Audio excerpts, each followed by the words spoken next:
Tune in to nostalgia. Tune in to now. Golden Radio Hour.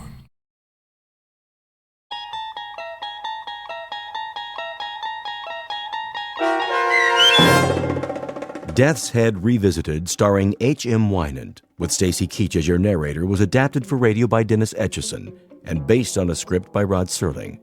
Heard in the cast were Maggie Carney, David Darlow, Richard Shavsden, Peggy Roeder, James Schneider, Carl Amari, Doug James, and Roger Wolski. To learn more about the Twilight Zone radio dramas and to obtain audio cassettes and CDs of these programs, visit our website at twilightzoneradio.com.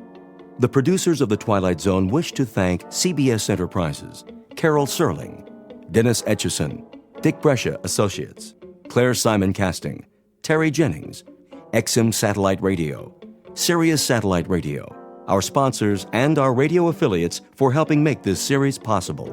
This copyrighted radio series is produced and directed by Carl Amari and Roger Wolski for Falcon Picture Group. Doug James speaking.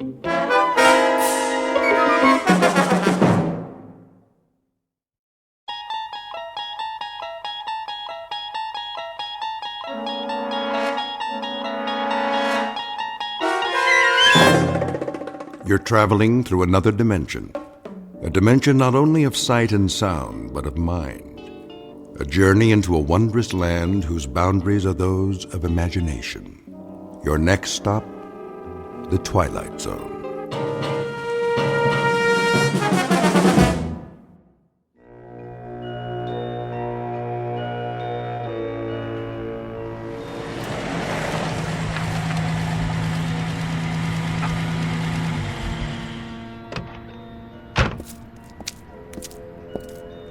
Here we are, sir. The old inn on the square. Yes, sir.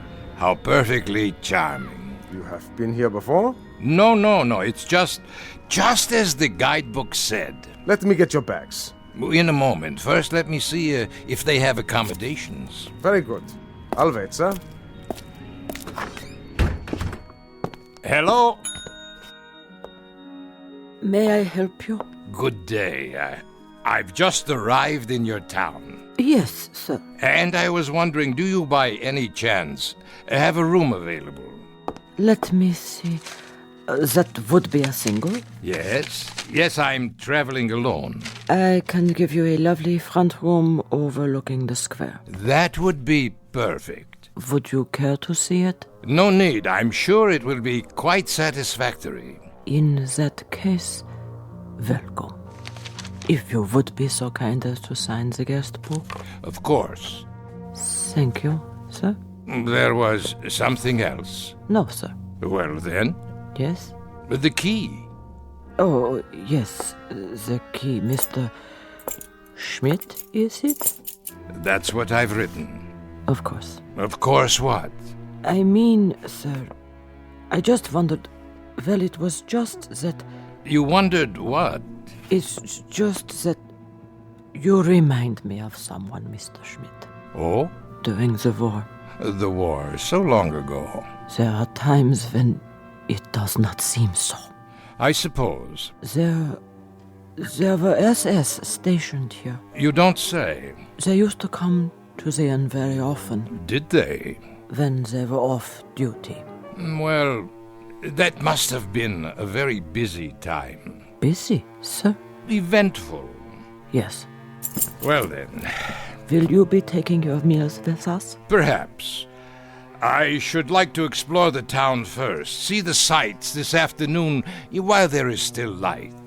As you wish. Ah, yes. Very, very quaint outside, isn't it? Quaint? Picturesque. Some have said so. You'll be here long? A day or two, perhaps. I'm not sure. You see, I'm on holiday. And you've never been here before? No, never. I'm told the scenery is lovely. I understand there's a wonderful old medieval castle one can visit. Castle? Oh, yes, sir. Very old. And other things? What do you mean? Other sights. What would you recommend for a tourist? Very little else, sir. Very little else of any particular interest. I'm told, though, that the town was quite active during the war. Active? Sir, it was like most places in Germany. Ah, but I'm told that it was not like most places. I'm told that it had some special attractions. What was it? A work camp or something that you had here? Something of the sort, sir. Well, was it a camp or not? A camp, sir. How's that? A camp, Mr. Schmidt. A concentration camp. You mean a relocation camp? Really, now, that's odd. I'm getting old, I guess. For the life of me, I can't seem to recall the name. Sir? The name. Surely I must have read about it. What is the name of this town? Dachau, sir. Dachau.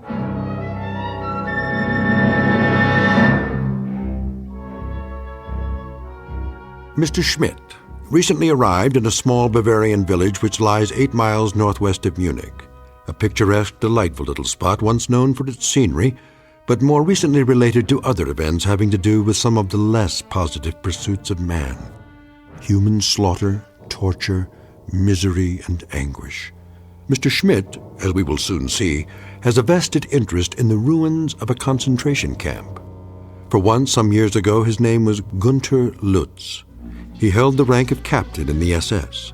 He was a black-uniformed, strutting animal whose function in life was to give pain. And like his colleagues of the time, he shared the one affliction most common among that breed known as Nazis. He walked the earth without a heart. And now former SS Captain Lutz will revisit his old haunts, satisfied perhaps that all that waits for him in the ruins is an element of nostalgia. What he does not know, of course, is that a place like Dachau cannot exist only in Bavaria. By its nature, by its very nature, it must be one of the most populated areas in the Twilight Zone. And now, The Twilight Zone and our story, Death's Head Revisited, starring H.M. Wynand, with Stacy Keach as your narrator.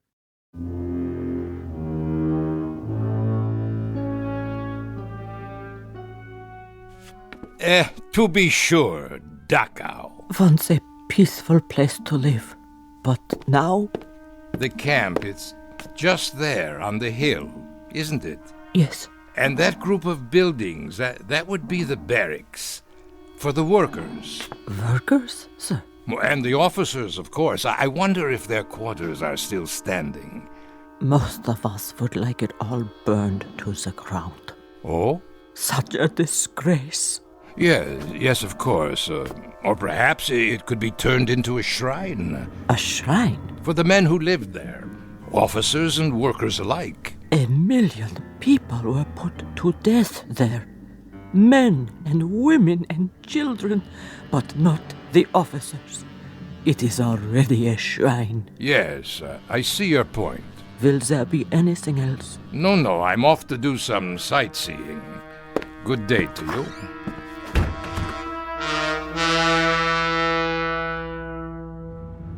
You are on holiday, Herr Schmidt. What did you say, driver? The trip, sir. You have come here for pleasure? The pleasure? Oh, yes. A rest, to relax, to forget. It's the best kind of trip. To rest and enjoy life. That is all that matters to me now. For all of us, I should say. It's true. We work, we slave, we do the bidding of others instead of tasting the fruits of our labors. And then one day a man asks himself, what is my reward for so much sacrifice? Most certainly. Selflessly, year after year. Not what we would have chosen, perhaps. Not what we would have chosen at all. No. Never mind. I'm an old man. You would not understand. But I do, sir. How could you? You are so young. Perhaps. But it seems to me, sir, that each of us makes his own reward. And eventually it will come. What we deserve most. The true product of our labors. of seeds sown long ago. Not only for others, but in the end, for ourselves. Would you agree? You are quite a philosopher. Only a taxi driver. And you enjoy this occupation of service? Oh, yes, very much. I am a fortunate man. How so? My needs are simple. I bring comfort to others in some small way. It is the best work anyone can do. Is it? My parents, they suffered greatly in the war. They knew very little of comfort. The war. So much ancient history.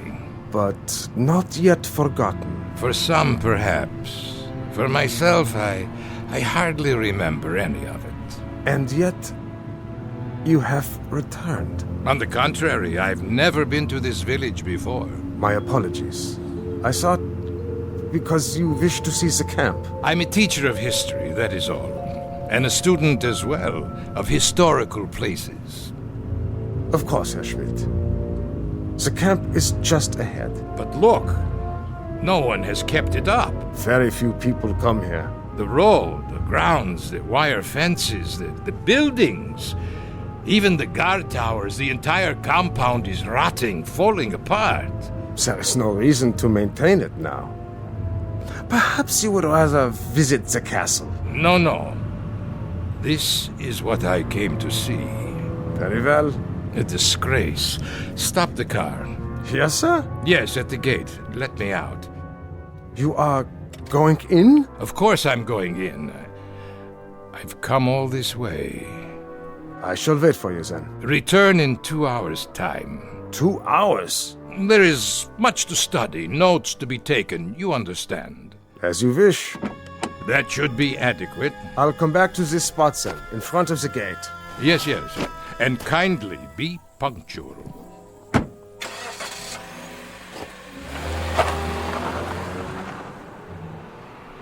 Oh, so cold here. No, wait! I've changed my mind! Well, I can always walk back to the hotel if I must. But first, I look around.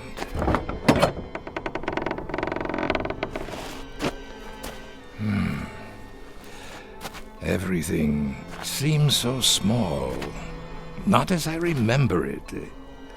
There were many more barracks in the compound. And now only a few remain standing, like this one.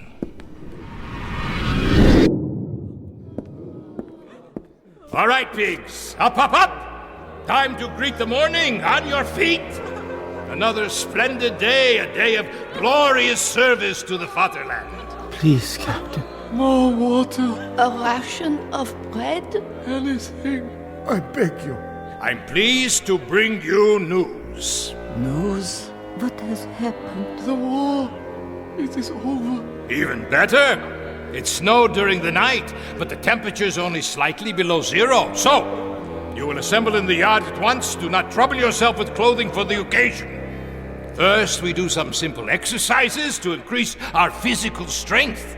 Not now. I have no shoes. We will freeze. My hands. My toes. Frostbite. Sir, I cannot stand. Outside, I say. Yes, outside. Nothing in there but an empty room. The yard. And the towers. I remember. Next to the punishment posts. 1, 2, 3. At least they still stand. What's that? A sign. Still hanging. On that building. It says detention. Ah, yes, I remember you. Oh, we had good times in that building. Oh, such good times. Water. Please. Water. Water, pig? You'd like water? Unfortunately, we have no more water. Not for you. Why should you care? It's been only 5 days since you've been fed. Only 5 days, pig! 5 short, inconsequential days. That is nothing. On your feet, filth! Locked.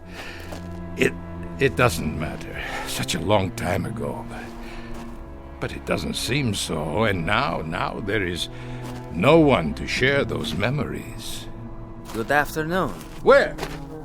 Over here, at the window. But I thought there was no one inside. Who are you? Did I startle you? Well, I did not expect to see anyone here. Why not, Captain? Wait. Why do you call me that? But you are a captain, aren't you? No, I am Professor Schmidt. So, that is your name now. You have me confused with someone else. Is that right? Or is it you who are confused? I tell you, I never forget a face. I am Professor Schmidt. Are you? Your clothes. What about them? You don't approve? Why are you dressed that way, like what? a prisoner?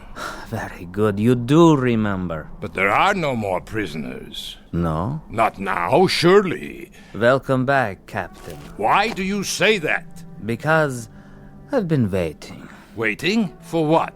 I can't forget a face. Especially yours. I tell you, I don't know you. Are you sure? I must go. Where are you going, Captain? That is none of your concern. Back to the town? To the life you have now? Yes, my life. I shouldn't have come. I am leaving now. I'm afraid that is no longer possible. Don't follow me. Get away! How can it be locked? There was no one near it. No one. Wasn't there? What have you done? I haven't touched the latch. Then who? I saw your own hand on it only a moment ago. Nonsense. As you wish, Captain. Why do you persist in calling me that? As I told you, I've been waiting. For what? For you, Captain. We've been waiting a long time. Such a long time. We? There's no one else in these ruins. Isn't there? Wait. You're... Yes, of course, I remember you. And well you should. How well you should, Captain Lutz. Captain Gunther Lutz of the SS.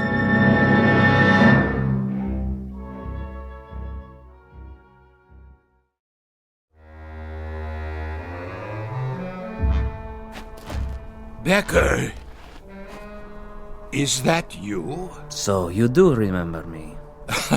Remember you, Becker? Of course I remember you, my prize pupil. How kind of the captain, after so many years. That's what I used to call you, isn't it? You don't look so bad, Becker. No, as a matter of fact, you look quite well. You don't seem to have changed at all. Neither have you, Captain. Not really. That's why I didn't recognize you. You haven't changed. But how can that be?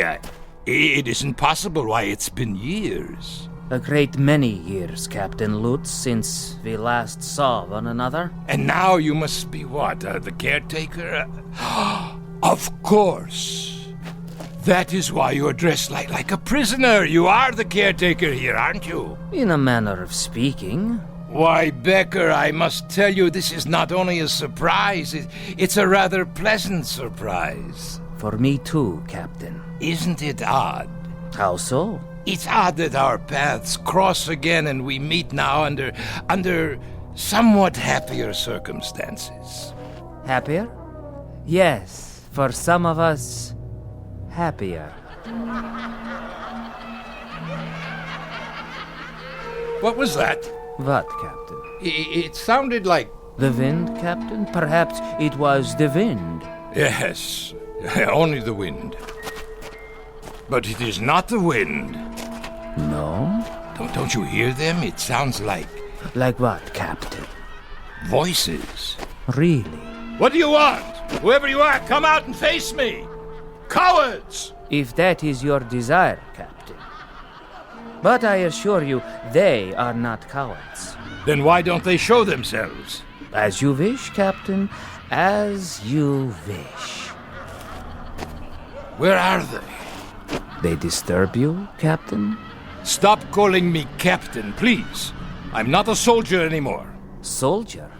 You never were a soldier, Lutz. The uniform you wore cannot be stripped off one's skin quite so easily. It was a part of you, a part of your body, an emblem of your mind, a tattoo, Captain. A skull and crossbones burned into your soul. What do you know about it? I was a soldier, Becker. No, Captain Lutz. You were a sadist. You go too far, Becker. Do I? Yes. How can you say such things to me now? Very easily. I speak only the truth. Then if that is the case, you must know. I know that you were a monster. Of the worst sort. One who derived pleasure from giving pain. A distinction that does not even apply to animals. Listen to me, Becker. There is no war now. That's all over with. It's in the past. Is it? There is no more Reich. There are no more camps. How convenient for you to think so. Oh, it is ridiculous. It is patently ridiculous to dwell on these things. What else should I be thinking of? You did as you thought best, and so did I. I performed my duties, functioned as I was told. Stop that noise! Odd that it should disturb you. It never used to. Not even when your victims screamed. Victims?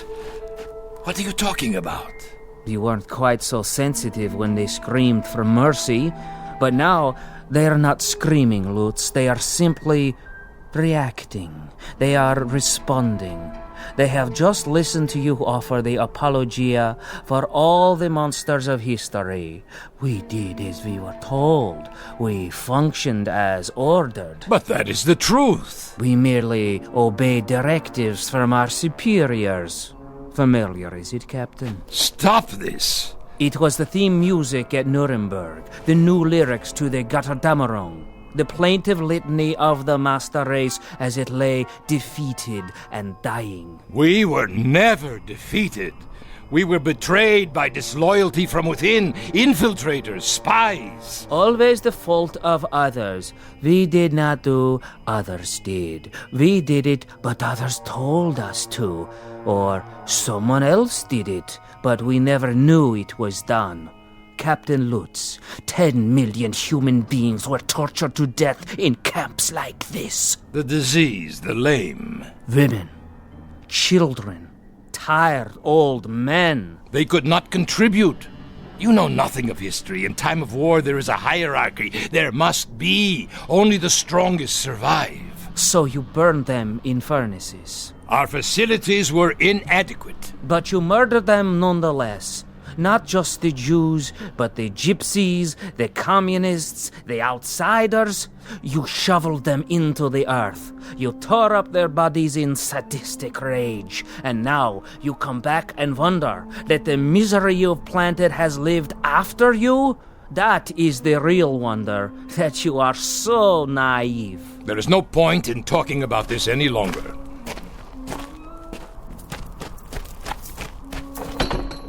I told you I have to leave, Becker.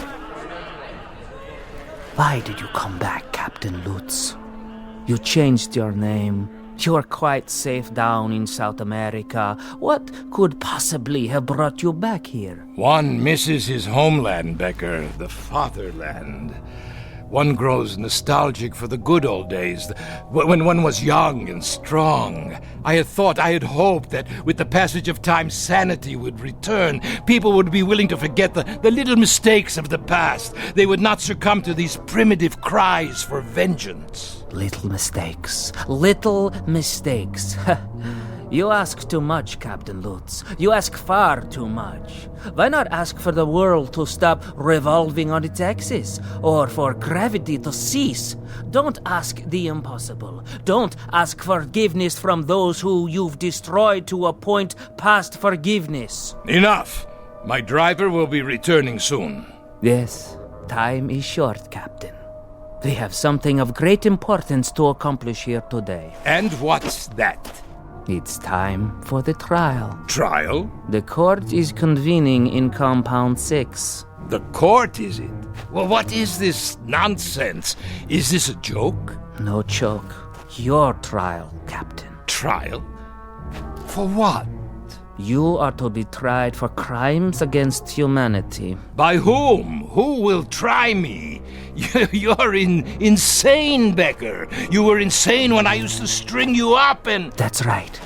When you used to string me up, Captain, suspended over a hot pipe and feed me salt water until my tongue swelled. Burn me with cigarette butts and laugh at me when I screamed for you to please put an end to it. To have mercy and kill me. Your memory is quite good, Captain. Quite good indeed. Shall we go now? The court is waiting. Let me out! Someone, let me out of here! There is no escape. There was not then, and there is not now. Nothing has changed. You think the fences are in disrepair? Look again. They are secure, as they were when you were in charge. It is only fitting, wouldn't you say?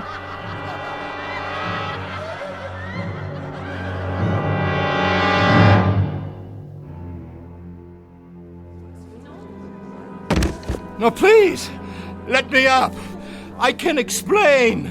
You can try, but it will do you no good. There is no explanation suitable for this court. We have rules. Who are these people? Greetings, Herr Captain. Welcome. Won't you join us? We welcome you to the house of pain. Do you not know their faces, their bodies? Then, starved, tortured, beaten. For they are your legacy. You made them what they are. Now then, shall we proceed? Please!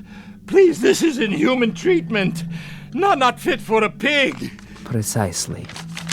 Read it. Read the charges. The inmates of Compound 6, Dachau concentration camp versus Gunther Lutz, Captain SS. I am entitled to a military tribunal. Indictment 1, that he condemned to death without a trial 1,100 human beings.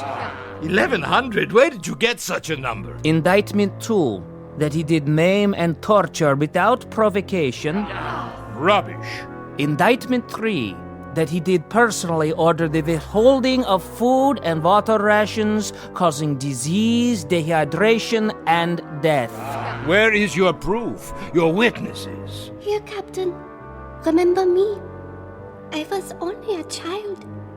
You killed me with your own hands. Indictment 4, that he did deny medical treatment for the sick and ailing in violation of all rules of international law and common humanity. We did not have proper supplies. Our resources went to the front. To the officers? For leadership. A military force must have leadership. Indictment 5, that he did order summary executions by firing squad for those too ill and infirm to work. 1, 2, 3, fire! There, that will teach them the penalty for refusing their duties. And desecrated the remains with no proper burial. No, I did not do any of these things. I could not have. Indictment 6. Listen to me, for the love of God, listen.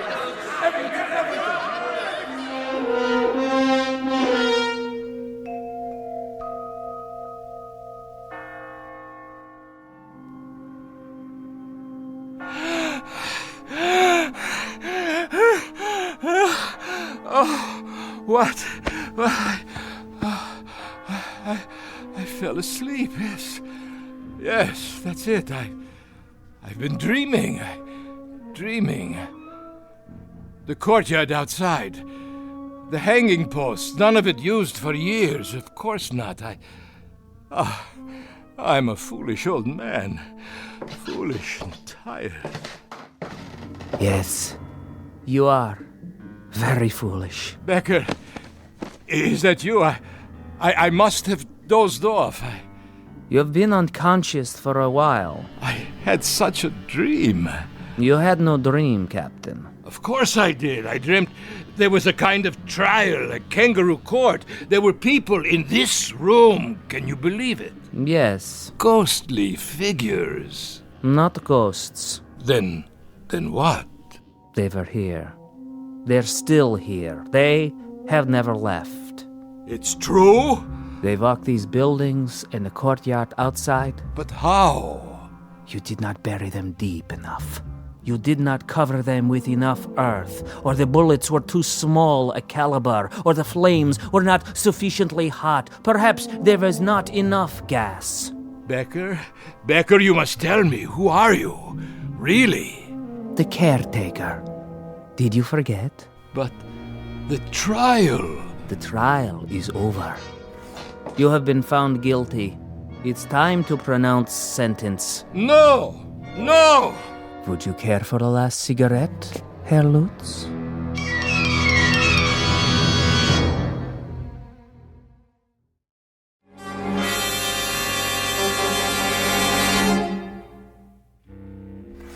Yes, Lutz, it's time. For what? For the sentence. You are going to pronounce sentence? This is what you have in mind now? You will pronounce sentence and then you shall execute the sentence? Is that correct? That is the procedure, as always. And who? Who is there to carry out the sentence? Did you see anyone outside the window to help you? Anyone at all, do you? They are here. I see no one. Are you blind? Here, look for yourself. There! Pigs! Filth! You will assemble in the yard. You will crawl out of your graves to see that justice is done. You will pass sentence on Captain Lutz. Brave victims. Where are you now, eh? Not so brave at all, I should say. They won't answer. Why not? Your authority no longer applies here. But yours does. I am all that is left, and you are no longer a captain. You have been stripped of your authority as of this moment. Oh, I see. Do you? Then where is the judge? Where is the jury? The executioner? You are still obsessed with procedure. Shall I tell you where they are, Becker? They're in your mind. You have hatched them out of your hatred. You have planned your vengeance out of the crazy quilt of a warped imagination sewed together with little thin threads of wishful thinking. Why didn't I kill you when I had the chance? Why didn't I? But wait. Yes? I did, Becker, I did kill you. Ah. Your memory is no longer so conveniently selective. Yes. I killed you the night.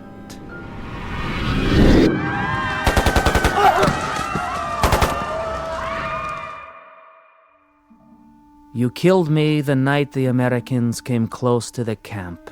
You tried to burn it down. Of course I did. I had no choice. They would have commandeered our supplies, our weapons. And what of the prisoners? You've said that they were of no value. They were of no value. They were a burden. And yet you tried to kill everyone who was left. And in my case, you succeeded. So it was a waste of time, wasn't it? A waste of your precious time with absolutely no practical value. And it would certainly be a waste of what little time you have left now to try to murder me again. But I will. I'll finish it. I still can. Where? You have been tried and found guilty of crimes against humanity. What crimes? It is the unanimous judgment of this court that from this day forward, Where are you? Show yourself! And for the rest of your natural life, you shall be rendered insane. What is this gibberish? This nonsense, this idiocy. Where have you gone now?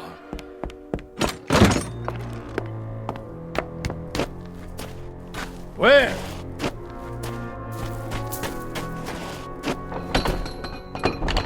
At this gate, this locked gate, you shut down hundreds of people with machine guns. Do you feel it now? I'll finish it once and for all. Where are you hiding? Do you feel the bullets smashing into your body? Do you feel the agony of tearing lead? I'll finish it with you, Becker. Here and now. And on these posts, you hanged human beings to die slowly and painfully. They were criminals. What was their crime? Stealing water? A crust of bread? They would have died anyway. Do you feel their hunger? Do you feel their agony? Silence! And in this place, the detention room as you call it, the things you did to human beings here are unmentionable. How does their torment feel? I refuse to give you satisfaction. If you can still reason, Lutz, if there is any portion of your mind that can still function, take this thought with you. This is not hatred. This is retribution. This is not revenge. This is justice. No, liar, liar. And this is only the beginning. Your final judgment will come from God. There.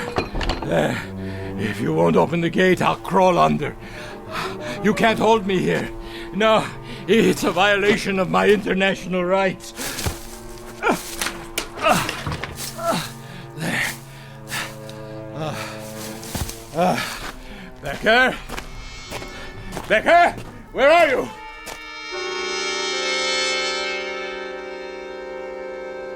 Becker? Where are you? Becker? I'll finish it, you swine! That man, what is he? He's crazy! Look out! Herr Schmidt, I didn't see you. Call for a doctor, quickly! Get away! Get away! Ah! Ah! Ah! Ah!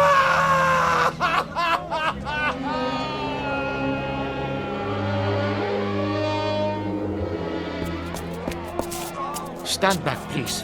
What happened here? I heard him screaming, Doctor. Such sounds. Like a wounded animal. He didn't seem to know where he was or who he was. Will he be all right? Not for a while. What do you mean? I have shot him so full of sedatives that he doesn't know whether he is still on the earth. Shall I help him up to his quarters, Doctor? His quarters? He registered for our best room, overlooking the square. Herr Schmidt did, if that is his name. It is the name on his passport. Where should we take him, Doctor? His room is ready. Release it to someone else. He won't be coming back anytime soon. I want him in the hospital, strapped to a bed. Yes, sir. Pity, I could look after him.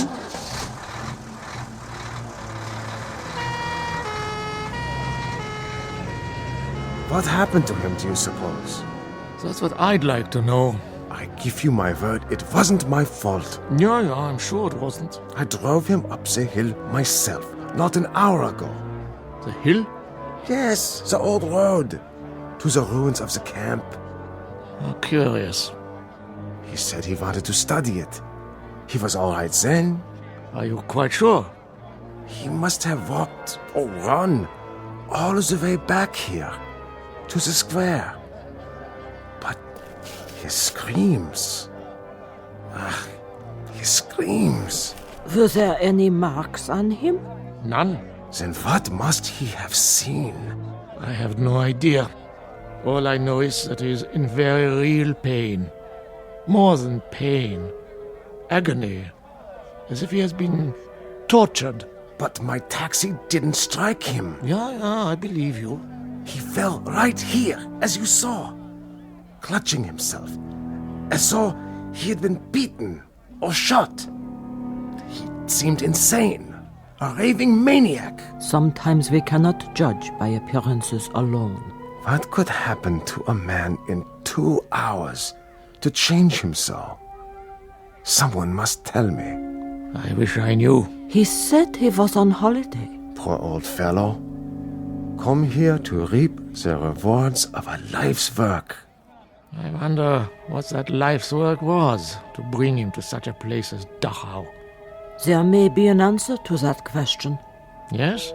But I'm sure I couldn't say. Ah, well, tell the ambulance I will meet them at the hospital. Yes, Doctor. Thank you for coming so quickly. Yes, thank you. Not at all.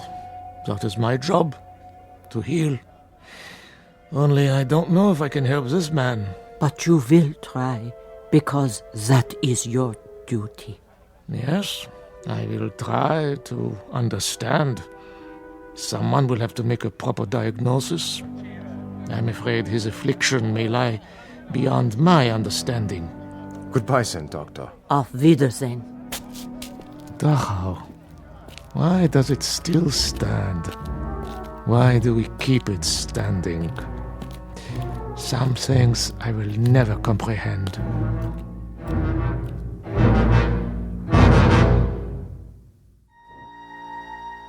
There is an answer to the doctor's question. All the Dachaus must remain standing. The Dachaus, the Belsens, the Buchenwalds, the Auschwitzes, all of them. They must remain standing because they are a monument to a moment in time when some men decided to turn the earth into a graveyard. Into it they shoveled all of their reason, their logic, their knowledge, but worst of all, their conscience.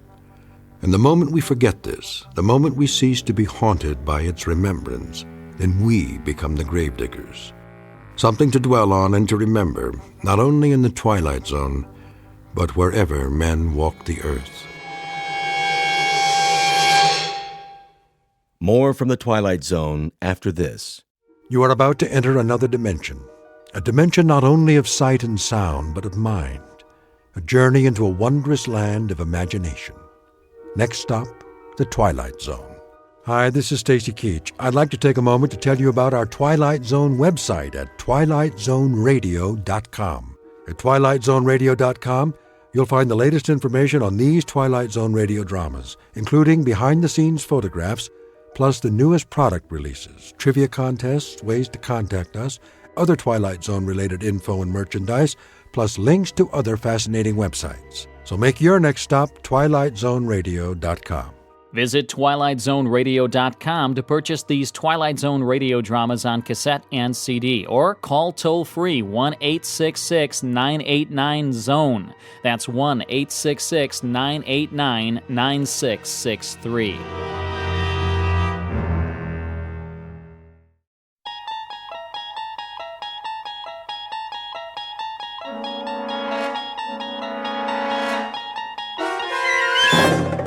You unlock this door with the key of imagination. Beyond it is another dimension, a dimension of sound, a dimension of sight, a dimension of mind. You're moving into a land of both shadow and substance, of things and ideas. You've just crossed over into the Twilight Zone.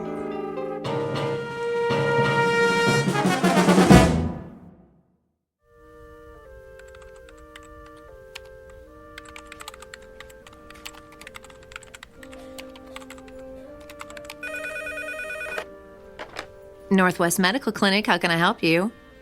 I'm sorry, Dr. Matheson is unavailable. He's taken a temporary assignment out of town. Can I make an appointment for you with one of our other physicians? Fine. Okay, let's see.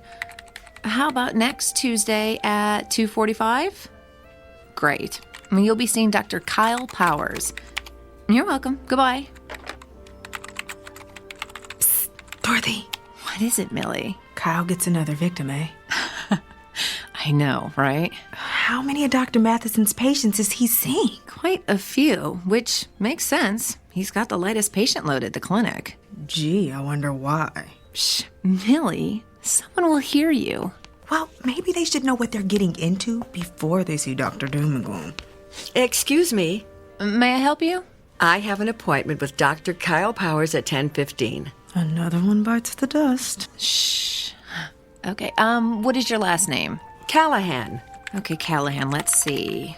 Ah, yes, you were originally scheduled with Dr. Matheson. Yes, but I guess he's out of town for a while. I'm afraid so. Dr. Matheson accepted a year-long research position at a university on the East Coast. Oh. Kyle is seeing most of his patients. Like lambs to a slaughter. Millie? Mrs. Callahan, why don't you just have a seat over there in the waiting area? The nurse will call your name when the doctor is ready to see you. Thank you.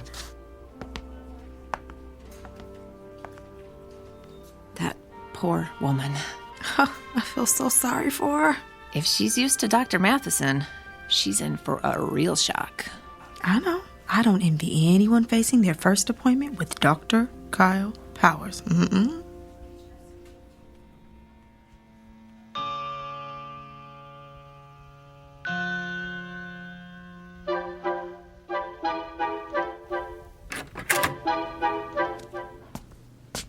Mrs. Callahan? Yes? I'm Dr. Kyle Powers. It's nice to meet you. And why are you here today? Well, I'm concerned about this mole on my leg. May I see it? Of course. It's right here, see? On the calf.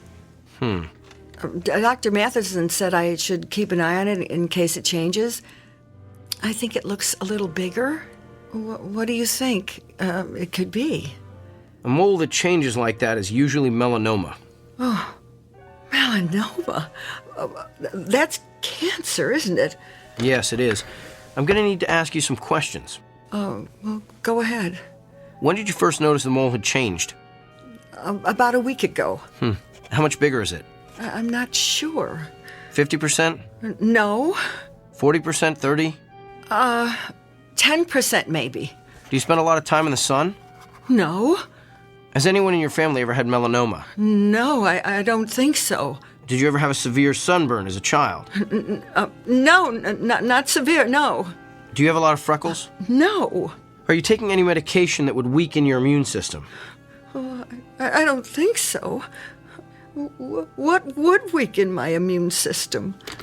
Well, any number of meds. Azathioprine, benzotophine, chlorothianate.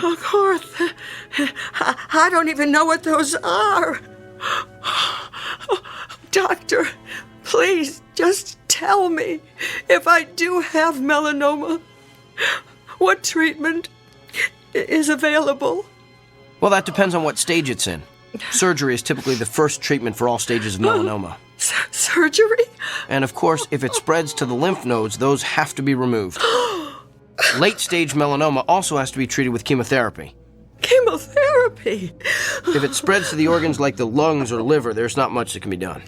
Nothing. Well, in that case, the focus is on relieving the symptoms and keeping the patient as comfortable as possible.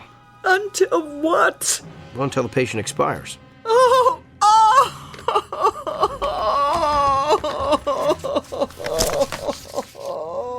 I'm going to refer you to a dermatologist. He'll perform a biopsy and then send a sample of the growth to the lab. If it is melanoma, the dermatologist will refer you to a surgeon for the sentinel lymph node biopsy.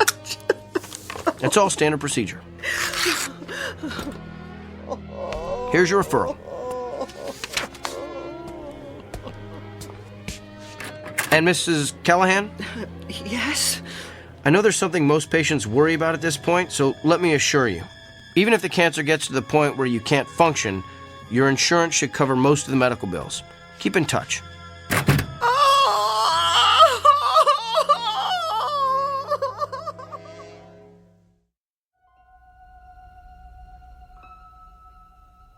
Meet Dr. Kyle Powers, a physician well-versed in and fascinated by the mechanics of the human body.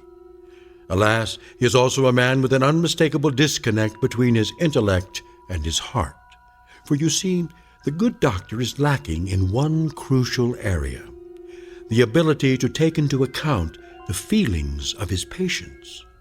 But his next appointment is no ordinary customer with a stuffy nose or gouty foot. Awaiting him in exam room number 6 is a messenger who is prepared to give Dr. Kyle Powers a dose of his own medicine, a prescription that can only be filled in the Twilight Zone.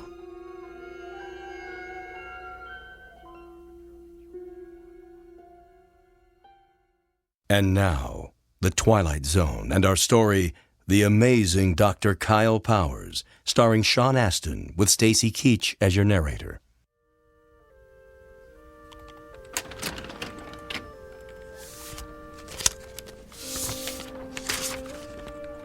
Kyle? Kyle. Yes, Doctor? I told you can call me Bill. Okay. Bill? What is it? You saw Dolores Callahan this morning, right? Yes, the melanoma. No, Mrs. Callahan is not the melanoma. Mrs. Callahan is the widow with 3 children who has a suspicious mole. How do you know what she has? Have you been checking on my patients? Just the ones that have left here in hysterics. She was distraught. That's to be expected when you're facing cancer. Who's to say it's cancer? Why assume the worst and communicate those fears to the patient? Come on, Kyle. You've worked here a few months now. You should know that's not how we roll. I just provided her with all the facts. My guess is she's home right now making an informed, thoughtful decision about how best to address her illness. Really? Because after your interrogation, my guess is she's home right now making out her will. Look, we have a responsibility to make certain our patients leave here with a hopeful outlook. Our responsibility is to diagnose them correctly. What if we treat a patient for something trivial that's really something life-threatening? The golfer who collapses on the 17th hole from the heat, but who really had a stroke. The woman with the annoying little cough that turns out to be emphysema. The list is endless. Thyroid disorders masquerading as psychiatric problems. Lyme disease posing as arthritis. That's why I ask so many questions. The more facts I can get from the patient, the more accurate diagnosis I can make. So you're going to continue cross-examining our patients like it's the Spanish Inquisition? Look, doctor, I realize my technique differs from yours. It may not consist of the sycophantic mollycoddling you prefer, but I think you'll find overall that it gets me closer to the most accurate diagnosis possible. That may not mean anything to you, but it's the reason I get up in the morning. It's how I roll. Now, if you'll excuse me, I have a lot of patients to see. May God help every one of them.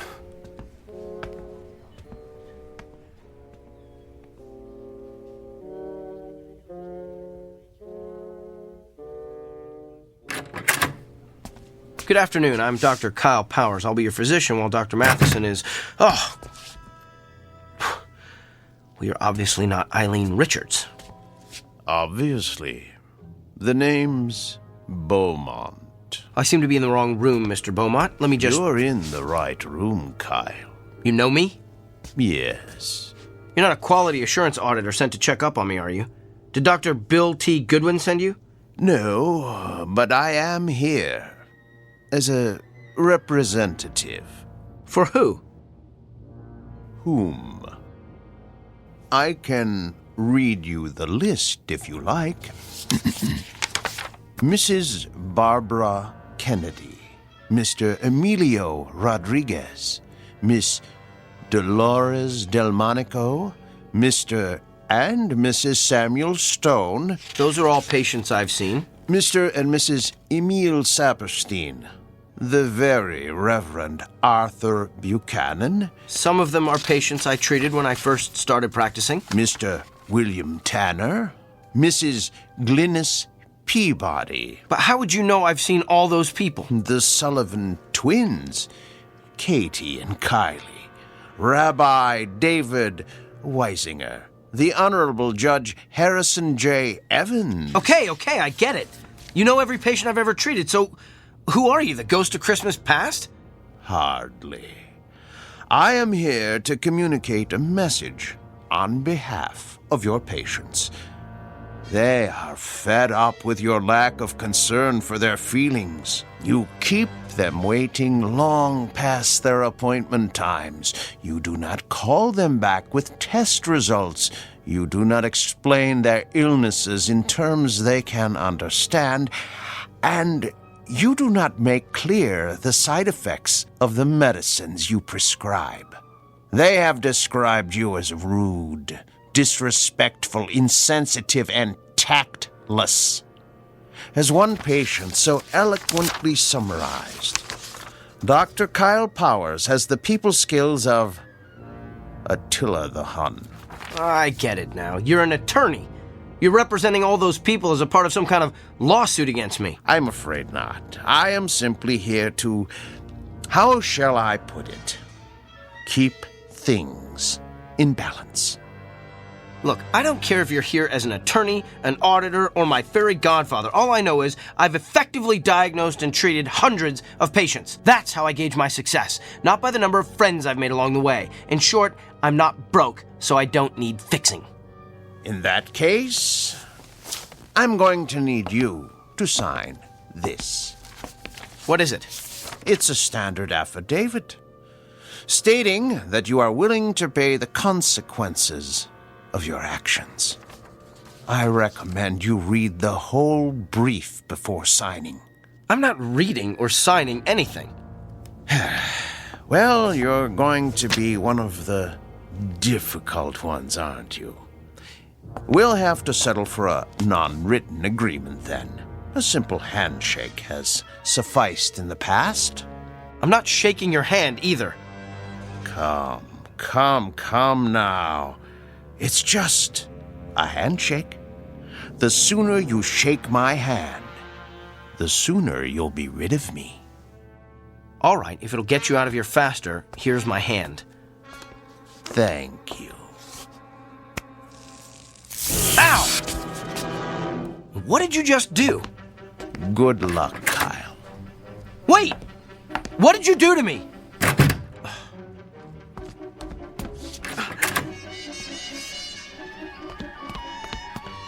Where did he go? Can I help you, Doctor? The man who just left this room. Which way did he go? You're the only one who's left that room in the last 10 minutes. Well, that can't be. I was just talking to him. I can page him if he's still in the building. Who was he? Nobody. Just some prankster with a joy buzzer. Who's my next patient? Mr. Gianelli. He's in room 7.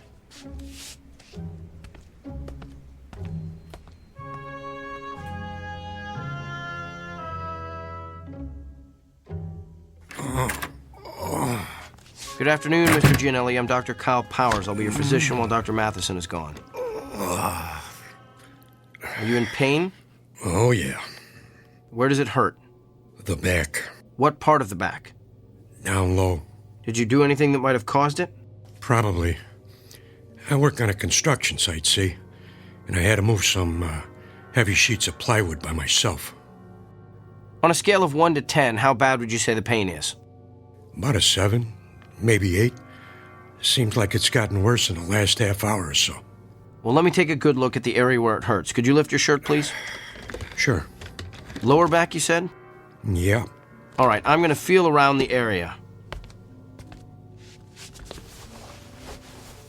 Hey, you gave me a shack. Doc, you okay? I don't know. I feel, my back suddenly hurts. Yeah, must be going around. It just started out of nowhere. Maybe it's some kind of a kink. Let me see if moving around helps it. No, it still hurts. Excuse me, Mr. Gianelli. I'm gonna have to sit down over there. Hey. The pain stopped. Lucky you. That's odd. It stopped when I let go of you. Mr. Gianelli, I'm gonna touch you again. You're the doctor. Ow, Doc. You need to get a humidifier in here. Fascinating.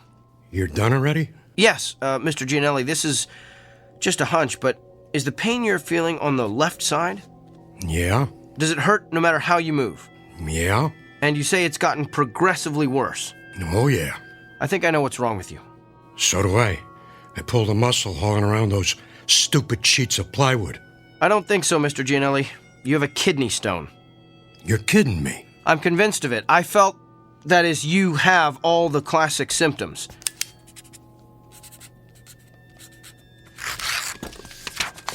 Here, this is an order for you to go up to radiology for an x-ray. That'll tell us exactly where the stone is, and we can figure out what to do about it from there. Hey, Doc, can I ask you something? What? How could you tell all that just by touching my back? Mr. Gianelli, I wish I knew.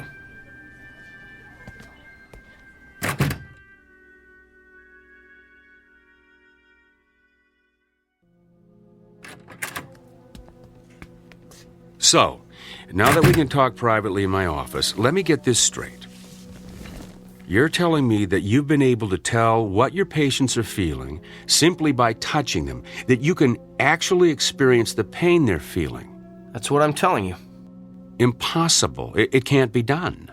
Then how do you explain the fact that Mr. Gianelli's x-rays came back showing that he had a kidney stone right where I said it was? And what about all my other patients? Everything I diagnosed this morning was confirmed by x-rays or ultrasounds or MRIs. You simply diagnosed them correctly. But I'm telling you, Dr. Bill, I felt their pain. Prove it. All right. Who's your next patient? No, not a patient. I want you to prove it on me. I've been experiencing some pain the past day or so. I want you to tell me where it is. Okay. I'm gonna have to touch you. I knew there'd be something about this I didn't like. And it has to be on exposed skin. At least, I think it does. I'm still experimenting. Here, you can touch my hand. That's the most skin I'm willing to let you experiment with. All right. Ready? Ready as I'll ever be. Here goes. Hey, you gave me a shock. Yeah, that's what everyone says. Interesting. Well, what's your diagnosis, Dr. Kreskin? Well, I would hasten myself to a dentist if I were you. You've got a toothache. Top row, right side. I'd say second molar from the rear. Well, I don't know what to say. No need to say anything. Your expression says it all. What is it, Dorothy? Mr. Samuels is waiting in room 4. He's getting a little impatient. Tell him I'm on my way. There's got to be some kind of logical explanation for this. Fine, we'll talk later. Oh, by the way, you might want to have that corn looked at. The one on the big toe of your left foot. Feels like it's going to burst right through your shoe. Okay, now you're just showing off.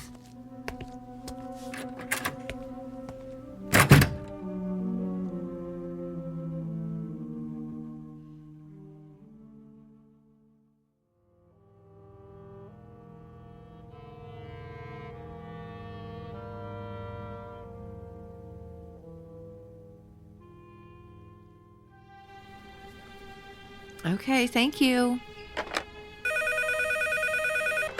Northwest Medical Clinic, may I help you? I'm sorry, he isn't in yet. Can I take a message? I'll let him know. Thank you. Hey, Dorothy. Another reporter for Kyle? Yeah, that's like 25 now. Ever since word got out about his gift, he's become the most popular doctor at the clinic. I know. I can't believe he's going to be on that talk show tomorrow. Yeah, I am dying to see what Dr. Charisma is like on TV. Oh.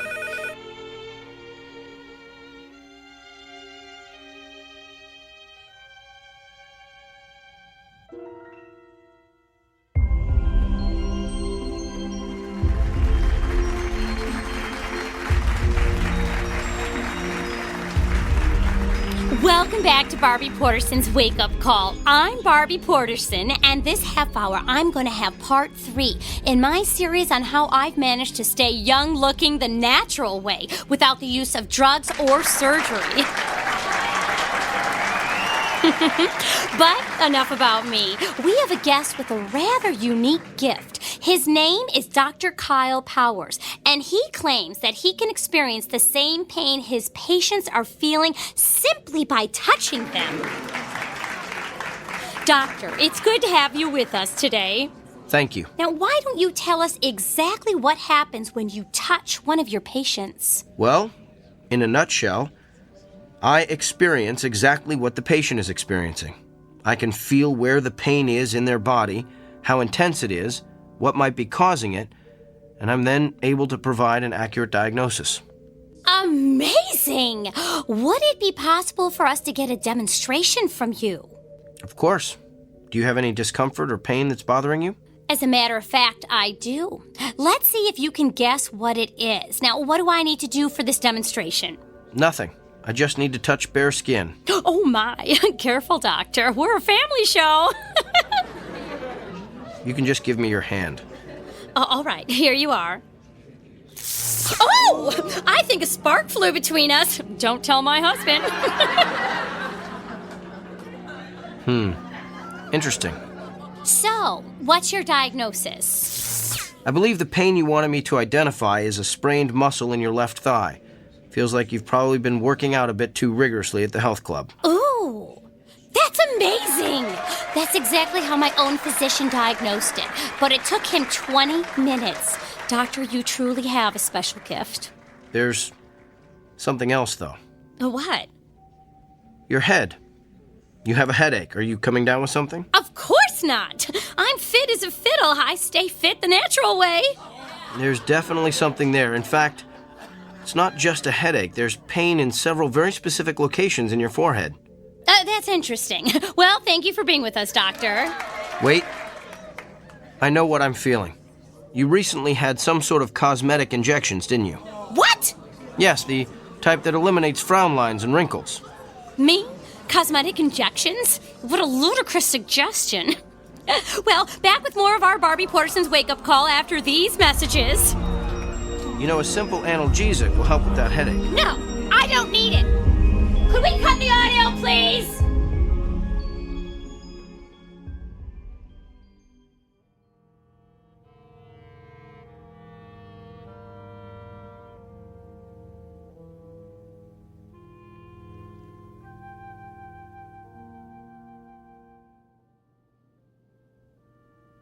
Yes, I think that would be quite agreeable.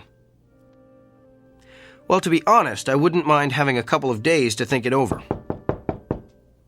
Could you hold on for a moment? Come in. Kyle. Doctor, I'm on the phone. I need a moment with you. I don't have a moment. Make one. All right. I'm sorry, can I call you back? Thanks. That was extremely rude. And what are you staring at?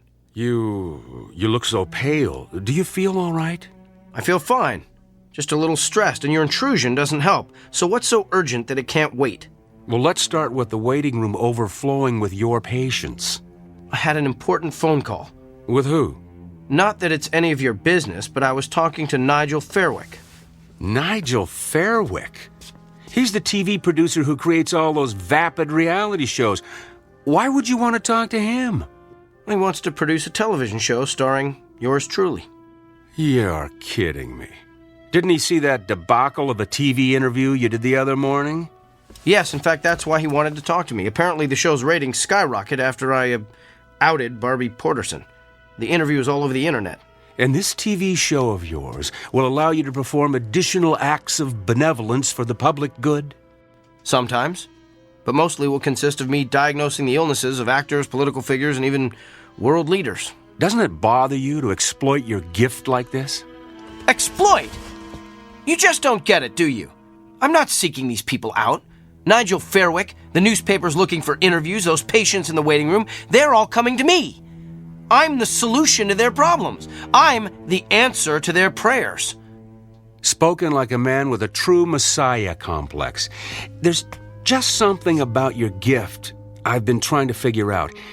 If you can feel your patient's pain, then you must be able to feel other things as well. Like what? Like their emotions. You must be able to feel their fear, their anxiety, their despair.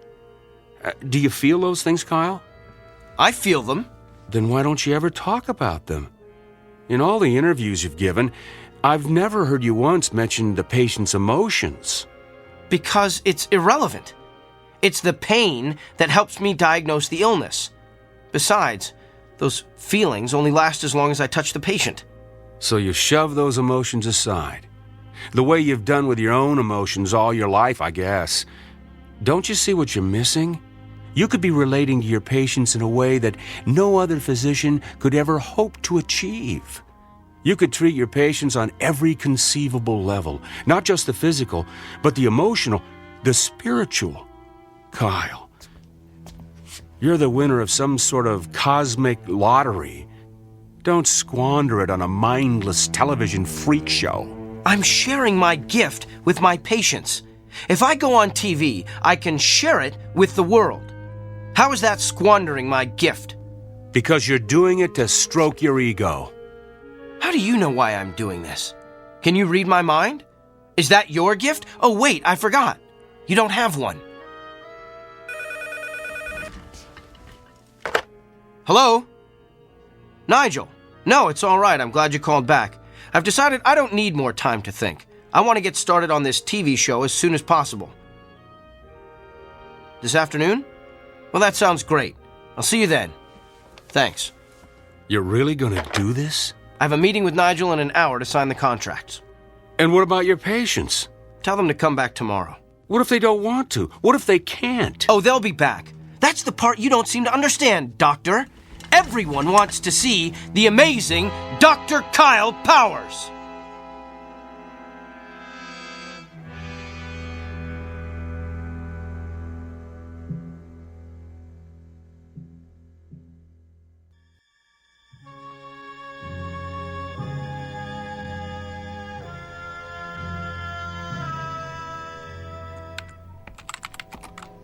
Well, Dorothy, my last patient has left the building. Let's start closing up shop.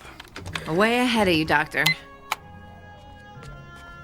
Hey, I put the TV on in the waiting area. Kyle's TV show is about to start. Oh, I don't want to miss this. Oh, yes. We shouldn't miss the circus when it comes to town. Come on, Doctor, it started. I'm coming.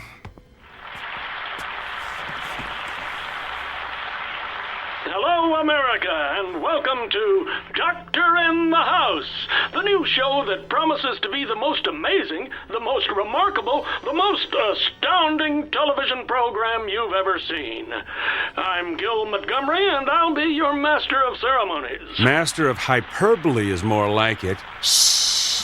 And now let's bring out the man who's been written about in every newspaper, magazine, and medical journal in the country, nay, the world. Please put your hands together for Dr. Kyle Powers. Wow, a standing ovation. You'd think he was the second coming. He thinks he is anyway. How come he's sweating so much? He's probably just nervous. I don't know. He looks kind of pale, too. Good evening, Doctor. Good evening, Gil. Are you feeling okay, Doctor? I'm not sure. I've been feeling a bit lightheaded today. Well, physician, perhaps we'll give you a chance to heal thyself later in the show. But right now, we're going to bring out your first patient. Are you ready? Yes, I think he fainted. Oh, no. Perhaps we should go to a commercial. What's wrong with him? He's not getting up. Can somebody help me, please? Is there a doctor in the house? I better head down to the studio.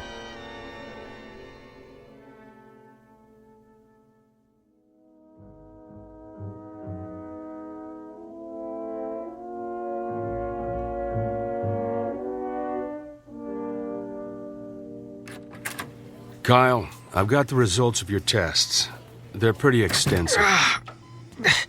Tell me. Well, simply put, your autoimmune system has completely broken down.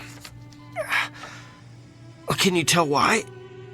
No, I can't find anything that would cause it. There was something about your results, though, that looked familiar.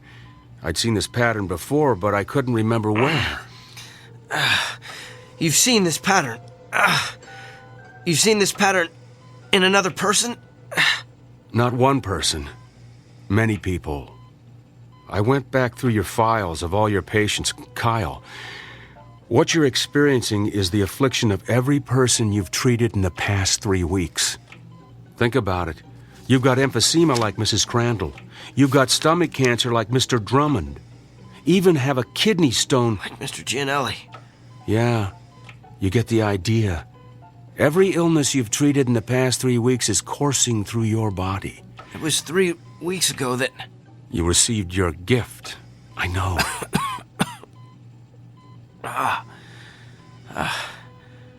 How long do I have?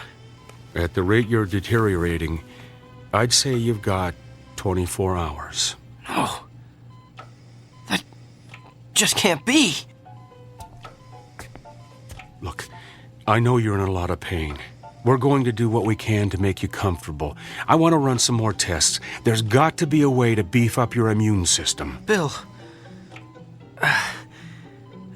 after the way I've insulted you, why are you showing me so much compassion? It's part of being a doctor, right? Get some rest, Kyle. I'll be back.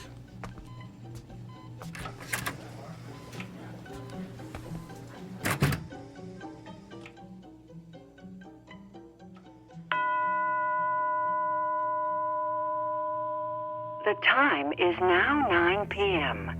Visiting hours have ended.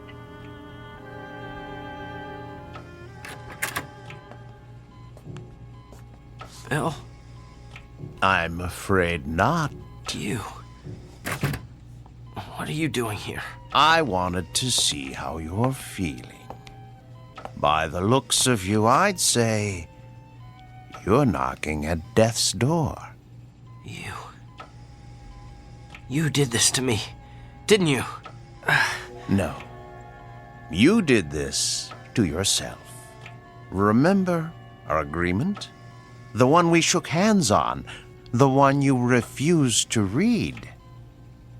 You violated, let's see, Section 3, Paragraph 9, which states, the party in question will refrain from using his gift to advance, hasten, or otherwise promote his own personal agenda.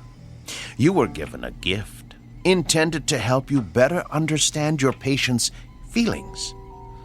But you managed to use it for your own gain. Quite an extraordinary display of abuse, really. In short, your discomfort is your own fault. And you are uncomfortable, aren't you?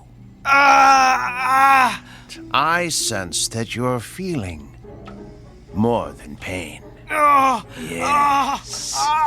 You feel the agony of every patient you ever intimidated or demoralized or humiliated.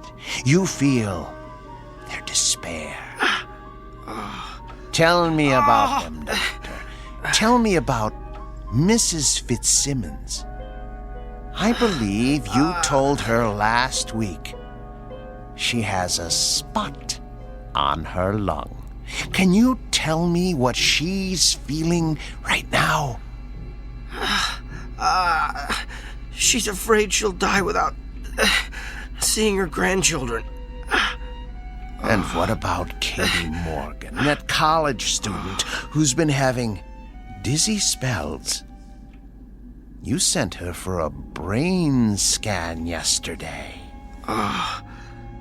She's afraid she won't be able to marry her fiancé, have children, grow old with a loving husband. And what about Mr. Hamner? You sent him for chemotherapy 2 weeks ago. He's... Yes? He's filled with the terror of not knowing what lies beyond death. It must be hard to carry the burden of all that despair. And what's worse, you're feeling it all at once, aren't you? It's worse than the pain. I can imagine. It must be unbearable. So tell me, Doctor, on a scale of 1 to 10, how bad is the despair? What? How much worse has the hopelessness become in the past hour? Don't! 40%? 30%? Stop! Is there a history of anguish or misery in your family? Please stop! Have you taken any medication that would cause this kind of acute melancholy? Don't torture me like this! What have you done today that would cause such agony, such utter torment? That's enough! Reached your limit, Doctor. And just answer one last question for me. Do you understand now how your patients feel? Yes. I would prefer death to this much despair.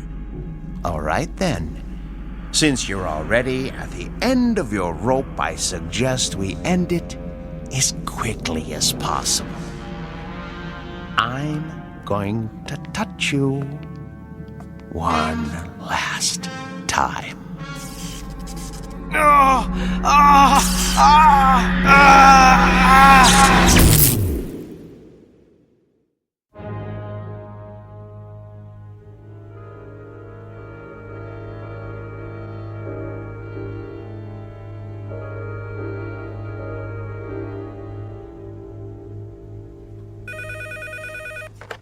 Northwest Medical Clinic, may I help you?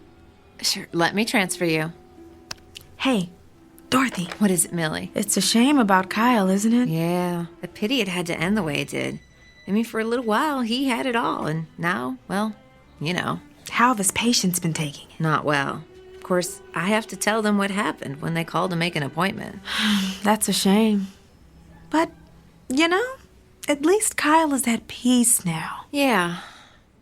Well, he seemed very peaceful when I gave him his messages this morning. I guess a full recovery will do that to you. That and a near-death experience. Yeah, but it is too bad he lost his, well, you know, his gift. Yeah. I wonder what it's gonna be like for him now. Just seeing patients as plain old Dr. Kyle Powers.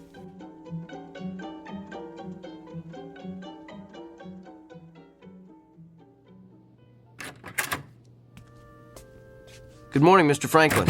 Hi, Doctor. I've got your test results here. I know. I have a feeling you don't have good news for me.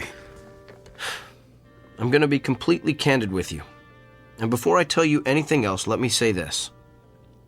What you've got is treatable. And we're going to exhaust every option available to get you well. So why don't we get out of this sterile examination room, go down to my office and have a cup of coffee, and work out the details. Sounds like a plan. You know, I keep thinking about how everything could change. I'm retiring in a couple of months. Margaret and I wanted to take a trip to Germany to see where my mother was born, and my daughter's about to have my first grandchild. I'm just afraid I'm not going to be around to see all that.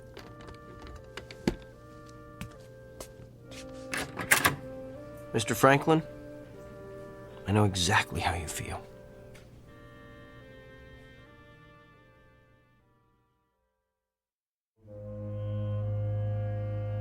Meet Dr. Kyle Powers. Not the same one we met earlier, but a new and improved version. A person who has perhaps quite literally been to hell and back, and learned along the way that redemption requires no small amount of effort on the part of the recipient. It's a fundamental lesson that's customarily taught in Sunday school or at the feet of a beloved grandparent. But a select few insist on learning it the hard way, while traversing the antiseptic, shadowy corridors of the Twilight Zone.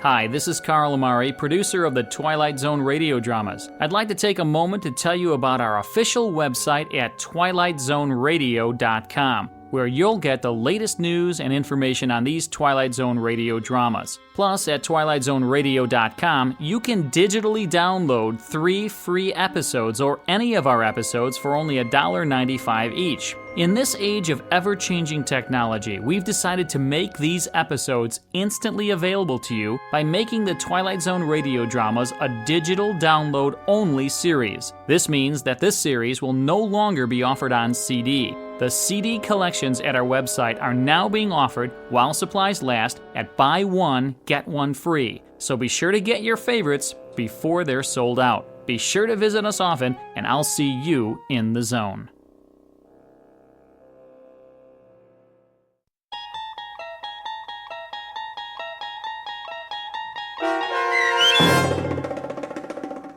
The Amazing Dr. Kyle Powers, starring Sean Astin with Stacy Keach as your narrator, was especially written for The Twilight Zone by Barry Rickert. Heard in the cast were Pat Fraley, Joby Cerny, Robin Moeller, Ty Davis, Ellie Weingart, Alex Sopener, Emmy Bloom Regali, Rob Riley, and William Dick. The producers of The Twilight Zone wish to thank CBS Enterprises and the Rod Serling Estate for making this series possible. This copyrighted radio series is produced and directed by Carl Amari and Joby Cerny for Falcon Picture Group and Westwood One. Sound design and custom Foley effects for The Twilight Zone were done in the Cerny American Sound to Picture Theater by Todd Beyer, Craig Lee, and Tim Cerny. To learn more about the Twilight Zone radio dramas and to contact us, visit our official website at twilightzoneradio.com. Doug James speaking.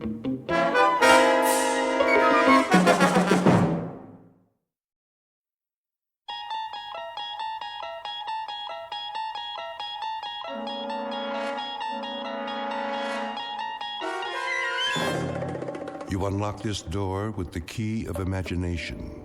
Beyond it is another dimension, a dimension of sound, a dimension of sight, a dimension of mind. You're moving into a land of both shadow and substance, of things and ideas. You've just crossed over into the Twilight Zone.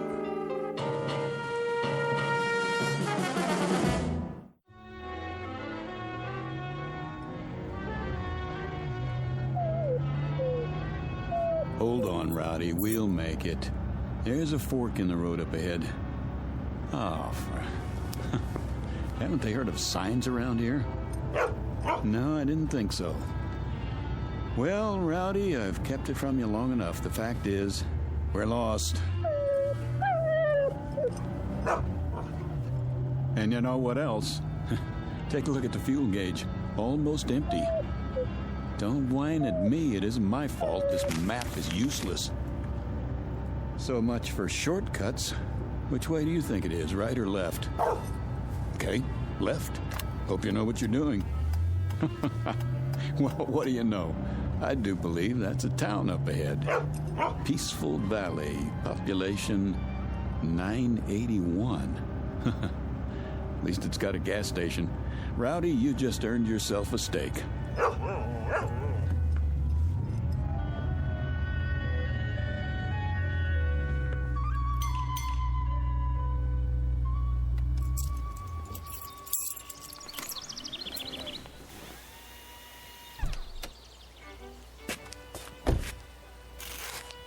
Hey, anybody here?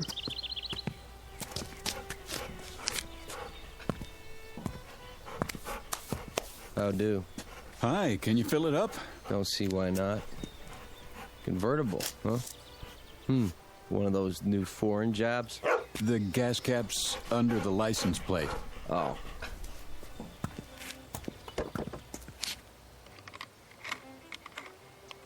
Oh, I'll check the oil and water. Sure enough.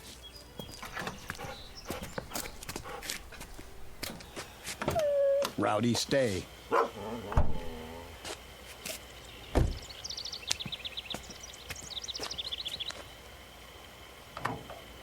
Pretty empty, huh? She's running on fumes. How'd you let that happen? Oh, I listened to a friend. Told me I could cut 4 hours off the trip if I took the back road. No traffic, nice scenery. If I'd gone the way I know, I'd be in Albuquerque already. Ah, you mean you're lost? That's what I mean.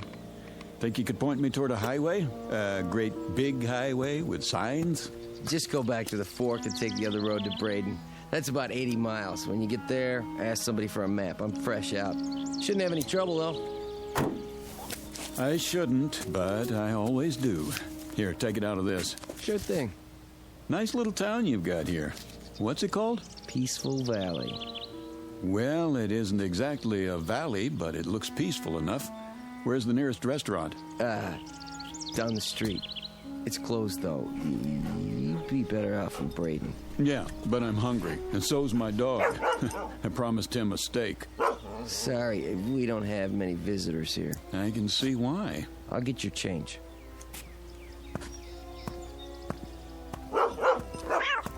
Kitty, stop it. Rowdy, you take it easy. Rowdy! 1850 out of 20. Rowdy, come back here. Leave my kitty alone, you bad dog. Rowdy! He's just playing. No, he's not. I'll fix him. What's that?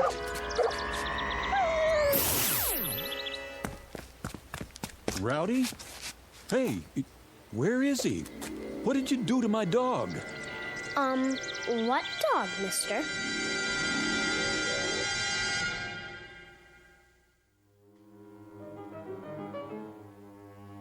You've seen them. Little towns in the middle of nowhere, off the main roads and highways. You've seen them, and chances are you kept on driving. But have you ever wondered about them? Who lives in these towns? Who are they? What do they do, and why do they stay? Philip Redfield never bothered to ask such questions, and until now he had no reason to stop and find out. If not for his dog, an errant cat, and a little girl with a peculiar electronic device, he might have driven through Peaceful Valley and continued on his way without a second thought. But he can't do that now, because, whether he knows it or not, this particular shortcut has led him off the beaten path and into the capital of the Twilight Zone. And now, the Twilight Zone and our story, Valley of the Shadow, starring Chelsea Ross, with Stacy Keach as your narrator.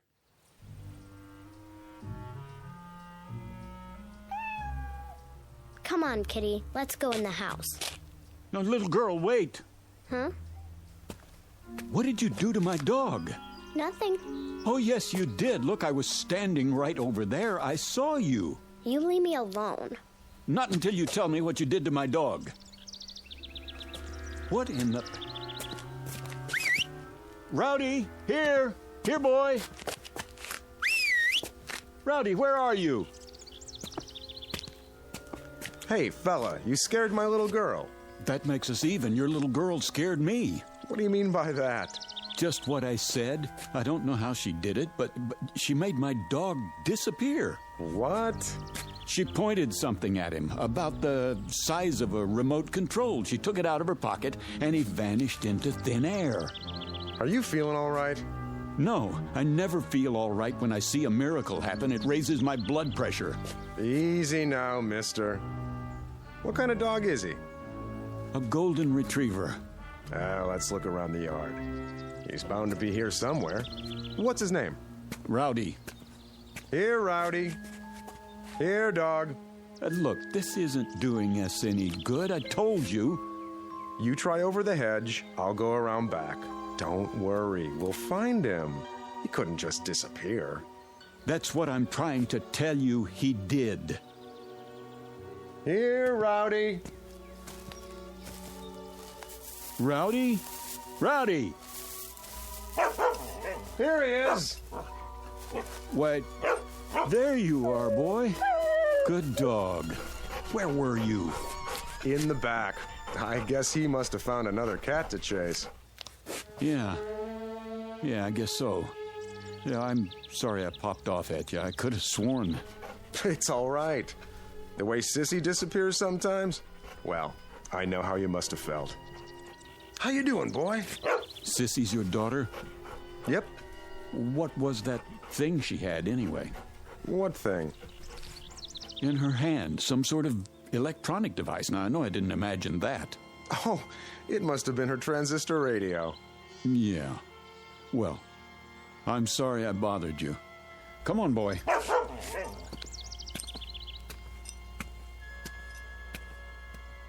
I'm sorry, Dad. I didn't know anyone would see me. It's all right, Sissy. It'll be taken care of.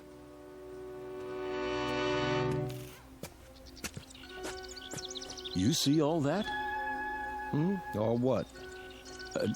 Never mind. Okay, Rowdy, back in the front seat. Let's get going.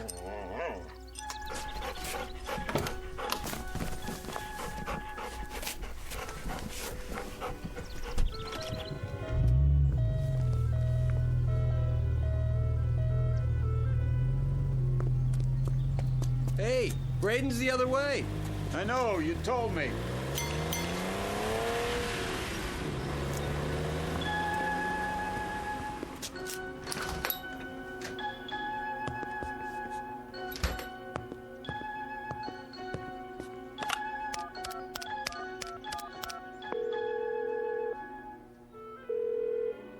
Evans.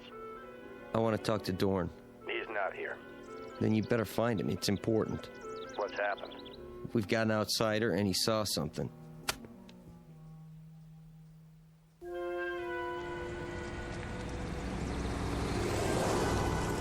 There's the restaurant. The sign in the window says, closed, all right. Great. Well, don't worry, Rowdy. I said I'd find you a steak, and I will, somewhere.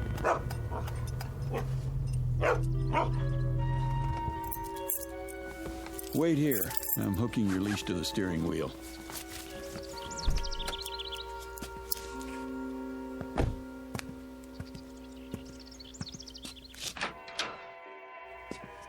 Hello? Anybody here? Hello?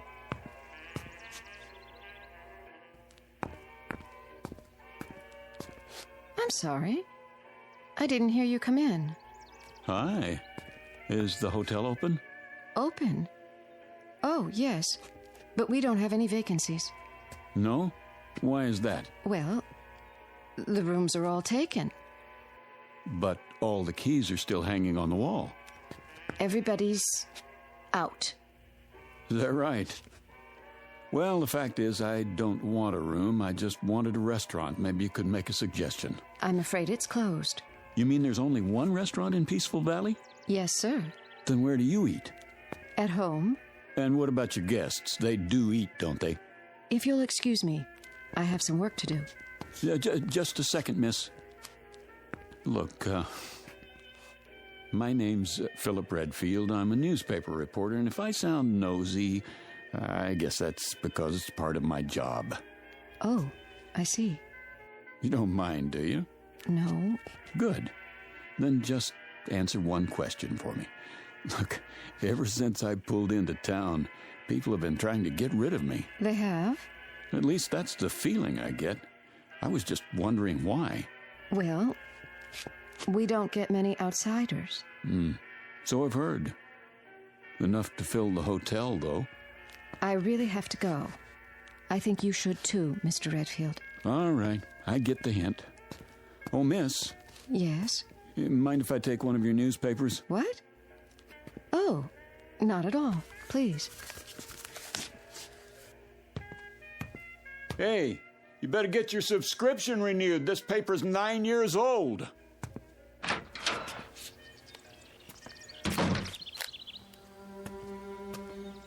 Come on, Rowdy, let's get out of here.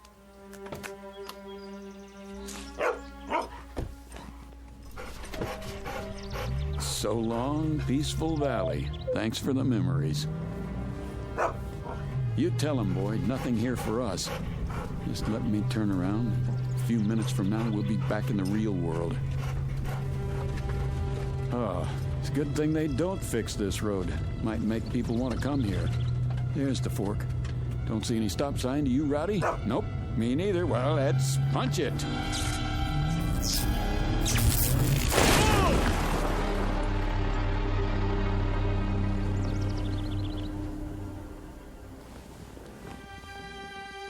What was that?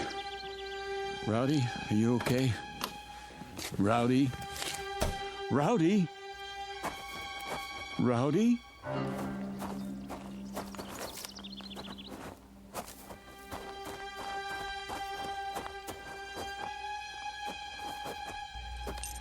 Rowdy?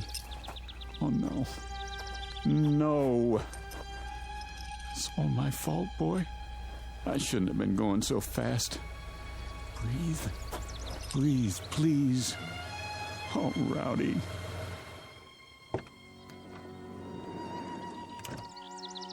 Rowdy.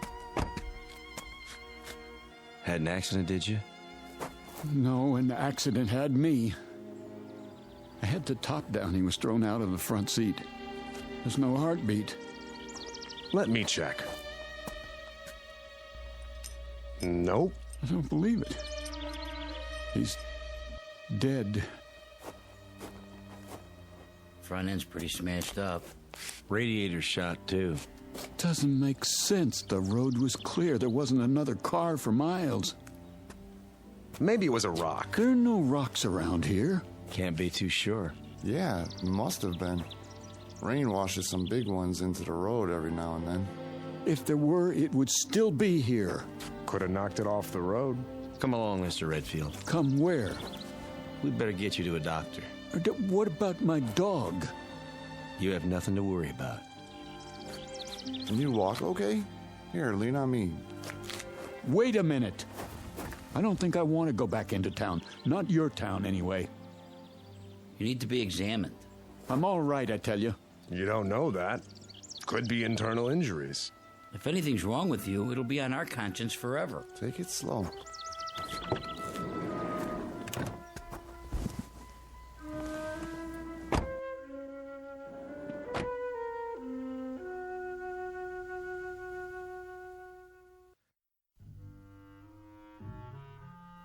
In here, Mr. Redfield. This is a doctor's office? In a way. Thank you, gentlemen. You can leave now. If you're not a doctor, what are you? My name's Dorn. You might say I am the mayor. And these are my associates. Mr. Evans on my right and Mr. Connolly. Hello. How do you do? And how do you feel, Mr. Redfield? Terrible. Oh, I'm sorry to hear that.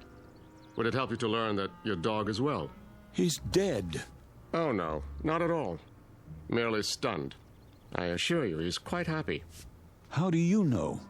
Mr. Swanson called in. That's the man who helped your dog. He thought you'd be pleased. I am, if that's true. You have a suspicious nature, don't you? I thought I was supposed to see a doctor. Oh, of course. But you don't really need one, do you? If you did, we'd have one here in no time, believe me. Then why am I here? Just to bring us all up to speed, in a manner of speaking. Please, sit down. We'll try not to detain you too long. After all, you can't go anywhere in a wrecked car now, can you? You've got that right.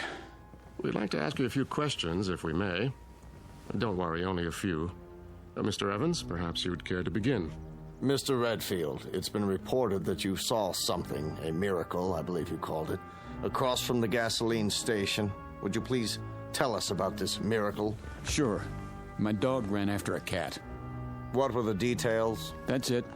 You're quite certain? Nothing more? Yes, I'm certain. Mr. Connolly, your question. I was simply wondering, Mr. Redfield, why you told the girl at the hotel that people were trying to get rid of you. What is this, a quiz show? Look, I've got a wrecked car, and I'm already a day late for work. I assure you, it's being taken care of. Just a few more questions, if you please. I think you mentioned that you're a newspaper reporter. So? A noble calling, but limited. I suppose you have a novel in the planning stages? Who told you that? No one. It's a fact, though, that most reporters aspire to be novelists. I wouldn't know. Are you married? No. Engaged? No. Listen. So you came to Peaceful Valley by mistake? No one knows you're here? Oh, they will. A lot of people are going to know I was here, Mr. Dorn. Oh, dear. What's the story on this place, anyway? Rowdy didn't just run after a cat, and I didn't crash into a rock that wasn't there. What did happen? Come back in an hour, Mr. Redfield. Perhaps then you'll have the answers you seek. I'd like to speak with my associates first. Where can I find a phone? There's one at the hotel. 1 hour, then, Mr. Dorn.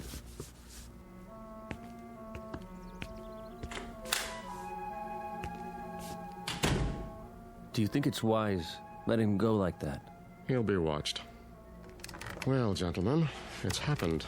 It had to, eventually. No, it didn't have to. And it wouldn't have if we'd kept our wits about us. But we didn't. We were complacent, so infernally sure of ourselves. Dorn. It's true, Mr. Evans. Would you explain the point of keeping the hotel open and the restaurant closed? Doesn't it seem likely that there would be more inquiries for food than for rooms? There haven't been either in over 16 years. You see? Complacency. And I'm as much to blame as anyone. If only the Johnson girl hadn't been so careless. If only Fredericks hadn't behaved suspiciously. If only I hadn't panicked and activated the barrier. You had to. There wasn't any choice by then. So now an innocent young man who's done no one any harm must suffer for our mistakes.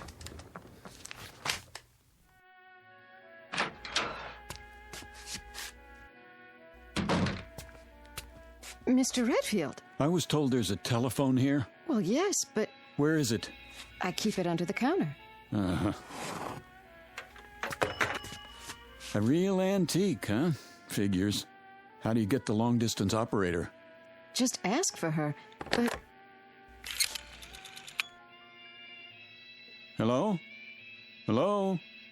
Yes, I'd like to call Albuquerque. Chapel 77205, station to station. That's quite a mare you've got there. Makes a person feel really welcome. You've spoken with Dorn. Yeah? All right. Keep trying. My name's Redfield. Well, I see they haven't come back. Pardon? Your guests? All the keys are still here. Oh. Because there aren't any guests, isn't that right? You should have left when you had the chance, Mr. Redfield. I tried to, believe me. But I smashed my car up on a rock that's invisible. Now, how could that be, do you suppose? I don't know. Do you have a name, or is that a secret, too? It's Ellen. Ellen Marshall. All right now, Ellen. I want you to let me know when my call comes in. It's very important. Will you do that? Yes. Where will you be? Well, I'm going to check on my car, and then I'll be in the mayor's office. Still starving to death, probably.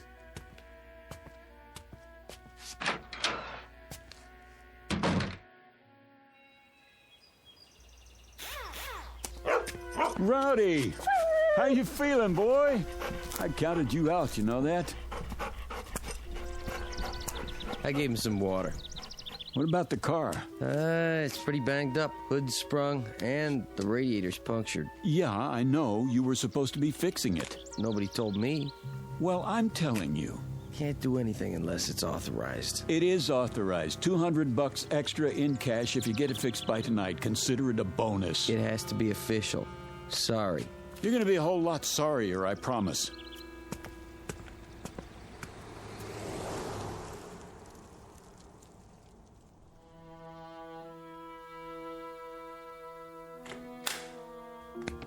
Mr. Redfield, come in. I thought you said my car was going to be repaired. Sit down, please. I don't want to sit down. I want to know why nothing has been done to my car. Why is it just sitting out there? Primarily, Mr. Redfield, because you won't be needing it anymore. No? And why not? Because you are never going to leave Peaceful Valley. Is that supposed to be a threat? You see, Mr. Redfield. Now, the situation is rather complicated. While we hold no brief against you personally... Wait, I think I've got it figured out. Oh? Peaceful Valley is an insane asylum, and you're the head lunatics. I'm never going to leave. Who's going to stop me? We are, if necessary. There's nothing you can do, Mr. Redfield. We'll see about that. Don't do anything foolish. Please listen to Mr. Evans. Tell him to get his hands off me. Come with us. I said don't touch me. Mr. Redfield, be reasonable. You be reasonable. As far as I know, kidnapping is still a crime in this state. Gentlemen, I implore you. This violence must stop now. Oh, you've got one of those too, huh? What are you going to do, make me disappear? Don't you There. You shouldn't have done that, Dorn. Now he's seen the device up close. You mustn't bring him back. I have to. What did you do? How did I get in this chair? You were disassembled. But I was across the room. Your molecules were transported and reassembled with this. That's the same thing the little girl used, so what is it? I'm afraid you wouldn't understand, even if you were a physicist, which you aren't. Try me. Let's say it's a device by which we move objects from one location to another. All things are collections of atoms with spaces in between. Even you, Mr. Redfield. And those atoms are in a given mathematical order. This mechanism breaks them up and stores them, then puts them together again in the same order. That's ridiculous. Perhaps. But it saves time when you want to move your furniture around. Dorn. Yes, Mr. Evans? Let's get this over with. What's he talking about? You smelled a story in this town, Mr. Redfield. And you were right. You turned off onto the road to Peaceful Valley. You saw certain things that defied logic. You became curious. So we had to stop you. And now, I'm sorry to say, we must do worse. Because you have stumbled upon the best-kept secret in the world. What secret? Our gift. Dorn. Relax, gentlemen.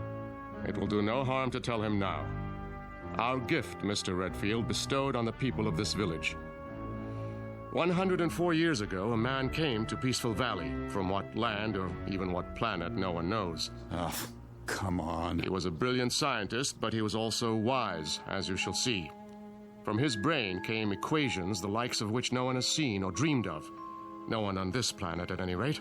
What kind of equations? Of course, I can't tell you what they were, but you're aware, I trust, that the basis of this complicated process we call life is energy. It is a powerful, mysterious force. If enough of it were to strike a single square inch of Earth, it could run all the machines in the world. It could perform miracles. And you expect me to believe in this magic? No magic. The scientists' equations unlocked the force, Mr. Redfield. And from them has come the greatest power for good or for evil that the universe has ever known. Where do you come in? He decided to entrust his secret, the equations and the machines he'd built, to 3 men.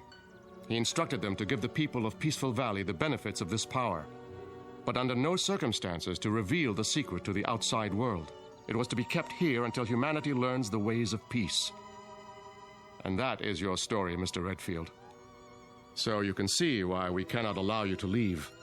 Our law is very clear. It says, let him who discovers the secret be eliminated. There is more at stake here than your life, much more. And now it's time to finish it. What are you doing? Come with us. Get away from me! Don't make it hard on yourself. Come, Mr. Redfield, we can't do it here. I promise you it won't hurt a bit. No! Wait! Wait!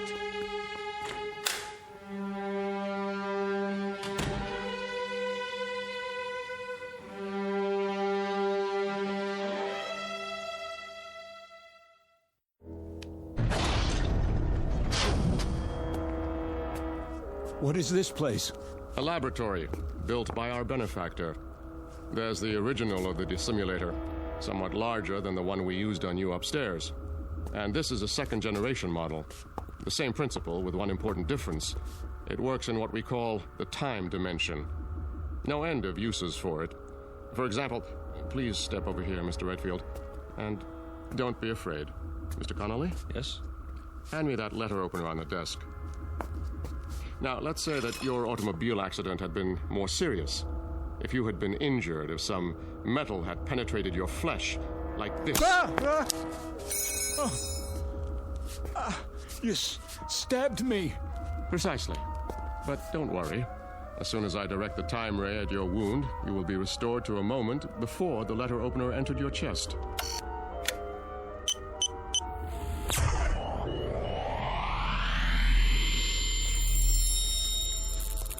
My skin.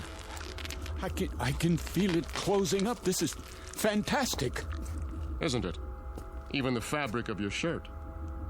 Now, let me see. This console is a duplicating machine, but not like others you've seen. Here, for example, on this card is a description of the atomic structure of a ham sandwich on white bread with mustard. One ham sandwich. I believe you said you were hungry? Not anymore, Mr. Dorn. Out there on the road, what did I run into? In the car? I'm sorry about that, but we had to stop you. It was an energy field.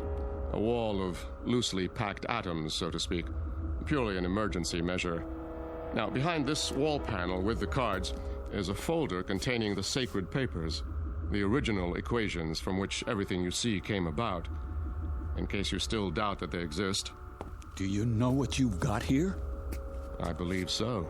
And you mean to say you don't intend to share it with the world? Oh, good heavens, no. I've already explained why. The world isn't ready. But Peaceful Valley is? We have no wars here, no crime, no violence, no greed. Unlike your world, ours is a place of peace. We use the power for good, not evil. And what makes you so sure the rest of us wouldn't do the same? Come now, Mr. Redfield. The history of civilization is written in blood. Because people wanted things. With this power... With this power, they would destroy the universe. They are children. But that one machine, it could stop sickness and suffering. It could cure disease. And you let people... Haven't you any conscience? Yes. That is why we cannot release the equations. The same power to heal the sick could be used to kill the innocent. It could mean the end of the world. I don't believe that. Think, Mr. Redfield. What did you do with Professor Einstein's primitive equation E=mc²? It could have been used to make the waters flow in the deserts to feed the starving millions, was it? No. It was used to destroy countless lives with a bomb. So you're just going to sit on your secrets, use them for making ham sandwiches. Ham sandwiches are a bit better than total destruction, wouldn't you say? Let's get on with it. He knows too much. We have to eliminate him. You hypocrites. You talk about us, but when you want someone out of the way, what do? You eliminate him. Be quiet. No, he has a point, Mr. Evans. That is what I've been pondering. If we kill this man, then in what way do we differ from the outsiders? It's the only solution. Thank you, Adolf Hitler. Oh, dear. We didn't anticipate this, did we, gentlemen? It is the law. Not necessarily. The law says, let him who discovers the secret be eliminated. It doesn't say killed. You can be eliminated one of two ways, Mr. Redfield. Through death or through assimilation. The choice is yours. Will you die or will you join us? You mean live here the rest of my life? Exactly. Become one of us. It won't be unpleasant, you know. We'll give you a nice house, built to your specifications. Time to write that novel. Nothing or everything, huh? Well, which shall it be? What do you think? In that case, welcome to Peaceful Valley. I've equipped it with bookshelves, a desk, reference materials, paper. I'm sorry about the old-fashioned typewriter. We couldn't find a card for anything newer. But Dorn has promised me... Miss Marshall. Yes? Why are you going to all this trouble? Because Dorn asked me to. Is that the only reason? I suppose I'd like you to know that I'm not really unfriendly. I'm not. In fact, I think we could be very good friends. Mr. Redfield. Yes? May I ask you a question? I wish you would. Do you play chess?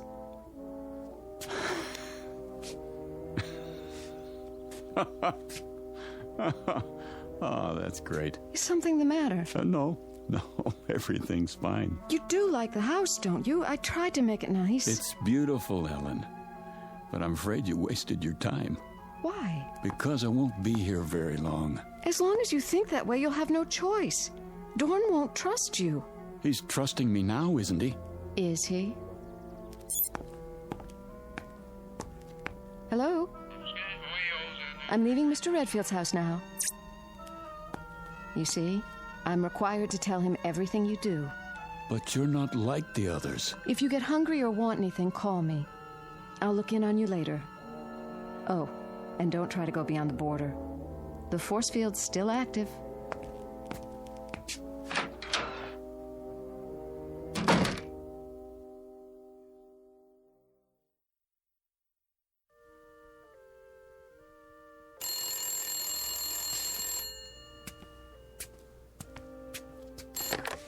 Yes? Mr. Redfield, on your call to Albuquerque, The circuits are still busy.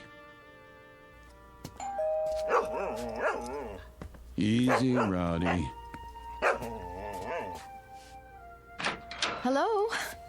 I brought you a new typewriter ribbon and some erasers for now. Dorn's still looking for the atomic structure of a word processor. Thanks.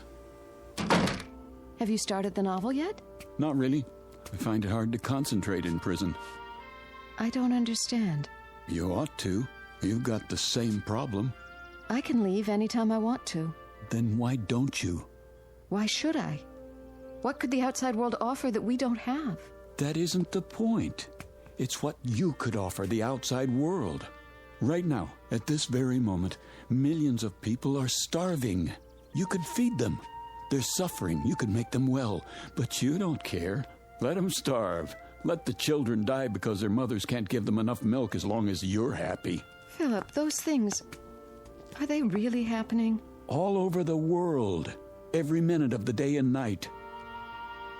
What would you do? A terrible thing.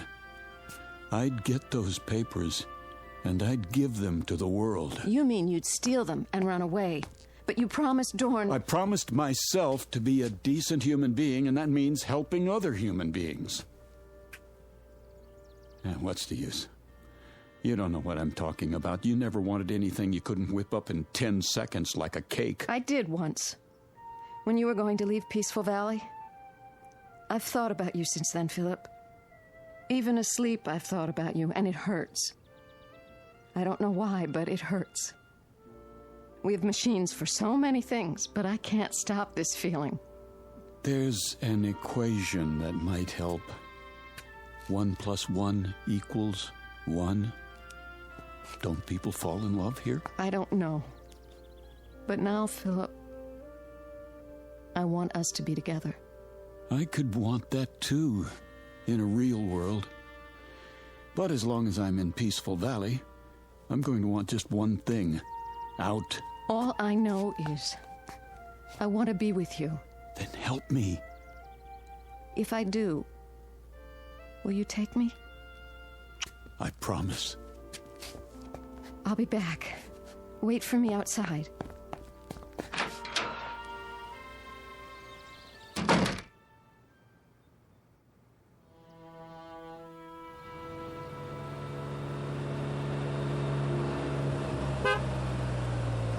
Easy, Rowdy.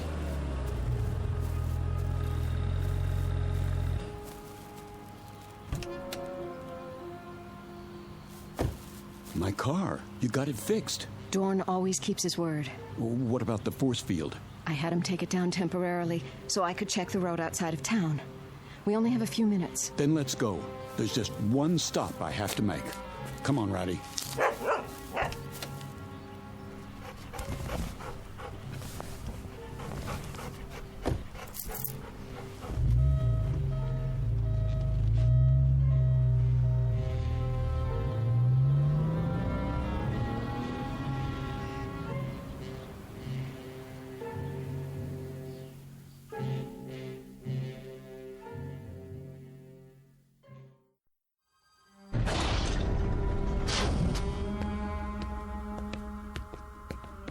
There. The equations. And then what else? What do I need? Maybe, atomic structure of gold. Guitar. Gun. 38 police special. That'll do.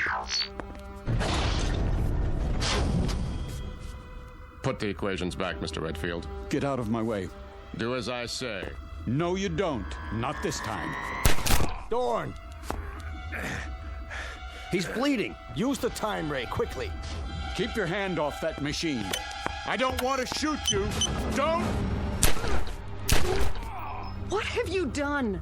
We've got to restore them. What are you? I can't let them die. Are you going to shoot me too? No, of course not, but... Have you looked at the equations? Right here. Wait a minute. The first one's blank. The second one? They're all blank.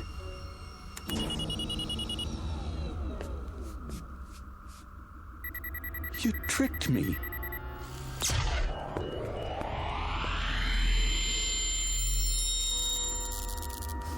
Thank you, Miss Marshall.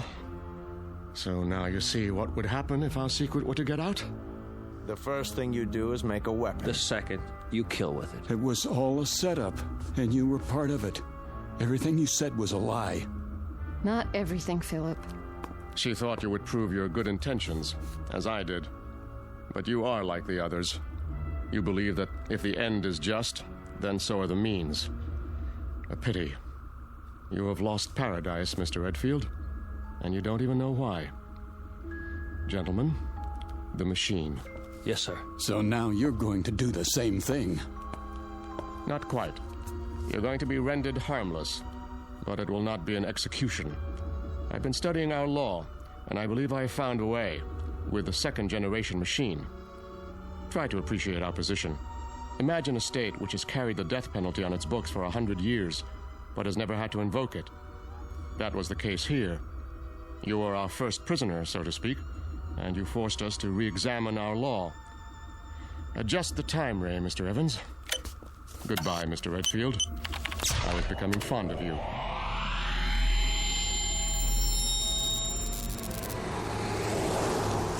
Here's your change, mister.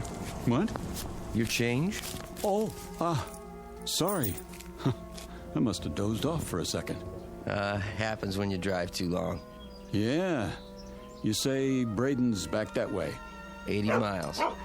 Down, boy. It's just a cat. You stay. That's strange. Anything wrong? Well, just that woman who walked by. Thought I knew her. Wishful thinking, I guess. Nice little town you've got here. We like it. Well, so long. Don't know that I'll be back this way, but keep it peaceful.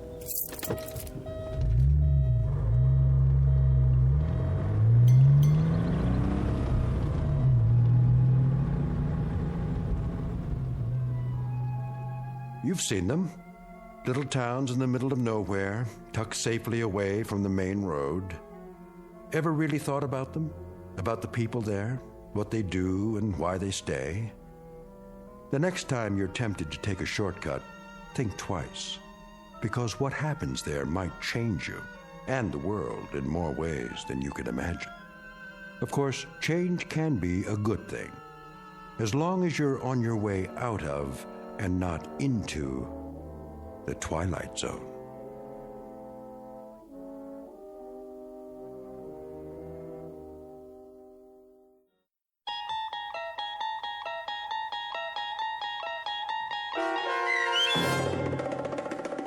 Valley of the Shadow, starring Chelsea Ross with Stacy Keach as your narrator, was adapted for radio by Dennis Etchison and written for The Twilight Zone by Charles Beaumont.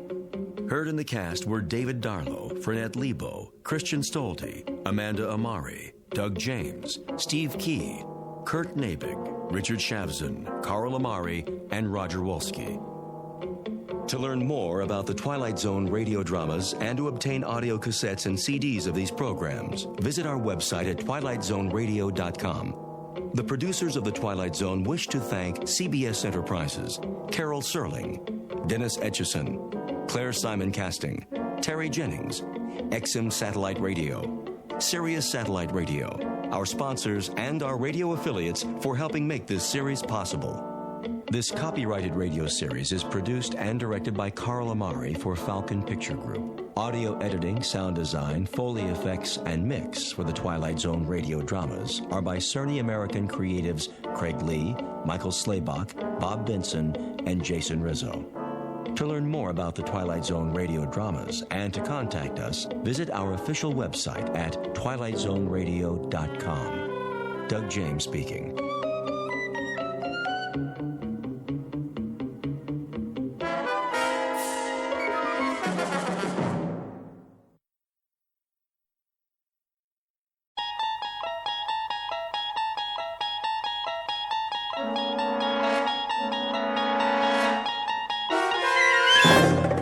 You unlock this door with the key of imagination. Beyond it is another dimension, a dimension of sound, a dimension of sight, a dimension of mind. You're moving into a land of both shadow and substance, of things and ideas. You've just crossed over into The Twilight Zone.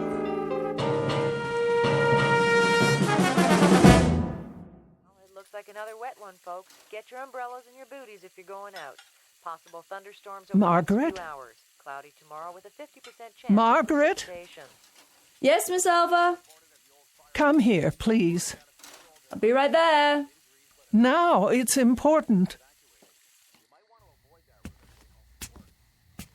The dishes are all done. Do you need something? It's getting late. It's not that late, is it? We can play a game of cards if you like. A storm is coming. Is it? Well, that's what they said on the radio. A very serious one. The sky was clear this afternoon. Nevertheless, I think you should be getting home. Well, I'll just fix your cup of tea then. I'd like to be in my bed. So early? Well, I'm feeling a bit tired. Oh, as you wish. Do you have your shawl? It doesn't do much good. Oh, awfully chilly this evening. I'll raise the thermostat. Ah, there's the rain. Oh, I hope the roof holds. Why wouldn't it? You had it reshingled last year. Here we go.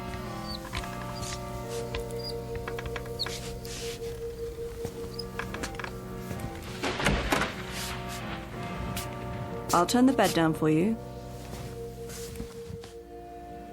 Now, take my hands up and out of your chair. Oh, thank you. Thank you, Margaret. I don't know what I'd do without you. Oh, you do just fine. You'll be walking again soon. Have you been doing your exercises like Dr. Mays told you? It's no use. These legs simply don't work anymore. Oh, Margaret, I'll never leave this house again. Now you stop that. There's a big, wide world out there. Places to go and people to see. The only way I'll see them is if they come here. And there's not much chance of that. Most everyone I know is passed on. Surely not. You have a phone right next to the bed. Call some friends. Keep in touch. It's been too long. I don't know if the numbers work anymore. Of course they do. If they don't, talk to Miss Finch at the telephone exchange. She'll look them up for you. Now, wait right here. I'll get your pills and a nice cup of hot tea. Hurry, Margaret, the rain. You'll never get home. Oh, don't you worry about me, Miss Selva. I'll be back with your tray. Oh, my. Such a terrible, terrible storm. Miss Elva Keene, who lives alone on the outskirts of Linden Fleet in Maine. Her world has shrunk to the size of the small house she owns and may never leave again. For some years, the pattern of Miss Keene's life has consisted of sitting in her wheelchair or lying in her feather bed, knitting, reading books, listening to the radio, eating modest portions of food, napping, taking her medication, and waiting. For exactly what? She's not sure. Perhaps for something different to happen. Something small but significant that will make all the difference. Miss Keene doesn't know it yet, but her time of waiting has just ended. For something different is about to happen, by way of an unexpected phone call in the middle of a stormy night. A telephone call routed directly through the Twilight Zone.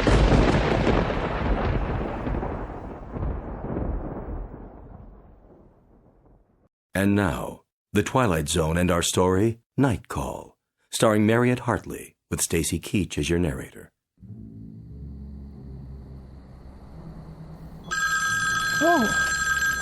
Oh, someone calling? At this hour? Oh. Hello? I'm sorry, I didn't hear. The thunder. Hello? Hello? Who is on the line, please? Oh, no one, apparently. How odd. Perhaps I was dreaming.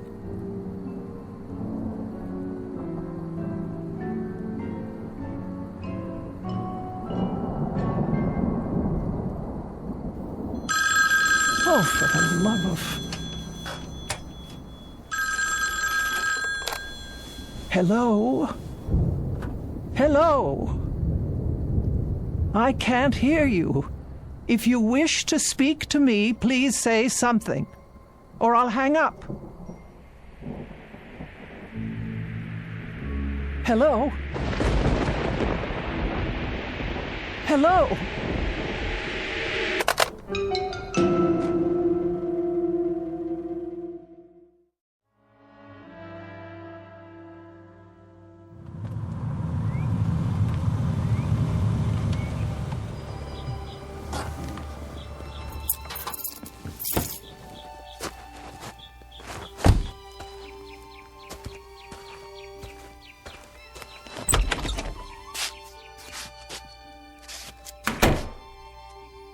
Hello?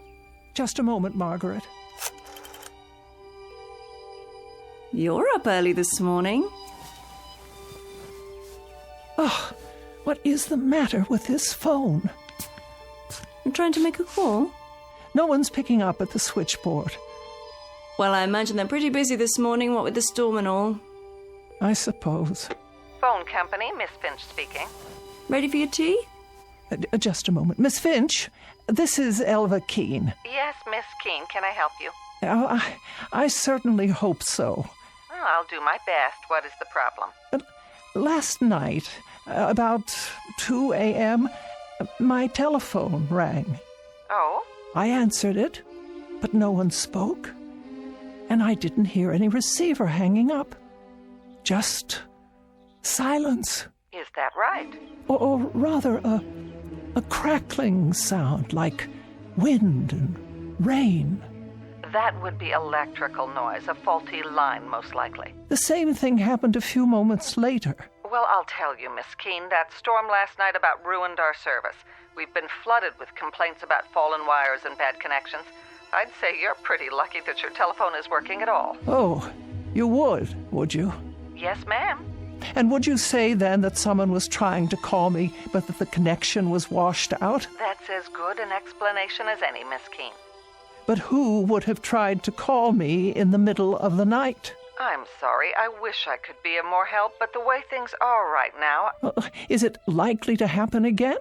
I really couldn't say. It might. Were you expecting a call? Not at that hour. It depends on what's causing it to happen, of course. Well, could you find out? If there's a breakdown somewhere, our crews will find it and repair it. And what am I to do in the meantime? If it does happen again, you just call me and I'll run a special check on it. Will you do that? Well, if that's your only suggestion. I'm afraid it is. I'll be here in any event. Well, goodbye, Miss Keene. Goodbye. All taken care of? I'm not sure. I'll start your tea, and then we'll move into the living room. Would you like that? Margaret. Yes, Miss Alva? Did you call me? When? Last night. At 2 a.m? No, ma'am, not me. Oh. I thought you might have tried to check on me because of the storm. But then I don't pay you for nights, do I?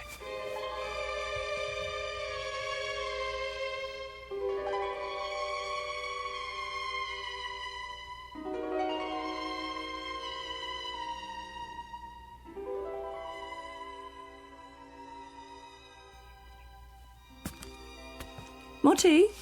No, thank you. Have you taken your pill? Yes. Don't I always? Never missed one yet. The highlight of my morning. The mail should be here by now. Shall I check the box? Why don't you do that? With multiple injuries in the 5-car pileup, so take caution while driving in these slick conditions. The storms are still very strong in the north and northeast, while the rest of the city, the severe storms seem to have passed over. Several areas were still without power last night due to fallen wires. Workmen restored electrical service shortly before dawn.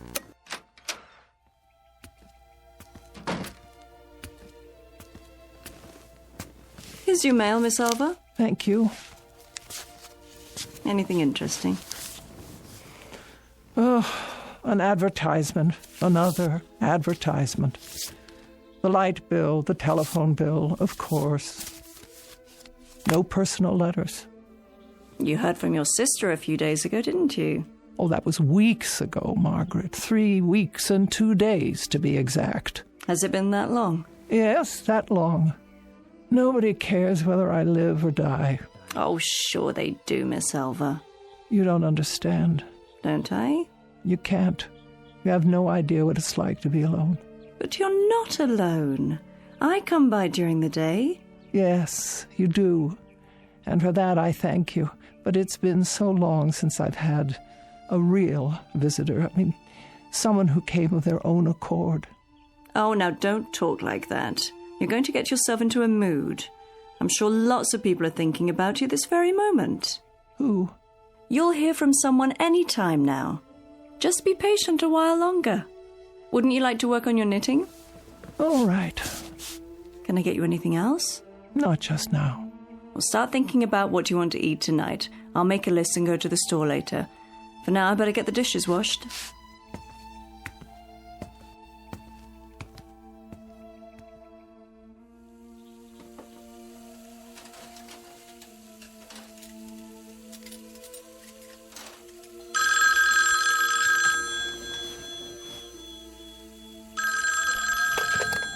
Hello?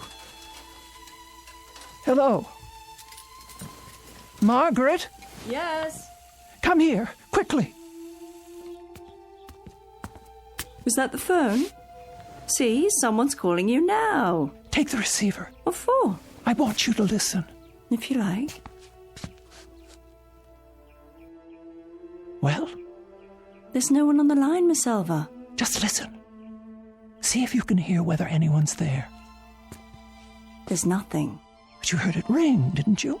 Yes. Tell me if someone hangs up. Not a thing. The line's dead. Wait. What's the matter? Oh, well, it doesn't matter. I'll call Miss Finch and have them check on it. You really think that's necessary? Yes, I think it's necessary. Am I to suffer calls like that at all hours of the day and night? Calls like what? There was no call. Then why did it ring? It was a mistake, that's all. How could it be a mistake? Someone must have dialed my number. Not if it's a malfunction. Something's wrong with the equipment. I'm sure they'll... What are you doing? Reporting it. Phone company, Miss Finch speaking. Hello, Miss Finch. I thought you should know.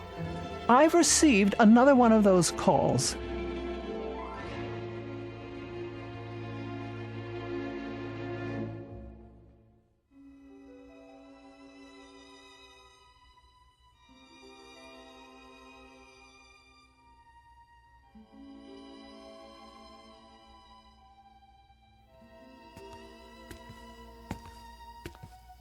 There we go. I peeled you an apple. And here are 2 of your favourite cookies to go with your tea. Can you think of anything else? No, I'm sure that will do. All comfy? Perhaps one more pillow. Certainly. Here you are.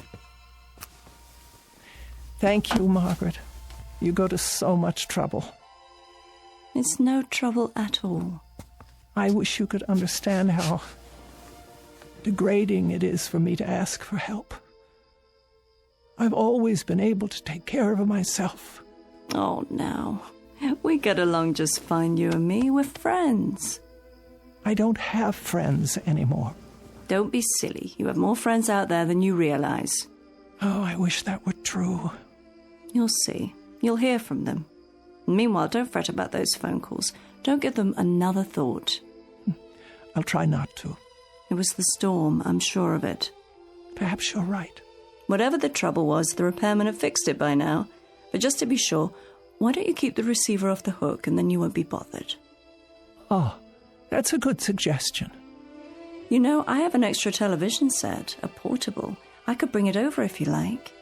No need. There's hardly any reception out here. There is if you put up an antenna or connect with the cable system. That costs money. Besides, there's nothing I care to see. Suit yourself.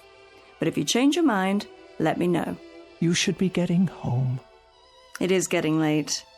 Let's see. You have your pills, your knitting. Would you like a book? I'll be going right to sleep.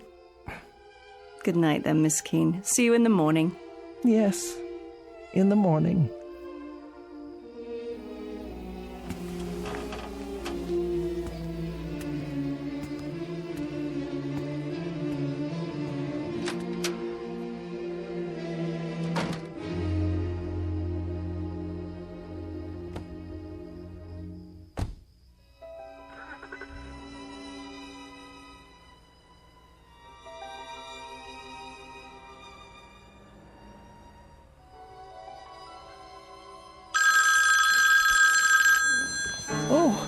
Margaret, there it is again. What should I do?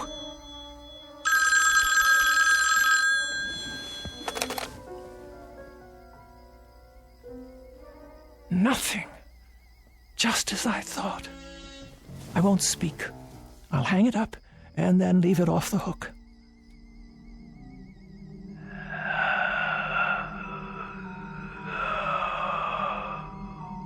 Yes? Who's there? Who is it?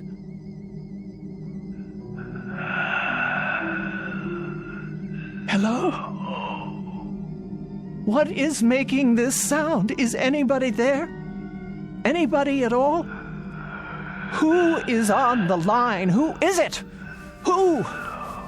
Hello?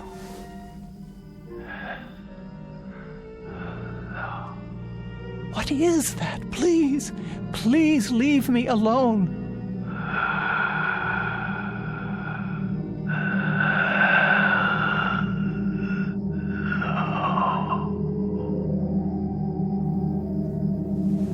No. Please. No.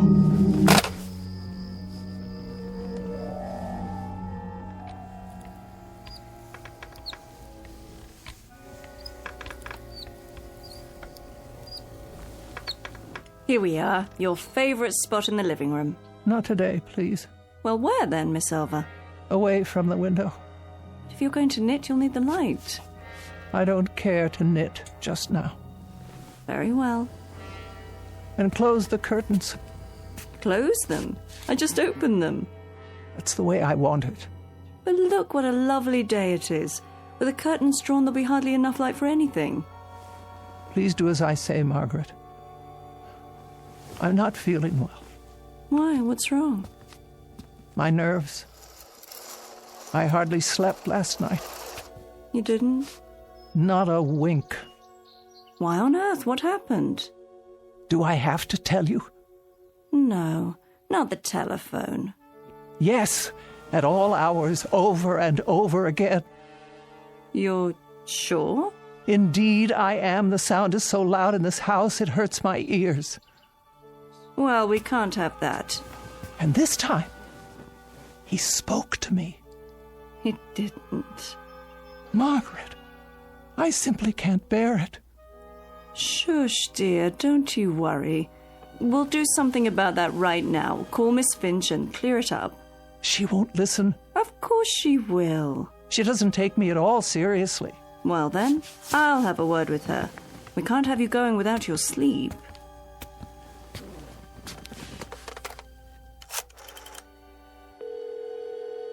Operator?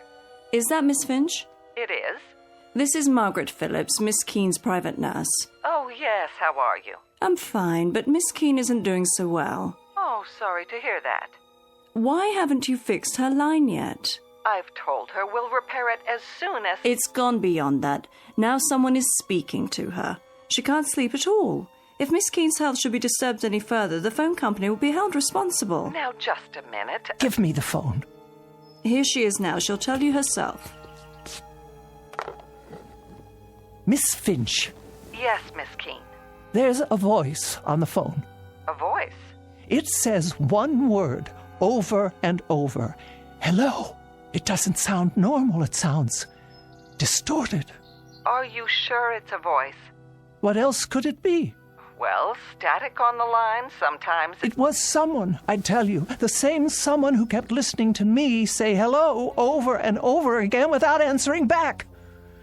The same one who made those horrible noises. What kind of noise? I don't know. That's why I'm calling you. It must stop immediately. A voice, you say? Was it a man or a woman? I couldn't be sure. So you have no idea? I tell you, there is no way of knowing. It could be either. And you're positive it wasn't someone on your party line? Oh, don't you think I know the people on my party line? Of course, Miss Keene, of course. Well, I'll have a man come out as soon as possible. The crews are still pretty busy, what with the damaged lines and all from the storm, but I'll tell them to put a rush on it. And what am I to do if this person calls again? Hang up, Miss Keene. But whoever it is will only call back. And then I have to answer to stop the ringing. That's my best advice. It's either that or disconnect the line. No, you can't do that. What if there were an emergency? I have no way to call out. That's true. Then there isn't much choice. I suggest you talk to them. Try to find out more, get a name if you can. Do that and we'll have something to go on. We'll take immediate action, I promise you. But I don't wish to speak to them at all. Then I'm afraid there's nothing we can do. So you won't help me? We can't. It could be absolutely anyone. There's no way to know. I see. Then, good day to you. What did she say? Not a word of help. It's obvious she doesn't believe me. Oh, I'm sure that's not true. As far as she's concerned, I'm just a nervous old biddy falling prey to my imagination. But she didn't actually say... Well, she'll find out differently. You all will, if it's not too late by then. Such talk. You're letting yourself get way too upset. Why don't we have some breakfast? Would you like that? No, I'm not hungry. In a while, then. We'll both have something. I'll leave the curtains drawn so you can catch up on your rest. Would you like a pillow for your back? Make sure they're completely drawn. But it's so dark in here. I can't afford the risk. What do you mean? Well, if someone's out there, he could be watching. Watching what? Me.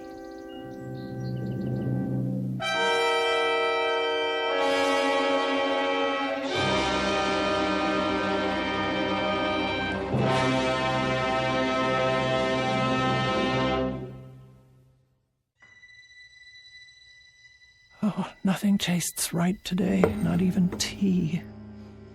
It's not your fault. I'm feeling so out of sorts. Margaret? Margaret? That's all right. Stay where you are. You're entitled to a nap, too.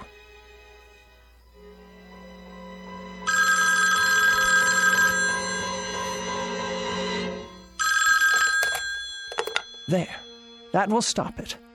I won't put it to my ear. I won't. But if I don't take the call, I'll never know who it is. Oh. All right, I'll leave it on the hook. And the next time it rings, I'll force myself to speak to them and find out what they're up to.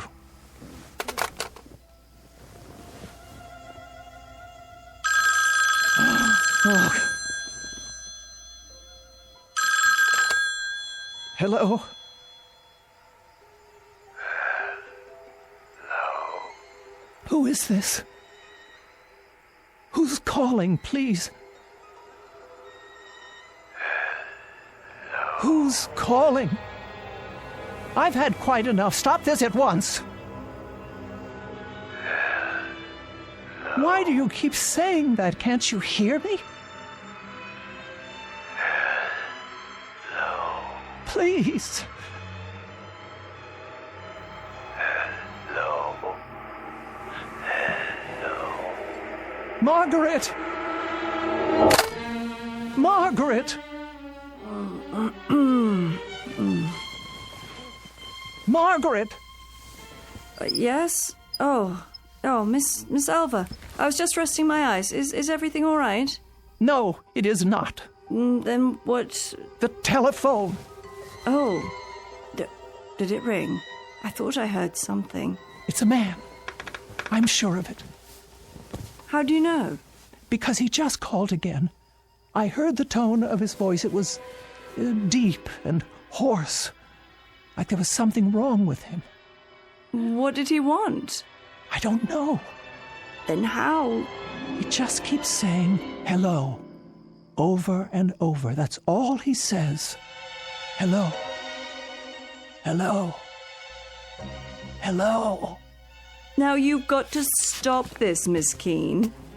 I've got to stop. I'm not the one who... You're working yourself into a state over... Over nothing? I didn't say that. You didn't have to. You were going to say it. Now, Miss Keene, I was not. I think I'd better put you back in your bed so you can... I don't want to be put in my bed. I want to know who this terrible man is who keeps calling. What did Miss Finch tell you? She told you it was probably a bad connection, didn't she? The telephone wires are still wet from the rain.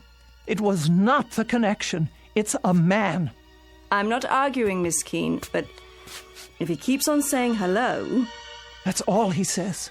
Then obviously he can't hear you. And that would be because of a bad connection. Doesn't that make sense? No. He heard me. I know he heard me. He paused each time and waited for me to speak. I don't know what he wants. Then why don't you hang up on him, Miss Selva? You don't have to listen, just hang up. Is that so hard to do? No, I've tried that. But the voice... Hello, over and over. Hello, hello, hello. Then do this. Take it off the hook. There. Now he can't call you, right?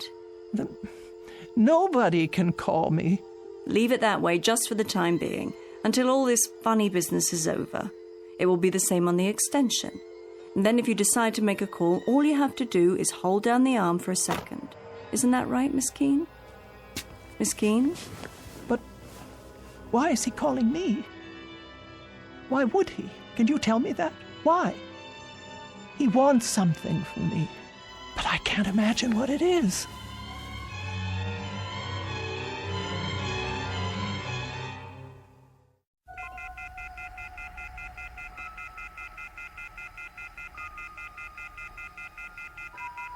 Oh, I can't bear that sound. Try putting a pillow over it. There. No. Hello. Hello? Where are you? What? I want to talk to you. No.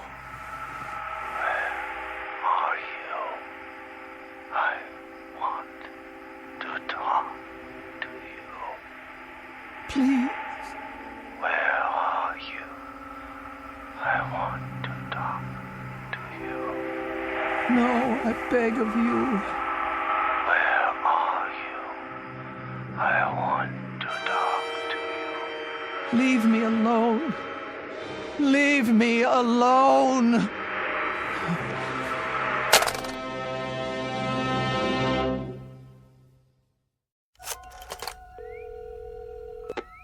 Phone company. Miss Finch, the problem is getting worse. Oh, hello, Miss Keene. I tell you I won't have it. Have you tried leaving it off the hook?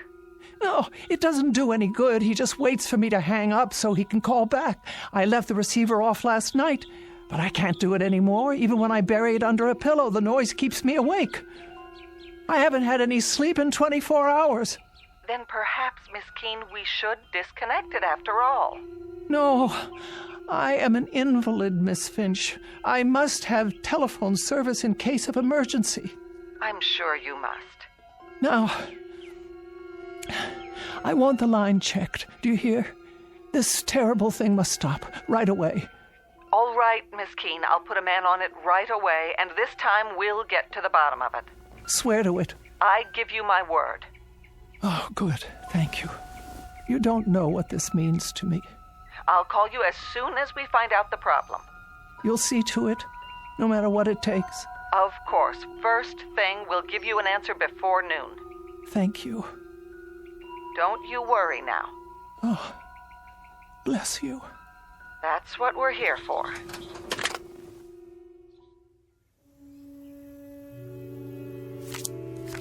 Your play. What? Pick up your cards, Miss Elva. This is what we need, you'll see. A nice game of canasta. Oh. Yes. Now, it's your play. What is the matter with that girl? Hmm? She promised faithfully that a man would check on it today. The afternoon is almost over and no one's been by. Maybe he doesn't have to come by, Miss Elva. Why wouldn't he? If the problem is somewhere else, with one of the telephone poles, for example. Well, I suppose that could be true, but she promised she'd let me know. Look at your cards. Did you get a good hand this time? Oh.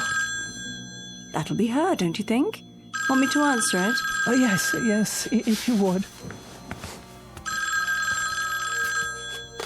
Hello? No, this is Margaret Phillips. Would you like to speak with her? Who is it? Just a moment. You see, it's Miss Finch. Now everything will be fine. Oh, yes? About those calls you say you've been receiving, Miss Keene. Say I've been receiving? Why don't you believe? We sent a man out to trace them. I have his report here. And? He says he followed your line through all its connections. He found the problem. Well, what is it? A fallen wire on the edge of town. Fallen wire? Yes, Miss Keene. The weather blew it free of the pole. I don't understand. One end was on the ground, so no signal at all was getting through. Are you telling me that there were no calls? I'm sorry, but there's no way anyone could have called from that location, Miss Keene. I tell you, a man called me. There must be a phone there. There must be some way for him to call me. Miss Keene, the wire is lying on the ground, unattached. Tomorrow our crew will put it back up and you won't have any further trouble. There must be a way that someone got through. But there is no one out there. No one at all. Out where? Miss Keene, it's the cemetery. Oh. Miss Keene, are you there? What is it, Miss Elva? Miss Keene? Miss Keene? Why have you dropped the phone? Will you tell me what's wrong? Miss Keene, for heaven's sake, what is it?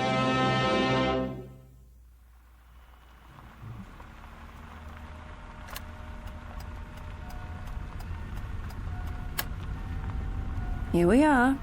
Valley View Cemetery. Are you sure you want to get out of the car? Yes. I wish you'd tell me why you decided to come all this way. Miss Keene, this isn't good for you. If you hadn't made such a to-do about it, I'd never have taken you in the first place. Why won't you answer?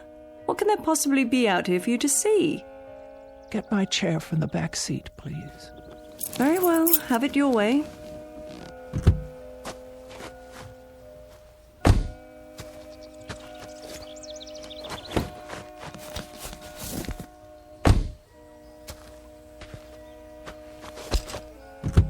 Careful.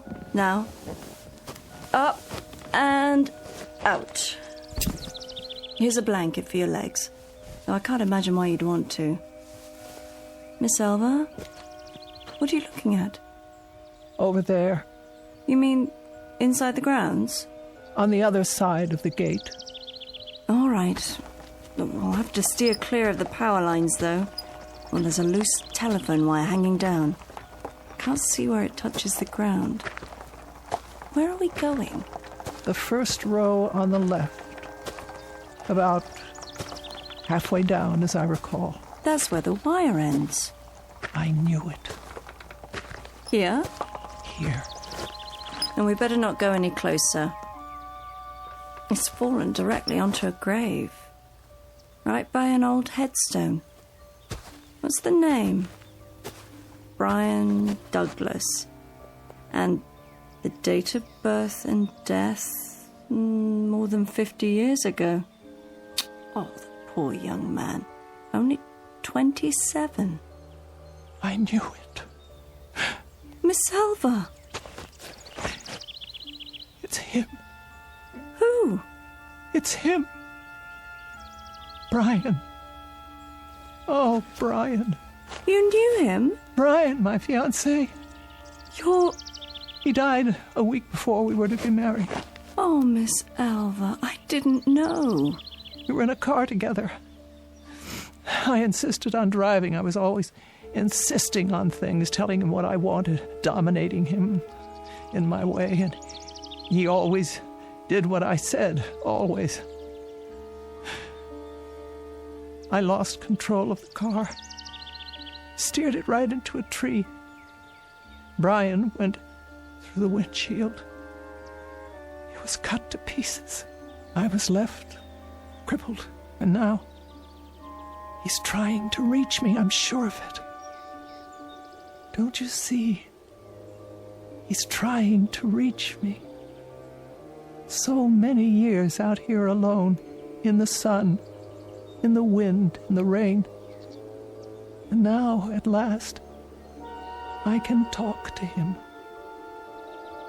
I won't be lonely anymore.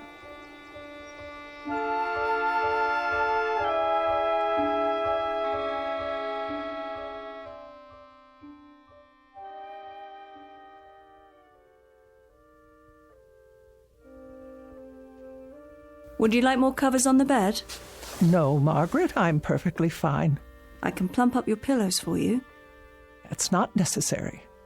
I can't leave you like this. I'll be all right. Good night.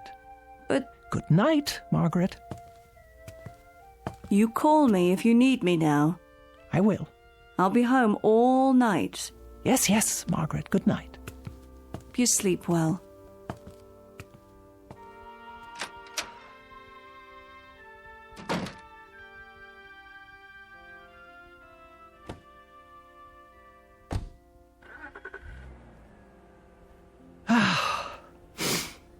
Now then, you may call me any time at all.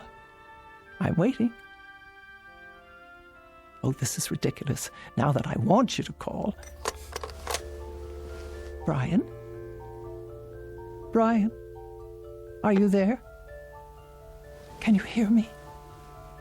It's Elva. Elva! Oh, Brian. Brian, my dear. Brian, where are you? Where are you, Brian? Can't you hear me at all?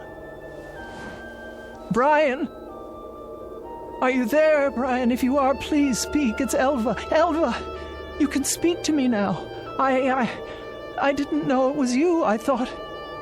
Brian, please, I know you're there. It's Elva. Talk to me, Brian, please. I beg you. You said... leave you alone. No, but I didn't mean... I always do what you say. Oh, God, but I didn't mean... Brian, I didn't mean that. Not this time. I didn't understand. I only meant... Oh, Brian. Brian, speak to me. No, Brian, don't go. Don't leave me here. I didn't know it was you. I didn't understand. I tell you, there were so many things I didn't understand. I didn't mean to say. Brian, please. Please. Oh, please. No. Oh. According to the Bible, God created heaven and earth. But it is every man's prerogative and every woman's to create their own particular and private hell. Case in point, Miss Elva Keene, who in every sense has made her own bed, and now must lie in it. Sadder but wiser, by dint of a rather painful lesson in responsibility, transmitted from the Twilight Zone.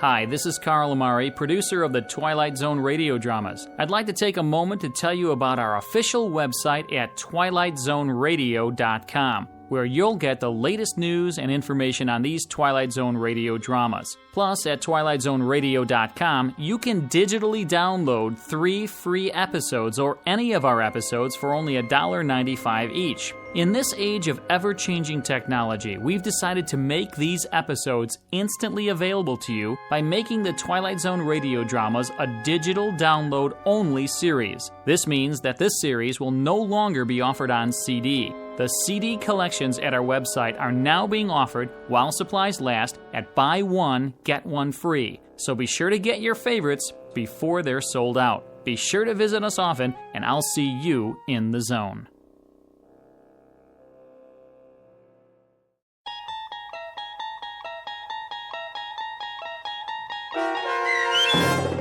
Night Call, starring Marriott Hartley, with Stacy Keach as your narrator, was adapted for radio by Dennis Etchison and written for The Twilight Zone by Richard Matheson.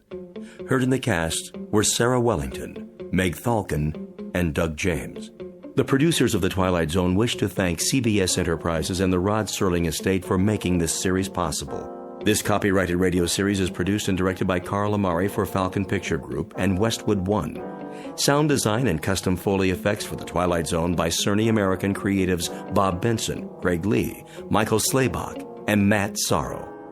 To learn more about the Twilight Zone radio dramas and to contact us, visit our official website at twilightzoneradio.com. Doug James speaking.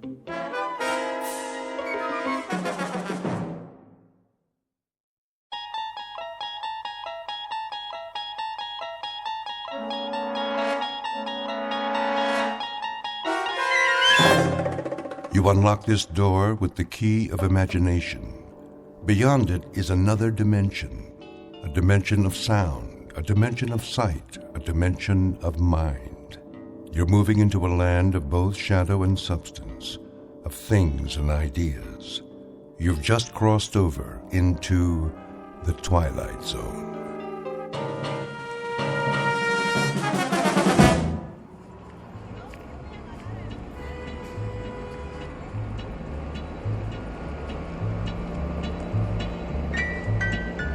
Street. Next stop, 14th Street. Bus driver. Yes, sir. There's a restaurant I've seen, a buffet. Lots of restaurants along here. Carolyn's Country Kitchen, I believe it's called, with the chicken special. Oh, yeah, corner of 17th. That where you want off? Indeed, I've been looking forward to trying it. All you can eat, I understand. Oh, knock yourself out. Oh, I shall, I assure you, I shall. Next stop, 17. 17. Here you go. Here, watch your step. Yeah, wait a minute. Yes? Well, when you got on, did you ever give me that transfer? Most certainly. There was such a crowd, but I finally found it. Remember? If you say so. Yeah. Have a nice night. I shall. Next stop.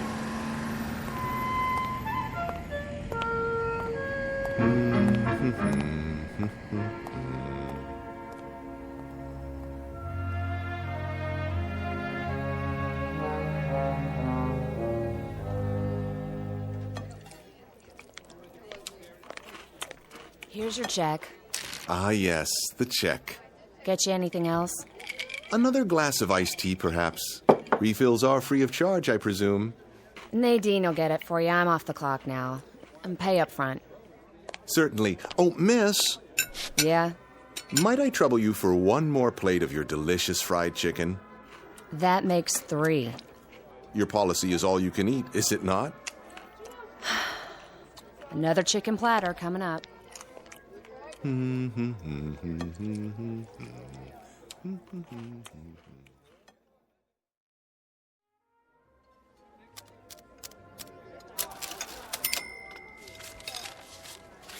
Thanks, Mrs. Nolan. Oh, don't mention it, Bernice. Hey, see you Saturday for the baby back ribs. You take care now. Enjoy your meal, sir? Very much. I couldn't eat another bite. That's nice. Cash or charge? Oh, cash, of course. I don't believe in credit cards. All that interest. I know what you mean. That'll be... Oh, my. something wrong. What a bother. Do you know what's happened? Why don't you tell me? My wife borrowed from my wallet and forgot to leave anything for me. Will you take a check? Like it says on the sign, no checks. Yes, I see. Well, not to worry. My name is, James Brocklehurst. I'm with the Plyo Film Corporation. Perhaps you've heard of it. Here, let me give you my business card, if I can find one. Card won't do me any good. Oh, my. Most embarrassing for me as well as for yourself. In that case, I insist on returning tomorrow evening to reimburse you in full. Would you move it, pal? I gotta pay and get home. Of course. Tomorrow evening, then, at this exact hour. I'll include a generous tip as well. Thank you for your kind understanding. Hey! Thank you. What's the matter with that guy? I'm not sure, but I think he just stiffed me.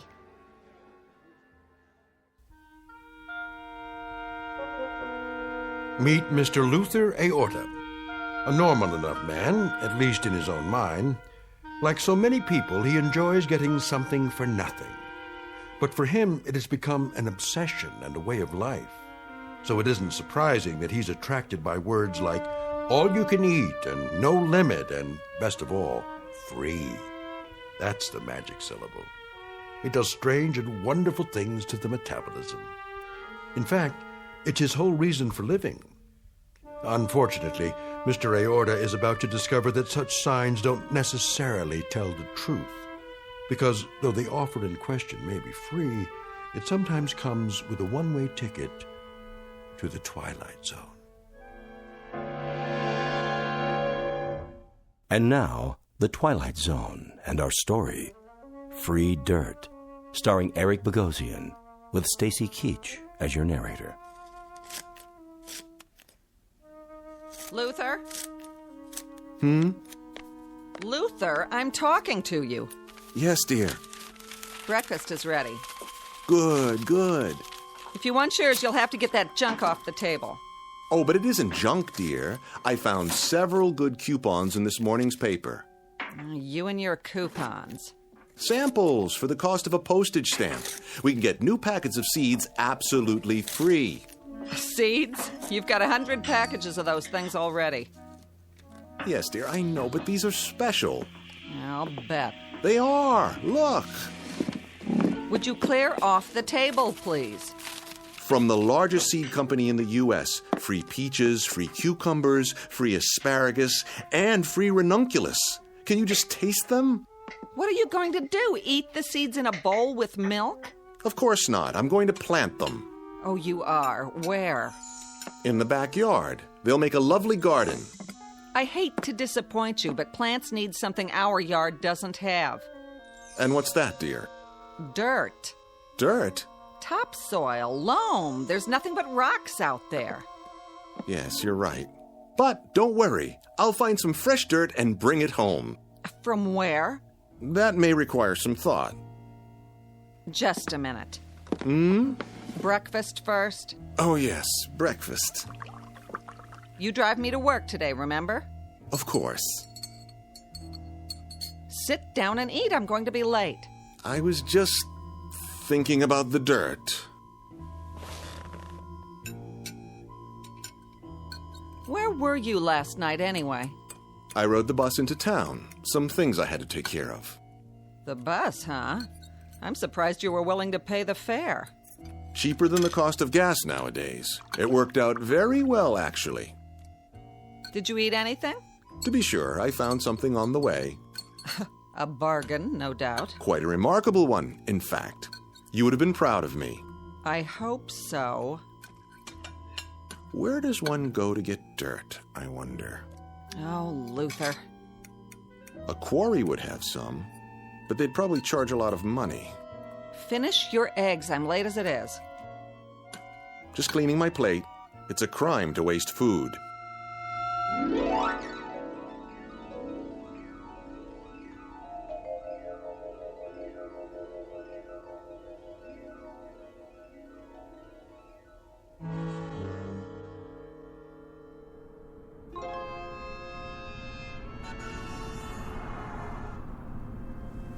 Let's see now. Nothing on the way home but offices, real estate companies. Perhaps the nursery. No, packaged soil would cost a fortune. Oh, well. Have to give this some serious consideration. Or double your money back. That's right. If you're not 100% satisfied with your new Ellison steam cleaner, return it to the factory and get double your money back. Call toll-free today or write the Ellison Company, Box 403, Minneapolis, Minnesota. And now, back to music for your morning commute. Box 403, Box 403. Where's a pencil? Wait a minute. I don't believe my eyes. Free dirt apply within. Within where? Of course, Lilyvale Cemetery. Where better to go for rich parturient soil?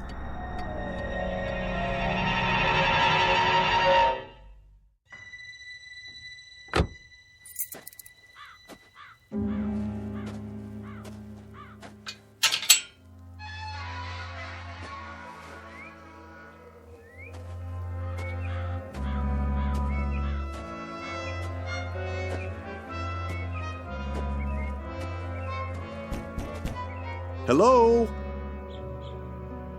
Hello, anyone? Anyone at all? Guess not.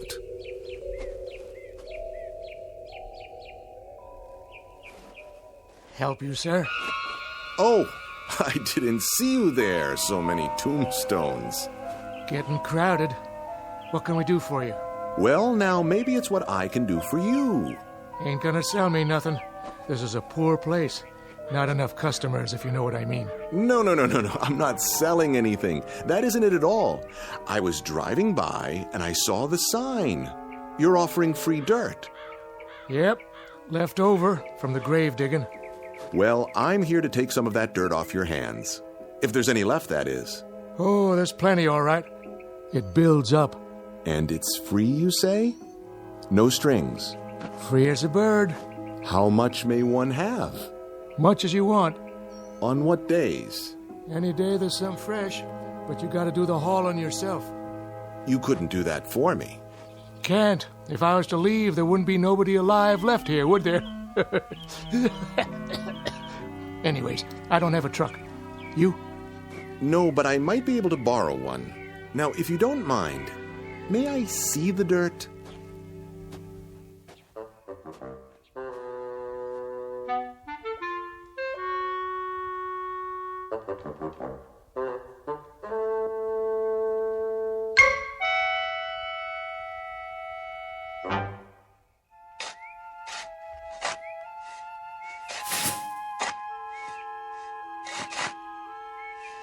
Even it out now. I want to get as much as possible in one load.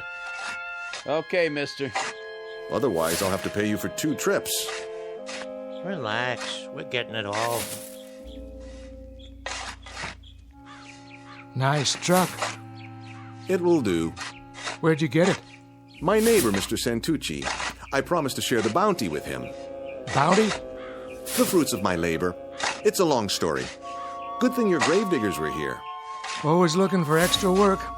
Dig it up or shovel it someplace else. Same difference.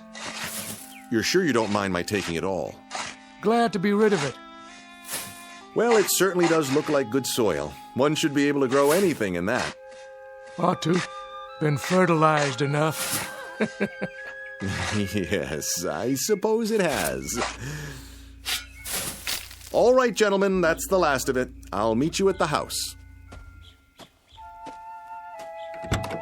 Thank you, my good man. You've made my day. Don't mention it.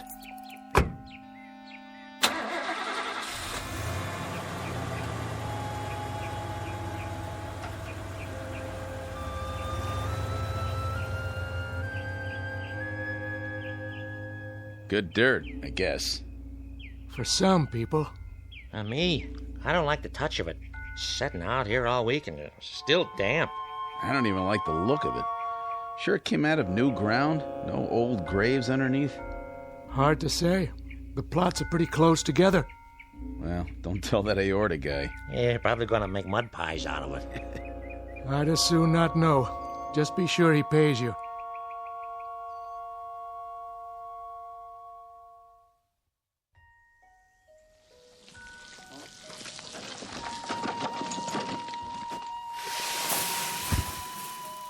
That's about it.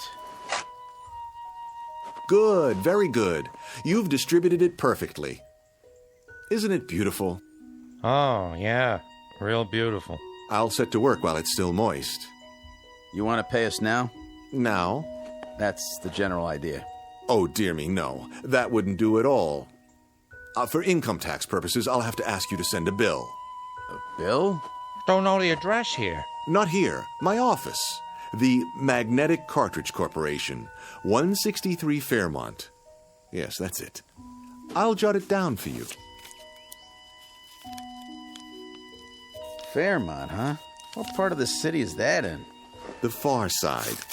Now, if you'll put the wheelbarrow and shovels in my car, I'll drive you back to Lilyvale. Just give me a moment.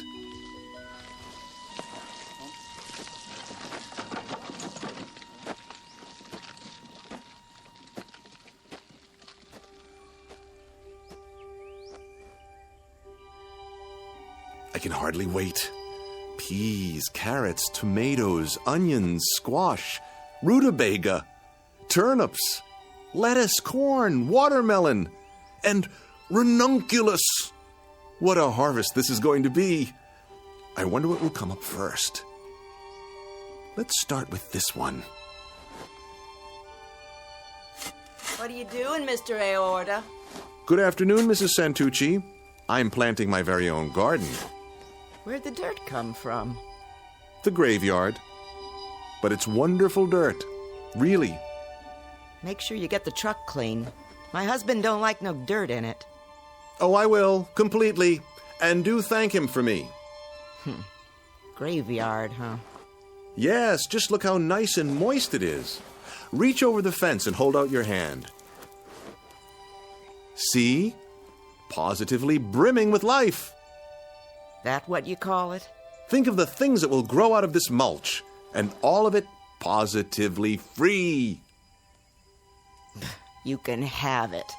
Feels funny. And the color ain't right.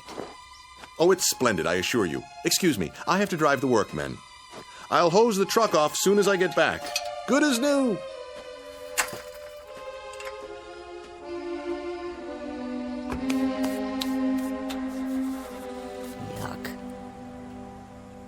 Even smells funny. Now I gotta wash my hands.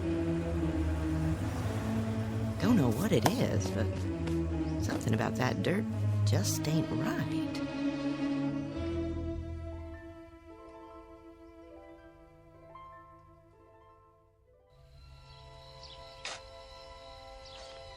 And parsley, and watercress, and zucchini, and sweet potatoes. Yes. And cabbage, and string beans, and even red peppers. Oh, what a succulent harvest this will be. There, let the soil do its magic. For now my precious seeds prepare to deliver your wonders.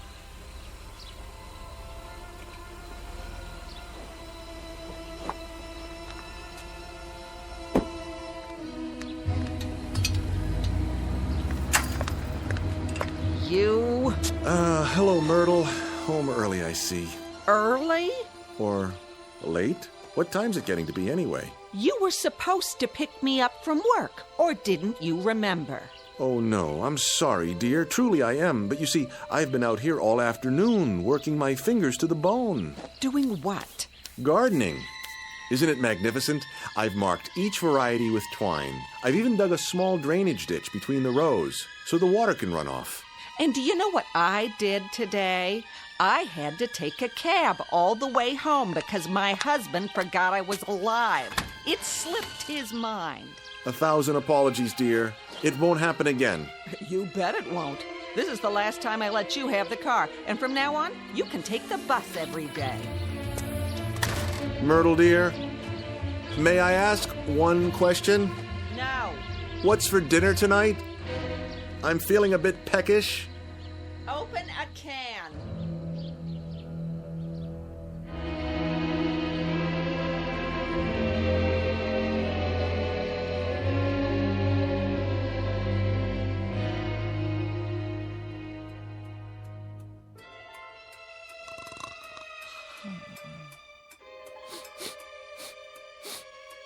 Hmm?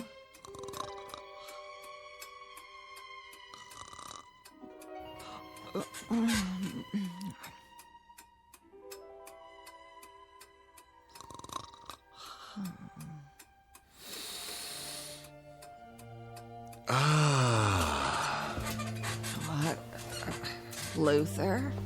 Go back to sleep, dear. What in the world? Just opening the window a crack. What for? Ventilation. Smell that. Come back to bed. It's 3 o'clock in the morning. I know, but I simply had to get a good whiff. Isn't the night air delicious? Like it's alive. Oh, crazy man. Listen. You can almost hear the little seeds reaching up from the earth, trying to be born.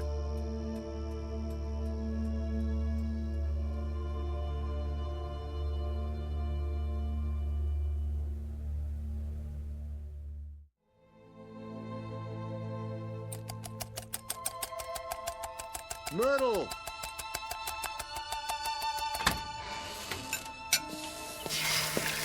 Myrtle! Didn't you hear me? I heard you. Come! Why? You won't believe it! What is the matter with you? I've got to show you something. I have to be at the office in 20 minutes. Let go of my arm. Look! Where did all these plants come from? Where do you think? I planted the seeds yesterday. Now look at them. That's ridiculous. You got up early, drove to the nursery, and brought them back here somehow. Don't you be ridiculous. The squash, the beans. Do you realize what a miracle this is? You plant something and it grows. That's no kind of miracle. In one night? Use your eyes, woman. The corn is as high as an elephant's eye. It's impossible. It's not possible, is it? Luther, if you did this to impress me, it's... No, I swear to you, all this happened in 24 hours. Less than that. Look at these cucumbers. Delicious, delicious. Look, I haven't got time for you. I'm late enough. Try a carrot. Take a bite. Just one little bite. Oh. What's the matter? Don't you like it? Are you kidding? Why? What's wrong with it? It tastes like, dirt.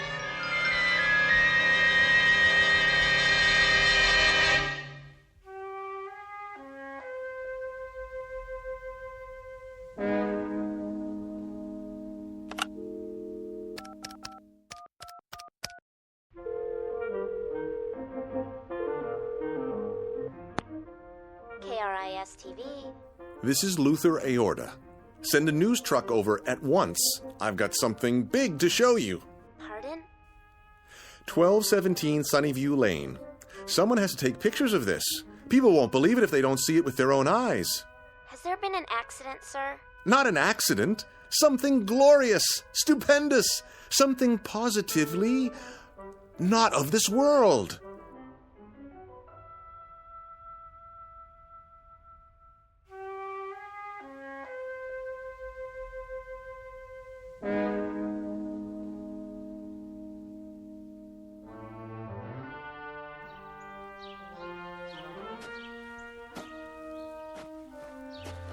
Well?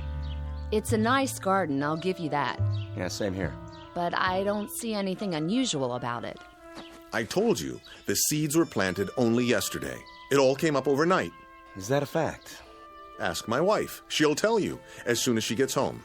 Mr. Aorta, we appreciate your call, but we're a television station, not the university. Do you see the size of it? Well, it looks exactly like what it is. A vegetable garden in someone's backyard. Bigger than most, but that isn't really news. So you're not interested in miracles? Only the ones that can be proved. All right, then. I'll prove it to you. And how will you do that? I'll rip out all of these plants and do it again. You can see for yourself tomorrow. Would that be proof? Yes, sir. That would be proof. Assuming there was documentation. Footage of you doing it and the results. And that would mean cameras around the clock. And unfortunately, that's just not in our budget. We have other stories to cover. I'm sure you understand. Now, if you'll excuse us. But think what a breakthrough this is. Food for the world. Instantly. That would be a miracle. Would? It already is. Then how do you explain it? I can't. But it's happened. Oh, looks like it's been happening for a while. What do you mean? Well, these leaves. They're already turning black around the edges. They can't be. I'm afraid so. They've reached their maturity. Now they're going to seed. Then I'll plant some more. You do that. And when you do, give us a call. I will. I'll get right on it. You can count on me. I'm sure we can. Bye now, Mr. A. A-O-R-T-A. Straight from the heart.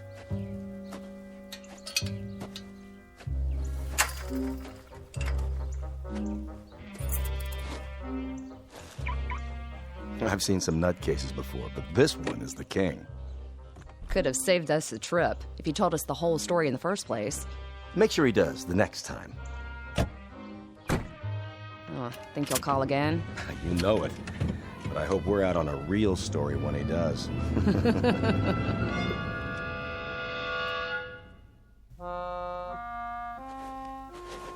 Now get that head of lettuce there on the end. Pull. Got it. Looks like it's 6 months old. It's rotting already. You believe me, don't you, Mr. Santucci? I wouldn't, except my wife saw you planting the seeds. Yes, she stood right where you are, leaning over the fence. I'll tell you flat out, I've never seen anything like it in my whole life, and I was brought up on a farm. It just don't make sense. It must have been the dirt. Could be. Can't think of anything else. Made a nice layer of topsoil. Now it's all sucked clean. You need some more fertilizer. I wouldn't know what kind to get, unless there is plenty more where this came from. That's what the caretaker said. Might work, might not. I'll tell you one thing, though. I wouldn't be caught dead eating any of this stuff. It ain't normal. That's the point. It isn't. It grew so thick, ripened so fast. Sell it to the college, maybe. That's an idea. Or the agriculture department. Could be you come up with something brand new. Yes. Maybe I have. I'll call them first thing in the morning. But for now, I'd better spread some fresh dirt. Mr. Santucci, what are you doing tonight? Why do you ask? I was thinking we could go back and get some more in your truck. I don't know. If it works, we might even get a patent out of it. At least the Guinness Book of World Records. Partners. What do you say? Where did it come from? Not far. We can be back before dinner. Don't worry, we'll be fine. It's only a cemetery.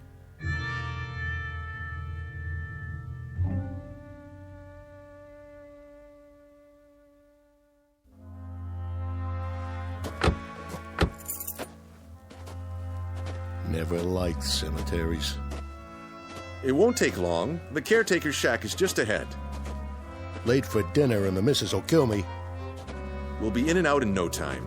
You'll see.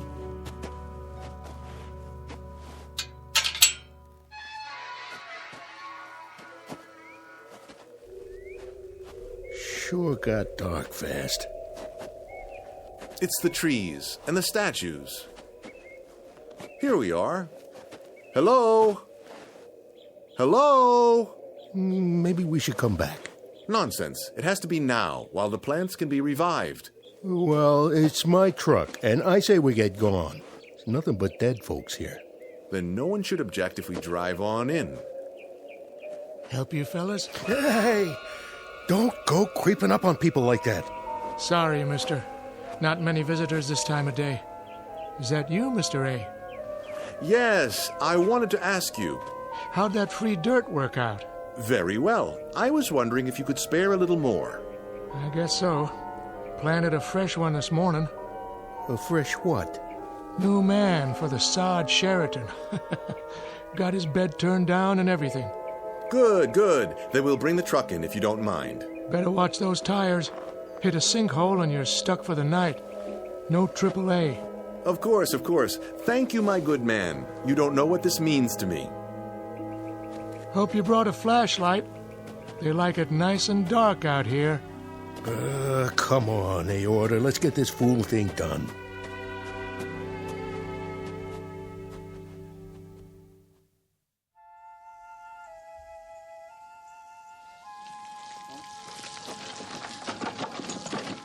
Arnie, how much longer?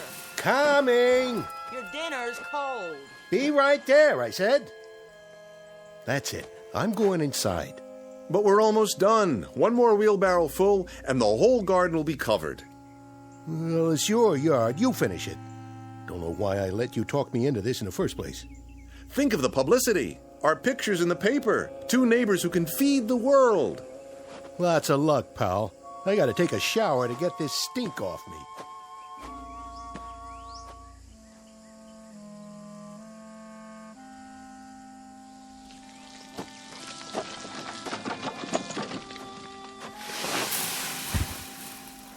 There. A new layer spread out. Nice and even. That ought to do it.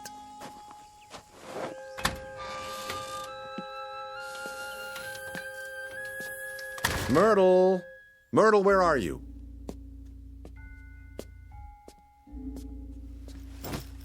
What are you doing with the suitcase?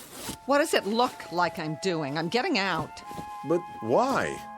Don't try to stop me, Luther. And I'm taking the car. You can just fend for yourself. I think I deserve an explanation. Oh, you do. Take a guess. I can't stand living with you anymore. Like Mrs. Santucci says, you're a loony. Do this and you'll be sorry. Are you threatening me? No. But those plants, they might be worth a lot of money. Yeah, in your dreams. Keep away from me. Tomorrow I'm going to have someone from the university come over and take a look. They're worth a fortune. Mr. Santucci agrees. They might be worth nothing. That's what they might be worth. You know why? Because they're as loony as you are. That's not true. They're a miracle of horticulture. Then if you know what's good for you, you'll eat those miracles, because there isn't anything else in the house. Do your own shopping. I've had it.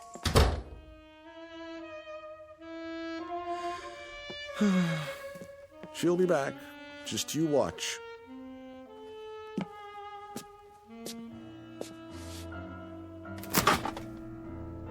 She's right about one thing, though. The refrigerator's as good as empty. And the cupboard was bare. Oh, well.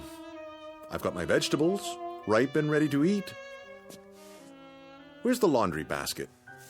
I'll fill it up and dine like a king.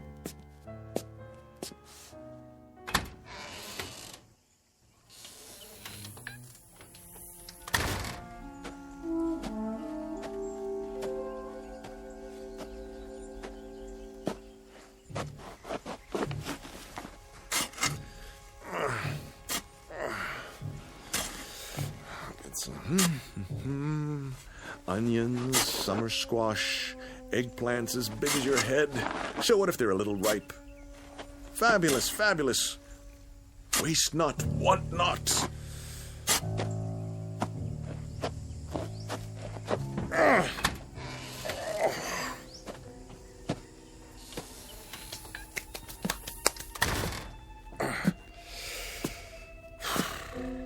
Looks like I'm going to be a vegan for a while.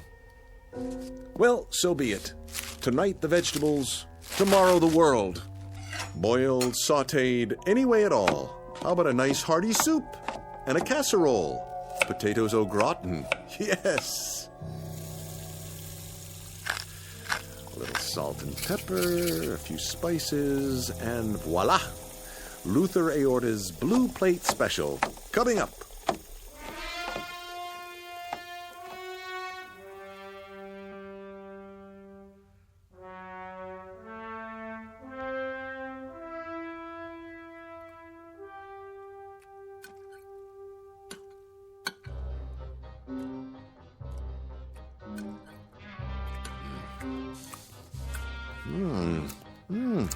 A bit earthy. Perhaps some condiments. Catsup. Worcestershire, a touch of brown mustard.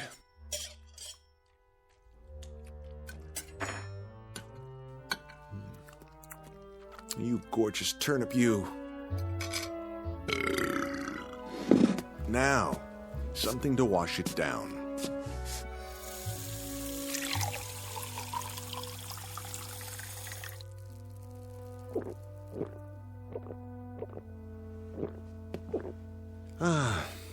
I'm still not full.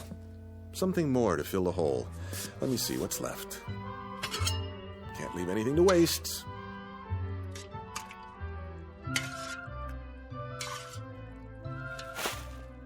Who's there? That you, Arnie?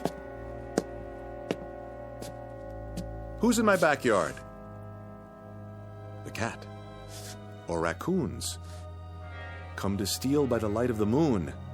Well, I will not have it.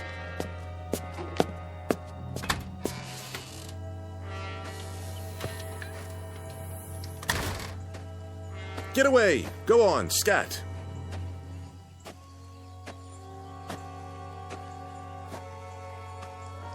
What? Where did this come from? Somebody's dug a hole. A deep one. Someone or something. About 6 feet. But how? Whoa!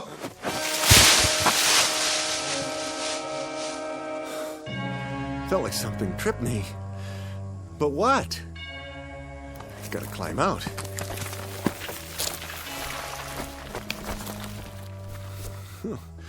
This is ridiculous. Can't get hold of a thing. Stop it! Stop pushing the rotten vegetables in. Who's doing this? What are you trying to do? Bury me? Stop! I tell you! Let me out! Stop! Stop! I can't breathe!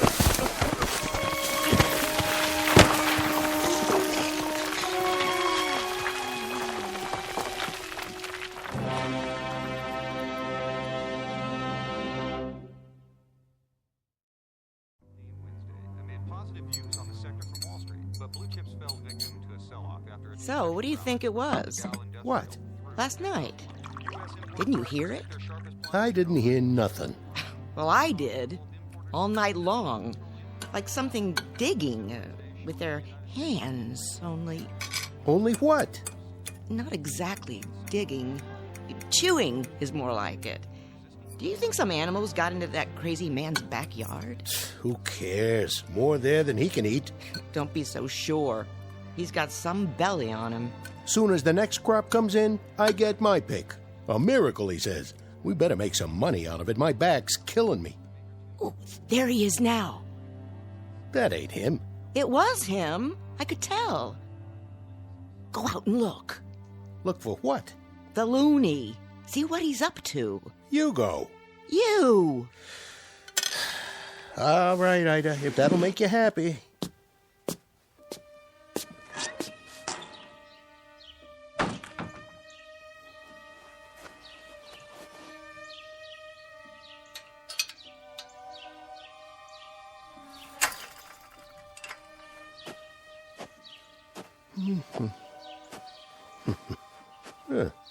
Where's all the rotten stuff?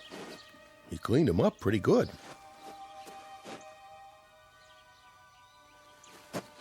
Aorta? Hey, Aorta! You all right in there?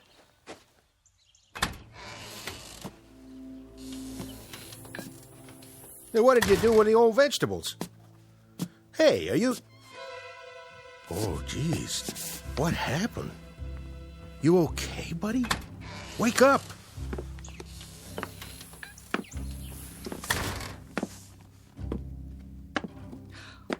What's wrong with him? I don't know. He was just laying here. Take his pulse. Oh, He's dead. Turn him over. Oh, poor guy. Sure got a gut on him. Bigger than ever. What's that stuff around his mouth? Looks like dirt. What are you laughing at? Don't you get it, Arnie? The whole yard's empty. And you know what he did with it. He ate himself to death. No. No.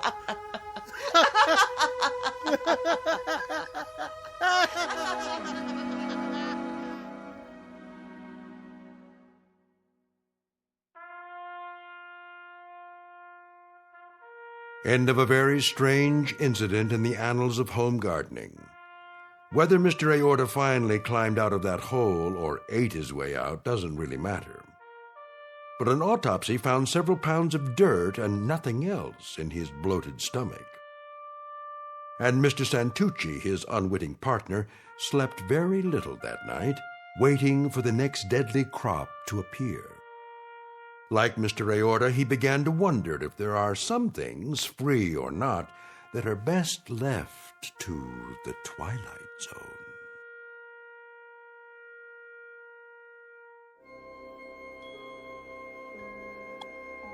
Hi, this is Carl Amari, producer of the Twilight Zone Radio Dramas. I'd like to take a moment to tell you about our official website at twilightzoneradio.com, where you'll get the latest news and information on these Twilight Zone Radio dramas. Plus, at twilightzoneradio.com, you can digitally download 3 free episodes or any of our episodes for only $1.95 each. In this age of ever-changing technology, we've decided to make these episodes instantly available to you by making the Twilight Zone Radio Dramas a digital download-only series. This means that this series will no longer be offered on CD. The CD collections at our website are now being offered while supplies last at buy one, get one free. So be sure to get your favorites before they're sold out. Be sure to visit us often, and I'll see you in the zone.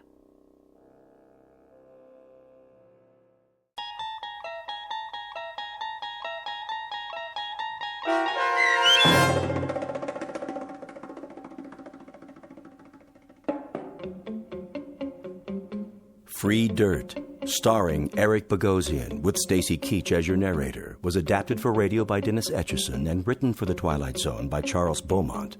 Heard in the cast were Meg Falcon, Roderick Peoples, Linda Reiter, David Darlow, Elizabeth Lido, Roger Mueller, Amber Lake, Jeff Lupetin, Doug James, Karen Olson, Dana Bokor, and Carl Amari. This copyrighted radio series is produced and directed by Carl Amari for Falcon Picture Group. Sound design and custom Foley effects for The Twilight Zone by Cerny American creatives Bob Benson, Craig Lee, Michael Slaybach, and Matt Sorrow. To learn more about the Twilight Zone radio dramas and to contact us, visit our official website at twilightzoneradio.com. Doug James speaking.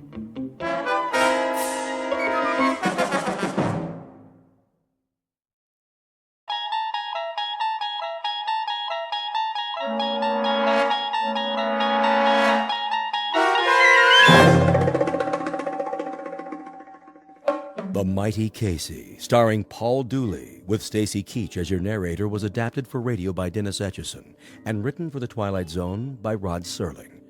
Heard in the cast were Christian Stolte, Joby Cerny, Jeff Lupetin, Alex Sopener, Kurt Nabig, Derek Purcell, Roger Mueller, Elizabeth Lido, Carl Amari, Jason Mallow, Doug James, and Vince Amari. This copyrighted radio series is produced and directed by Carl Amari for Falcon Picture Group. Doug James speaking.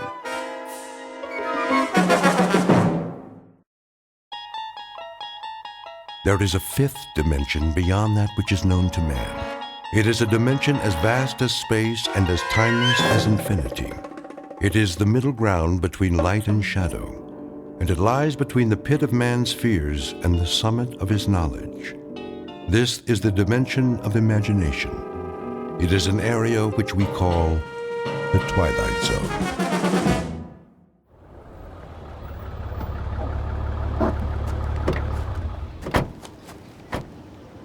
Okay, Pete, let's mark it off. Starting where? The dugout. Run a chalk line in front of the fence all the way to the gate so they can bulldoze it flat. Wait, what's the dugout? Where the team would wait. They'd sit on the bench, shoot the bull. Sometimes McGarry'd chew 'em out, but good. Oh, I know what a dugout is. But why'd you call it that? I don't see any bench. Not now, you don't.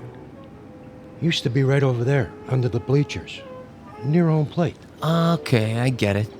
This place used to be a ballpark. Of course, that was before my time. Yeah, I'll bet it was. I always thought this was a track for motocross and monster trucks. My old man used to take me before it was a swap meet of me. That right. There was this one truck, the Grave Digger. Oh, man, you should have seen it. Big old tires, roll right over anything. How old are you, kid? Me, 22. 22? I was out of high school before you were born. You know what? You really missed a lot. Yeah, Pops, back in the day. Hey, you ever see the monster trucks? Afraid I missed that. Ever see the Zephyrs? The what? Only the greatest ball club there ever was. Sure. That's why I never heard of them. Yeah, World Series champs, huh? They could have been. Let me tell you. And they almost did. 1 year in particular. We better get back to work, Corrigan. Wait a while, kid.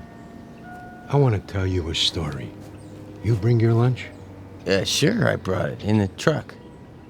Then let's take a load off. Good time for a break. It's okay by me.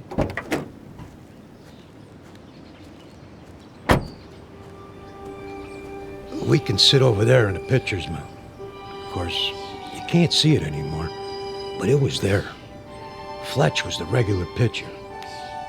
He was a nice guy, but he had an arm like an old lady. Then one day out of the blue. Oh, you're not going to believe this. Oh, one day what? Well, it was, must have been July. Yeah, that's it. Middle of the season, everybody was talking about the Giants, how good they look, what a lineup, blah, blah, blah. The Zephyrs were stuck in a toilet. Then one day McGarry, that was the manager, he called for open tryouts. Why not? Couldn't be any worse than what we had. And that was when he came along. Didn't look like much. But when he wound up, man, what an arm. Who? I'm getting to it. Better start at the beginning. It was a hot one that year. No rain, the sun beating down.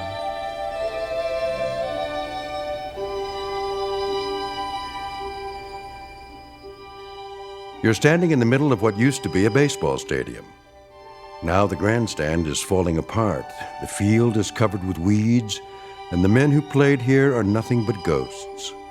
But believe it or not, this was once home to a major league team known as the Hoboken Zephyrs. Never heard of them? That's not surprising, unless you're one of the old-timers. Today it holds only memories and no sound except the wind that stirs in the high grass of the outfield. A wind that on occasion still carries a faint, eerie echo of the crowd that once sat in those bleachers.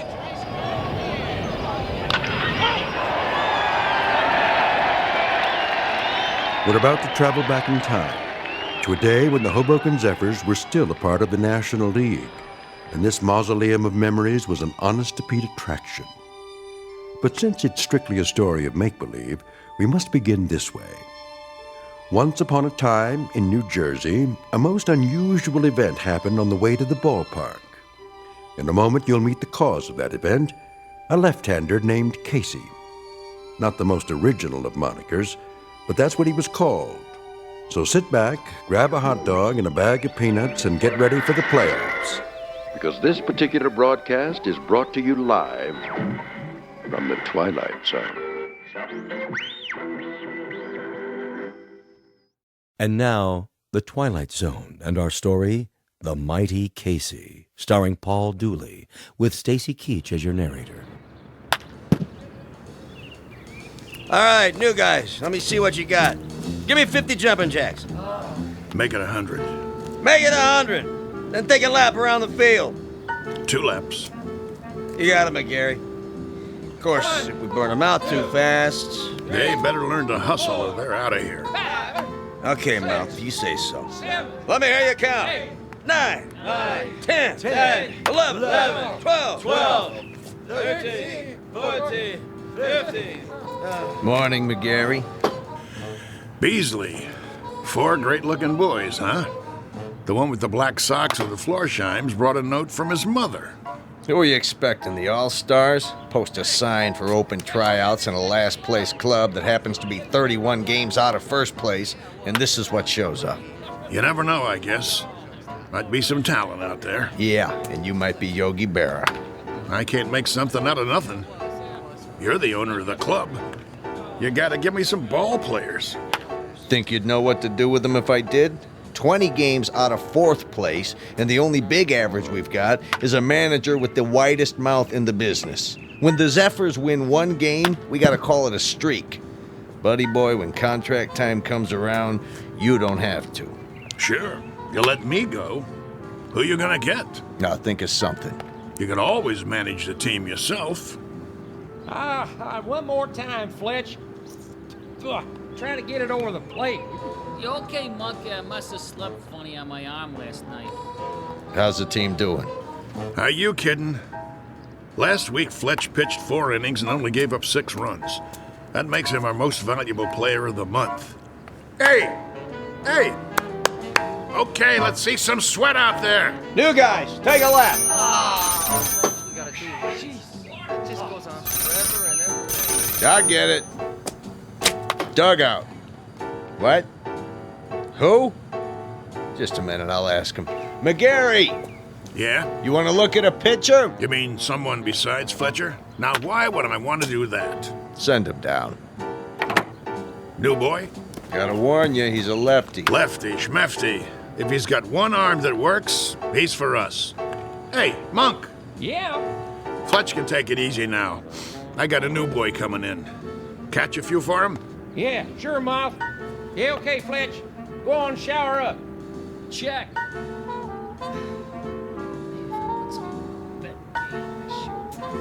One more lap, let's go. You got the lineup for tonight? I'm working on it. Who's the starting pitcher? I don't know yet. You don't know? Have to see how it goes. Whoever's hot gets a shot. Make that lukewarm. Oh, Mike. Chavez! That's enough with the laps.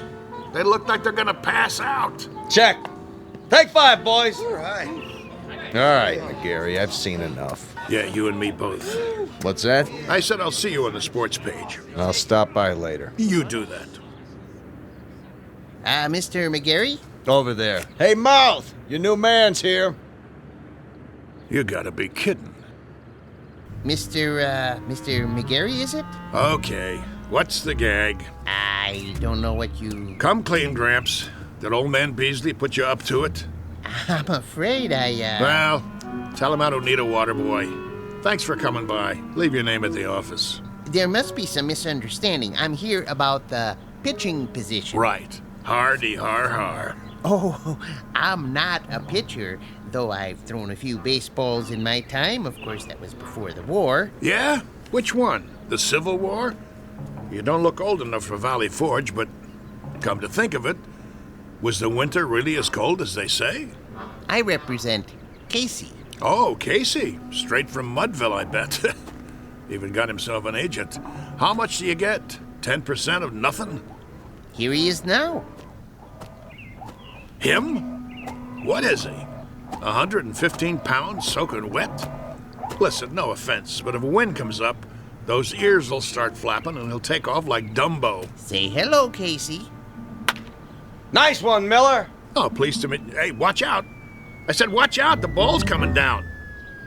Step aside, Casey. Now, boy. I said... Ooh. Ow! Right on the old bean. That must have hurt. You okay, fella? Oh, Casey's fine. Just fine. How come he's still standing? Must be out on his feet. I'll call an ambulance. Don't go suing us now. I wouldn't think of it. Casey, as I was saying, this is Mr. McGarry. He's the manager. Hello. Pleased to meet you. Do you want to lie down? Come on in the dugout.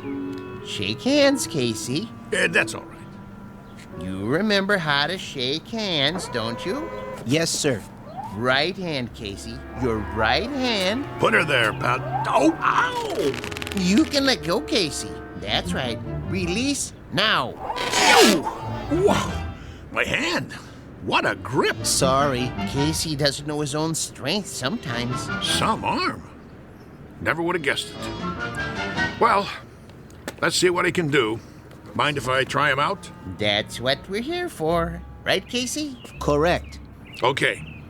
See that guy over there with the great big mitt? Yes, we see him. He's what's known as a catcher. His name is Monk. Ah. Go out there and throw him a few. Thank you, Mr. McCary. This I gotta see. Quite. You his father? Casey? Oh, no, he has no father. An orphan, huh? Not exactly. I guess you'd call me his creator. That a fact. It is, actually. Come from around here, does he? You might say so. Uh-huh. How old is he? Well, that's a little difficult to say. What's difficult about it? It's hard to discuss Casey's age in chronological terms. He's only been in existence for a brief time.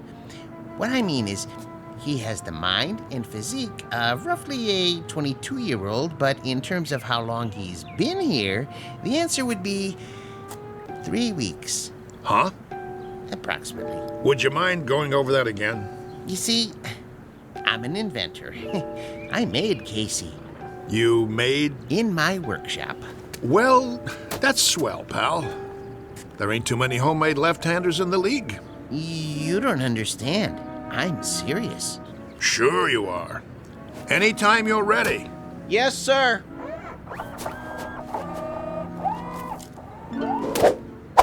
Oh, jeez Louise. That's his fastball. Try a curve now, Casey.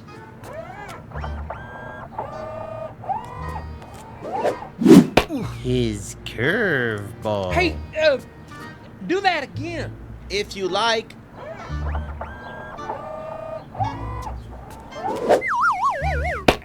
Hey! What was that?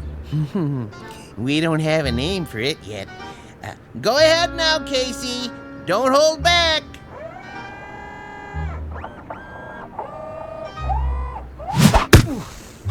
Oh, enough already. Something wrong? Wrong? What, you see him? That kid, he picks up where Feller left off. He's got a fastball almost went through my glove. And a curve, and a hook, and a knuckler, or whatever you want to call it. He got control like he uses radar. Oh, it's the best pitcher I ever caught in my life. Thanks, Monk. That's enough for today. I swear, I never seen anything like it. He don't even pitch like a human being. Precisely. Well, he's still rough, Gramps. He's plenty rough, but I might give him a try. If he can do the same thing when there's a game on. Oh, he can do it. Consistency's not a problem. He's a robot, you know. Don't say that. Don't ever say the word R-O-B-O-T-T around here. We'll just keep that one between us, okay? Did you like my pitching, Mr. McGarry? You might have a little potential, Casey, like I told Mr. Stillman here. Professor. The Professor Stillman. You're awful rough around the edges, but I think maybe we could give you a shot. I like to help young ball players. Now you go on into the locker room and find a uniform that fits. He can wear a uniform, can he? Anything you like. Then go and change and come back, and we'll discuss a little contract. Just the three of us. That seems fair. Very kind of you, Mr. McGarry. Don't mention it. Go on now. Say thank you, Casey. Thank you, Casey. Thank you, sir. Come along. You're going to be a real baseball player now, just like I promised you. Isn't that wonderful? Yes. Wonderful.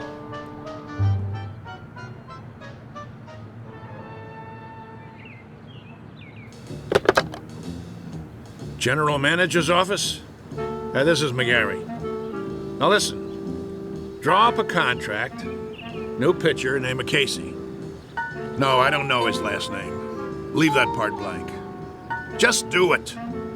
The only thing that's between us and a pennant now is if this guy's battery goes dead or he rusts in the rain. Never mind what I mean. Draw up the contract before he gets away.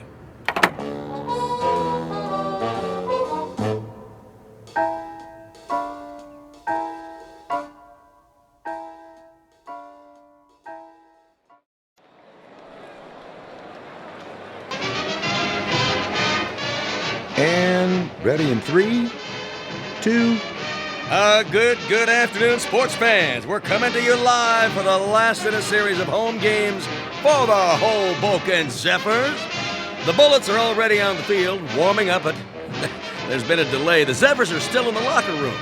Now, we understand they're getting a last-minute pep talk from their manager, the colorful Mouth McGarry, and knowing him, it's an earful. Peanuts, Red Hots.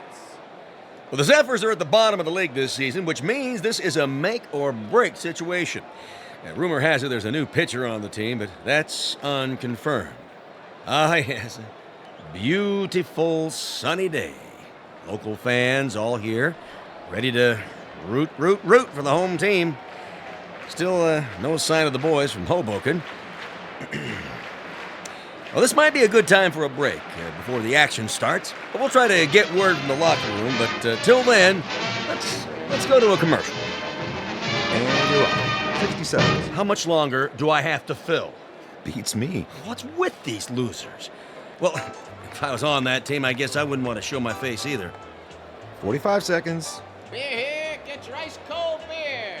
Somebody get me a beer. I'm dying out here. What am I supposed to do? Play tiddlywinks? It's going to be another slaughter anyway. Hey, ask him if he's got anything stronger than beer. You can always read him the stats. There are no stats. If this team was any lower, they'd get stuck in the grass. What am I doing here? Get me another gig. Little League. The weather. I don't care. Just get me out. 20 seconds. The Zephyrs are charging onto the field. No. The Zephyrs look hungry this afternoon. Yeah, sure. Who am I kidding? They're not going to show. The game's canceled. You'll see. 10 seconds to air. Oh, those bums. It's the same old story. Fletcher winds up, he throws, and he drops the ball on his foot. They should send out a bunch of chimpanzees. 5, 4, 3, 2. And welcome back, ladies and gentlemen, to more thrilling baseball action.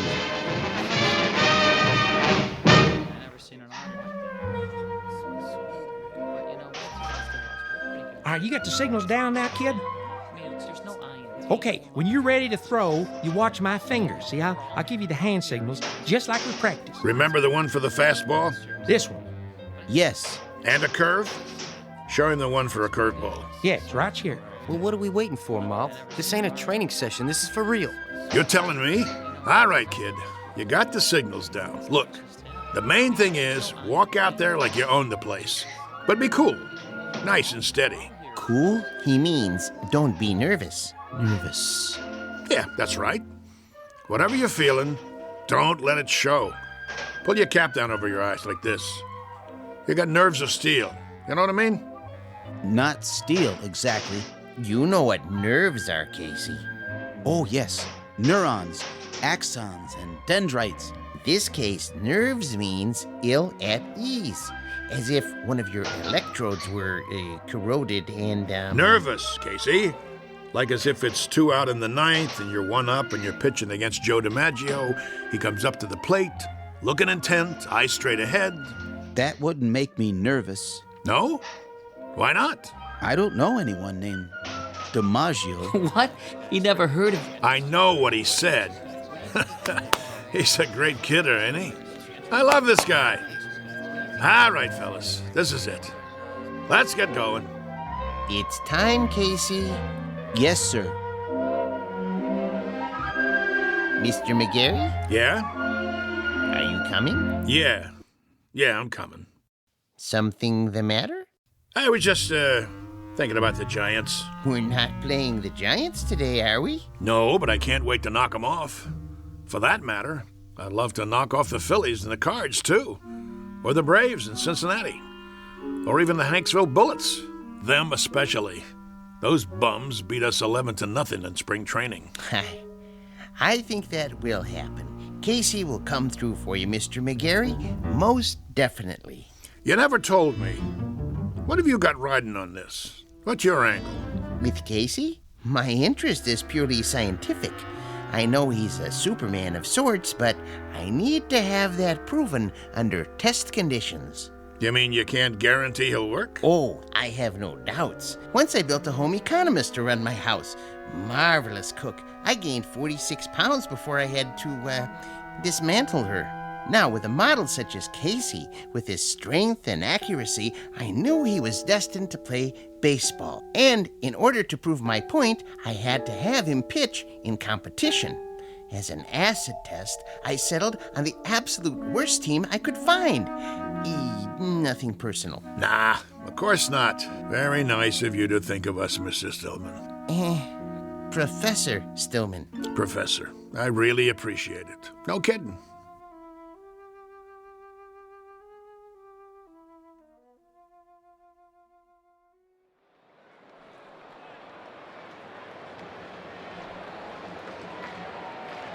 You can feel excitement in the air as the Zephyrs take to the field. Hey, you bums, do something. The pressure's on the home team, tensions are high, and there's a groundswell of support as this new pitcher approaches the mound. Well, it's do or die today. Fletcher's on the bench, and the new man, the only name I have is Casey, and frankly, he doesn't look like much. But his metal's about to be tested. To coin a phrase. Go home, kid. Your mother's calling you. The umpire signals for the start of the game. Play ball. The ball is whipped around the infield, and now the second baseman is hand-carrying it over to Casey. He rubs it off on his jersey and hands it to him. The pitcher is, yes, he finally takes it. He turns to face the batter, waiting for a signal. Here's the windup. He throws. The batter swings. Steve right. I must have missed that one, folks. It looks like the batter missed it, too. It went over the plate so fast, he swung a full 360. Good gravy, was that a fastball? Lucky pitch. Let me see you do that again. Take your best shot. Second pitch. Here's the windup. Whoa, Nelly! Halloran tries to take a bite out of it and misses. He's off his feet. Looks like he threw his back out, twisted around like a pretzel. Good golly, Miss Molly, we got ourselves a pitching machine.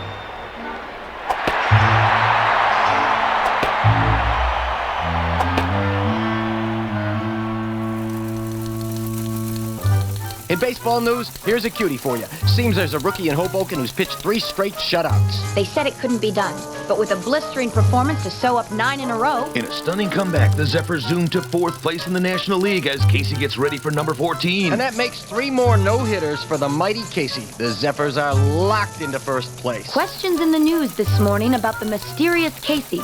Where does he get his superhuman ability? Playoffs temporarily suspended as the Baseball Commission orders an investigation. Today's headline, the mighty Casey. Is he on steroids? Good day.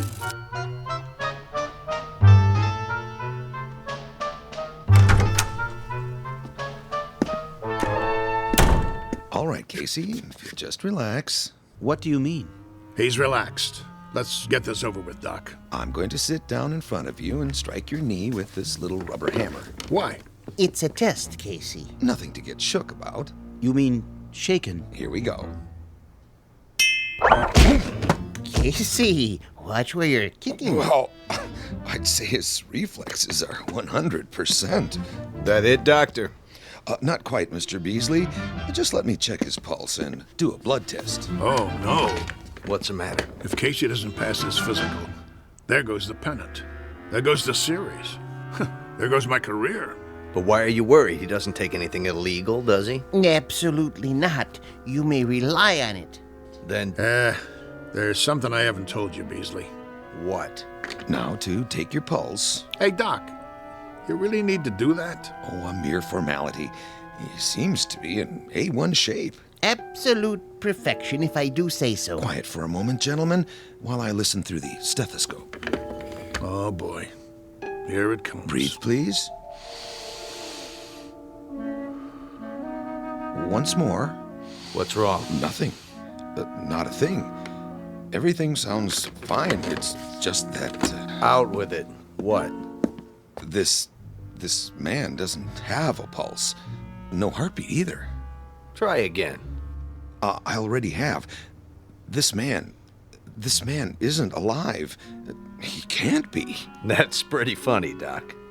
Okay, go ahead and draw your blood sample. We gotta get Casey cleared for the rest of the season. I'm afraid that won't be possible. Why don't you wait out in the hall, Stillman? You're starting to get on my nerves. Nerves make up the neurological system in the human body. When a small electrical charge passes from one to another... Enough already. Mr. McGarry, it'll have to come out now. There's no way to avoid it, Doctor. What's this all about, Mouth? Beasley, you ain't gonna like this, but see, I didn't have a choice. It was Casey or nothing. Are you trying to put something over on me? What a pitcher he was. The only ball player I ever had on the team who didn't eat nothing. Not even a hot dog. Doctor. Is there a problem? I think you should know something before you go any further. Go ahead. Give it to him. Casey doesn't have any pulse or heartbeat because he doesn't have any heart. How's that? He's a robot. A what? You heard the man. A robot, or if you prefer, an android made from lifelike materials to resemble a human being. Are you sure? Oh, I should be. I built him. And he's been pitching for the Hoboken Zephyrs? Doctor, this is the first I've heard of it. Well, under the circumstances, I have no choice but to notify the baseball commissioner. Move over, Casey. I don't feel so good. Doc, you got anything for a splitting headache?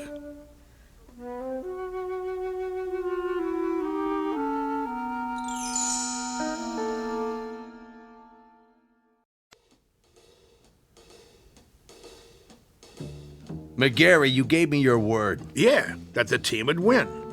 I didn't say nothing about... Yes, you did. You brought me Casey and I said I never seen anything like him. Did I lie? Not as such, but you can't run roughshod over the rules. I'm holding you in breach of contract. Me? What did I do? I got you a winner. Know how many tickets we sold? You never had such a season. All right. Knock it off, you two. I'm the commissioner, and I say he's suspended. That's final. On what grounds? He didn't take no illegal substances. He doesn't have to. Everything about him is illegal, from the top of his head to the cleats on his shoes. He's a machine. So? Article 6, Section 2 of the Baseball Code, I quote, "A team should consist of 9 men." End quote. Men, understand? Not robots, or vacuum cleaners, or mix masters. Commissioner, perhaps there's another way of looking at this. For all intents and purposes, he is human. Casey, would you mind saying a few words? Tell us about yourself. Where should I begin? At the beginning, of course. Yeah, where was he born? All men are born, not to assemble in a machine shop. Go ahead, Casey. What state? I was born in a state of ignorance. There you go. My point exactly. Well, he can talk, can't he? He talks as good as me. That means he's got to be alive. I wouldn't count on it. But he is not human. Easy for you to say. How human do you want him? He's got arms, legs, a face. And ears. But no heart. He doesn't even own one. How can he be human without a heart? Beasley don't have a heart either. He owns 40% of the ball club. That's it, gentlemen. He doesn't have a heart.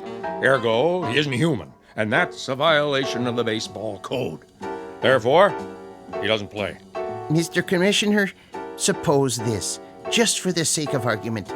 Supposing I gave him a heart. You gave him?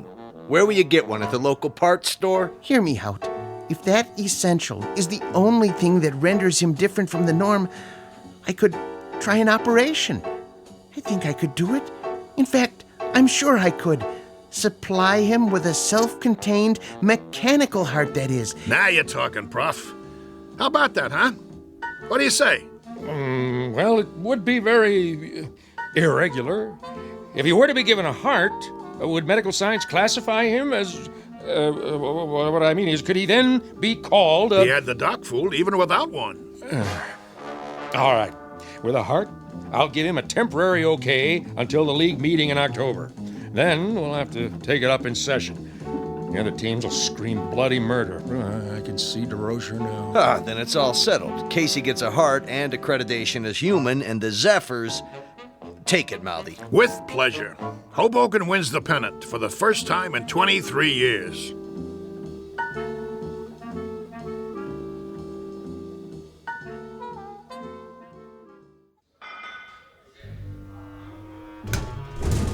So, where's Casey? Search me. He's supposed to be here. Yeah, well, thank you very much, operator. Well, how's Casey? Is he coming? I don't know. What do you mean you don't know? The operator can't get an answer at Stillman's house. Well, maybe he's in the middle of the operation. So he's in the middle of the operation. What's the matter? He can't use one hand to pick up the phone? We can't wait no longer. I gotta turn in the starting lineup. Corrigan? Yeah, Mouth. You'll pitch tonight. All the rest of you, same as before. Now listen, you guys. That's the enemy out there. That's the New York Giants. And while we're out there playing, a fellow named Casey is lying on a table struggling to make it. And I know that the last words out of his mouth before the knife went into his chest were, "Go on out there and win one for me." And I'm going to tell you something else, fellas. From now on, there's going to be a ghost in that dugout. Every time you pick up a bat, look over to where Casey used to sit, because he'll be there in spirit, rooting for us, cheering for us, yelling, "Go, Zephyrs, go!" Hello. Oh, hi there, Professor. And I'm going to tell you something else about him. He has heart. Not a real heart, maybe, but that guy is lying there with a great big hole in his chest. He... Hello, Mr. McGarry. Hello. Now, as I was saying... Casey? Hey, how you doing? Hey, welcome back. All right. Knock it off. Quiet in here. Sorry we're late. Well, you got something to tell me? Go ahead, Casey. Listen, Mr. McGarry. I'm listening. He means his chest. Put your ear against it. Go ahead. Okay. Hear it, sir? I hear it. Casey, you got heart. And look at that smile on his face. That's the one thing I could never get him to do. Smile. How do you feel, boy? I feel, well, frankly, I feel wonderful. Just wonderful. I feel togetherness with everybody. Then, let's go team! Yeah. Casey starts tonight. The new Casey. Now let's get out there and show him what we're made of.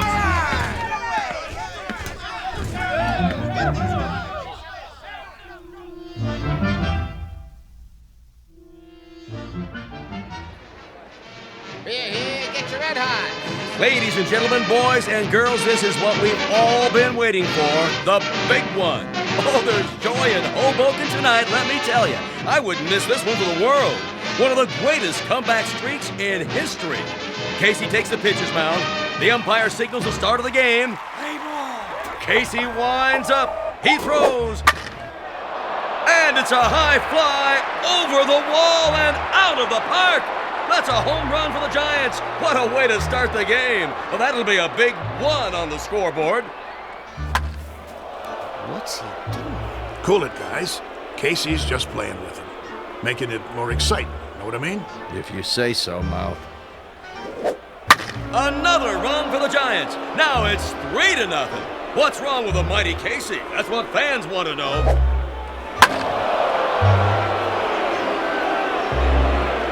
And it's all over. A shutout for the Giants. Looks like Casey's streak is history.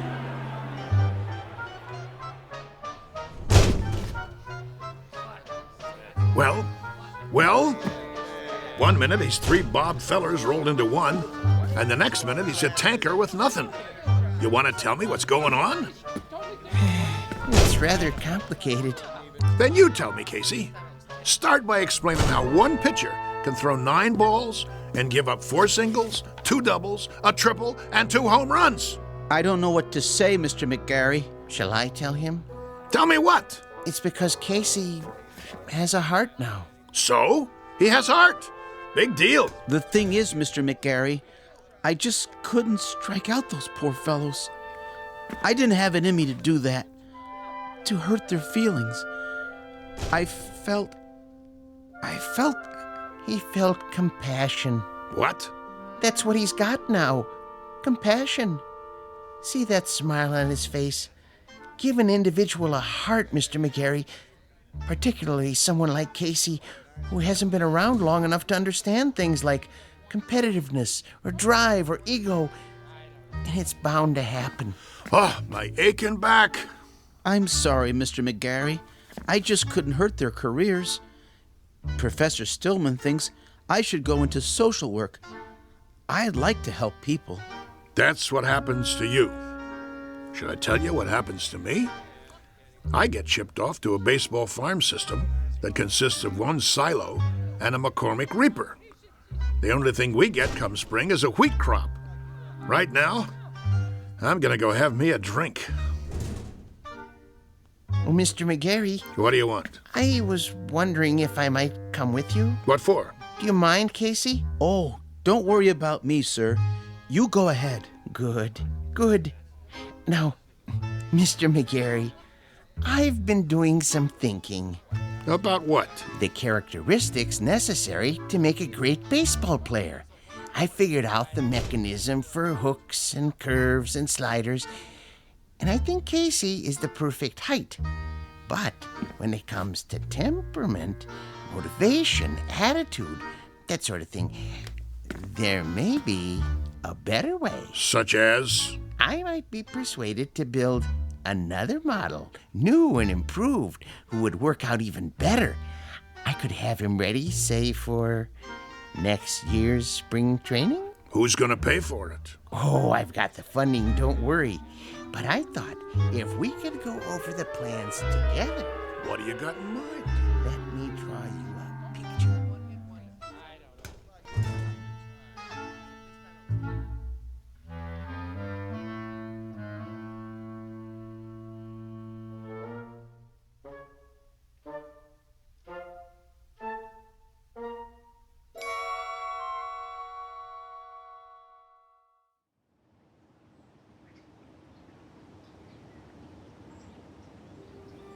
Jeez, that's a heck of a story. Yep. Of course, it didn't work out. The professor didn't have the money, and he wanted certain, well, perks that old man Beasley wouldn't agree to. So it fell apart after that. But for a few weeks there, a bright, shining time it was. We didn't just have heart, we had hope. How do you know so much, Mr. Corrigan? Because I used to play with him when there still was a team called the Zephyrs. No kidding. Come on, we better get back to work. You finish your lunch? Yeah. Then let's go. They're gonna flatten this place to the ground tomorrow. We gotta get it marked off. I guess so.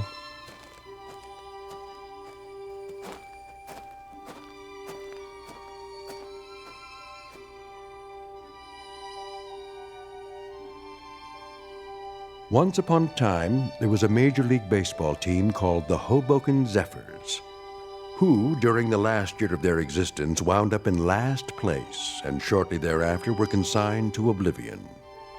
There is a rumor, unsubstantiated of course, that a manager named McGarry took some of them to the West Coast and wound up with a pennant and a World's Championship not long after. This newly revised team had a pretty fair lineup of pitchers with names like Drysdale, Koufax, and Sherry, or so the story goes.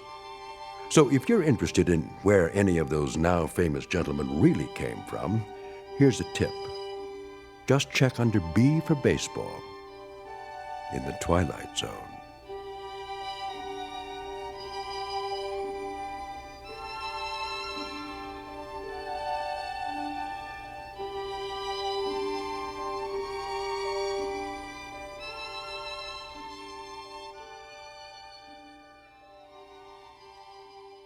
We'll return to the Twilight Zone in just a moment. You are about to enter another dimension, A dimension not only of sight and sound, but of mind. A journey into a wondrous land of imagination. Next stop, the Twilight Zone. Hi, this is Stacy Keach. I'd like to take a moment to tell you about our Twilight Zone website at twilightzoneradio.com. At twilightzoneradio.com, you'll find the latest information on these Twilight Zone radio dramas, including behind-the-scenes photographs, plus the newest product releases, trivia contests, ways to contact us, other Twilight Zone-related info and merchandise, plus links to other fascinating websites. So make your next stop twilightzoneradio.com. Visit twilightzoneradio.com to purchase these Twilight Zone radio dramas on cassette and CD, or call toll-free 1-866-989-ZONE. That's 1-866-989-9663.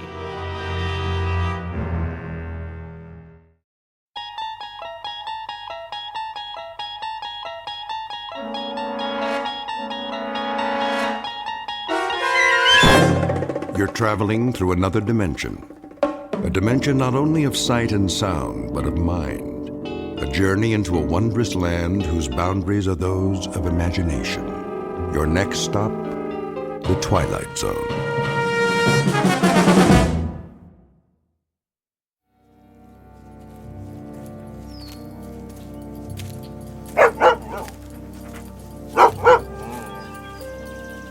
Hey, Rip, what you chasing? Ground squirrel, huh? Well, leave it be. I ain't got my squirrel shooter with me. Besides, we got plenty of work to do. First, though, let's set a spell. Huh? This stump will be fine. That old woman don't know how hard it is collecting firewood.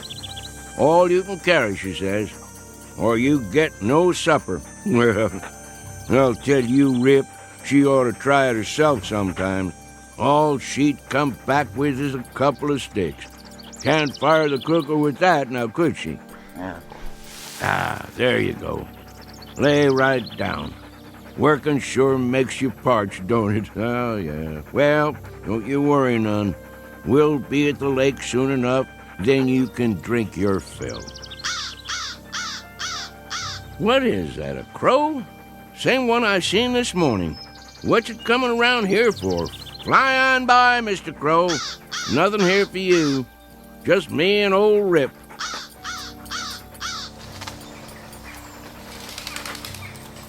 Hold on, dog, while I roll a smoke.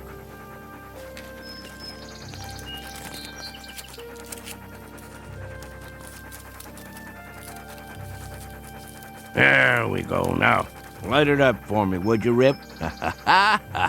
Sure wish you could do that. Make life easier for this old boy.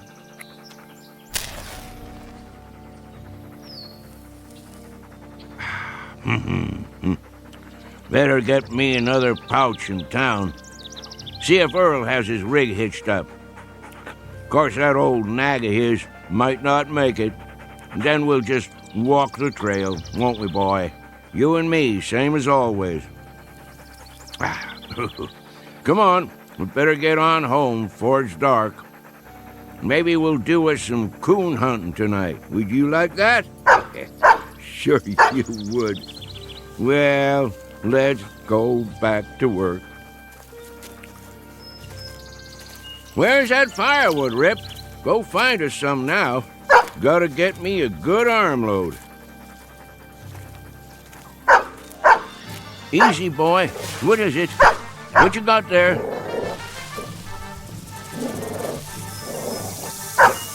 That's a rattlesnake. Mean-looking one, too. Now, just you back off. Leave it, Rip. Come on around. He ain't gonna do nothing if we let him alone. Rip, careful, boy.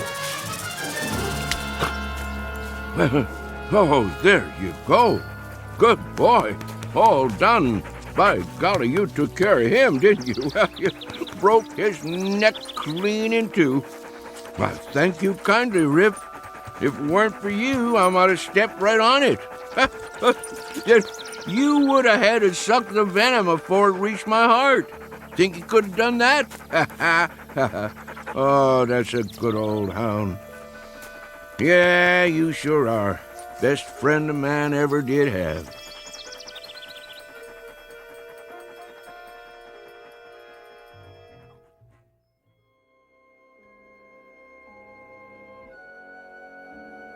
An old man and his hound dog, whose name is Rip, on the way home to their cabin.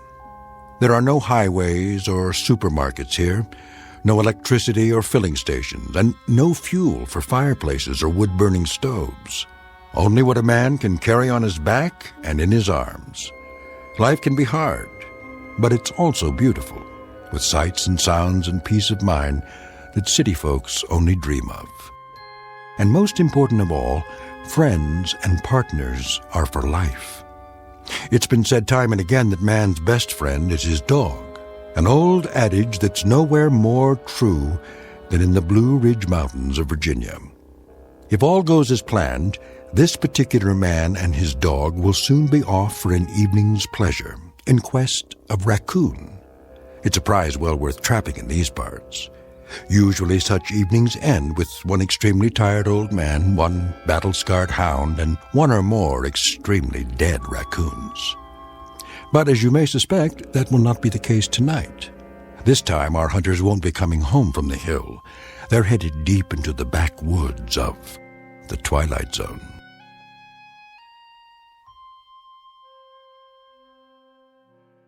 And now, The Twilight Zone and our story, The Hunt, starring Shelley Berman and Karen Black, with Stacy Keach as your narrator.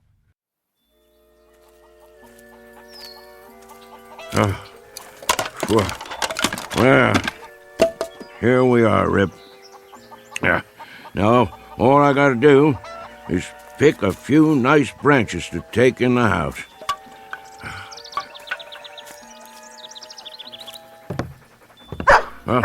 Rachel, open up. What is going on out there? I can't get the door with my arms full. Hold your horses, old man. Rachel, I'm warning you. What's all the hollering about?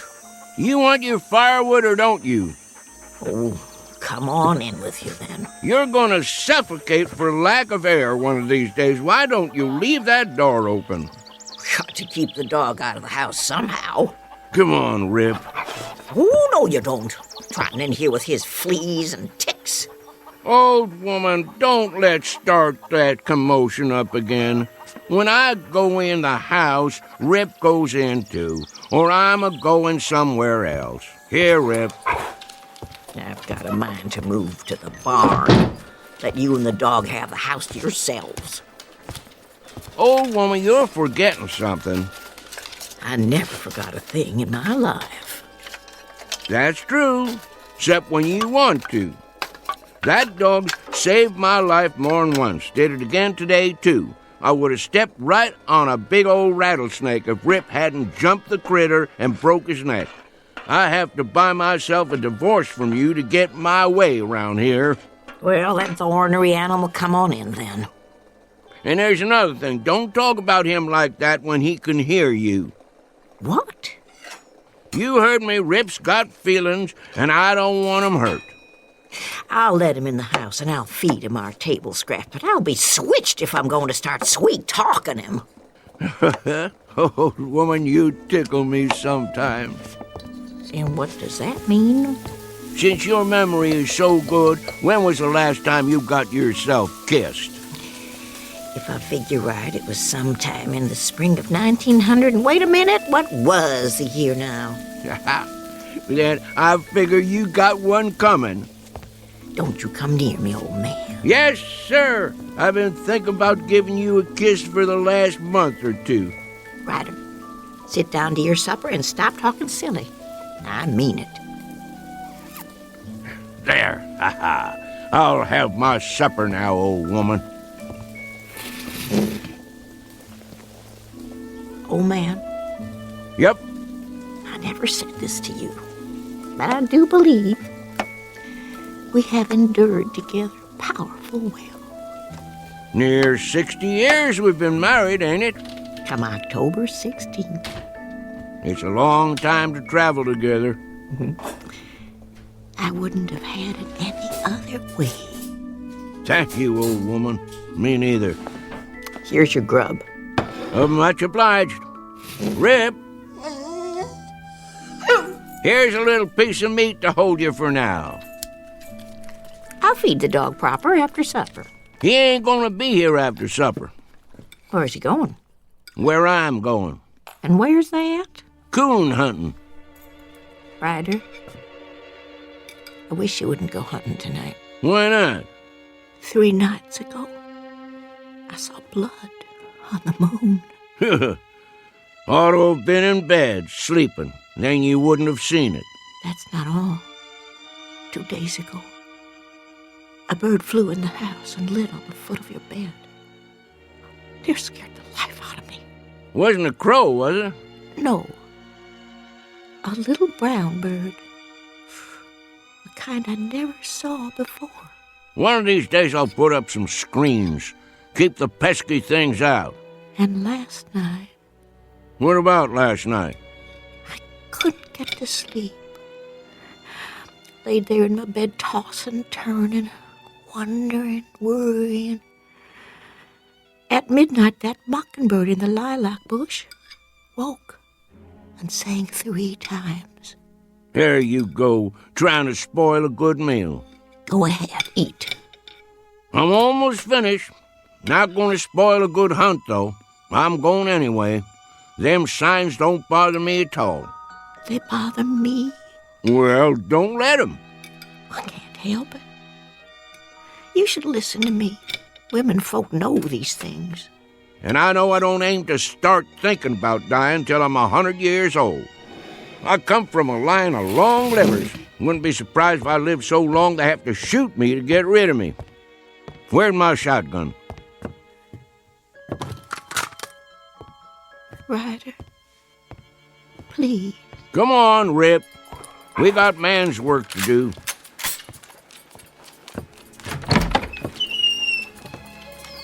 You be careful, old man.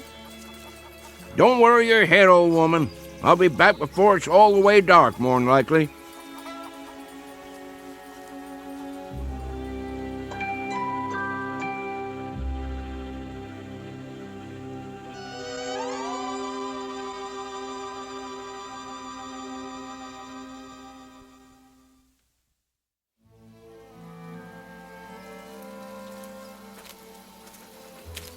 Smell him out there, Rip? Well, I almost can. He's around here somewhere. Take your time, boy. We'll get him. Yeah, here's our stump. Let's set a spell. Oh, my favorite time. Chickens ready to roost. Owls just getting up. Used to dig out here for night crawlers when I was a tadpole. Of course, you wasn't around then, but we had some good times, let me tell you. Me and the boys. In the morning, we'd go fishing in the lake. Fish jumping like silver. Sometimes we couldn't wait to eat 'em, clean 'em, and cook 'em right where we was. Then go for a swim.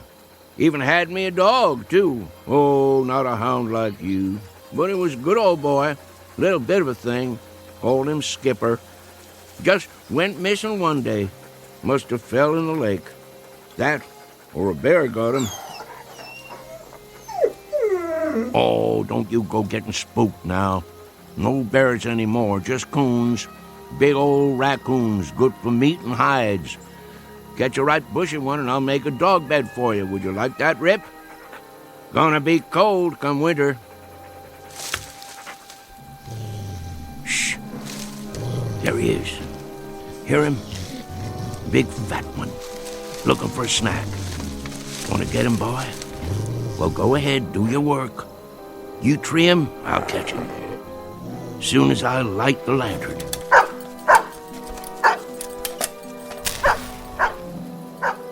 I'm coming, Rip.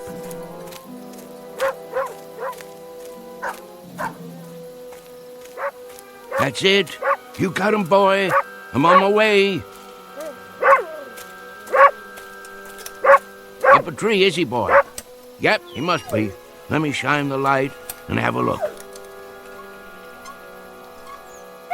Rip, I don't want to doubt your word, but There ain't no coon up there.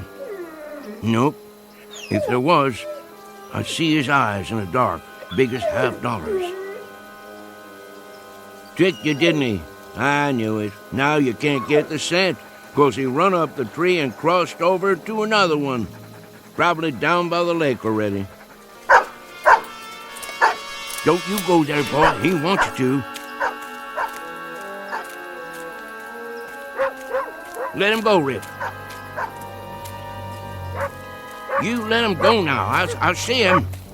He's out on the end of the log, and now he's going to jump in. He's only tricking you. Don't try going after him. He's too good a swimmer. No, boy. He'll pull you under. Come on back here. Oh, now you've done it. Rip, come back here, boy. That coon got you right where he wants you. Get back here before he pull you under. I'll reach down and grab you. You darn fool, don't let him bite you. Swim on over here. That coon's gonna drown you in a minute. Uh-oh. Coon's got him down, and I'm a-losing my balance. Hold on, boy. I'm a-coming.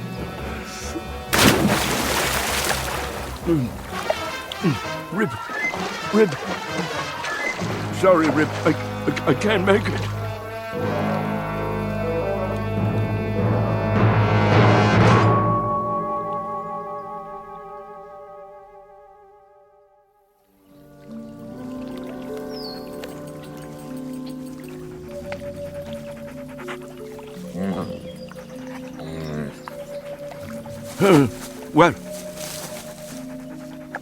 Well, what do you know, Rip? We made it after all. Guess I could swim better than I thought, and you could too, even with an old coon dragging you down. Did you pull me out, or did I pull you? By golly, take a look, morning already. Right beautiful day, too. Must have spent half the night chasing that old raccoon, and we didn't even get him. There's a gun and lantern right where I left him. Hungry, ain't you, boy? Yeah, me too. Let's mosey on home and see what Rachel's got for breakfast.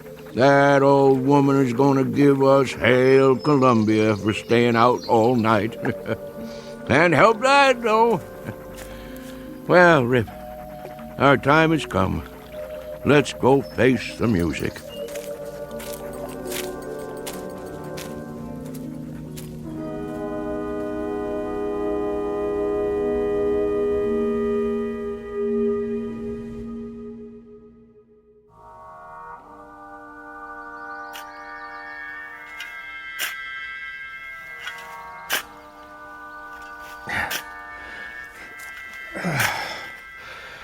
Well, that should about do it. Do what? Deep enough, I figure. Let me see. Man, that hole ain't more than 4 feet. So what? So you can't bury nothing in there? Sure you can. Box will fit. Won't fit proper. Wesley, it's a coffin, you know? Yeah, a little one. Just the same. 4 feet deep's enough for a dog. Well, maybe for an ordinary dog. Old Man Simpson claimed there wasn't nothing ordinary about Rip. Old Man Simpson said a lot of things. According to him, that dog saved his life. More than once, too. Man, there's a time I've heard that, but I never set much store by it. Don't believe there's a dog that'll jump a rattler. Mr. Simpson swore by it. I've sworn to things.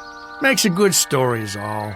Just the same, out of respect for the old man's feelings, I figure that dog's got a right to 6 feet of dirt. Well then, you dig it. You know I got a bad back. Yeah, and I got a bad arm. Go ahead.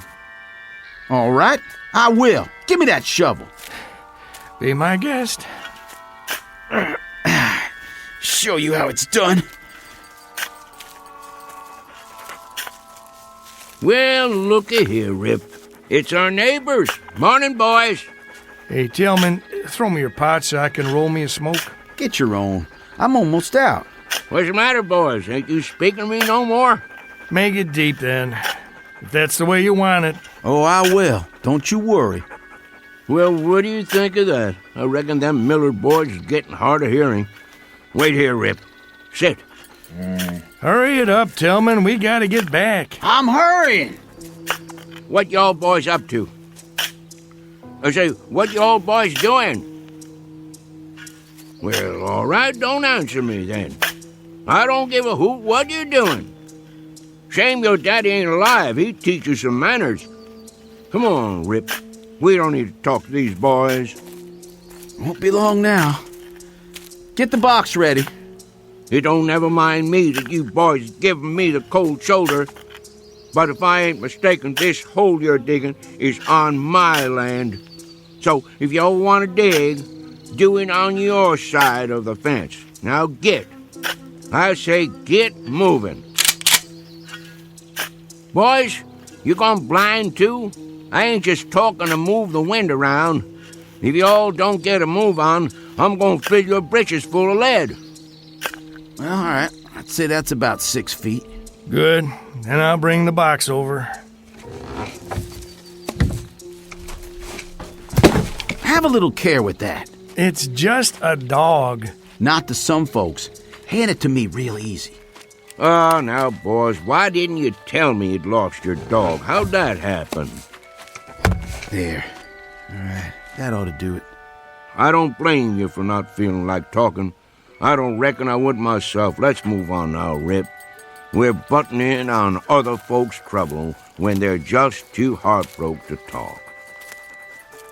Speaking of trouble, your woman's gonna have plenty of that waiting for us. Now help me up. We'll put the dirt in. I have to admit, it's gonna be kind of lonesome around here without old man Simpson. That it is. That it is.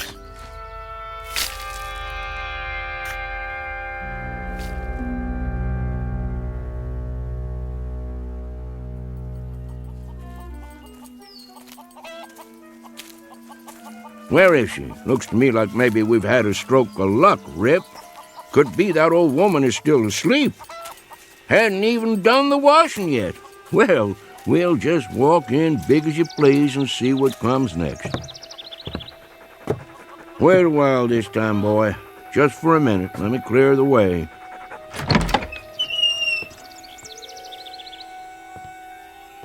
Old woman? There you are. Morning.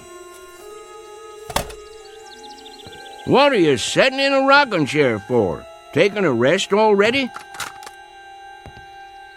Huh. Got your long dress on, too. All dressed up like the 4th of July. All right, let's get it out in the open. Old woman, if you're figuring on leaving me on account of I stayed out all night, you got another think coming. I'm still the boss of this house. You ain't going nowhere, and that's that. Got nothing to say? Then I reckon we ain't mad no more. Now, I'd appreciate a little breakfast, if it's all the same with you. Old woman, you're gonna sit there like a bump on a log? You pack your finery back on the cedar chest and get cooking. Now, what's the matter? I know I'm a pesky old rooster to get along with, and many's the night I've stayed out till sunup, but Rachel, that ain't reason enough to break up a marriage after nearly 60 years, is it? Well, is it? Well, that a tear on your cheek? Oh, now, old woman, I didn't mean to speak rough to you. I just don't want you running off and leaving me, that's all. All right. You win, Rachel. I guess I could be a better man to you. Won't go streaking off every night hunting. I'll stay home with you, and we'll sit by the fire, and we'll talk about things. And I'll tell you something else. Next time I go down the mountain, I'll stop in the store and buy you a pretty. Some cloth to make yourself a new Sunday dress, or a pair of silk stockings like them city women has. Well, what do you think of that? Oh, woman, I want an answer out of you. What is it? Cat got your tongue? Nobody spoke to me all morning long, is the truth. Something wrong with me? I passed the Miller boys on the way home a while ago, and they acted just about the same way you're doing. Rachel, you can see me, can't you? Woman, what in tarnation is the matter with you? Huh. Who'd be coming to see us now? Mrs. Simpson, may I come in? Yes. Reverend Wood? You sure have come at a time of need. Mighty glad to see you. Something's wrong with my old lady, and I can't figure it out. Seems to me in a daze or something, near as I can tell. The Lord be with you, sister. Amen, brother. I appreciate your coming. Even though he didn't belong to the church, just never could get him to go. I realize Brother Simpson wasn't a religious man, but I figure he's still entitled to a Christian burial. Now just hold everything. Let's not get too far down the road here. If anybody's giving Brother Simpson a Christian burial, they'd better ask Brother Simpson how he feels about it. I've been sitting here, trying to figure it all out. I'm sure you have, with a word close at hand. I've got the good book right here, but I can't work this out. It don't make sense somehow. And just last night he was sitting there at the supper table. I begged him not to go. You did all you could, sister. There's been omens. I've seen signs. But he went. Why'd he have to go and do that? Can you explain it to me? The Lord works in mysterious ways. Rachel, listen to me. There's been some kind of misunderstanding. Somebody's pulled the wrong switch. Me and Rip ain't going nowhere. I'm right here. Rip's out on the porch. Miss Rachel? That you, Tillman? Yes, ma'am. Thank you for coming. What is the matter with that dog? Rip don't take kindly to people coming right on in, but it didn't so much as make a sound. If you're ready, ma'am. Hello, Wesley. Ma'am. Where's the, I mean... Give us a moment, son. No need putting it off. He's in the other room. What are you talking about? Who is? Yes, ma'am. We'll treat him right careful. Don't you worry. They're good boys. He's in good hands. And now, if you're ready, may I offer you my arm? Oh, Reverend, it's all happening so fast. Don't take on, old woman. It's just a dream. Has to be. We'll wake up in a little bit and everything'll be like it ought to be. You'll see. Careful, Wesley. I got my hand. Not too fast. That's a mighty big box. What y'all boys got in there, huh? Watch the door. It'll fit. What y'all taking outside? Mrs. Simpson, I'm afraid it's time. If you're ready. Reverend, if I could just get through this day, for his sake. I asked you a question. What's in the box? Come on, Rip. I gotta see where they're going. Something's up all right. Something mighty big, if you ask me.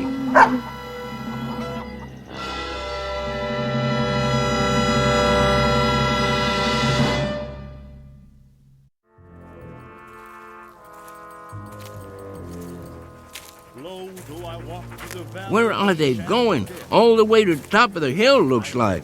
Getting pretty steep. Must be heading for the graveyard. Just let me get my breath here once. We'll find out what this is all about, Rip, in a minute or two. Graveyard's just over the other side. Leastways, that's how I remember it. Can't say it's someplace I go more'n I can help it. All right, let's go. Ain't much further.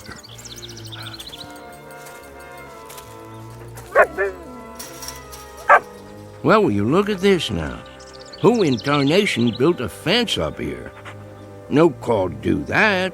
Don't know why they would have bothered. Can't even see the sun over there anyway. Just fog coming down from the top of the hill. How'd Rachel and the Reverend and the Miller boys get through? Gotta be a gate or something. Rip, I don't know what to tell you. I must have taken a wrong turn somewhere along the line. I don't memorize ever seeing this here fence before. Oh, well, just follow it, I guess. We're bound to come out sooner or later. What you see, boy? Well, now, looks like you found it. Here's the gate. All locked up, though. Chain and everything. Hello? Anybody home in there? Howdy, neighbor. Oh, howdy. Think you could open this for me? Sure enough. Wasn't expecting nobody this morning. Don't let me put you in no trouble, friend. Seems like I lost my way. Everybody says that at first. Easy to do. Who put this gate up, anyway? The owner. The owner? Well, who's that? He don't like to use his name. Make him sound high and mighty. What's your name, friend? Simpson. Hyder Simpson. Ah, yeah. Think I heard of you. Just let me check it in my book here. I belong to that bunch of Simpsons over on Wales Mountain. Lived there all my life. I got it. Yep, you're on the list. Guess you can't see it from here, though. Rip and me, we traveled a far piece. I don't never recollect coming so far we couldn't see the top of Wales Mountain. And how old are you, Mr. Simpson? Well, sir, can't say exactly, but I've been walking the earth for more than 70 years now. Arrived at the gate 10:45 a.m. Nice watch you got there. Thank you kindly. It's none of my business, friend, but could I ask you something? Oh, go right ahead. What are you writing down in that book? Oh, this and that. You know, for the record. I just need to know one more thing, Mr. Simpson. And that would be? How'd you die? I was born with a cheap set of ears, friend. I ain't sure I heard you rightly. I said, how did you die? Well, who claims I'm dead? Oh, there ain't any argument about that. You wouldn't be here if you wasn't dead. Then let me pinch myself. Man, that's solid flesh and bone. Want to feel it? Now think back, neighbor. Well, now, my memory's none too good lately. What did you do last night? In your own words. Well, that's an easy one. I'll tell you exactly what I done. Me and Rip left the house long about supper time. Rip, he picked up a coon trail right away, and wouldn't you know it, just like a coon, he headed for water. And Rip didn't do a thing but go in that water after him. I see. Just about that time I got there, and I moseyed out on this log, and, say, let me ask you something else. Sure thing. What's on the other side of this gate, anyway? Must be pretty all-fired important if you keep it locked up. Well, you see that pasture right up there? Yeah? They call it the Elysian Fields. You don't say. Mm-hmm. You cross that and you come to the Golden Street. And that takes you to the Celestial Palace, where the old master's got his headquarters. You wouldn't be pulling my leg now. Why'd I want to do that? Then I take your name to be St. Peter. I keep the gate, that's a fact.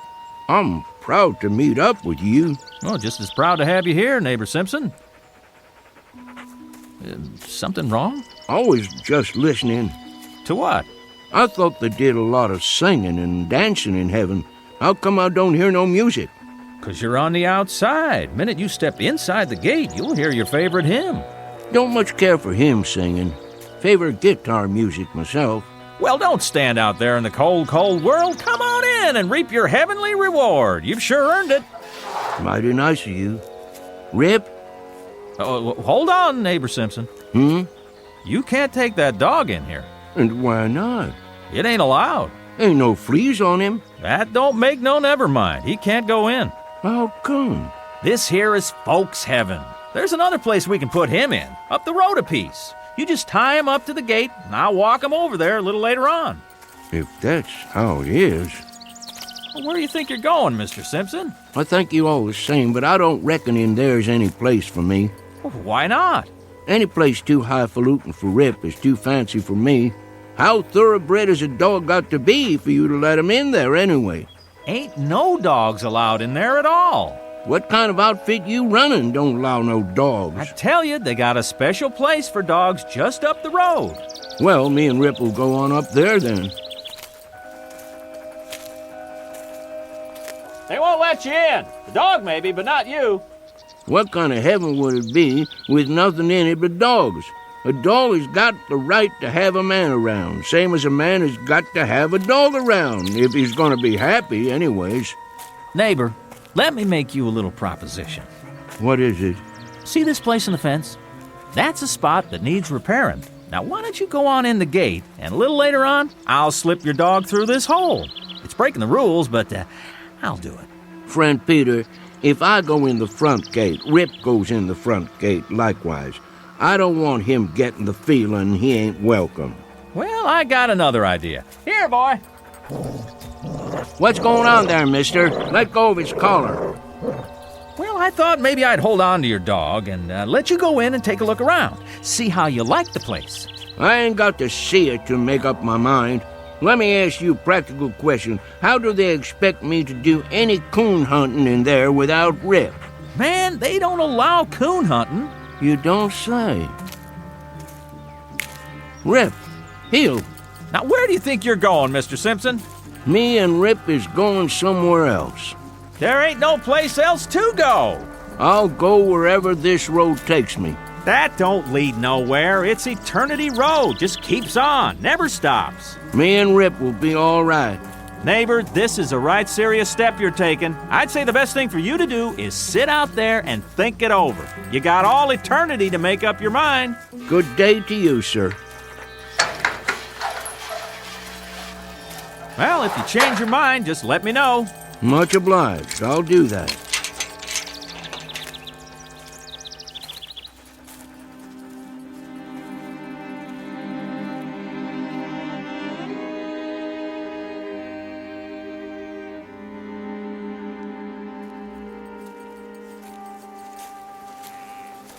Eternity is a powerful long spell to go without a coon hunt, ain't it, Rip?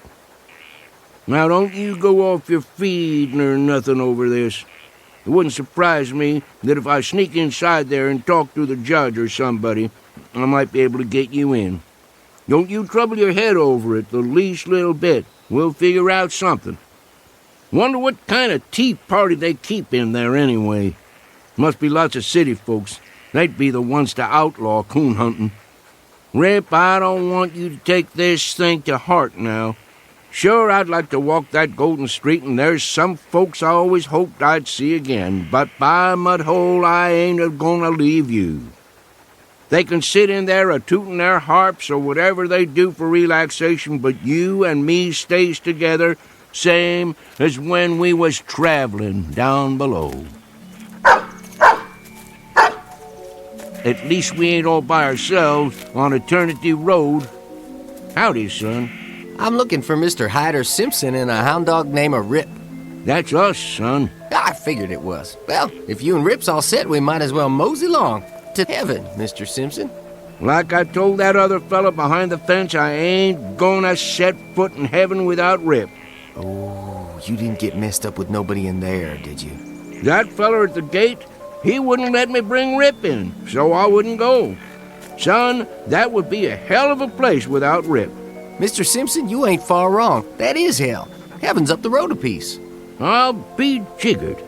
Wonder how come that fella lied to me. They don't never give up. Always trying to get folks in there right down to the last minute. What reason would they have for wanting to keep Rip out? They always feared Rip would have warned you, and he woulda, time he got a whiff of that brimstone. You see, Mr. Simpson, a man, he'll walk right into hell with both eyes open. But even the devil can't fool a dog. You wouldn't be St. Peter, would you? No, sir, I'm just a regular angel. Where's your wings, son?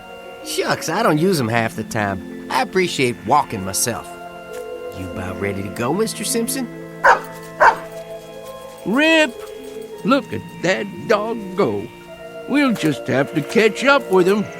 He can hardly wait. How's the coon hunting up there, boy?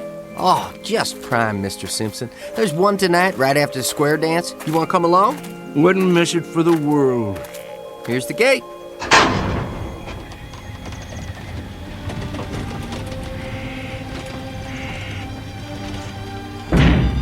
Mighty nice one it is, too. Welcome to heaven, Mr. Simpson. Thank you, son. I'm right proud to be here. Let's go, Rip.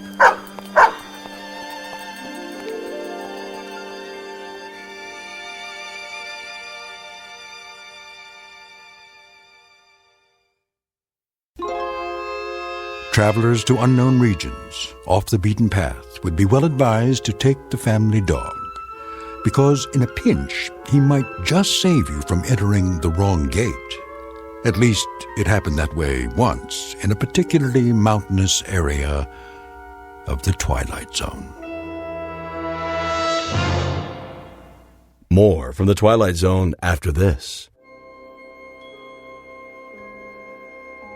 Hi, this is Carl Amari, producer of the Twilight Zone Radio Dramas. I'd like to take a moment to tell you about our official website at twilightzoneradio.com, where you'll get the latest news and information on these Twilight Zone Radio dramas. Plus, at twilightzoneradio.com, you can digitally download 3 free episodes or any of our episodes for only $1.95 each. In this age of ever-changing technology, we've decided to make these episodes instantly available to you by making the Twilight Zone Radio Dramas a digital download-only series. This means that this series will no longer be offered on CD. The CD collections at our website are now being offered, while supplies last, at buy one, get one free. So be sure to get your favorites before they're sold out. Be sure to visit us often, and I'll see you in the zone.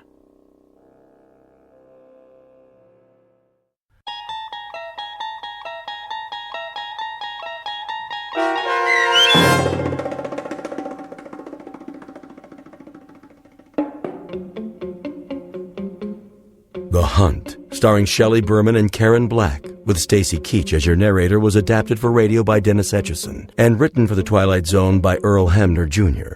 Heard in the cast were Mike Baccarella, Jeff Lupetin, Darren Stevens, Craig Brawley, and Kurt Nabig. The producers of the Twilight Zone wish to thank CBS Enterprises and the Rod Serling Estate for making this series possible.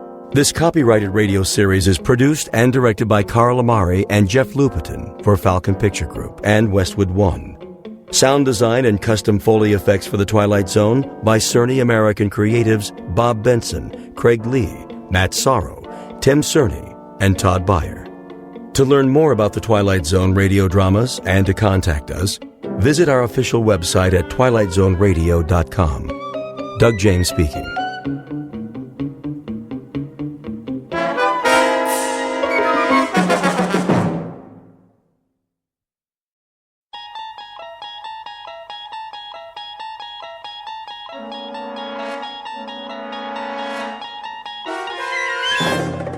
There is a fifth dimension beyond that which is known to man.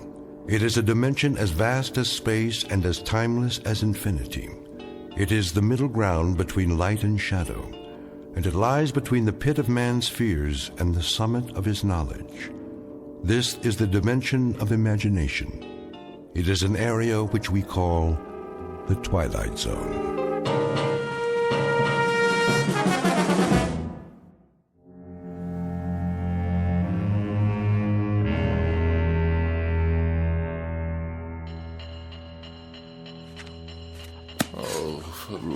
What's the matter, dear? Don't you hear it? Of course I hear it, Walter. It's that nice janitor fixing the pipes. Why don't you go on reading your book until he's finished? And when, pray tell, might that be? I'm sure it won't be much longer. Then the radiator will get just as hot as you want it. Isn't that what you told him? Yes, I know what I told him, but why does he have to make so much noise? I'm sure I couldn't say. The decibel level in this apartment is beyond human endurance. Well, I suppose it's what they have to do with steam heating, that sort of thing.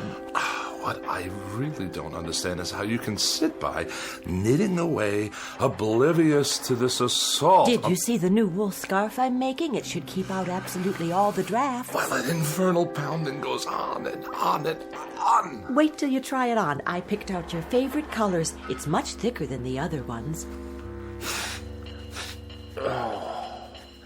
if I live that long. You wanted more heat, that's what you said. Well, now you'll have it and then some. Yes, I did. I certainly did say that. Won't that be nice? Hope springs eternal. The question is, at what price? Are you sure you're comfortable, darling? What?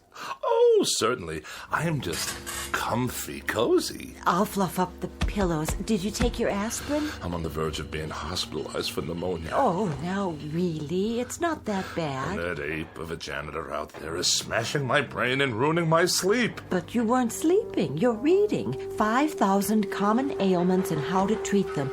Is it an interesting book? First he tries to freeze me to death, and then he tries to destroy my brain. Shall I plug in the vaporizer? That helps sometimes. It doesn't help at all. If it did, I wouldn't be in this condition. Yes, dear.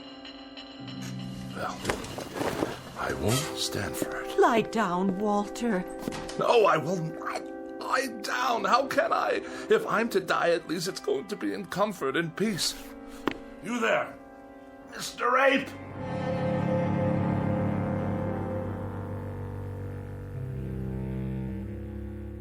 Witness Mr. Walter Becker, age 44, afraid of the following: death, disease, other people, germs, drafts, and just about everything else.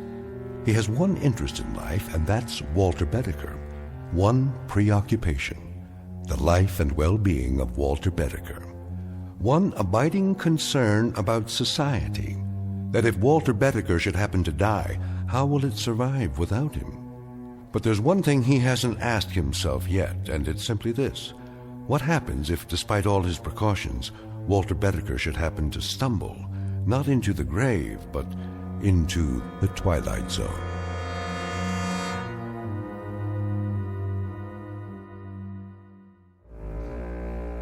And now, The Twilight Zone, and our story, Escape Clause, starring Mike Starr, with Stacy Keach as your narrator.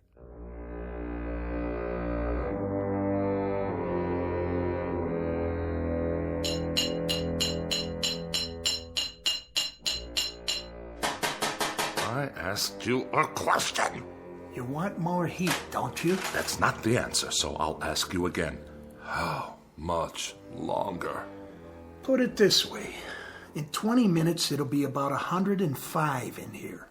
Hot enough to fry an egg. That good enough for you? 20 minutes, you say?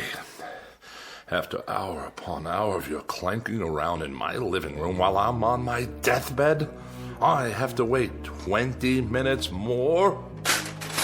If you do die, Becker, and you go where I think you're going, as far as the temperature's concerned, you ain't going to be able to tell the difference.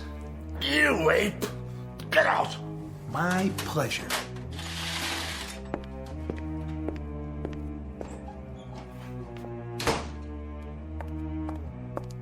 Are you all right, dear? Quick, Ethel, get the doctor. You mean again?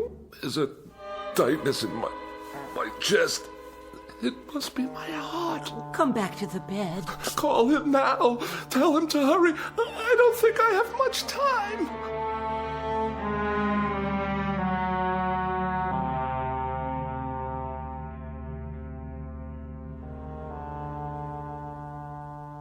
Well, doctor? Keep your mouth closed a few more seconds. I'm asking a question. All right, open, please. There. Well, how bad is it? What does that mean? Your temperature isn't bad at all. In fact, it's quite good. The thermometer wasn't in my mouth long enough. Oh, I think it was. I timed it exactly. I find that hard to believe. You'd better take it again. But why? I implore you before it's too late. There would be no point. You see, you have no temperature. What about my vital signs? Blood pressure's fine. Respiration and pulse, all normal. My throat? It's dry and achy all the time. Well, that's because it's so hot in here. No sign of infection. Throat clear. Ears and nasal passages clear. What about the pains in my back and my side? Well, what about them? And 4 sleepless nights in a row. Is it 4 now? How about that? Well, what do you want me to say? The truth. The awful truth. I can take it. The truth, Mr. Becker? Well, the truth is that it's, well... Go on. It's psychosomatic. To use the scientific term. Psychosomatic. You're trying to tell me that I'm only sick in my mind? That's my considered opinion. And you're supposed to be a professional. Mr. Becker, may I speak candidly? I insist. Well, there is nothing wrong with you except the ailments you manufacture for yourself. Manufacture? Is that what you think? Your pains are imaginary. Your inability to sleep is a case of nerves, nothing more. In short, Mr. Becker, you are a very healthy man. This man calls himself a doctor. 4 years pre-med, 4 years medical school, 2 years internship, 2 years residency. And what is he, I ask you, what is he? A quack. Doctor? Oh, hello, Mrs. Becker. What's the prognosis? Don't ask him. The man's an idiot. Walter, darling, I beg you, don't excite yourself. Don't whisper. You're looking at half my troubles right there, Doctor. This woman, this awful woman who runs around whispering all day long to make me think I'm sick even if I'm not. Oh, and I am. I'm lying here at death's door, and who's ushering me out? A quack and a whispering woman without a mind. Well, I'll call tomorrow, Mrs. Becker. Meanwhile, try leaving the window up an inch or so. Let some fresh air in. There'll be no need to call. Just come on over with the death certificate and fill it out. Oh, Walter. Don't drench me with those crocodile tears of yours. She'd be so happy to get rid of me. I just can't tell you. Goodbye, Mrs. Becker. Take care of yourself. I'll see you out.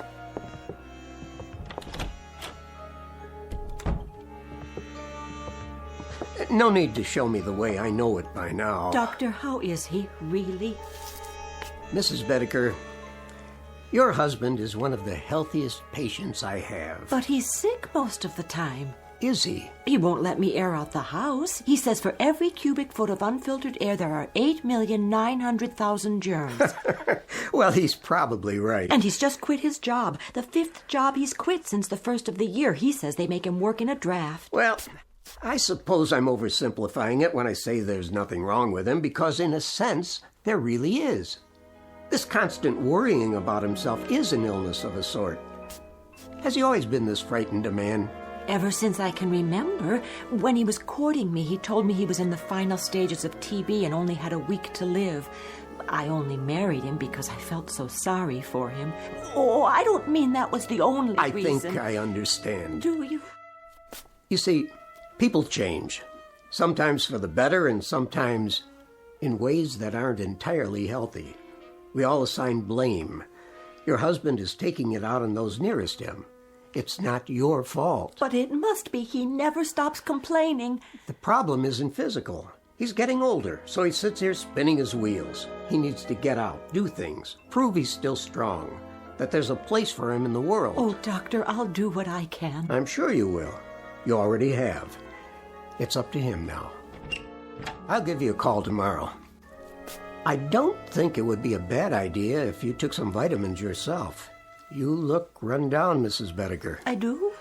Just a little too pale. Ethel, there's a draft in the air, and I feel a coma coming on. Yes, darling, I'll be right in. Now, you remember about those vitamins. Promise? I promise. Here's a prescription. Get some of these items from the drugstore for yourself. Thank you, I will. You're very kind. Goodbye, Mrs. Becker. Goodbye. Did you say there's a draft? I did. From where? The window. But it's only open an inch. Freezing air blasting into the room. I'll close it for you.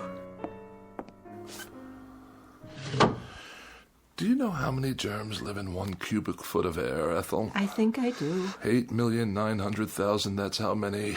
I know you want me gone. Walter! Gone from your life, and that's why you leave windows open all over the place. But as a point of common human decency, couldn't you find a way to do it more subtly? The doctor said you needed air. He said it was stuffy in here.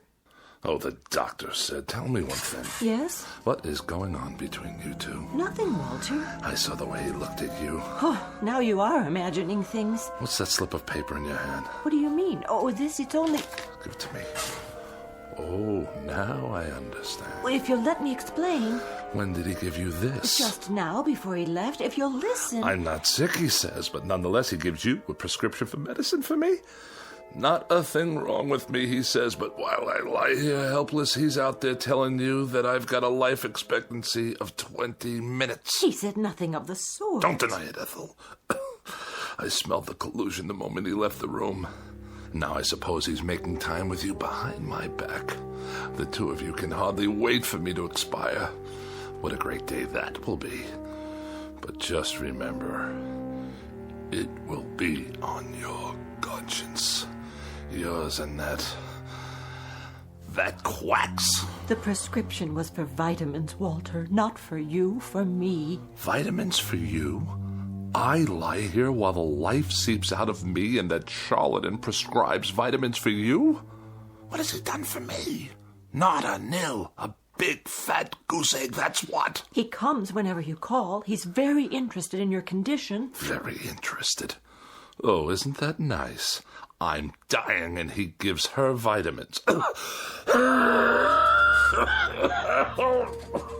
Sit up. I'll turn on the vaporizer. Never mind. Go on, get out of here. Leave me to die in peace. All right, Walter. What? I meant I'll let you alone so you can take a little nap. Then maybe you'll feel better. I can't nap.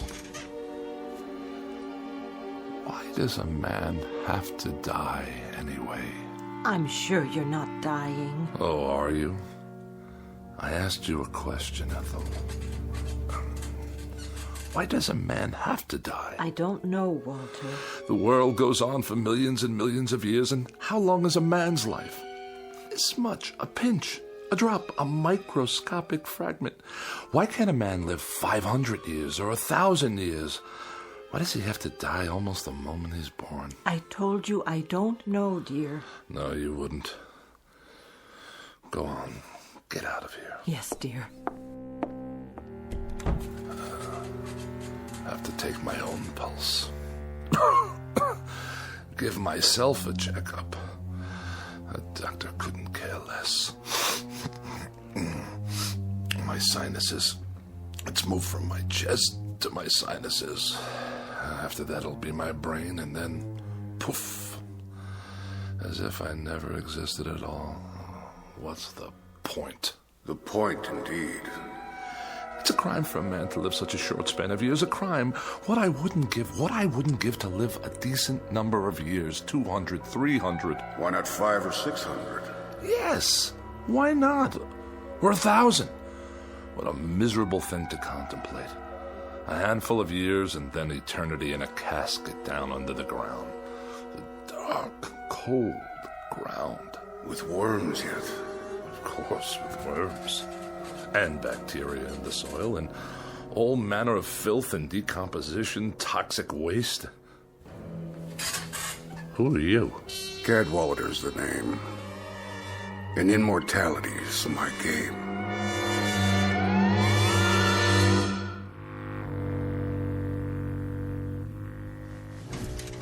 Your name is what? Cadwallader. At least that's the one I'm using this month. Rolls off the tongue, don't you think? How did you get into my bedroom? Let me see. Through the mirror? That would be a nice touch. Or through the walls?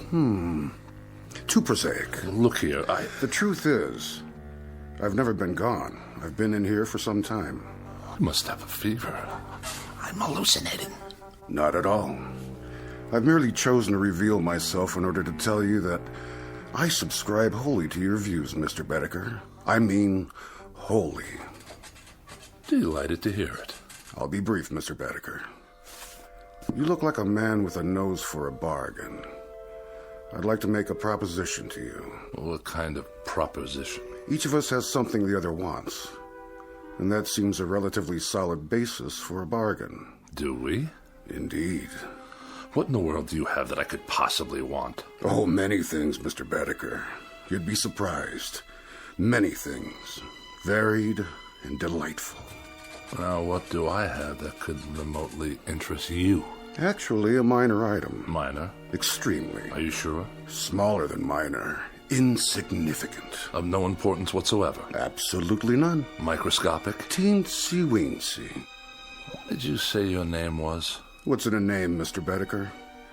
Just a question of semantics, after all. Language, a stretch of words. For example, what is it you want? Can you put it into words? I think you already know. You want an extended lifespan. Doesn't everyone? A few hundred years to play around with.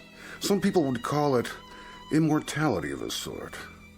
But why give it that kind of description? Why make it sound so imposing? What would you call it then?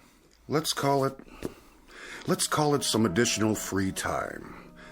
After all, what are a few hundred years in the grand scheme? Or a few thousand? A few thousand? Or 5,000? Or 10,000? What's the difference? The world will go on ad infinitum, so what's a few thousand years more or less, give or take, add or subtract? And this little item I'm to give you in exchange, or what do we call that? What do we call it? That's a linguistic conundrum. We could call it a little piece of your makeup, a little crumb off the crust of your, structure, a fragment of an atom, so to speak, from your being. Or a soul. Or whatever. After all, what is it? And when you're gone, thousands of years hence, what will you need it for, practically speaking? Yes? You're the devil. What's in a name? I'm at your service. Good Lord. How about it, Mr. Becker? Why not? That must be a good reason. There must be. You'd deed me over your so-called soul, and I'd give you immortality. Life everlasting. Or as long as you want it to be everlasting. And indestructibility, Mr. Becker. Complete and total indestructibility. Nothing can hurt you ever. Now that part's fun, let me tell you. Nothing can hurt me? And I live forever? Why not? Certainly. Forever. Again, Mr. Becker, just terms. And everything's relative. For you, it's forever. For me, it's a walk around the block. But we're both satisfied.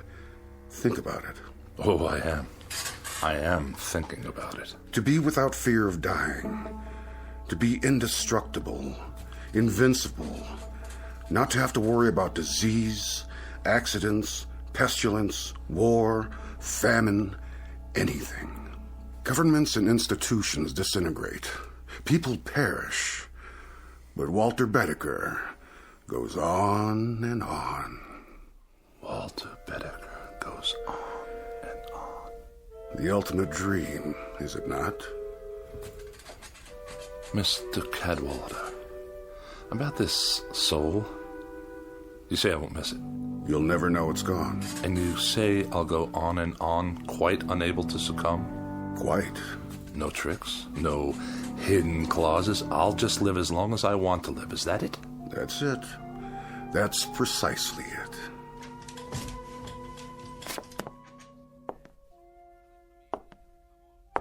How about my appearance? I'm afraid I can't do much about that. Oh, I see what you mean.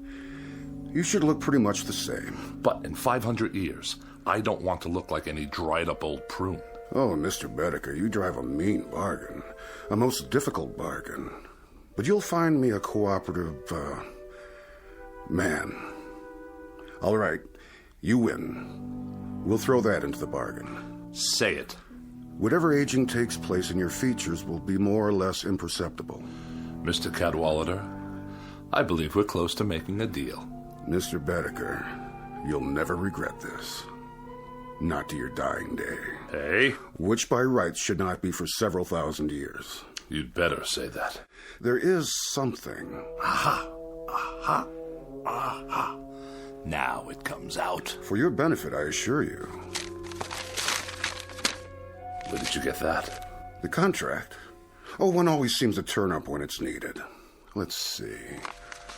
Article 93, right here. What about it? It's in the nature of an escape clause. Read it to me. Your escape clause. whereas the party of the first part upon due notification of the party of the second part, and so on and so forth. Go on, I want to hear it. Well, I'll just give it to you thumbnail. It's simply that if you get tired of living, Mr. Becker, you can exercise the clause by calling on me and requesting your... My what? Oh, there goes the embarrassing terminology again. Shall we say, your demise? At which point I will personally see to it that you are given a rapid and uncomplicated, how to put it, departure? I can assure you, Mr. Cadwallader, that I'm not the sort of man to kill the goose that lays the golden egg. I'm much relieved to hear that. When you talk immortality to me, brother, I mean immortality. Indubitably. You're going to have a long, long wait. Mr. Becker, nothing will please me more. And I think we've got... Yes? A deal. No further qualifications? None that I can think of. No ifs, ands, or buts? None whatsoever. Absolutely? Positively. Done. Oh, no fires in here, please. Only a small one to heat up my seal. My cartouche, as it were. Do I get a copy? This is your copy. Where's yours? Already on file, in a very safe place. If you say so. You sure keep it hot in here. Mm-hmm. Quirk of mine. I think the wording seems to be in order. Cadwallader, where did you go? Walter, did you call for me? What? Oh, no. I was only... Only what, dear? Talking to myself. You were? Not that I make a habit of it, mind you. What are those papers? Nothing. I was just looking over my life insurance policy. Whatever for? To be sure you're protected if anything should happen. Ever, to me, that is. Don't be silly. Your health's going to improve. It's already improved. Hit me. What? Hit me. As hard as you can. In the stomach. Or anywhere else you like. Anywhere at all. But why? I want you to see how strong I am. Strong as a bull. As a bull, dear? And as indestructible. 10 bulls, 100. Walter, you're not yourself. Come sit with me in the other room. It's warmer there. The radiator's going full force. Is it? See for yourself. Yes, I think I will. Watch this. What are you doing? Don't touch it. See what I mean? Walter, your hands are burning. No, they're not. That's just it, Ethel. They're smoking, yes, but they're not burned at all. I'll get some bandages. Sit down. Where do you keep my pills? Which ones? All of them, every last one. Over here on the tray. Give it to me. What are you doing? Walter, the window, don't throw them out. I beg you, all your medication. Why not? What's the difference now, my dear? I'd like to introduce you to someone. What are you talking about? Meet the new Walter Becker.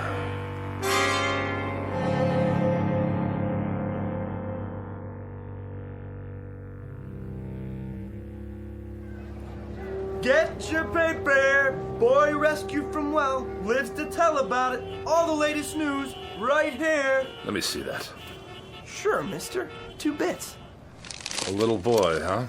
Yeah, the one that fell in the hole. They got him out alive. Ain't that something? It's something, all right. A 10-year-old boy, and he's on the front page of every newspaper. He was down there for 18 hours. Can you believe it? And everybody thought he was a goner. It's amazing is what it is. Of all the news stories in the world, this little nobody makes the headlines. You think that's amazing? Wait right here.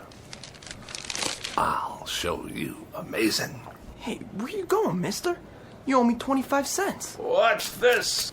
Watch where you're going. Excuse me? Hey, buddy. I must get to the corner. Some people are so rude. I don't want to miss the crosstown. Wait your turn, do you mind? Look out! Get back on the curb. There's a bus coming. That man, stop!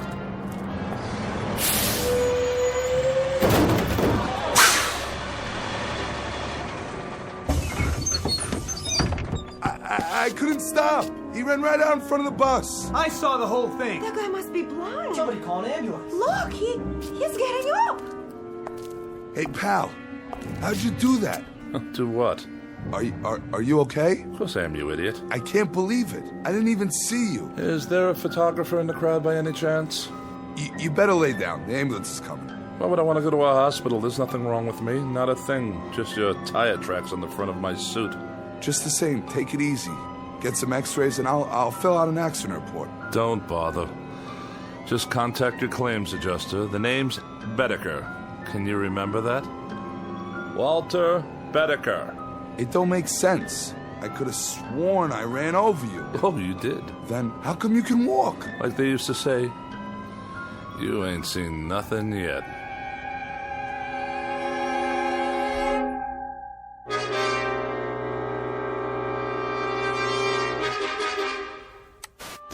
One survivor, Walter Becker. By now, these words should be familiar. You've heard them before on the Eyeball News, and if the past is any indication, you'll hear them again and again. It started when he was hit by a bus, then a car, and finally a subway train, but that wasn't enough for Walter Becker, the man whose luck never runs out. After an explosion at a construction site, what else could happen? Last week's plane crash killed 23 people, but not Mr. Becker. He's certified as the unluckiest man alive and the most indestructible. Is that you, Walter? He's all right, ma'am. Aren't you, Mr. Becker? You're all right. When you didn't come home, I was worried. Oh, this is my wife. Wait in the other room, dear. Are you sure? I can make you some hot tea. And your friend? He's no friend. He's a claims adjuster. In the other room, Ethel. Now. Yes, dear. You want to sign this now, Mr. Becker? $5,000, is that all? For falling down an elevator shaft? Well, considering that you're not even scratched, Mr. Becker, I think the company's being very fair. Just keep your mouth shut, will you? I'll sign it just to be done with you. And can I expect the check by tomorrow? No, first thing in the morning, by special messenger. Just sign here. Waives all claims. Receipt of sum. Indemnifies company. All right. Very good, sir. Very, very good. I'll show myself out. Hello, Steve. Hey, Jack. What are you... Oh, you too? Yeah, the subway accident. Elevator shaft here. Right. You out. You in. So long, Steve. Yeah, see you, Jack. You have my check, I presume? $10,000, Mr. Becker, if you'll sign right here for it. If you insist.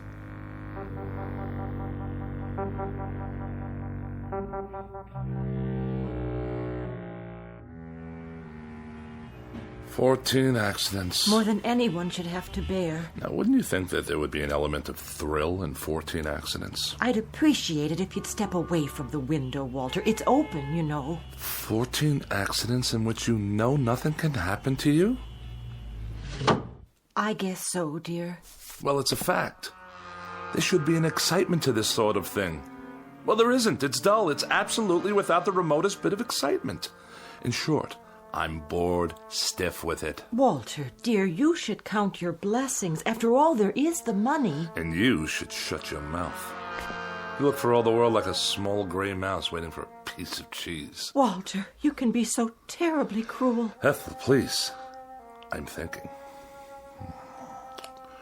I swear he's cheated me somehow. I don't know exactly how. What are you talking about? Who? Mortal schmortal. What's the good of it when there aren't any more kicks? Any more thrills? Anything to let a man know he's alive. Walter, do you feel all right? At least when I was concerned about my health, there was an element of risk, of danger. I mean, of course. That's it. What is? Iodine. Iodine? Have we got any? What for? Did you cut yourself? Do we? I suppose in the medicine cabinet. Get it. Now? And rubbing alcohol. And ammonia. Walter? I'll get it. You find me a drinking glass. A large one. There's one right there. I'll mix them all together like so. And stir them up. Wait! And drink it. Oh.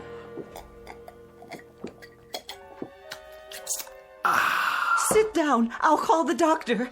You see? What I just drank should kill a dozen men. To me, it tastes like lemonade. Walter, Yes? what's this all about? You really want to know? All right, I'll tell you. In a word, I am immortal. Walter, don't joke like that. It's true. I made a pact with a guy named Cadwallader, who's given me immortality and indestructibility in exchange for my soul. Your soul? More succinctly than that, I couldn't put it. Why don't you sit down? I'll make some tea and then we'll call the doctor. You will not make tea, and you will not call the doctor. Why not? If you had any imagination at all, you could tell me what there is I might do to get a little excitement out of it all. I've been in subway crashes, bus accidents, major fires, disasters, one after another, and now I even drank poison. Nothing. You know what I've been thinking? I've been thinking I'll go up on the roof and I'll throw myself down the light well. Smack dab through the light well, 14 stories down, just for the sheer experience of it. Oh, Walter, darling, please. Ethel, darling, shut your mouth and get out of my way, please.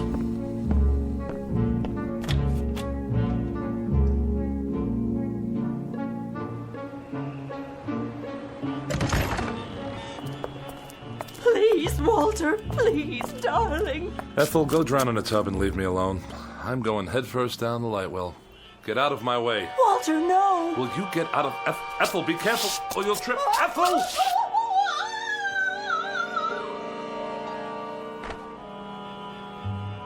I wonder what that felt like.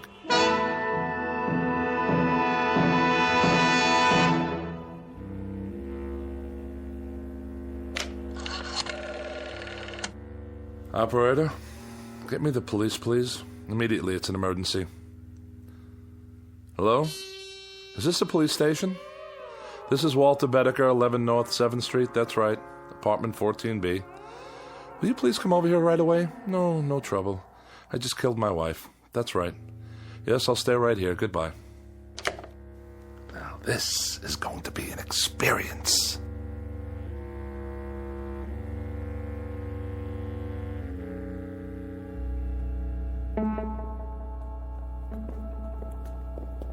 Hey, Becker, you got a visitor. Cooper, the legal beagle. Right in here, Mr. Cooper. No longer than 15 minutes, please. How are you holding up? As well as can be expected. Prisons are boring places, you know. Very, very boring. And you? How am I? I'm miserable, Mr. Becker, and I've been miserable since I took your case. I've had tough clients before, but nobody like you. Really? What disturbs you? What disturbs me is that for 5 days in that courtroom, you've acted like a man desperate to get himself convicted. Oh, whatever would make you think that? When the prosecuting attorney cross-examines you, you act like you're betting on him to win the case. The truth will out. Now look, Becker, tomorrow's the last day of the trial. There'll be the summing up and it'll go to the jury. And as things stand now, you don't have a chance in hell. That a fact. That is a fact. Now, tomorrow, this is what I want us to do. Cooper, do me a favor, will you? Put it away. How's that? Becker, didn't you get what I was trying to tell you? You're about 12 hours away from a guilty verdict on charge of first-degree murder. Oh, what will the penalty be? The penalty in this state for first-degree murder is death in the electric chair. Death in the electric chair. Becker! And if I were in California? What? How would they try to kill me if I lived in California? Capital punishment there is the gas chamber, but I don't see... And in Kansas? In Kansas, it's hanging, but I'm gonna tell you something, Becker. No, Mr. Cooper, I'm gonna tell you something. The only thing they'll get for their troubles if they try to electrocute me is a high electricity bill. Good night, Mr. Cooper. See you in court. Guard! I don't know, Becker. I just don't understand you. The psychiatrist says you're sane, and you say you killed your wife. But way down deep, I know you didn't. So tomorrow, when I sum up for you, I'm gonna lead from a terrible position, a position of weakness. But I'll do the best I can. Mr. Cooper, really, don't bother.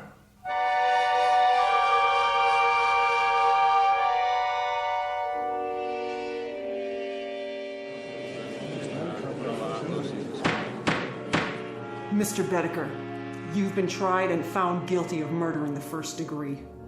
Have you anything to say before the court pronounces sentence upon you? Oh, I don't have anything to say, Your Honor. Not a thing. Then the court sentences you to imprisonment in the state penitentiary for the rest of your natural life. I knew we could do it, Becker. I knew we could get you off without the death penalty. If I do say so myself, I gave that summation everything I had. Wait a minute. Does this mean that... It means that you're not going to the electric chair. You've been given life instead. You're a very fortunate man, Mr. Becker. Life?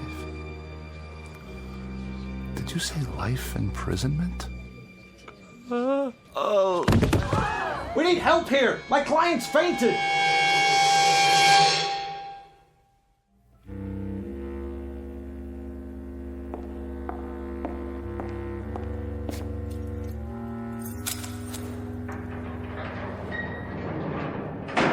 Here's your last meal. My last? With us. You're going to the penitentiary tomorrow morning. The penitentiary. For life. Look at it this way, Mr. Becker. What's life? 40, 45 years? You can do that standing on your head. Life. That's all. 45 years. Maybe not even that much. After all, what are a few hundred years in the grand scheme? Or a few thousand? Or 5,000? Or 10,000? No!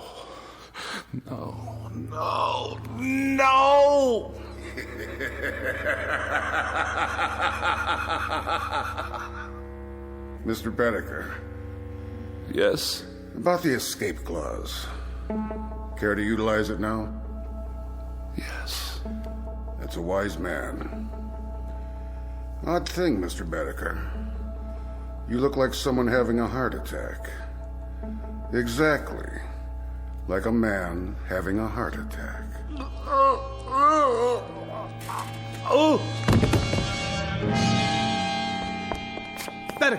Becker! You all right? No pulse. Must have been his heart. He's dead. Poor devil. There's a saying, every man is put on earth condemned to die, time and method of execution unknown. And perhaps this is as it should be. Case in point, Walter Becker, lately deceased. A little man with such a yen to live that he was beaten by the devil, by his own deadly boredom, and by his place in the scheme of things, including his position, such as it is, or was, in the Twilight Zone.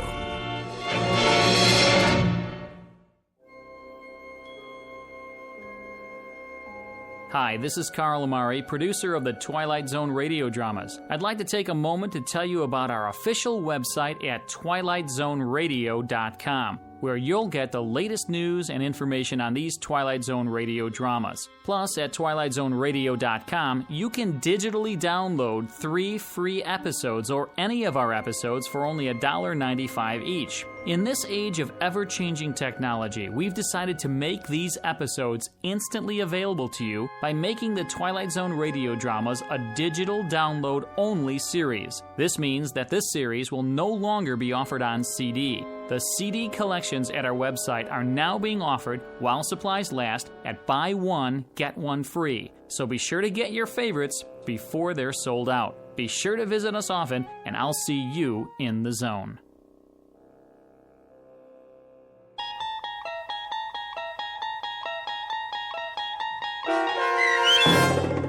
Escape Clause, starring Mike Starr with Stacy Keach as your narrator, was written for The Twilight Zone by Rod Serling and adapted for radio by Dennis Etchison. Heard in the cast were Peggy Roeder, Rich Kominick, Doug James, Turk Muller, Guy Burrill, Heath Corson, Larissa Borkowski, Natalia Reed, Peter DeVito, John Starr, Carl Amari, Paul Patch, and Lynn Foley. To learn more about the Twilight Zone radio dramas and to obtain audio cassettes and CDs of these programs, visit our website at twilightzoneradio.com. This copyrighted radio series is produced and directed by Carl Amari and Roger Wolski for Falcon Picture Group. Doug James speaking.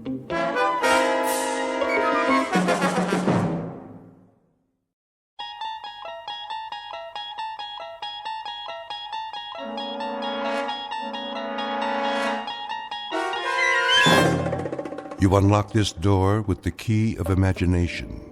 Beyond it is another dimension, a dimension of sound, a dimension of sight, a dimension of mind. You're moving into a land of both shadow and substance, of things and ideas. You've just crossed over into the Twilight Zone.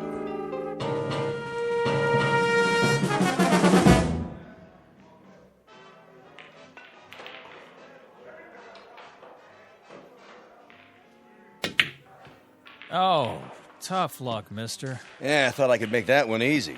Yeah, I thought so too. Well, at least I didn't leave you much. Well, let's see. Face it, you don't have a shot. It looks like you're going to snooker yourself. Well, you never can tell. 8 ball, corner pocket. Lots of luck. Like I said, 8 ball, in the corner. Hey, how'd you do that? Ah, just lucky, I guess. Luck, nothing. That was some shot. Been practicing. Guess it finally paid off. Yeah. You win. Here's your $5. One more game? Double or nothing? Hey, you wouldn't be hustling me, would you? Do I look like a hustler? I'm not sure. Oh, come on. Me? See, I just play on my lunch hour, whatever town I'm in. Relaxation. Oh, me too. Strictly for laughs. So how about it? I don't know. Flip to see who breaks? That's all right. You go ahead. Yeah? Sure. Well, okay. Double or nothing. Go on. Sink as many as you can. Make it hard for me. No money on the table. Oh, yeah. Okay, Pops. You know I don't allow gambling in here. We're just having a friendly little game.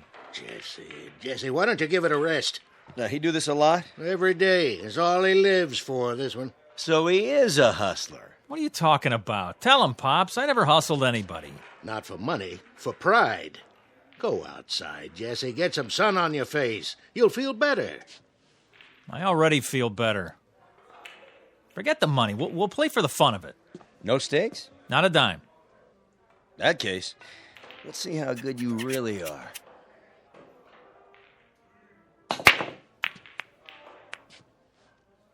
Nice break. Of course, I didn't sink any, but that's my advantage. Yeah? Too many balls on the table. It doesn't leave you a shot. Watch me.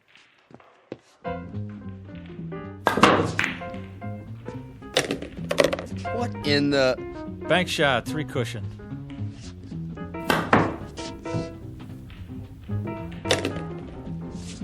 Curveball.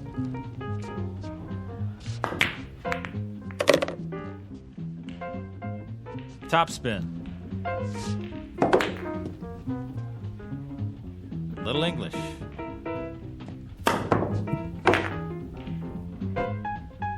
And over and under.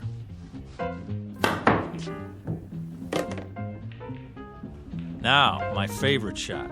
Took me years to learn this one. You're not going to believe it till you see it with your own eyes. This is the way it's done.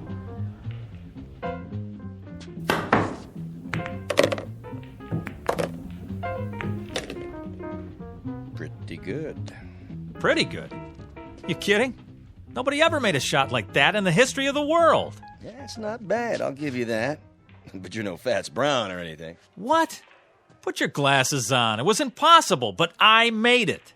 Yeah, sure. Keep practicing. You'll get there. Hey, here's for the beer, Pops. See you around. Okay, thanks. What are you talking about? Keep practicing. I made it. Jesse. Just enough Hey. English, the right draw, perfect position. Settle down. Perfect. Easy, Jesse. That's all I ever hear. Fats Brown. Well, I'm sick of it. I'm sick of hearing his name. Jesse, relax. You got company. Hi, Jesse. Jesse, you are a lucky man. Rita, what are you doing here? I thought we had a date. Oh, that's tomorrow night, Thursday night. Tonight is Thursday night. What? Oh, I guess I lost track of time. I'm sorry. I was supposed to pick you up at 8 o'clock. 7. 7. It's 9. Wow. Wow. You look great. Don't change the subject. But I did get dressed up special just for you.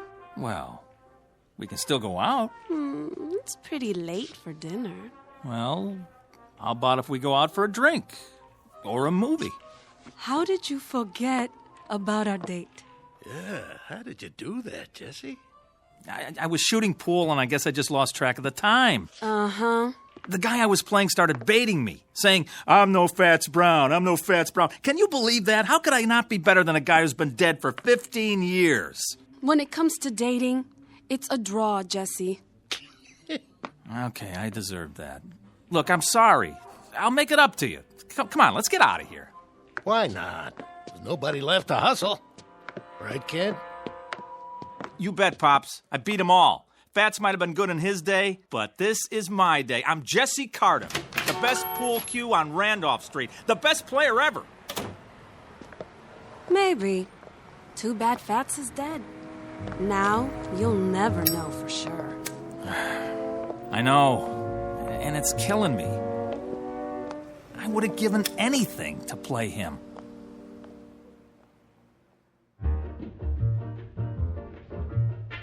Jesse Cardiff, Pool Shark.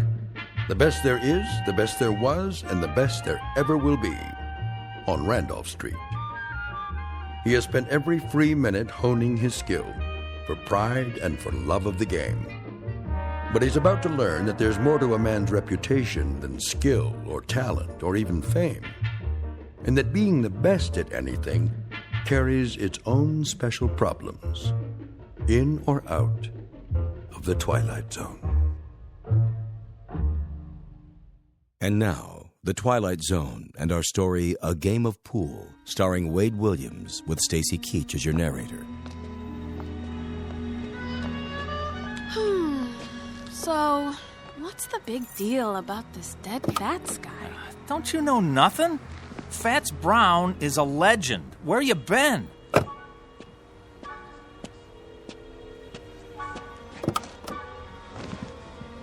Most people say he's the best ever. Then he must be. No, not really. Because most people never saw me play. I'm better. Is pool all you think about? Well, what else is there? Look, if you want to be the best at something, it's got to be your life, right? Where do I fit into your life, champ? Oh, you are right there. I work you in whenever I can. You got to understand something, baby. Pool takes a lot of concentration. Well then, I got a great idea. What? I want you to stay here. Yeah? Then concentrate Oh. on losing my phone number. Oh, Rita, don't be mad. Rita, where you going? Rita, come on. Look, Rita, please stop. Get lost. Let me explain. What? Look, I would give anything to play Fats Brown just once. Is that so wrong? Yes. But for your own sick, self-centered ego, I hope you get your wish. Oh, Rita, come on, give me a break. I just want to beat the best. What's wrong with that? Fats, dead and buried in the ground. I'd give anything to play him one time.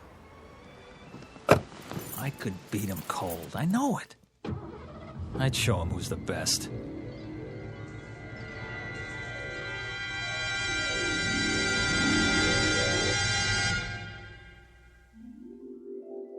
I'd give anything to play him one time. One time. One time. One time. One time. Fats Brown. Mr. Fats Brown. Report to Lister's pool room. Randolph Street. Who is it this time? Fats Brown. You're needed. Lister's pool room. Randolph Street. Chicago. I'm on my way. Mr. Fats Brown. One game. Whatever way he wants it. Doesn't matter to me. Straight pool, anything. If I just had the chance to meet Fats Brown face to face one time. At your service. Who? How did... You called? Yeah, but... I must be seeing things. Why do you say that? Fats Brown? I thought you were... Dead? Not quite. As long as people talk about you, you're not really dead. As long as they speak your name, you continue. Continue? The game goes on, you might say. A legend doesn't die just because the man does. No, I know that, but... But what? This is impossible. Nothing's impossible. Some things are less likely than others, that's all. Wait a minute. There's a picture of the real Fats on the wall. You look like him, but... Not many people do. Yeah, there, standing by a table, holding his custom-made pool cue. You mean this one? Where'd you get that? Nice stick. Good balance. I had it made to order.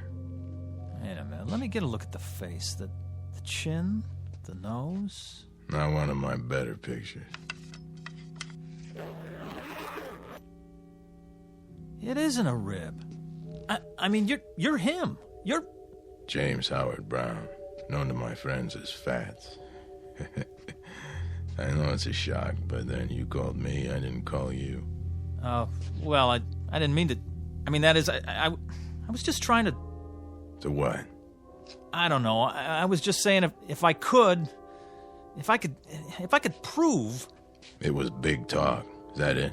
Well, no, not exactly. Talk is cheap. I know the type. You like to play with fire, but you don't like to cook. You're not really as good as you claim to be, and you know it. Hey! Deep down, you know you're second rate. Now, hold on. Are you afraid? Now, why would I be? Look, I've come a long way, boy. I don't like to be fooled with. I've met your kind before. A little skill, a little knack, some style. But when the heat's on, you fold. That isn't fair. You've never seen me play. Maybe not, but I've seen plenty like you. You have, huh? How do you know I can't beat you? How does anyone know anything? We learn to read the signs. Well, take another look. It's possible, isn't it? That's not the point. It's a matter of what's likely. But it is possible. Sure, it's possible. Things change. Records get higher. Once upon a time, nobody could run the 4-minute mile. But people get better. Then you admit it. Yes, it's possible you could beat me. But the only way you'll do it is with a pool cue. You'll never get the job done with your mouth. All right, fat boy. Dead or alive, I'll tell you something. Maybe you are some kind of a legend, a tin god, but you know what you are to me? A big balloon, just waiting for someone to stick a needle in you. Well, I'm the someone, and here's the needle. Where? My pool cue. Oh, it'll get the job done, don't you worry. You're like all the other legends. You get by on your reputation. One time I heard a man in this very room swear he saw you make a 9-cushion bank.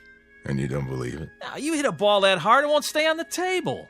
The guy had more imagination than brains. Is that so? Well, let me tell you. That's not what counts. The question is, can I back it up? Oh, how right you are. I know how good I am, but you...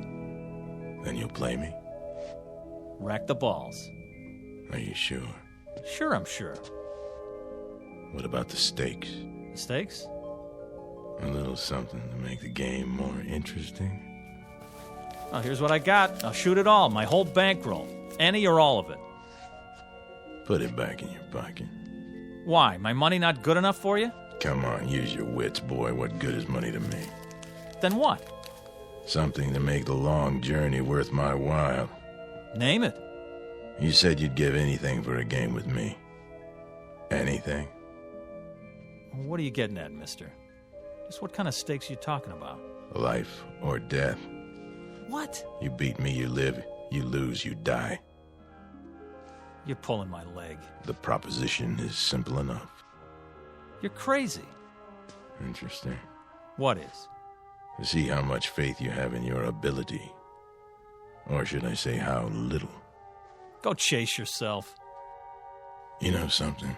For my money, you don't want it bad enough to be the best. Why, when I was your age, I would have jumped at the chance. But then I was better than second rate. Watch it. You wouldn't know about that. It takes more than skill to be a champion. It takes equal parts talent, work, luck, and nerve. A quality you sadly lack. Nerve? You mean insanity? How so? You want me to risk my life on a game? Insanity, then, if you prefer. Listen, I'm just a pool player. There's probably no less important thing on the face of the earth. Pushing balls around with a stick on a felt-top table. But mark this in your book. I'm the best. It's a proud thing to be the best at anything. But then you wouldn't know about that either. Hey, hold on. Where are you going? I'm going back, of course. Back where? You wouldn't understand. You're wrong. About what? You say I don't want to be the best bad enough. That's not true. Oh boy, is it not true. Do you know how many hours, how many years, how much of my blood and sweat I put into this game? I'm listening. How many nights I slept right here on this table? Yeah, I did that. I made a deal with the owner so I could practice after the place was closed. I haven't been to the movies in years. I know what you're talking about, but it's still talk and nothing else. I'm good, mister. Real good. But am I that good? You'll never know until you're ready to risk everything. Will you stop pushing me? Sure I will. I was just thinking. Where I come from, there's a race driver. Go to the track and whisper his name. Say Tazio Nuvolari and watch the heads nod up and down. Or go to the bull ring and hear them talk of Manolete. Both men face death daily, and both are legends.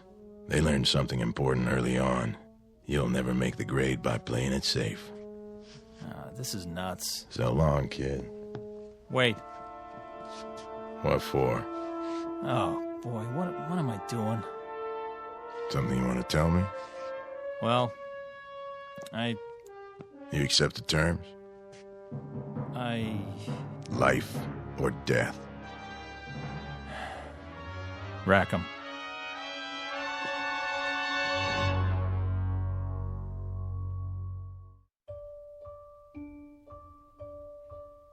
Just so you understand, once we start the game, there's no turning back.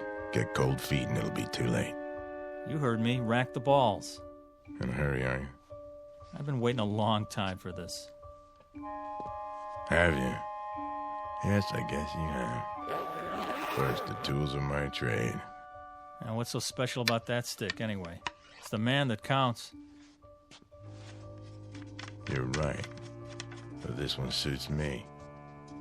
You know how it is, the big game hunter has his elephant gun, specially bored with a custom grip. The fencing master uses a blade from Lima. This cue, it was made for me in St. Louis. It cost $600 back then, and I made a living from it for 35 years. It never let me down. Well, there's a first time for everything. Yes, I guess there is. The question is, what's the most likely outcome? Look, if you're not going to rack 'em, I will.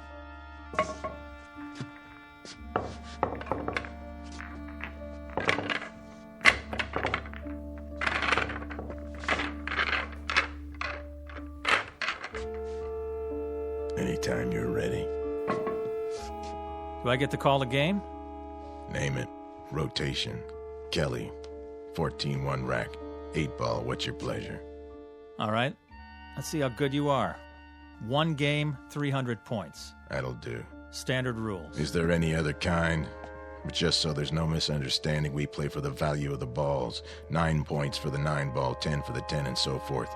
Agreed? Agreed. Good. You have a coin? Right here. Toss for break? You flip. Sure. Call it. Tails. Here goes. Why'd you put your hand over it? I want to give you a fair chance. Go ahead, let's see. You can change your mind. You heard me. Tails. All right, then. If you're sure. You can change your mind, you know. There's still time. Not on your life. My life's not what's at stake. Let's see it. Heads. I guess that means it's my break. Yeah, your break. As soon as I chalk up. Take your time. I know what you're thinking, son. Oh, you do, huh? Same as most players. The man who breaks is at a disadvantage. Once he scatters the balls, the other man has a clear field. Well, doesn't he? Maybe with some people, but not the way I play. Oh, sure. I suppose you can control the break. Time to go to school.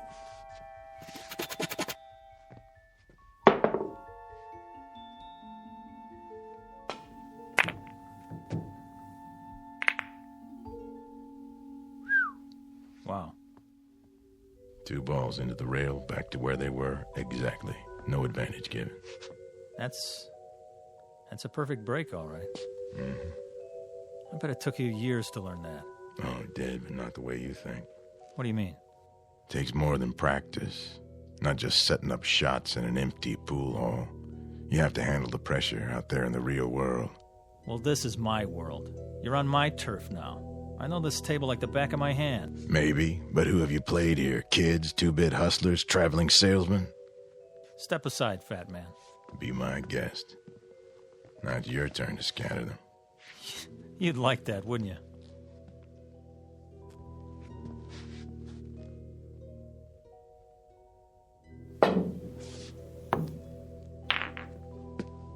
And safety. Playing it close to the vest, aren't you? That's what you call strategy. What are you going to do now?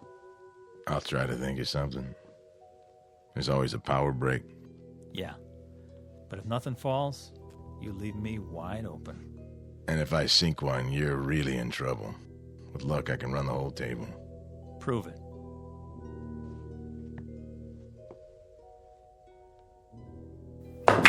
Keep your eye on the 15 ball. It's not going in. Funny thing, I was thinking it is.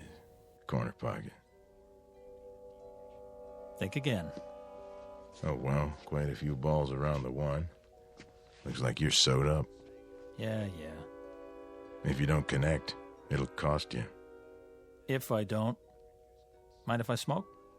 If it makes you feel better. Yeah, you wouldn't have a fresh pack on you. I gave them up. Bad for my health. Oh, that's okay. I got 1 left. Nervous? Not me. Why is your hand shaking? Maybe I'm itchy to get this over with. Or maybe you're just trying to rattle me. Or maybe it's because you don't have a shot. Except for the bank. That'll take a lot of English. Oh, I'm loaded with it.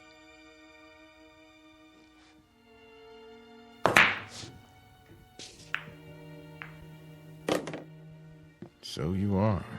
This time. Shall I keep score? I got it. Now what? The follow-up is important. You have to plan ahead. 3 rails, 2 ball in the corner. That's a hard combination. For some people. Watch your angle now. You watch it. Oh, I am.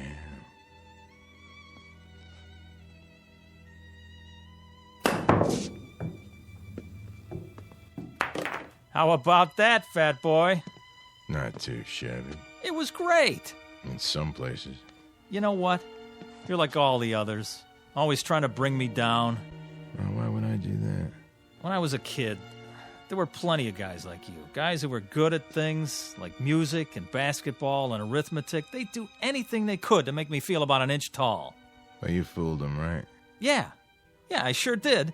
I knew there was something, somewhere, that I could be good at.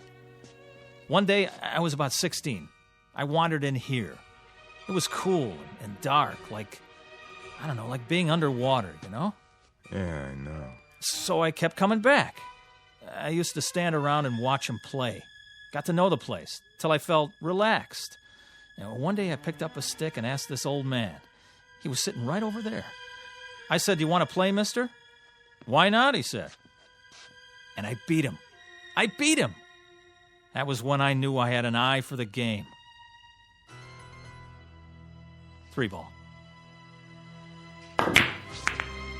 Go in.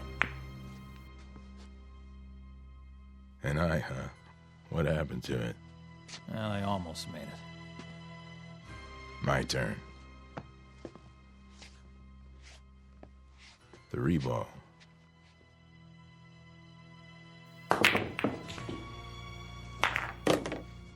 You know, almost works a lot of the time, but not in geometry. Well, what's that got to do with it? Pool is geometry in its most challenging form, a science of precise angles and forces. You have to understand that or you're lost. Yeah. 4 ball, other end.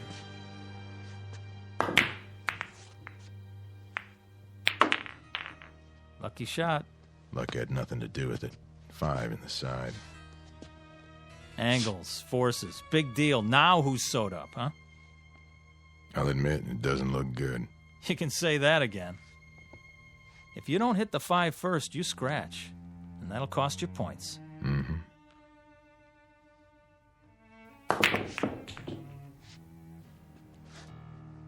Your shot. Oh, man, is it. 5 ball.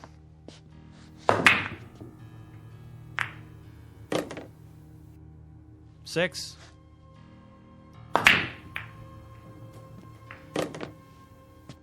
Seven.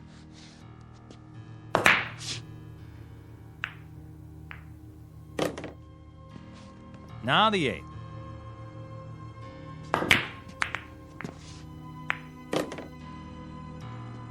Nine in the side. 10.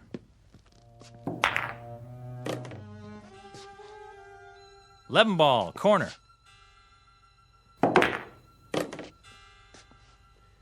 I have 59 points. You have 7. The game still has braces on its teeth. Rack 'em up.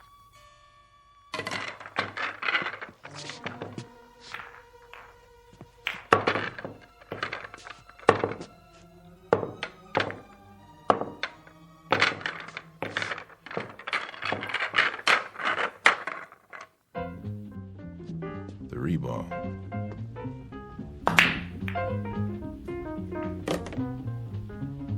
Four in the side pocket.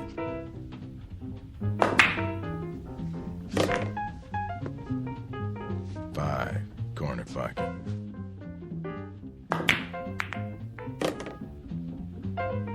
Nine in the side.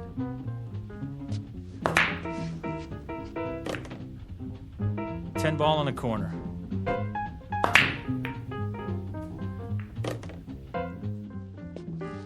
11.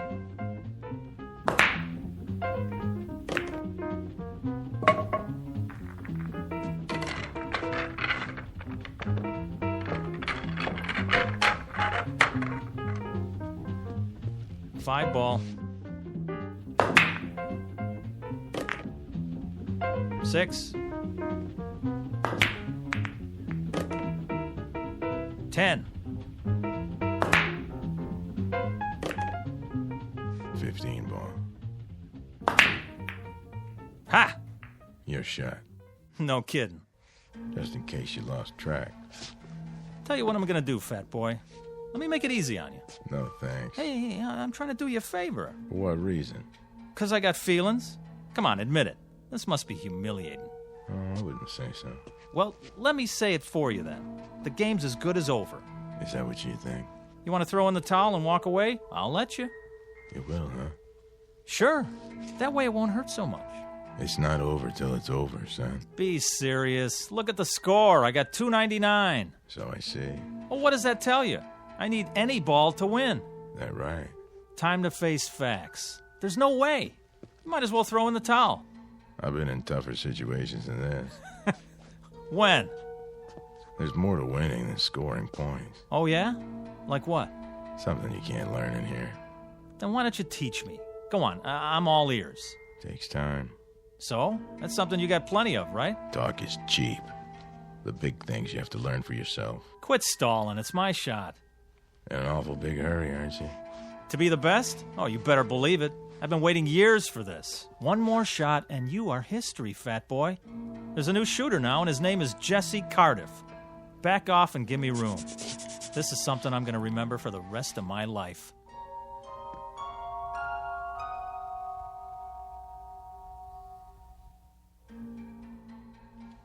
Don't let me hold you up. Oh, I won't, I promise. Yep, this is the big one. They don't come any bigger. Me and Fats Brown, and I need one to win. Feast your eyes on this. Number 5 in the corner. Funny. Something you want to say? I was just thinking. You do a lot of that. What is it this time? Just that there's more to life than a pool hall. No kidding. It isn't right you being cooped up in here all the time. You're all hard, Fats. You ought to get out a little, see what's going on. I've heard that before. From Pops. Now, what about you? What about me? You didn't get to be the best sitting on a park bench. You spent a lot of time with a pool cue in your hands. You must have. Of course I did, but I found time to live, too. I've been to places where they never heard of billiards. If you call that living, why would you want to? Why bother? It's not easy to explain, but I'll try. I may not look the part, Jesse, but I've done other things, too. A whole lot of other things. I've made love, walked uphill, and swum in the ocean. I've been on airplanes and cruise ships and played tag with little children. And when I think of the wonderful things there are to see and do in this world, it hurts me to think of you rotting your life away in this miserable dark hall. What? Oh, I get it. Nice try. What's this, you don't believe me? Doesn't matter whether I do or not. You're trying to distract me, so I won't make my shot. Am I? That's a lousy thing to do. But it won't work. 5, corner pocket. Hey, what are you doing? Doing? Oh, you mean the coin. Sorry, it's an old habit of mine. Take your hand out of your pocket. Sure, if you like. Now don't say another word, just for a minute. This is the easiest shot I ever saw. There's no way I can mess it up. Nobody could. I'm in no hurry. Good. Take your time. I will. And I'll stand over here, just give you all the room you want. You do that. Enough with the chalk already. What? Oh, sorry. You're not even going to get to shoot again. I'm making this shot, and there's nothing you can do to stop me. No doubt. You did that. Did what? You dropped the chalk. Then I better pick it up. My shot. But... That one right there. In the side. Oh, I don't believe it. Look at you. A little gamesmanship, a little pressure to put some fun in the game, and you come apart at the seams. You cheated. I did? How so? Well, you... Kid stuff to make you break your concentration and shoot wild didn't take much. You know, if you ask me, that's pretty low down. Some places they break a guy's thumbs for that. Not here. Game ball. Oh, one more thing. If you want to concede now and save yourself the embarrassment. Take your shot. It's not over till it's over. Right. Even when it's just a formality. Last ball. Corner pocket. Choke. You wouldn't be trying to distract me, would you?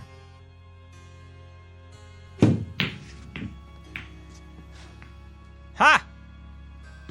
Almost. Almost doesn't make it. There it is, the game ball again, right in front of me. All my life. So you said. Okay, you had your fun. This ball has my name written all over it. Perfect angle, clear table. I was made for this. Give it some thought, Jesse. Think about this. I sink it. I become the greatest. You're not gonna make it. It's simple enough straight in, but you won't make it. You're sweating, fat man. Now, why are you so nervous? Not why you think. You wouldn't understand the reasons. No. I understand, all right. It means a lot to you, doesn't it? Even as a dead man, to have your name up there as the unbeatable champ of all time? It carries certain satisfactions, yes. I'll give you a chance at my crown, Jesse, but only if you're willing to stake your life on the game, Jesse. Couldn't be just a nice, friendly little game, huh? I take it as it comes. To you, pool is not a nice, friendly game. It's a win-at-any-price affair. I saw that right off, and I acted accordingly. But it didn't do you any good. Didn't it? I've made this shot hundreds of times. Not when your life depended on it. Is this some more of your gamesmanship? I've been studying you, Jesse. I've gone up against dozens like you. Pressure is what separates the champions from the also-rans. I've seen men who could shoot brilliant pool, but they were duds when the stakes were high. That's why I insisted we play for something big. What does it matter to you if I win or not? Afraid I'll take your place? Is that it? Did people stop talking about Dempsey when Joe Louis came along? Did Beethoven replace Bach? No. He wouldn't replace me. Then why? Someone has to keep the flame. Someone has to weed out those who haven't got what it takes. The champions, the legends, they serve a purpose. To be a challenge and an incentive. I don't need a challenge. Everyone needs a challenge, Jesse. Someone great out of the past to say, match what I've done, boy, and make it better. That's true of all walks of life. Music, politics, sports, you name it. Musicians all over the world have been better because of Bach and Beethoven and Mozart. There's a man in the White House who can look out his window and see the Washington Monument and the Lincoln Memorial. Don't you think it helps him to be a better president? Yeah, but a game of pool? Anyone who tries to be good at anything finds himself in your shoes. He finds himself faced with a legend. And when he can't measure up to the legend, he fades away, he dies, and is forgotten. I'm only a pool player, Jesse, but I'm the best. No, you were the best. No man gets past me unless he has what it takes. And you don't think I have it? There's still one ball on the table. And it's taken you a mighty long time to get at it. You wouldn't believe this, Jesse. But personally, I'd like to see you win. Yeah. Yeah. I've only been doing my job. Stand back and give me some elbow room. Wait, Jesse. Oh, no. I've been waiting too long. Before you shoot, think about one thing. What? Sink that ball and you may win more than you bargained for. You're wasting your breath. Don't you get it? There's nothing you can do to stop me now. Nothing. Sorry. I was required to say that. Something along the lines of a disclaimer. Well, what are you waiting for? Not a thing.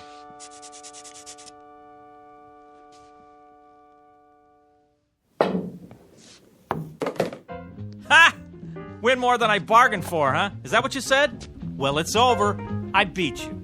Looks like you did. Now I'm the best. I'm the best at something. So you are. You had to prove yourself under pressure, and you passed the test. Well, aren't you going to congratulate me? I'm not sure that's in order. Thanks. What do you mean, thanks? I beat you. I'm going to live. Of course you are. Those were the stakes. You'll live forever. Then why thank me, fat boy?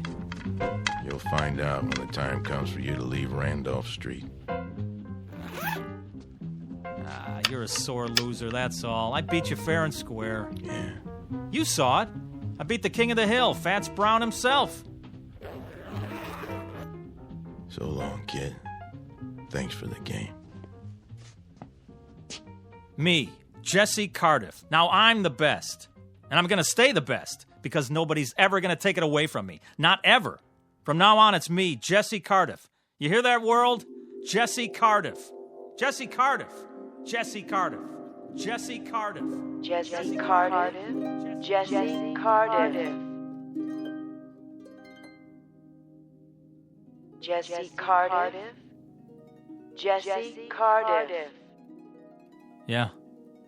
Report at once to Mason's Pool Hall, Sandusky, Ohio. Mr. Jesse Cardiff. You're needed. Yeah, I'm on my way.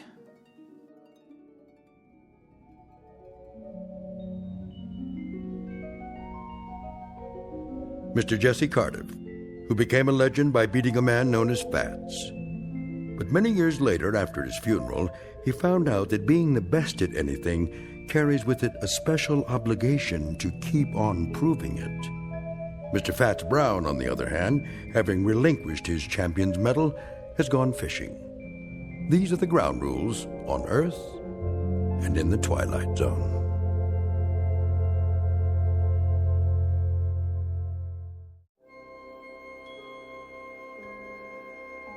Hi, this is Carl Amari, producer of the Twilight Zone Radio Dramas. I'd like to take a moment to tell you about our official website at twilightzoneradio.com, where you'll get the latest news and information on these Twilight Zone Radio dramas. Plus, at twilightzoneradio.com, you can digitally download 3 free episodes or any of our episodes for only $1.95 each. In this age of ever-changing technology, we've decided to make these episodes instantly available to you by making the Twilight Zone Radio Dramas a digital download-only series. This means that this series will no longer be offered on CD. The CD collections at our website are now being offered while supplies last at buy one, get one free. So be sure to get your favorites before they're sold out. Be sure to visit us often, and I'll see you in the zone.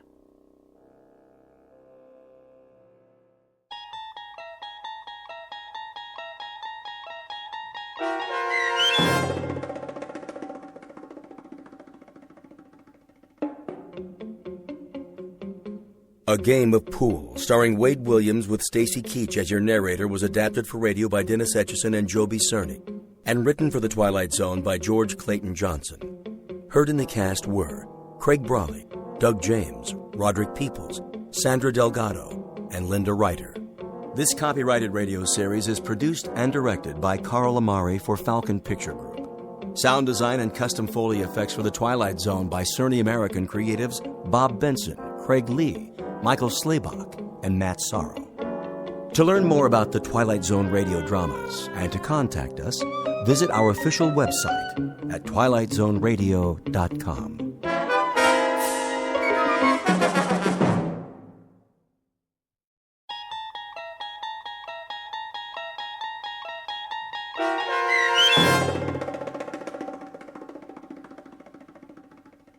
Black Leather Jackets, starring Marshall Ullman with Stacy Keach as your narrator, was adapted for radio by Dennis Etchison and written for The Twilight Zone by Earl Hamner Jr. Heard in the cast were Elizabeth Lido, Jason Bradley, Christian Stolte, Doug James, Fernette Lebo, Jeff Lupetin, Roger Mueller, Meg Thalken, Vince Amari, Alex Sopener, Carl Amari, Kurt Nabig, and Jason Mallow. To learn more about the Twilight Zone radio dramas and to obtain audio cassettes and CDs of these programs, visit our website at twilightzoneradio.com. The producers of The Twilight Zone wish to thank CBS Enterprises, Carol Serling, Dennis Etchison, Dick Brescia Associates, Claire Simon Casting, Terry Jennings, XM Satellite Radio, the American Forces Radio and Television Service, Sirius Satellite Radio, our sponsors, and our radio affiliates for helping make this series possible. This copyrighted radio series is produced and directed by Carl Amari and Roger Wolski for Falcon Picture Group. Doug James speaking.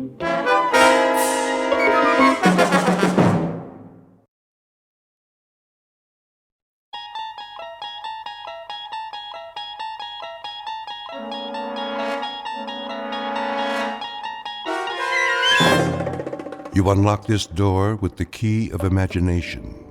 Beyond it is another dimension, a dimension of sound, a dimension of sight, a dimension of mind.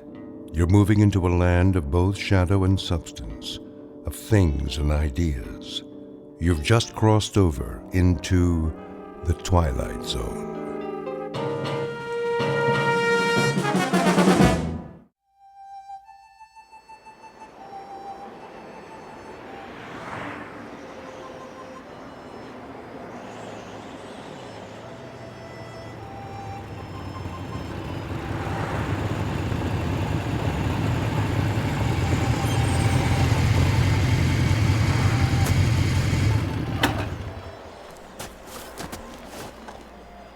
Why here?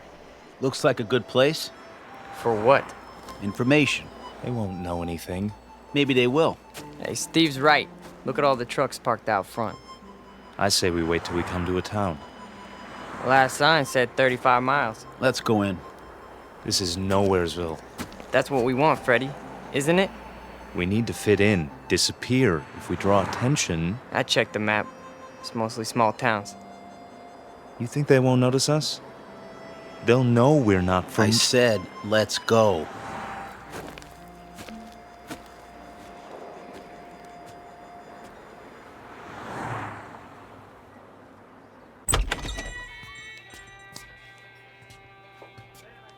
Hiya, boys. Sit anywhere you like.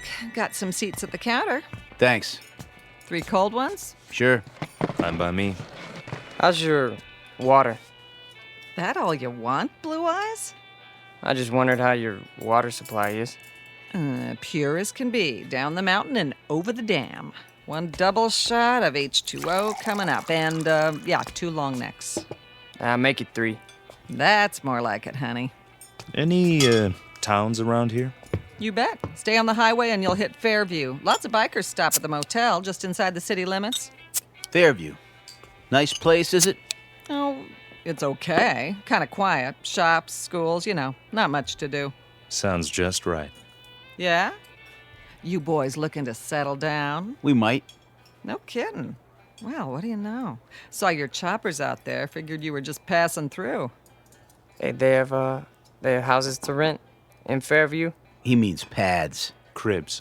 Some place to crash. Well, I couldn't say, but you could ask. Where? There's an office on Main, R.C. Jones Real Estate. Park your choppers down the street, though. Don't want to give them a heart attack. We'll remember that. Here's from a bill, Franny. Sure thing. Coffee, burger, and a Coke. How you keep the change? Your tip. Why, thank you kindly, George. You come back and see me on your next run now. You know it, doll. You boys need menus. I got a burger basket special with fries. No thanks. Sure? Strong young fellas like you. We don't eat. He means we already ate. What? That's it. We scarfed. This morning, we really chowed down. You dig? Oh, I dig you loud and clear, Daddy-O. Say, where are you from, anyway? Not around here. Come on, let's go. Right. You got it, Steve. I mean, Big Daddy. Hey, you didn't touch your beers. That's okay. We're not thirsty. Here you are. Hold on. Something wrong? This ain't all for me. Isn't it enough? It's too much. Here, let me give you some change. Keep it. Yeah, for your tip. Is that cool? Well, now that's mighty generous. You boys come back and see me now, anytime. 2 specials, Fran. Table 4. Sure. Those boys stiff you? No, Harry, that's just it. They gave me $23.17 for 3 beers. Maybe they're from another country. Maybe so, Harry. But wherever it is, must be a long, long way from here.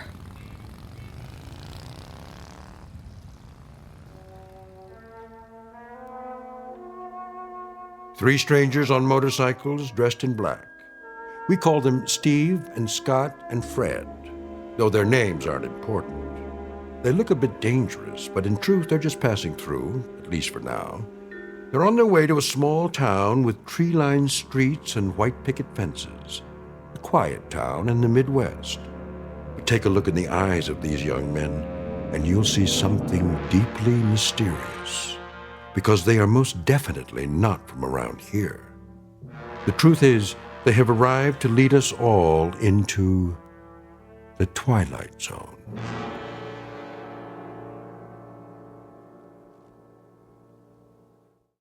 And now, The Twilight Zone and our story, Black Leather Jackets, starring Marshall Allman, with Stacy Keach as your narrator.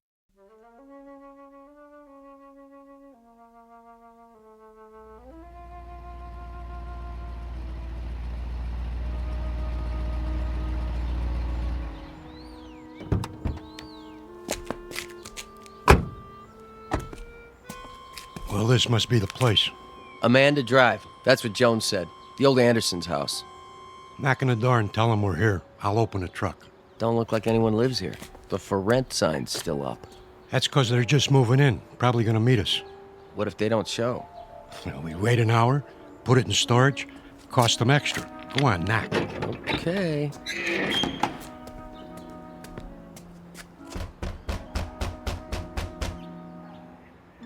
Nobody here. Give it another try. Locked up tight as a drum.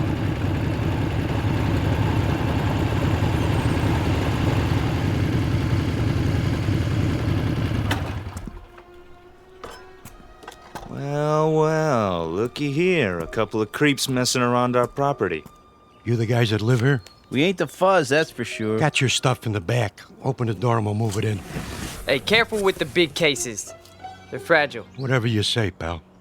Somebody got the key to the house. Watch your feet, bozo. You're walking all over my grass. I might want to smoke it later. Get it? Grass? Smoke? I still need the key. Well, we don't. Yeah, we don't need no stinking keys. Scotty? Yeah, I'll take care of it. Done. Hey, how'd you do that? He didn't even touch the doorknob. He just stared at it. Quit, John, and start humping boxes. But it was locked. I tried it myself. Ain't you got any furniture? Chairs, rugs, stuff like that? I said move. Now. Yeah, move it. Okay, Mac. Yeah, creep. Make like a leaf and shake it. Come on, boys. We got work to do.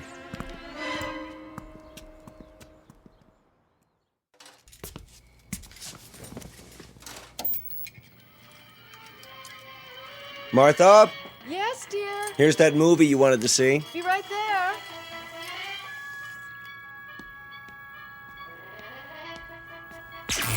What in the... Something wrong with the TV? I don't know. Do you have it on the right channel? It's not the set. All the lights went dim for a second. Did they? I thought it was just the kitchen. It was the whole house. Anything still running in there, the dishwasher? No, the dishes are all put away. There it goes again. Maybe it's the antenna wire. I doubt it. It slipped loose once before. That's easy enough to check. What do you see? It looks all right to me. Then what do you suppose? Martha, come over here. See something? The roof next door. There, against the moon. What is that? Looks like some kind of electrical device. Well, that wasn't there this morning, was it? No, the Andersons didn't leave anything. Must be something those men put up. Right, the three who moved in.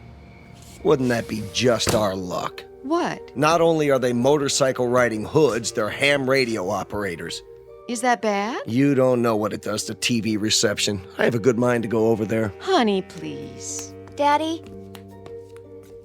What is it, Ellen? I'm not sure. I had my radio on while I was studying, and all of a sudden it began picking up these weird voices. What did I tell you? Ham operators. What's that? We can go without television for one night. Tomorrow we'll find out what's to be done about it. First thing I'm going to do is see if they have a license. For what? Do you think you ought to? Those young men look so unfriendly. You mean the ones who moved in next door? Does anybody know their names? No, but I'll find out. I think 2 of them are brothers. Odd types to have in this neighborhood. They don't really fit in somehow. The other one has blue eyes. How do you know? They were unloading the truck when I came home from school. Lots of boxes. Electrical equipment, probably. And these long silver metal things like giant tanks or capsules or something. You stay away from them, young lady. You make it sound like an order. It is. But you don't even know them. Your father's just concerned for your safety, dear. Go upstairs and finish your homework. I'm not going to wait till morning. I'm going over there right now. Stu.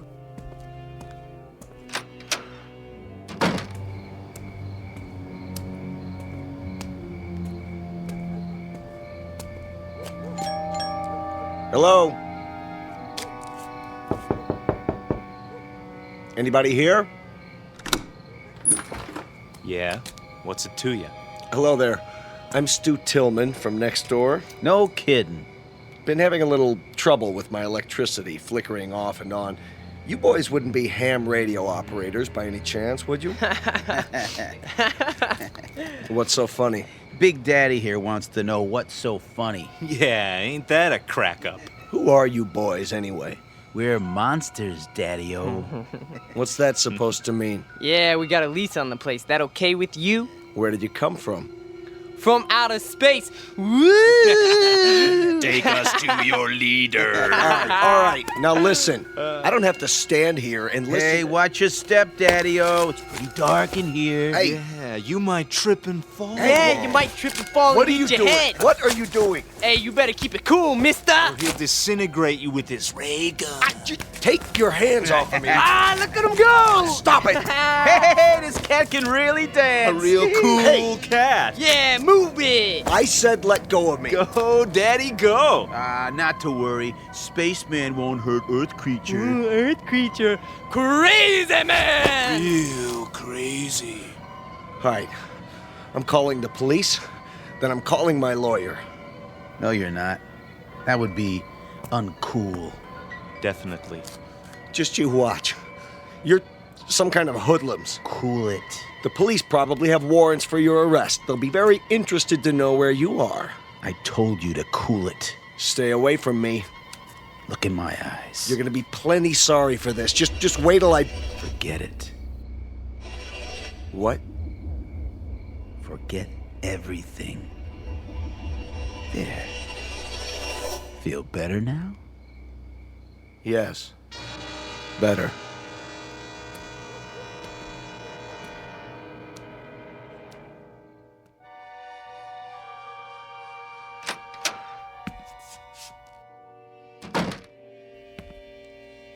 Stu?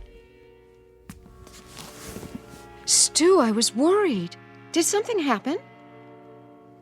Martha? What happened over there? Nothing.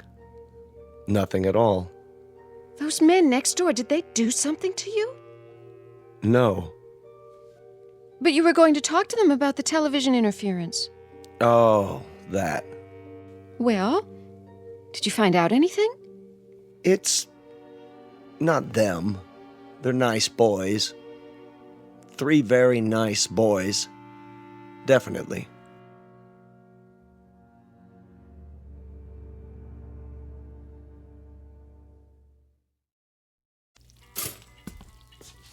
Morning, Mom. Gotta go. Oh, no, not till you have your breakfast. But I'll miss the bus. Then you'll just have to walk. The exercise will do you good. I can't walk in these shoes. Here, I'm eating my toast, see? And your juice. Where's Dad? He decided to sleep in. I think he's coming down with something. Well, kiss him for me. Bye. Not so fast, young lady. I've got some scrambled eggs here. That girl.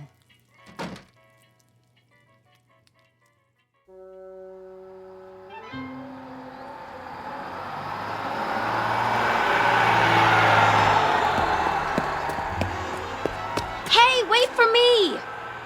God darn you anyway. Hey, trouble? You see that bus? Yes. I mean, yeah. I checked it out. What gives? Drove off right in front of me. It's a game with them. They just love to make people suffer. Why would they do that? Beats me. Definitely, uncool. Just thank your lucky stars you don't have to depend on buses to get around. Stars are lucky? It's just an expression. I understand a great deal about constellations. That is, the nature of galactic structure. But as to... Huh? I mean, I dig stars the most. They're really cool. So, they're lucky? That's a gas. So are you. What do you mean? One minute you talk like a professor, and the next minute you sound like a... What did they call them? Beatnik or something. Thanks. You're a real cool chick. There you go again. Well, why do you try to talk that way? Sounds like you've been watching too many old movies. I have? I have. Before I came here, I made a study of popular culture. Music, motion pictures, satellite television. You're a trip, you know that? Trip, meaning to travel to another destination. Yeah, I believe I understand. You need a ride? Well, you aren't going past the school by any chance, are you? I could. With me on the back of your motorcycle? Why not? It can carry 2 passengers. That would definitely be cool. Well, there's a first time for everything.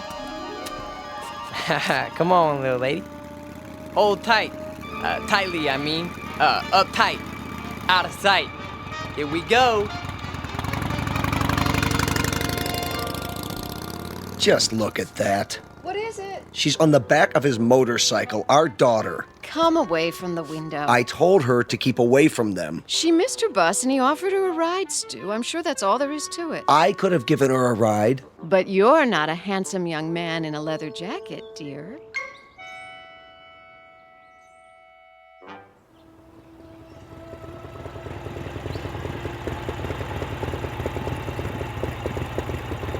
Here! What? You can stop here. I don't see any school. It's on the other side of the park. Then why are we You stopping? got me here so early I thought I'd walk. The park's so pretty in the morning. How much time do you have? My watch says 8:30. Class isn't until 9. Oh. Would you like to take a walk? Sure. That bench over there is my special place. We could sit for a while if you want. Okay. It's nice here, isn't it? I guess. I sit here sometimes and think. Try to figure things out. Like what? Oh, I don't know.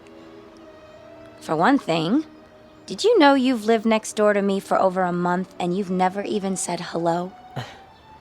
Hello. My name's Ellen, by the way. I'm Scott. Hi, Scott. So, where are you from? Why do you ask? I just mean, where did you live before? It's hard to describe. A long way from here.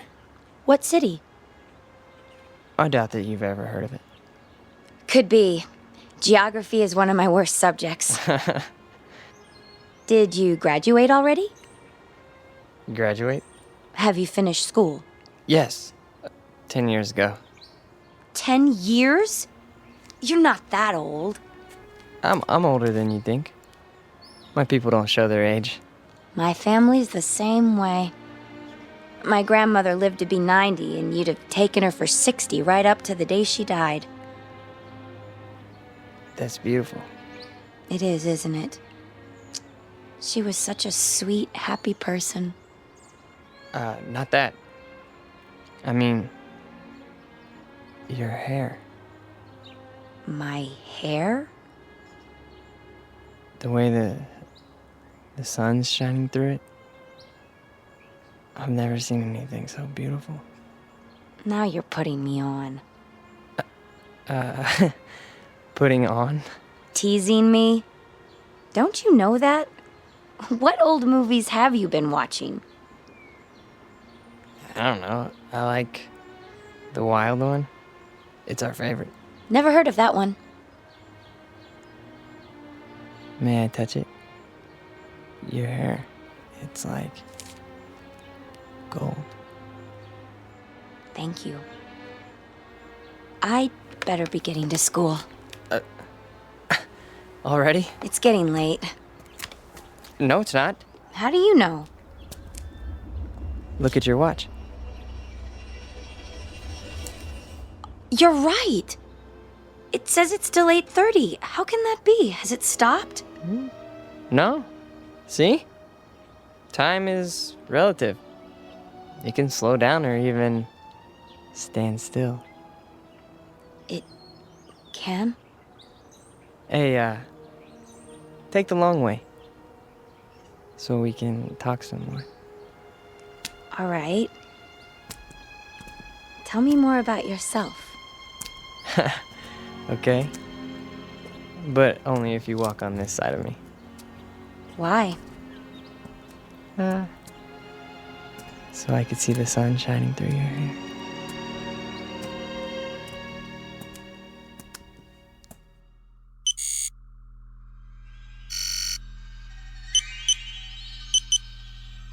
It's time. I know that.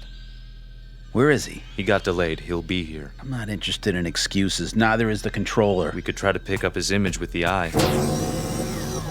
Don't try. Do it. There he is, on the screen.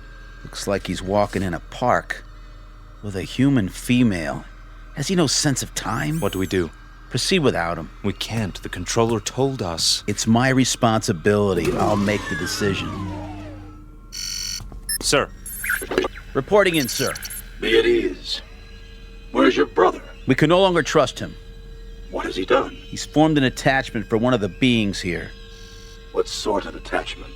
I'm not sure yet. A kind of alliance. He's with a young human in spite of our orders. Continue without him. I'm sure he's on his way now. I said continue. We have been in touch with all units. Good. The second wave has landed successfully and are now concealed as planned. With the arrival of the third wave, we will be in key positions throughout the continent. Excellent. The locals, are they suspicious? Not a bit, sir.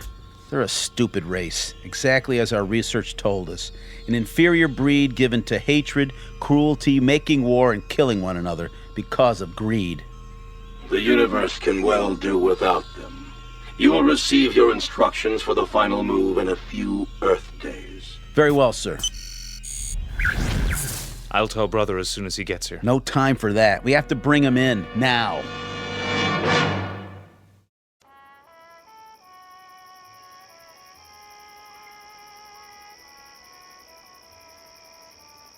Ellen? Are you warm enough? Yes. It's a beautiful night. You can pull the blanket over your legs if you like. I'm fine, really. Just lying here, looking at the stars. The constellations are very strange here. Not as I was taught them. Scott, can I ask you a question? Sure. You won't get mad? I couldn't get mad at you. Well, where did you come from? Really? Does it matter? I suppose it doesn't, but you're so different from anybody I've ever known. Is that bad? No, not really. Tell me the truth. You're an exchange student, aren't you? At the college, from some place you'd rather not talk about. Only in a manner of speaking. Ellen, you like me, don't you? You know that. Very much? Very much. Except when you do your Marlon Brando impersonation. What do you want, roses or something? Come on, I thought I did a pretty good job. We studied your motion pictures. That's just it. You must have looked at nothing but old movies. People don't talk like that anymore. Well, what about the clothing? Oh, don't go changing that. Your leather jacket is way cool. At least we got something right, huh? You got a lot right. Trust me. Ellen, do you know the word love? Of course, silly. Everybody does. What an odd question. What's odd about it? I mean, bringing it up at a time like this. Why would you? No reason. Oh. It's just the word that's all over your newspapers, and your magazines, your music, your television. We encountered it all the time. We. Who is we? That's not important. This is a planet filled with hate, Ellen. Hate, violence, mistrust, bigotry. I don't know how someone like you survived this long. Me? I'm no different from most people. I haven't seen a report on anyone like you. A report? Scott, you talk in riddles. Sometimes you make me feel like an insect under a microscope. I'm sorry. I didn't mean to. Please, I'd like to go home. Why? You've been lying to me. You're wrong. Don't make it any worse. I don't know why or what it is you're trying to hide, but I know you're not what you seem. And what if I'm not? Do you think you're in any position to judge me? Any of you? I said I want to go home. I'm truly sorry, Ellen. You can believe that or not. I guess I expected too much.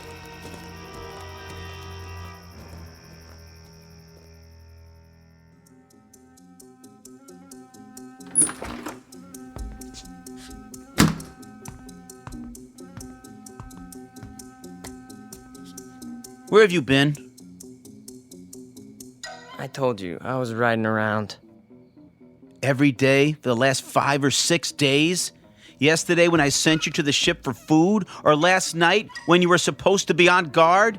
You think I don't know? I've had the eye on you every minute. If you know, then why are you asking me? I told them before we came you were too young. You'd lose your head, run into situations you couldn't handle. There's too much at stake. I've done no harm. Haven't told her a thing yet, huh? No. Well, now you won't have the chance. We're too close to finishing this mission. Yeah, well, you better go to the control room. Your master's calling. You're a master, too, and don't forget it. From here on out, you're just along for the ride. You're not a good enough risk.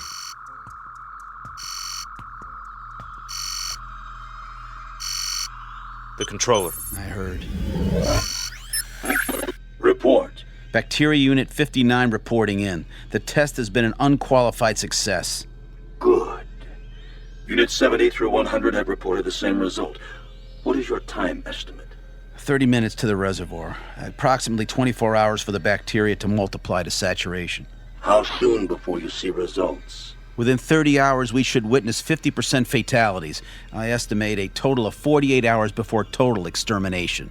Have you coordinated with other units in your area? We have. And the result? There are 29 bacteria units near the water supplies in this state. We should reach complete contamination of the population within 2 days. Very well. Begin Operation Invasion, Phase 2, at once. Yes, sir. At once. So, the time has come. Ah, brother. You've decided to do your duty. It's not what I was told would happen. Of course it is. Not this way. A portion of the population was to be saved. For study, if nothing else. The controller's word is final. Yeah, well, not if I can help it. Where are you going? We've got to stop him. Doesn't matter now. He's too late to stop it.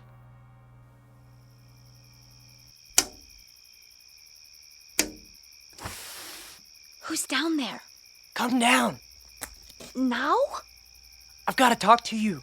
It's late. This is important. All right.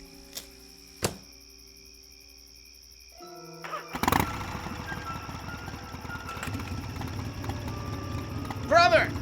You're there in the bushes! I can see you! Back to the house and wait, Scott. You're making a mistake. These people aren't worth it. Scott, what's going on? Ellen, you've got to get away from here. What is it? You're in danger. I don't understand. Something terrible is going to happen here. Many people are going to die. I want you to go away as far as possible. I can take you where you'll be safe. You're frightening me, Scott. Please. What do you mean? What's going to happen? I can't tell you that. And it wouldn't matter if I did. Look, we've got to leave right now. Are you trying to scare me into running away with you? Ellen, listen to me. In 24 hours, every man, woman, child, cat, dog, anything else alive is going to be dead. Don't, please. No, not just in this town. All over your country. All over your world. My world? It's your world too? No, it's not. What do you mean? Scott, who are you? Look up. We came from out there, Ellen. From beyond those stars. There are thousands of us here on Earth right now. Our people, we need room. We're gonna set up colonies here. I don't believe you. We've had bacteria units in every country on this planet for months. They have enough to poison the drinking water of the entire world's population. Scott, I'm going to walk with you over to your house. No, it's too late. Even if it is, I think we'd better wake your friends and let them get you to a doctor. No, you don't understand. You haven't seen, okay? The leader, the controller speaks to us from a giant television screen. All we ever see is his head. A metallic mask with slits for eyes, a nose, a mouth, but no lips. And his voice, that's... Scott, I love you, but you're not well. Oh, Scott. Ellen!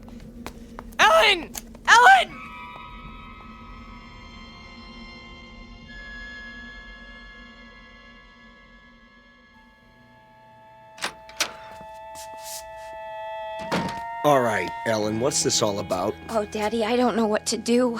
You can start by telling me what went on out there. He woke me, throwing stones at my window. He said he had to see me. Daddy, I think he's lost his mind. He's never been this way before. Tonight, he was almost raving. Exactly what did he say? Crazy things. That he's some kind of spaceman and they're taking over the Earth and we're all going to die. Poor boy. We'd better get him help. Ellen?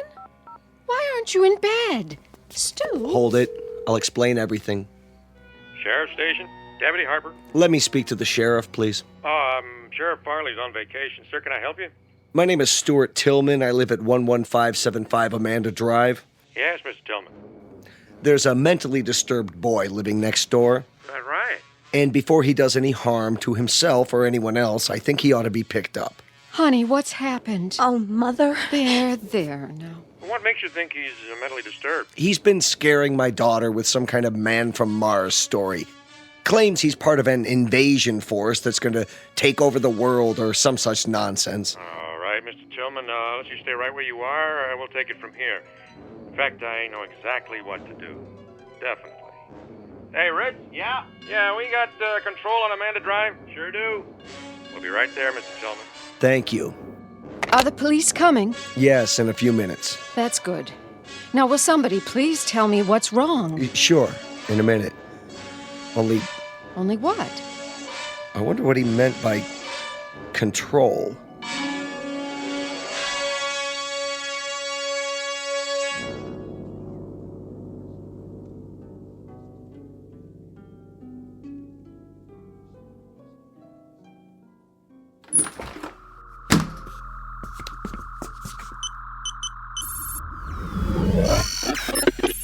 Yes. Please, sir. This is an unauthorized transmission. No, sir, I beg you to listen to me. You may speak. What we're doing is wrong. You question my judgment? No, we should save these creatures, not exterminate them. It's true. They murder and hurt one another and are subject to unreasonable hate and prejudice, but the murderers, the cruel ones, are the brutes found in any race. These people have capacity for love. I know it. Our research disproves that. They are a world of angry, frightened people. No, I tell you. I've lived among them. They learn love from their God, and they teach it to their children. There is more of love than hate here. There's no need to kill them. It's too late. Not if you order the plan to stop. For you, a defector, a traitor to your own kind. No, I'm not. You are a traitor. This transmission is ended.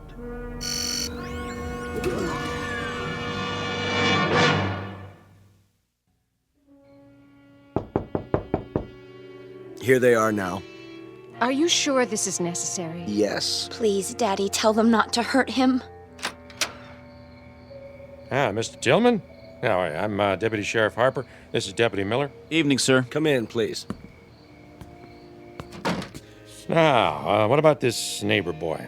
Tell him, Ellen. I don't know where to start. All right, your father said he was mentally ill. What made you think that? Ellen, please listen to me. There's no more time. Scott, I'm sorry. I didn't know what else to do. No. Come on in, son. Just tell me all about it. Don't listen to him. He's one of us.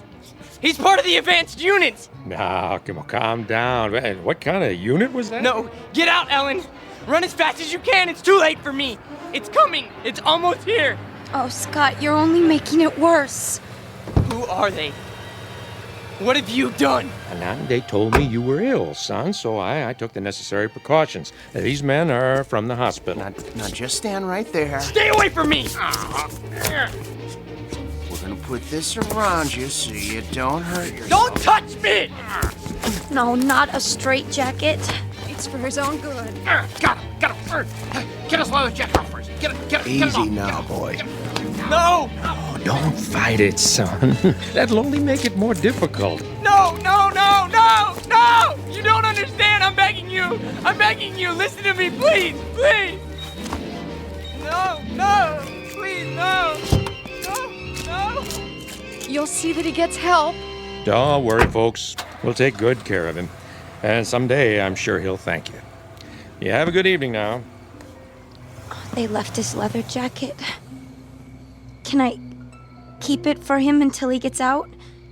I don't see why not, honey. It might be a while, though. Oh, Mom. What am I going to do? There's nothing you can do, sweetheart, except pray. It's for the best, you'll see. Now, come and sit down. I'll get you a glass of water.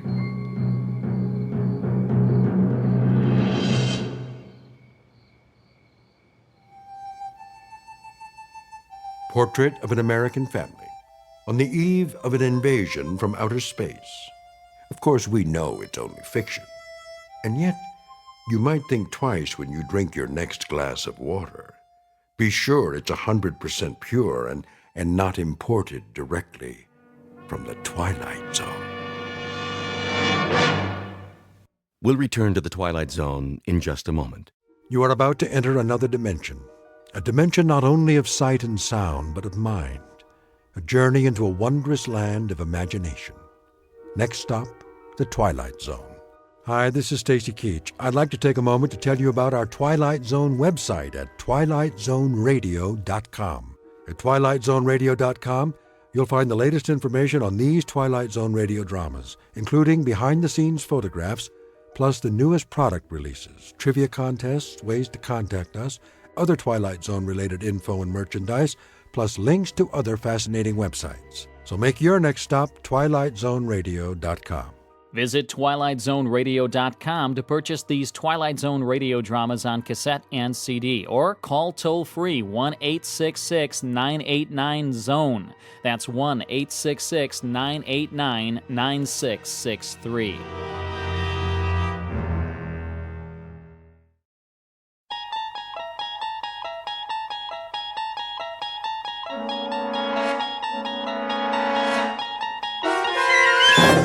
You unlock this door with the key of imagination. Beyond it is another dimension, a dimension of sound, a dimension of sight, a dimension of mind. You're moving into a land of both shadow and substance, of things and ideas. You've just crossed over into the Twilight Zone.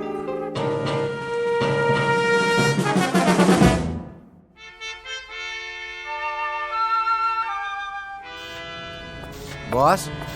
Yeah, Stevens. Got the feeder belt running again. Already? All it was a bad bushing. I had Walters fix it. Hanley will be glad to hear that. How'd you do it? Well, the manual said replace the main bearing, but I know that sound, just like the old unit. Yeah. The one that used to go down all the time? Good thing we saved the parts. We reground a roller and oiled it up. That's all she took. Well, nice work, Stevens. Real nice. Tell Walters thanks for me. No problem. Hey, Dick, how's it going? Oh, looking good, Mr. Hanley. I got the conveyor belt running. Should be back to capacity. Great. That'll bring the numbers up again. How to make the old man happy, huh? Oh, I don't know about that. Well, we do our best. I got me a real team here. Sure you do. Some of the boys, they know more about the plant than anybody. Been here longer than the old man. Walter Hanley, please come to the main office. Supervisor Hanley to Mr. Whipple's office right away. Second time this morning, huh, Mr. Hanley? Maybe you're getting a promotion. The old man just keeps pushing. He's on an efficiency kick, wants a 10% increase. For the quarter? For the week. Yeah? How are we supposed to do that? Don't ask me. Must be that computer of his. Some computer. I mean, numbers are one thing, but there's a limit. A man can only do so much.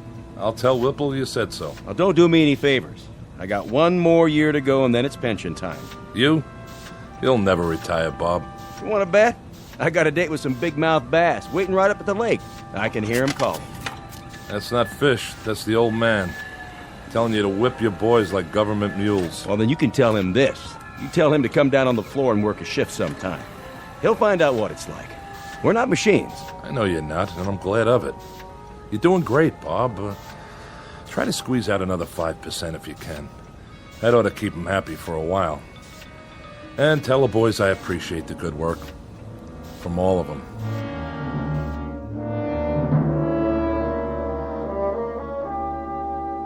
These are the players, with or without a scorecard. In one corner, Mr. Dickerson, in charge of the shift at his factory. Walter Hanley, the plant manager. And the individual you're about to meet, Wallace V. Whipple, the boss and CEO of the company. All of them men. In the other corner, machinery, both old and new. And the game? It happens to be the historical battle between flesh and steel, between the brain of man and the product of man's brain. We won't make book on this one and predict no winner. But we can tell you that for this particular contest, there will soon be standing room only at a very special arena found only in the Twilight Zone. And now, The Twilight Zone and our story, The Brain Center at Whipple's, starring Stan Freberg, with Stacy Keach as your narrator.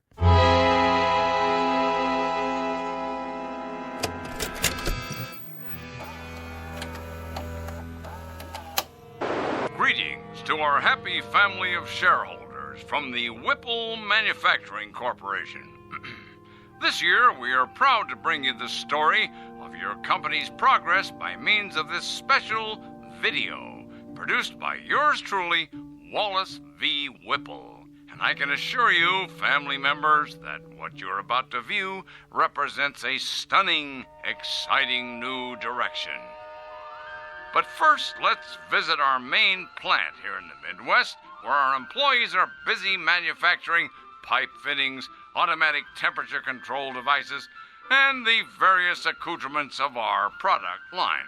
This is one of 11 principal assembly facilities. I call your attention to the vast number of workers required to maintain and operate just one facility. In this plant alone, your company employs 3,827 able-bodied men and women. Added to the 10 other Whipple plants across the country, we employ a total of close to 30,000 personnel. Our weekly payroll for this highly trained army of workers is several $1 million. But enough boring arithmetic. Good evening, friends. Welcome to my office, the nerve center where I, Wallace V. Whipple, personally supervise this vast operation. I've decided to address you personally via this videotape with exciting, in fact, stunning news, which I believe you'll agree amply demonstrates how we at Whipple's are marching toward a new tomorrow, where the future is so bright you'll have to wear sunglasses. But before you put on those shades, cast your eyes at the floor of our main assembly plant. Follow me. We can see it from my window. Cumulative 4 4/10 miles of work area, $111 million worth of safety upgrades this year alone, not to mention the expense in shoe leather. Put the camera back on me. Put the camera back on me, that's it. Now open the curtain. And what's this, you might ask? This sleek, futuristic object behind me? Some sort of space-age control panel? So many bells and whistles. Never seen anything like it, you say? That's because it's never been seen before. Ladies and gentlemen, stockholders, and members of the Whipple corporate family, feast your eyes on this. I give you the X109B14. This single modified transistorized, digitalized, totally automatic assembly unit eliminates 6,100 jobs, 73 bulky and inefficient old-fashioned machines, 81,000 needless man-hours per work week, and countless millions of dollars each year for employee health services, hospitalization, and workers' compensation. Also employee insurance, employee welfare, and employee profit sharing through vested matching funds. As of tomorrow morning, the first model X109B14 will be placed in operation at our main plant. Within 6 months, our entire production facility here will be totally automated. Tomorrow, the world. Oh, and one other thing. Take a look at these slides. Lights. This is one of 3 cafeterias in our Oregon production plant. Busy, busy, busy. Here are the food trucks arriving. Here's the kitchen staff, the cooks in the kitchen. And here are the dumpsters filled to bursting with trash and refuse after a typical lunch. 800 tons of food consumed over an 11-month period, and tons of garbage for the landfill. Oh, the waste of it all. Lights. Ladies and gentlemen, do you know what can replace and what will replace 800 tons of food? 1 can of simple machine oil. Wholesale price, 68 cents. Ladies and gentlemen, Whipple's moves forward to a new plateau of profit, progress, and posterity. In a sense, we have just shed ourselves of the anchor, the heavy, heavy, heavy anchor, the albatross, if you will, of human labor. Whipple's will now operate from a computerized brain center with machines exactly like this one. Ladies and gentlemen, this concludes our year-end report. Thank you very much. Well, what? Well, what do you think, Hanley? Will this put the stockholders on their feet cheering, or will it? Not that I need any particular encouragement along these lines. The videotape speaks for itself. It does indeed. What's the matter, Hanley? You didn't care for it? Mr. Whipple, my duties have to do with management. Something wrong with the lighting? The soundtrack? I'm an engineer, not a drama critic. I'm not asking you to give it 4 stars, Hanley. But as a plant manager, I would assume you'd have a point of view as to the content. Frankly, I would have expected at least some degree of enthusiasm. Sorry, sir. Having to do with the fact that it's a most definitive and incisive report on what we plan to do around here. Now, does it or doesn't it give you the lay of the land? You can answer that, can't you? Oh, it gives me the lay of the land, all right. And? Looks like a pasture to me. Oh, what's that supposed to mean? You actually think you can automate this place in 6 months? Closer to 4 months would be a more reasonable guess. A lot of things are going into the old scrap heap, Hanley. Time clocks, for example. There won't be anybody around to punch them, in or out. I think we'll donate them to a museum. A museum? Something, Hanley? Something. Something like a lot of men without jobs.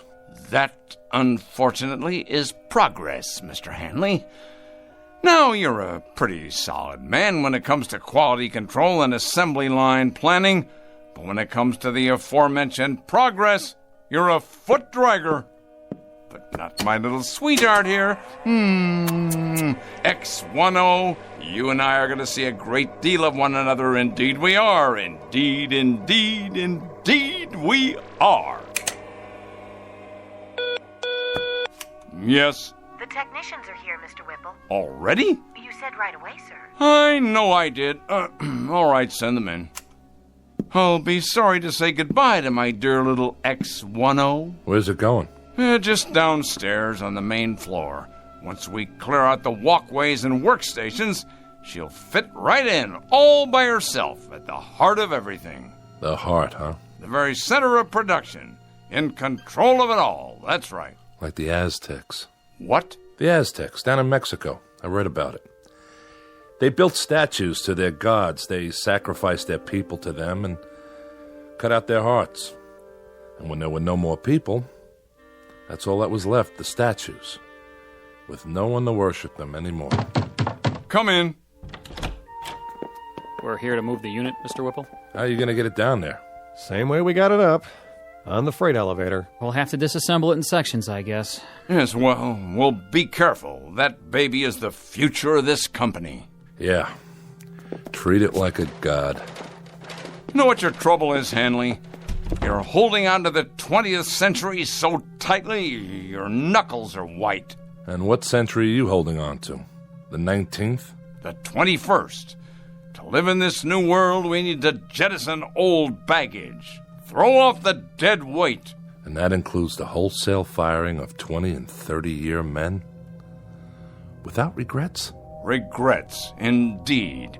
This has to come with regrets, huh? Well, I'll let you handle the regrets, Mr. Hanley. Yes, that'll be your new responsibility.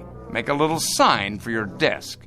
Mr. Walter Hanley, plant manager in charge of regrets. You're so hell-bent to replace men with machines. Did it ever occur to you that there's a trade-off? Pride for efficiency? Pride? Pride. Craftsmanship. What a man feels when he tries to make something as well as it can be made. What do you suppose that bloody machine feels? Anything? Anything at all? What the devil can I do with pride? Can it? Bottle it? Package it? Market it? How? I'm not selling pride here. I'm selling product. Your father, God rest his soul. Go ahead, Hanley. What about my father? Your father ran this plant for 40 years. He had an eye for profit, and nobody could accuse him of inefficiency. Go on. But he had something else on his mind, too. Tell me, Hanley. Tell me what else he had in his mind. Goodwill and the welfare of the people who work for him. Goodwill and the welfare of the people working for him, huh? Indeed, Mr. Hanley, indeed. And in some 40 years, he succeeded in doubling the size of the plant. That should tell you something. While his competitors quadrupled theirs. His competitors, Mr. Hanley, who were perhaps somewhat less preoccupied with goodwill and the welfare of the people working for them. They paid a fair wage for a fair day's work. But if they could put in a machine capable of doing a job better than a man, they did it. They didn't look backwards, they looked forward. Maybe the difference was this.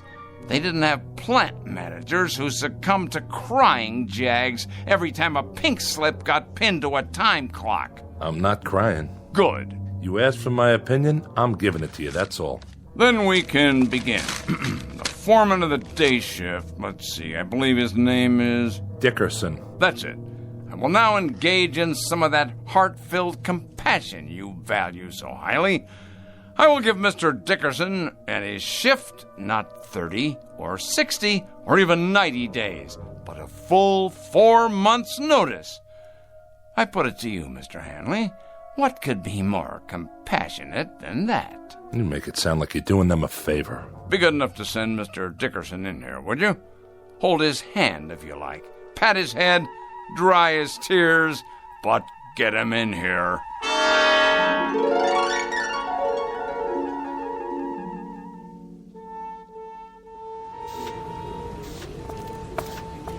Hi, Mr. Hanley. Hello, Stevens. Nice work you did on the conveyor. Thanks. It wasn't nothing. Oh, yes, it was. Human ingenuity. That's worth a lot. Just doing my job is all. You seen Dickerson? Yeah, he's over by the new gizmo. What do they call it again?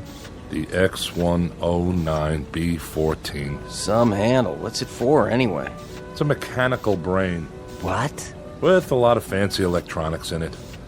Programmed to run the whole operation from one place. Well, if you ask me, it don't look very smart. My car's prettier than that thing. It's got a face, though. Where? The way those dials look.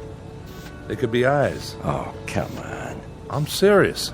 Well, then, it's a real ugly face. That's right. An ugly, miserable face. I want you to take a good look at it, Stevens, and remember it well. Because it's not a machine, it's an opponent. The face of the enemy. Don't ever forget it. It's a hateful face. This time we've got ourselves an enemy worth hating. Come on, let's get moving. On the job, fellas. Heads up. Pick it up. Let's go.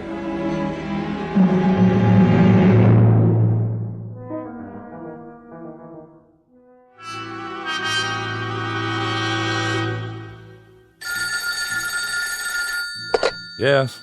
Walt, is that you? This is Walter Hanley. Oh, I'm so glad. This is Virginia, Dick's wife. Oh, hello there, Mrs. Dickerson. How are you? I'm just fine, but it's not me I'm worried about. Dick hasn't come home yet. No? No, and I'm concerned. He's never been this late before. Take it easy now. He's probably on his way. Do you know what time it is? Maybe he had some errands to run.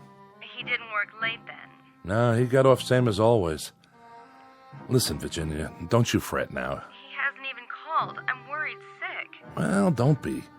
Might have stopped off with some of the boys. Stopped where? I have a pretty good idea. Give me a few minutes. If I can find him, I'll tell him to call you. Oh, would you? Thank you, Walt. Don't mention it. I'll call you one way or the other. Sit tight. Ah, Dick. Did you go and fall off the wagon again?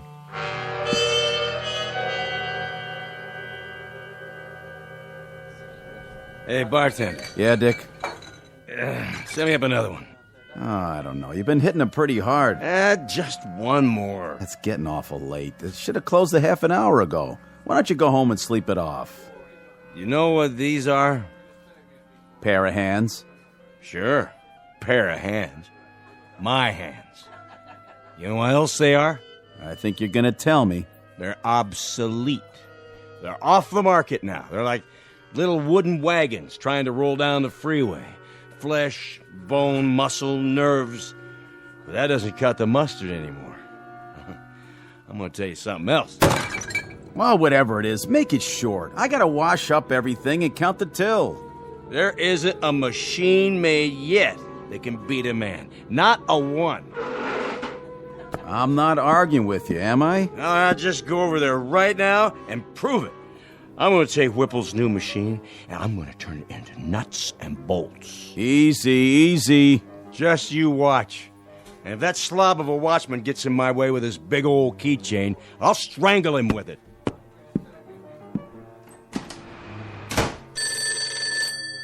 Mike's Pub. No, Dick's not here. He just left. Yeah, he said something about going across the street to the factory to have it out with a machine or some such. Yeah, I know it's closed. But by the looks of him, I say that won't slow him down none.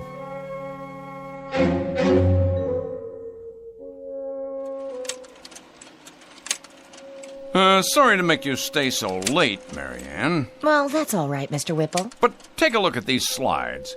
I had the advertising department make them up. That's the one I like. Which one, sir? This one. I want your honest opinion, Marianne. Does this look like an image for the 21st century, or does it? Well... You don't like it? Oh, yes, sir. I like it fine, only... Only what? Well, the way you've got that machine behind you in the picture. The X-109B14? What a beauty, huh? I guess so. But it looks like it sort of has a face, doesn't it? Where? What face? Like it's carved in stone or something. You know, like those tiki things on Easter Island and nobody knows how they got there. Huh.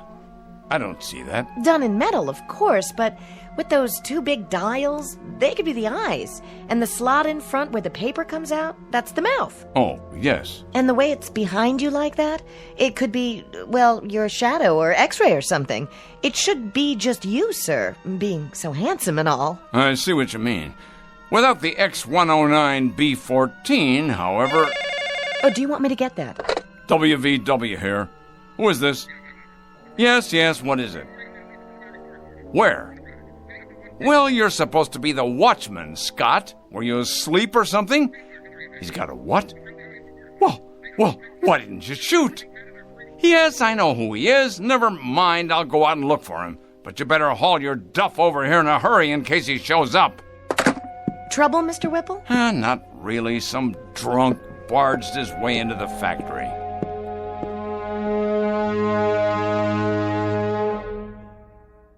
There you are, you shiny piece of crap. Stand up and face me. What's the matter? Cat got your tongue? Well, let's just turn on the juice here once. Say what?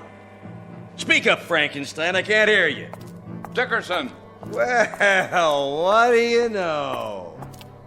I just got a call from Scott, the night watchman. Did you now? Said you were drunk and forced your way in. Forced, is it? Well, I am drunk. And I did come in without waiting for permission. Your permission. All right, what is it you want? I've worked here 30 years. Been a foreman for 17.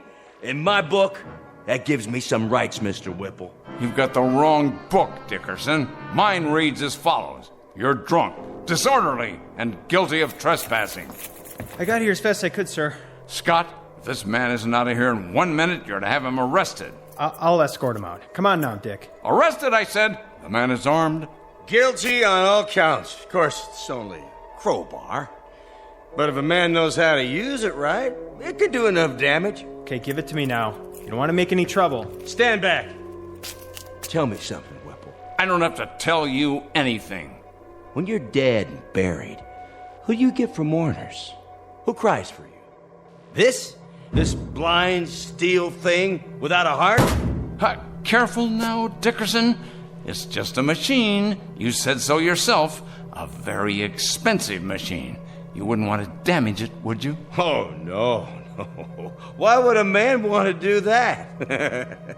Shall I tell you the difference, Mr. Dickerson, between this machine and you?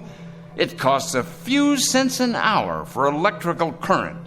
It lasts indefinitely. It will.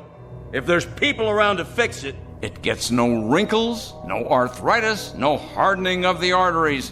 No, that one machine is a lathe operator, a punch operator, and 2 drill press men. The one that goes next to it is a 5-axis milling machine that can produce 6 different parts simultaneously. 2 more of these machines will take the place of 114 men, and they won't use up sick leave, coffee breaks, or vacations with pay. So in my book, Mr. Dickerson, they'll be worth considerably more than you are. Somebody should have stopped you a year ago. Somebody should have held you down, stuck a drill in your head, and poured in some sense. Men have to eat, all right? And that's one reason why you can't stack them up in the junkyard like surplus tanks or put them out to pasture like old bulls. I'm a man, Whipple. Hear me? A man. That makes me better than any hunk of metal. Better, you hear me? Better. No, now, Dickie, look what you've gone and done to your hand. Let's try the crowbar, then. Steel against steel. Scott, stop him! Yes, sir. I tell you, stop him! Move! Give me your gun. Careful, Mr. Whipple, it's loaded. Of course it's loaded. I said give it to me. No, Mr. Whipple, you can't. Can't? We'll see about that. Oh! See that machine? It took more than you to get me. It took another man.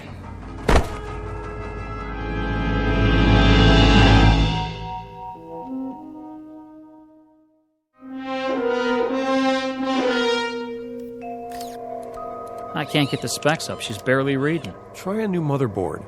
Looks like the processor's fried. Better check the drives while we're at it. I don't understand it. What kind of nutcase would do this? He was no nutcase. He was a good man. Then why'd he hate the company so much? He didn't hate it. He loved it.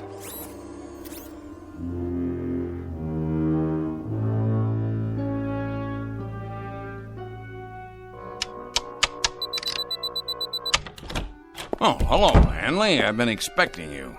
No doubt. I was told you were at the hospital. I just came from there. Fortunately for you, Mr. Whipple, Dickerson's going to live. Fortunately for me? My dear Hanley, aside from my protecting my property, I have no involvement in that at all. Are the technicians repairing the machine downstairs? It appears so. Good. This should interest you. A tape-controlled 7-axis, what they call a sentry. Know what it does, Hanley? It is connected to every single plant section, tooling complex, and assembly line in the factory. It keeps absolutely accurate data on quality control, product rejects, man hours, machine hours, cost factors, and everything else. It's one of the most sophisticated machines I've ever seen. How many men does it replace? Well, now, this should please you, Mr. Hanley. It'll only replace one man. You. That's only right, Mr. Whipple.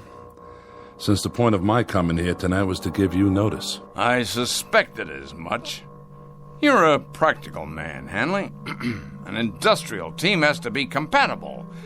When two men, when they rub one another the wrong way, it's unrealistic that they stay on the same team. Needless to say, Hanley, despite the fact that you think of me as some kind of heartless Scrooge, I don't intend to forget the many years of service you've put in here for my father and for me. So I'm giving you a liberal severance pay. What I think you'll agree is a far better than average pension. That's very decent of you, Mr. Whipple.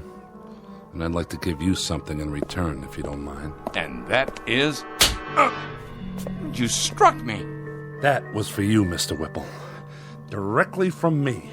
For your insensitivity, your lack of compassion, and the fact that you're a cold-blooded manipulator of men as well as machines. You may take my severance, my pension, and your goodbye speech and stick them into the nearest metal orifice that's handy. When I walk away from you, I walk away clean. And that, Mr. Whipple, is one hell of a trick. What's that for? To keep people out or in? A new Watchman device, much more reliable than the old one. Now, if you will swipe your ID card, just don't try to use it after tonight. Your code won't work the next time. If you could build one of these machines in the shape of a wife, your cup would runneth over.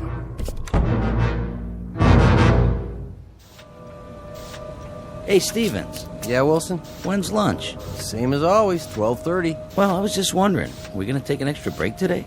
Not yet. Try to look busy. Yeah, but there's nothing left to do. I mean, we drove the forklift, loaded the machines, and now I'd say everything's running itself. You're right. It is. Then why does the old man keep us around? He has to. Labor laws. But we won't be here much longer. And then it's Unemployment City, huh? This isn't the only factory. Yeah, but if Whipple's keeps it up like this, pretty soon there won't be any competition.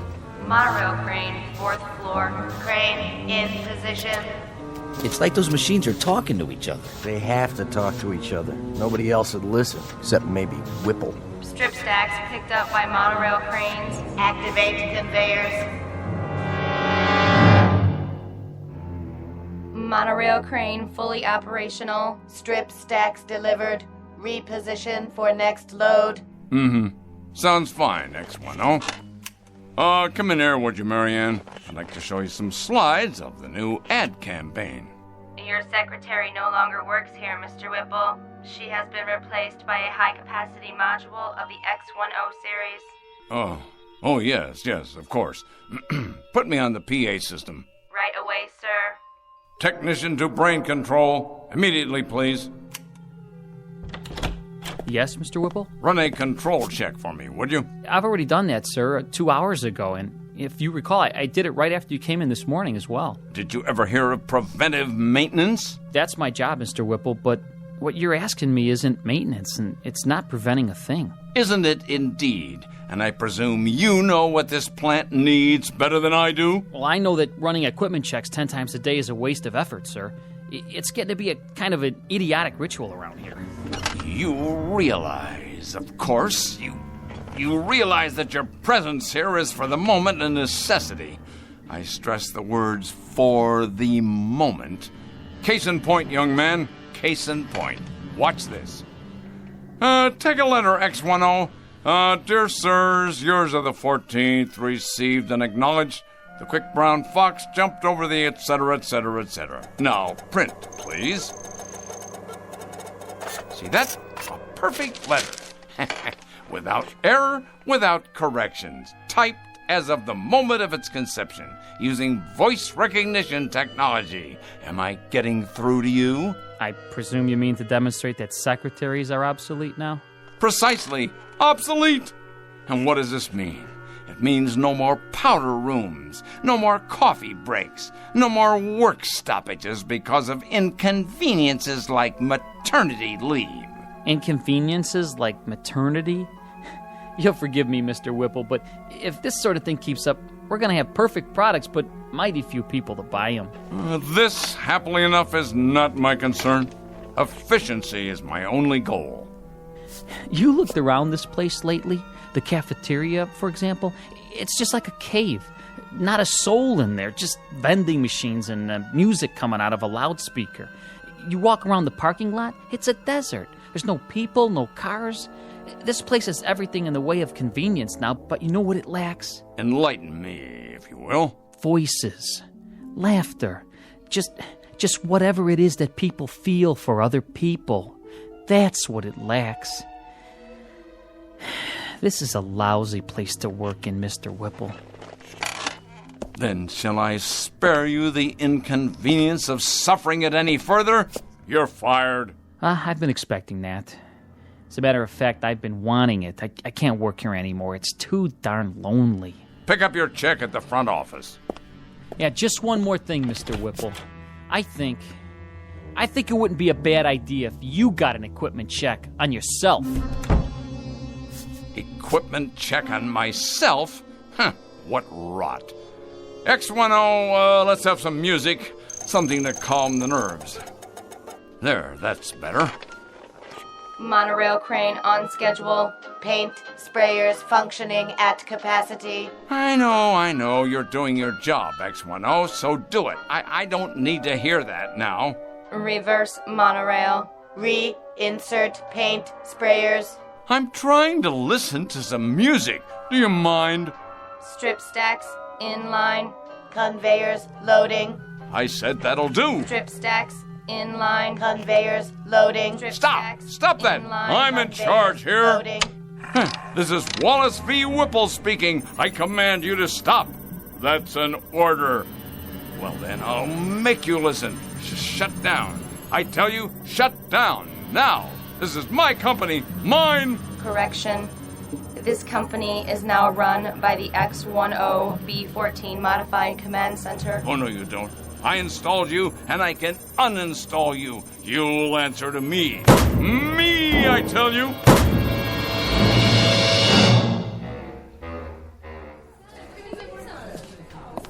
What'll it be, Mr. Whipple? Beer, please. One beer, coming up. How about you, Mr. Handley? One more? No, thank you. Well, 2 other days, Hanley. I'll drink to that, Mr. Whipple. How are you finding your retirement? Tolerable, Mr. Whipple. I managed to keep busy. Not as much as I'd like, of course, and My wife says I'm underfoot all the time. But I'm doing all right. It's kind of nice to sleep late in the mornings. Yes, it's a good thing, though, this retirement, I mean. Man should have time for leisure as he gets older. It's important he has time for leisure. That's so, Mr. Whipple. When the board of directors decided that I was overtired and could relinquish some of my responsibilities, well, if the truth were known, I did feel a certain resentment toward them.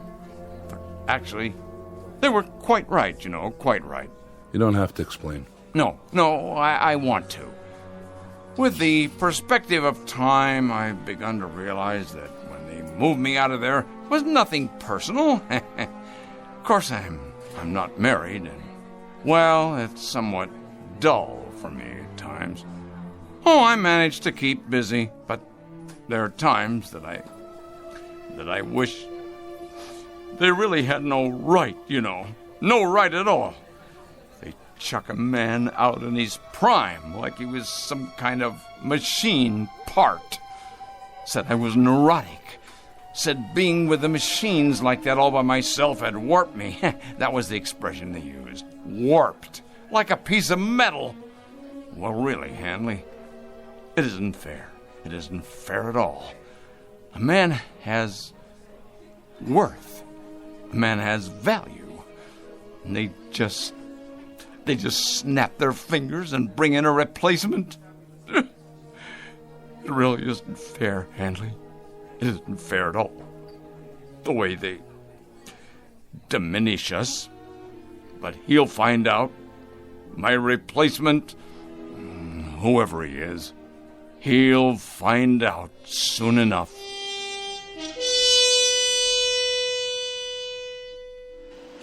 This is the new addition for the East Wing, where the parking lot used to be. And this is the electronics lab. It replaces the cafeteria. And here's the ad campaign for the fall season. No human figures, only the X10 line. Series 2. What do you think of it? Very nice, so clean and efficient. But will humans respond to such imagery? Of course they will. It is progress. It is the future of manufacturing. Yes, the future. Do you have a name? My model number is... I will call you Mary Ann. From now on, you will work here in my office. Thank you, Whipple X10. It is an honor. Do you have more slides? Yes. This is a view of the main floor. So much more room for expansion. I see. And this is...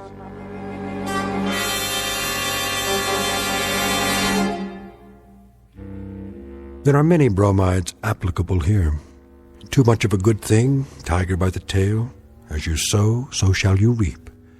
The point is that too often man becomes clever instead of becoming wise. He becomes inventive, but not thoughtful.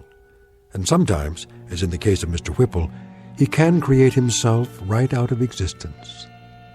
Our tale of oddness and obsolescence from the Twilight Zone. More from the Twilight Zone after this.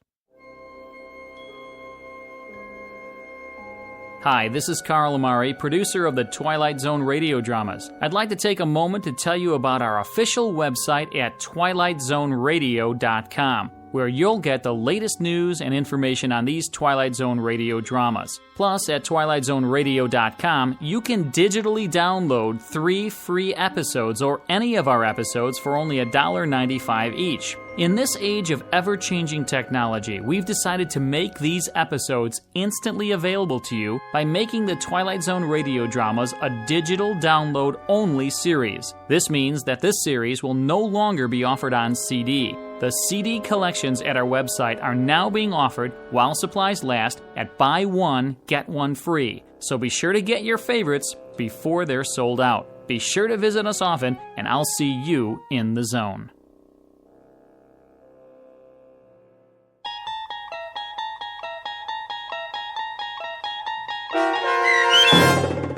The Brain Center at Whipple's, starring Stan Freberg with Stacy Keach as your narrator, was adapted for radio by Dennis Etchison and based on a script by Rod Serling. Heard in the cast were Mike Starr, Doug James, Kurt Nabig, Deb Dotzer, Jeff Lupetin, Sarah Marks, Carl Amari, Roger Wolski, Paul Patch, and Vince Amari. To learn more about the Twilight Zone radio dramas and to obtain audio cassettes and CDs of these programs, visit our website at twilightzoneradio.com.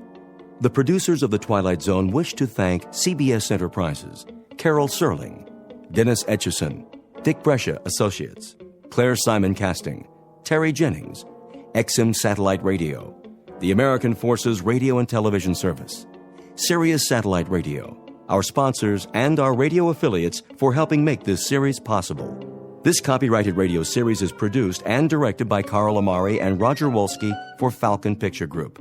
Doug James speaking.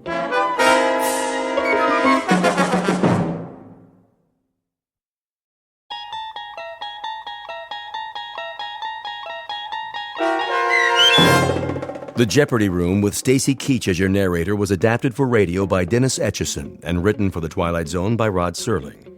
Heard in the cast were Yasin Piyankov, Jamie Vann, Terry Berner, Katrina Lenk, Ned Noyes, Anna Sverutza, and Lisa Dotson.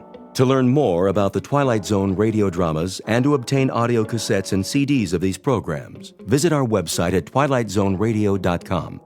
The producers of The Twilight Zone wish to thank CBS Enterprises, Carol Serling, Dennis Etchison, Dick Brescia Associates, Claire Simon Casting, Terry Jennings, XM Satellite Radio, Sirius Satellite Radio, our sponsors, and our radio affiliates for helping make this series possible.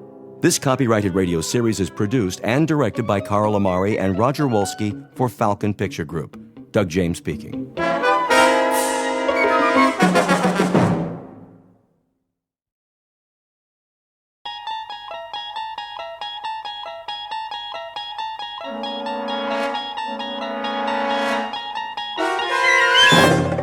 You unlock this door with the key of imagination. Beyond it is another dimension, a dimension of sound, a dimension of sight, a dimension of mind.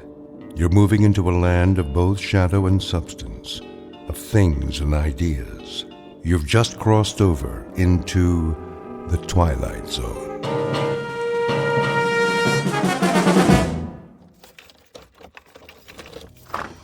Here is your room, gentlemen. Thank you. I'll turn on the lamp. Leave it off for now. As you wish. I am sorry it's so small, sir. It suits our purposes. Where is the bath? Down the hall. The hall? I can give you one with a private bath if you prefer. No. I said this will do. I'm afraid the dining room is closed at this hour, but you may take a meal at the cafe down the street. We're not hungry, my friend and I. Then I bid you good evening. Good night. Check the window, Boris. You chose the right room. Of course. There is Kuchenko, in his room, across the alley. Binoculars? Right here, Commissar. Yes. See? The Major lies on his bed, but he does not sleep. He will sleep very soon. Give me one shot with this rifle. Not yet, Boris. That would be too easy. Easy? A clean kill. I have something more challenging in mind. Something along the lines of a game, perhaps. I don't like games. Not even a game of cat and mouse? What for? To make him squirm a bit before the hammer falls? We waste time, Commissar. Patience, my friend. Hand me the phone. Who are you calling? Hickory Dickory Dock. Front desk. Yes.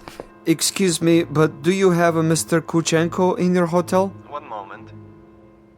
Sorry, no one by that name. Ah, but I happen to know that my friend is staying there.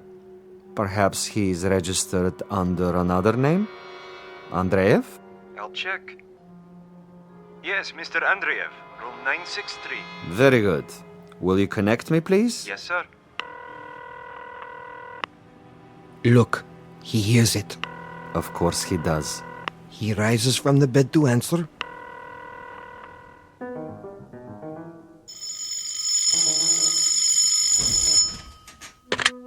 Yes? This is Major Kuchenko? Hello? Major? Are you there? Major?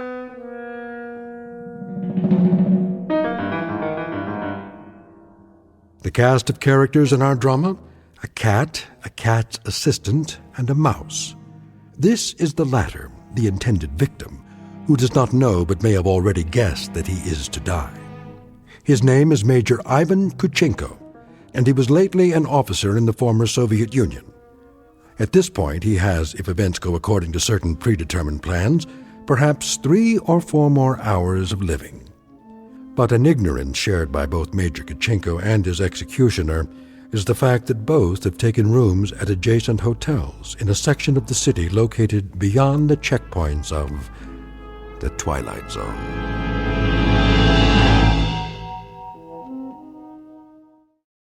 And now, The Twilight Zone and our story, The Jeopardy Room, with Stacy Keach as your narrator. This is Major Kuchenko? Who is calling? Major Kuchenko, you don't know me. Who is this? But I have heard of your recent arrival here. You have the wrong number. And I wanted you to know that you have friends in this city. Friends, you say? And they would be... Good friends, Major. Staunch friends. I know no one in this city. May I impose upon you to remain in your room for a little bit? Your friends will make themselves known. And who is this speaking? Is this a friend also? A good friend, Major. Not known to you yet, perhaps, but soon to become acquainted. And why must I stay in my room? We'll be making contact with you very shortly. For what purpose? Your welfare. Your well-being is our deepest concern, Major. Now, Commissar. Not yet, Boris. May I count on you to show some sense, Major? For your own safety, I urge you to remain in your room. You'll be seeing your friends before long. The mouse is in the trap. He stands at the window. Now, Commissar? Patience. But I have him in the crosshairs. I could make his head leave his shoulders at this range. That would give you pleasure, wouldn't it? A great deal of pleasure, Commissar. Just say the word. Even when he lies down, I can still see his head. I believe it, Boris. I know of your prowess, but put the gun away. Put it away? Lay it aside. For a bit. We're not going to kill him? Ah, the eagerness of the young. They do not sip wine. They gulp it down like a soft drink. They do not fondle women. They devour them. They do not sniff at the essence of a perfume. They try to jam it into their nostrils. But now, consider the window across the way. The gentleman will die without question. But I want him to die, Boris, with finesse, with subtlety, with a degree of thought and care. A killing is a killing. And if a man is to die, what does it matter how he dies? Ever been to a bullfight, Boris? A bullfight? No, Commissar. I've never had that pleasure. A bullfight might serve to make the distinction. In such a contest, if the matador kills with grace, that is considered a good death. So, there are good deaths and bad deaths, are there? Precisely. There is death with art, and there is the death of the butcher. You, Boris, are a butcher. Now, that is an honorable profession of great usefulness. But I'm an artist. Oh, you will have a death tonight, within a few hours. But when it is over, we will have killed with artistry, Boris. Not with a meat cleaver or an explosive bullet or any other of the butcher's tools. This death will be like a ballet.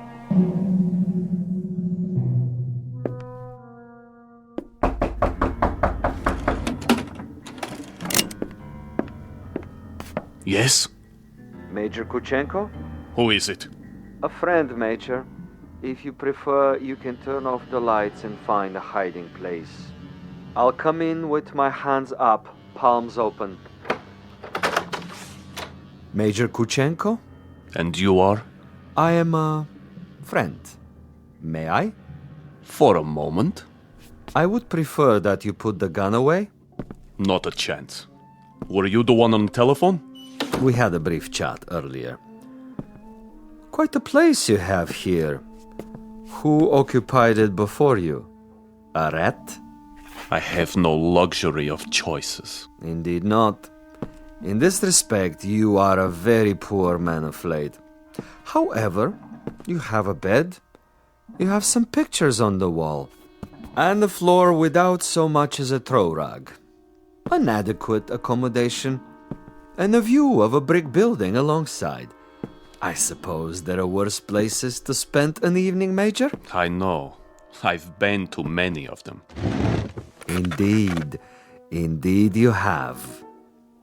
Siberia is cold this time of year, is it not, Major? I'm told it's a most uncomfortable climate. You've been told quite correctly. It's a freezing jungle.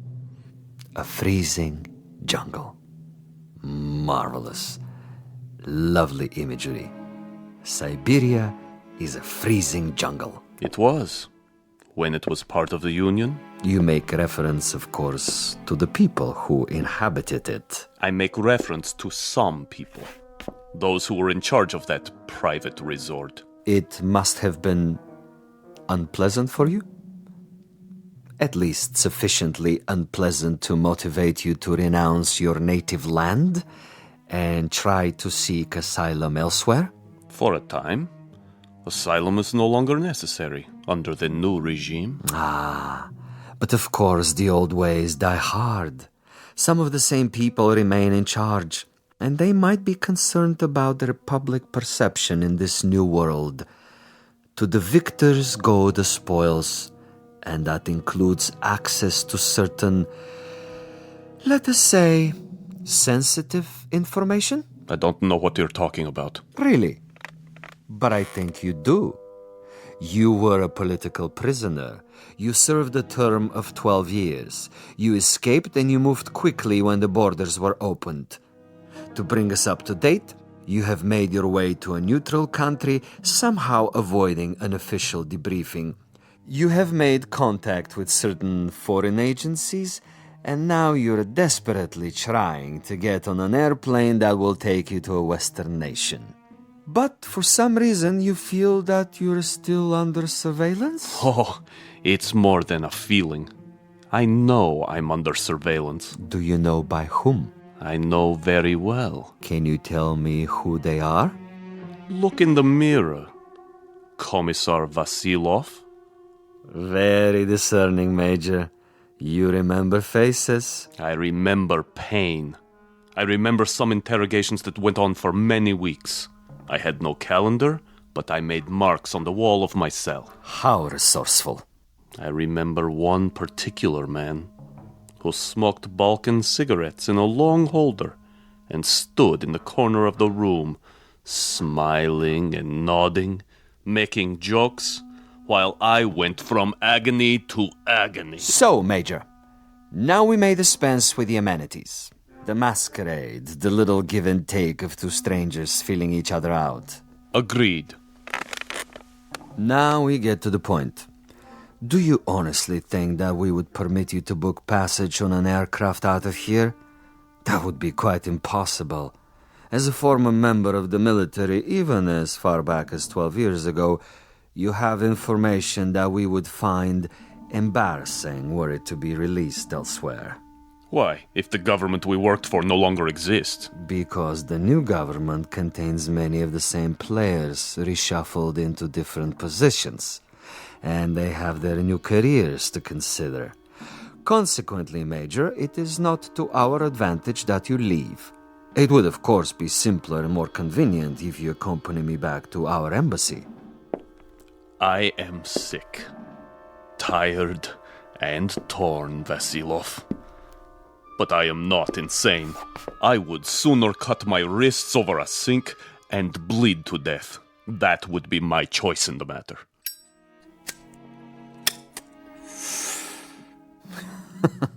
You surely can't be serious, Major.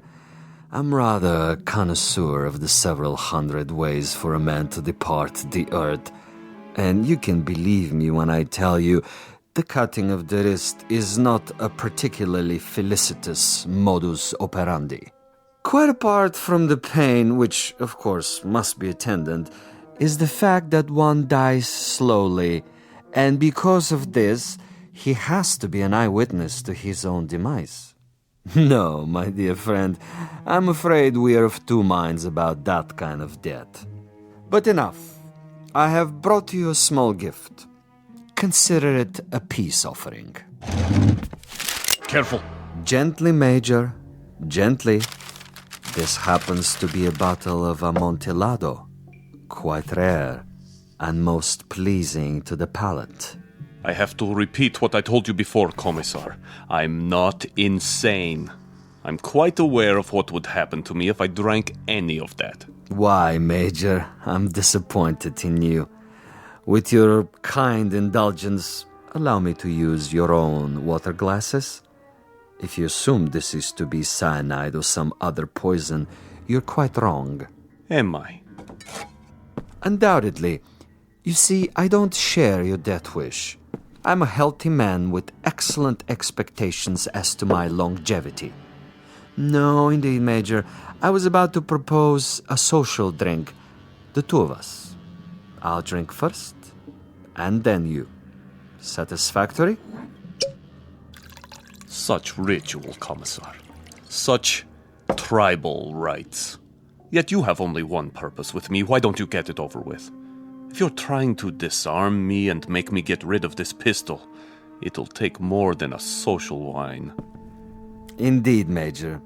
Now, as to my business with you, we both know what that is. Go ahead and say it. Very well. I'm to see that you're dead by tomorrow morning. Is that plain enough? Quite plain. And you shall be, Major. With a degree of immodesty, I can say that I've killed 800 times you. But I've done it, Major, with subtlety, with originality, with ingenuity. I'm the last of the imaginative assassins, an artist of the profession, as it were. Excellent. Flavor. Bouquet, just the proper dryness. Really quite an exceptional wine. Join me, Major? And now? And now I will tell you something else. I will tell you something about you and me. Please. You, Major, are a malcontent, a genuine curiosity, a rebel with no cause to speak of. You have to go to prison camps, to interrogation centers, or hide in filthy little rooms. You can never accept that which is ordained. And you? I, on the other hand, am a survivor. I adapt to my situation. I haven't a large salary, and my job, at least the way it's laid out, is a rather dull one. Finding defectors and traitors and subversives and doing away with them. Now, I could do that with a high-powered rifle. I could do it with a homemade bomb. But I choose to exercise imagination and taste. In your case... In my case? In your case, I choose to prolong the game. And in the process of this prolongation, I've come up with what I think is a most bizarre and novel method of execution. One designed especially to challenge your talents. For we are worthy adversaries, you and I. I feel weak. I feel... Tell me what you feel, Major. Exactly. I want to know. Why, you monster. You drugged me after all. Indeed I have. And that poses an interesting question, doesn't it? How is it that we both can drink of the same wine, and yet I'm unaffected? Isn't that an interesting question, Major? Major?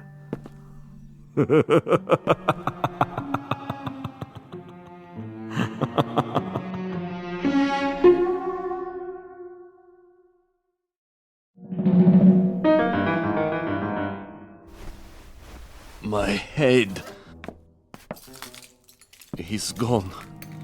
But I'm still alive. So he wants to play a game. And he has left something behind. What is this? Greetings, Major Kuchenko. I'm an exceptionally good judge of men. Are you? And in my judgment of you, I made an assumption that you are sufficiently observant to see the tape recorder on top of your dresser and curious enough to play it. How could you resist? This will also suggest to what complicated ends I'm willing to go to make a simple execution different and imaginative. First of all, to clear up one point. You may remember our discussion. Before I left you, I proposed a question. Isn't it odd that we both drank of the same wine and how different the effect? Isn't it odd? Really quite incredible and bizarre. How can it be? In all honesty, Major, how do you explain it? Go ahead. I'm listening. You... Perhaps you have figured it out already. The truth is, I have been imbibing this particular drug for many years, a sort of experiment with myself as the subject. I have now reached a point where my physical tolerance has risen so that I can drink it by the gallon and remain quite unaffected. This in itself is a rather common and uninspired trick, a phenomenon well known to the scientific community. But you will also note, and I hope with a degree of pleasure, that you have not been poisoned. You're very much alive. Where are you? As you've probably perceived, I'm rather a gamesman when it comes to killing. I adhere to my own rules and ethics. Hence, Major Kuchenko, I have taken the liberty of removing your pistol so that you won't hurt yourself. Now listen to the following quite carefully. This is the game, and these are the rules. You have been asleep for roughly 3 hours. During that time, in addition to dictating this on the recorder, I have done the following. I have placed a booby trap in your room. It is not visible, but it is attached to a very common object that is in the room. If you trigger this object, it will detonate and you will immediately be blown up. Why not get it over with now, sadist? Now, for a proposition. If, during the next 3 hours, you are able to find this booby trap and cut the wire, you will be permitted to leave the room alive and unharmed. This is a guarantee. You have my word on it. Your word? But the following conditions are of the essence, Major. You must actively search for this booby trap and you must find it and render it inactive. It goes without saying that, as of this moment, you are being observed. How? Attempt to turn out the lights and you will be shot. The moment you stop an active search, should you refuse to play the game, you will also be shot. If you are unable to find the trap within 3 hours or attempt to leave the room at any point during that time, I am afraid the same conditions apply. You will receive a bullet in the head. So there you have it, Major. Find the booby trap, cut its wires, and you're free. Fail to find it, or fail to look for it, you're dead. Look for it, find it, but fail to recognize it, you're also dead. Needless to say, Major Kuchenko, it is this latter occurrence that I rather expect and look forward to. As a fellow expert in tricks and deception, I think you will admit this situation has its own special imaginative quality.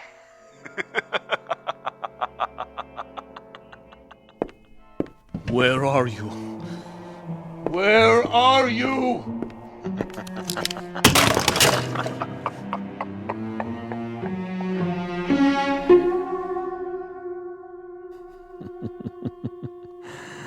Over here, Major. Just across the way. So near and yet so far. Can't you see me? Doesn't the light reflect in my binoculars? Look, Major. Please look. Try, I implore you. Where have you been, Boris? I brought food from the cafe. Food is of no consequence. Quickly, he's awake. Don't worry, Commissar. I have a clear shot anywhere in the room. Hold your fire until I tell you. But why? Such an easy target. Too easy. That is the difference between us, Boris. You are a marksman, but I am a gamesman. And the game is afoot. The picture frame? No. Too obvious. The ceiling. The light fixture. Possibility. Nothing. Oh, you think you are so clever, Commissar. So clever. The bed, then. Under the mattress. The bed springs? It might be. Not the chair, though. Still possible. Where? That would be telling. Go ahead and eat, Boris, before it gets cold. He's busy with the hunt for now.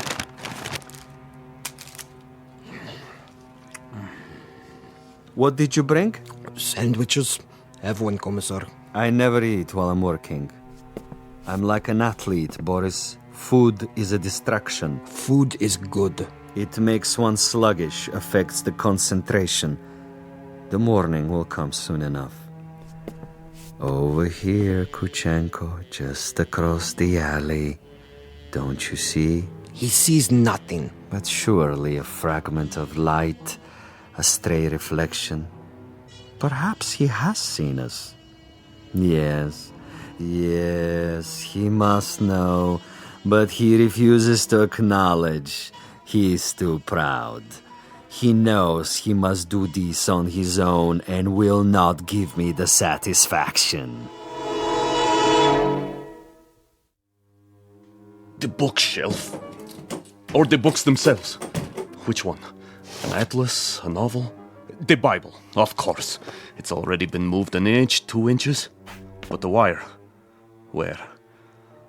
One way to find out. The bookcase itself, then. Behind the books. In the wood, the nails. Or under the floorboards. Wait, think. Where would I put it? You want a real battle of wits, Vasilov?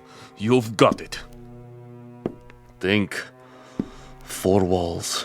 Ceiling. Light fixture. Floor. A picture. Bed with frame. Box springs. Mattress. Headboard. A night table. Bookshelf. Dresser. Window. Desk. First the drawers. The top one. Slowly.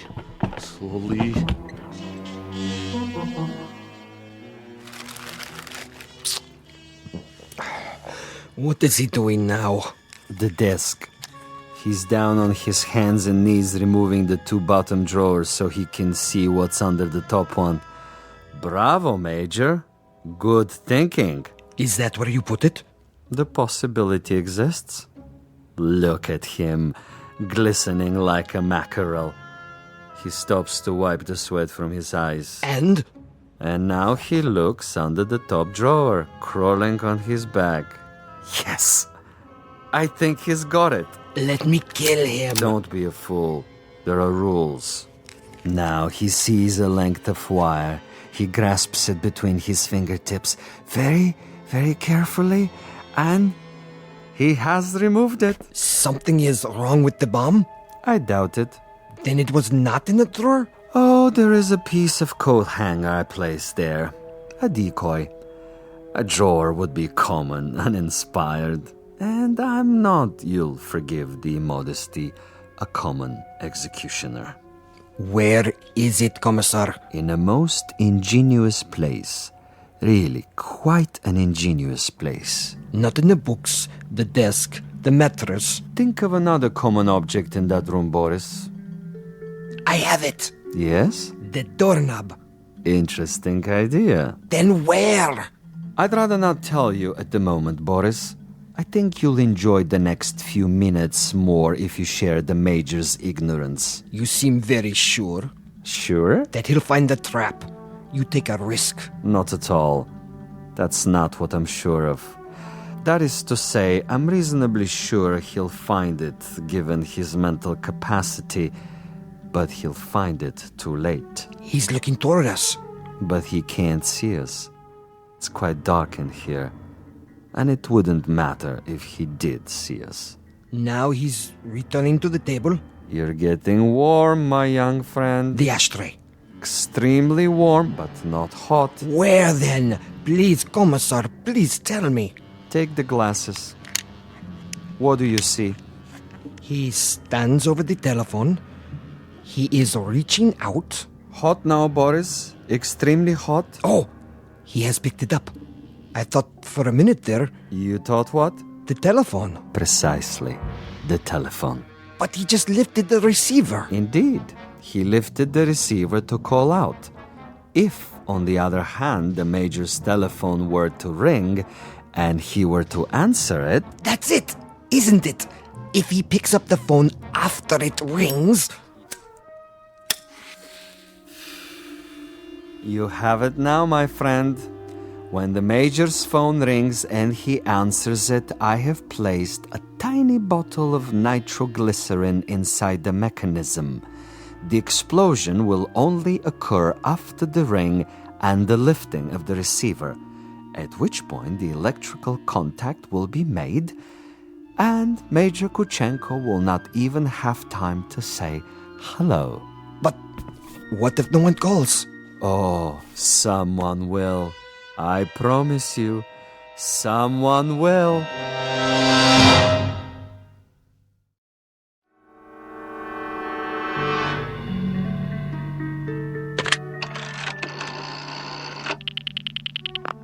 Front desk. This is the party in 963. I was wondering... Yes, sir?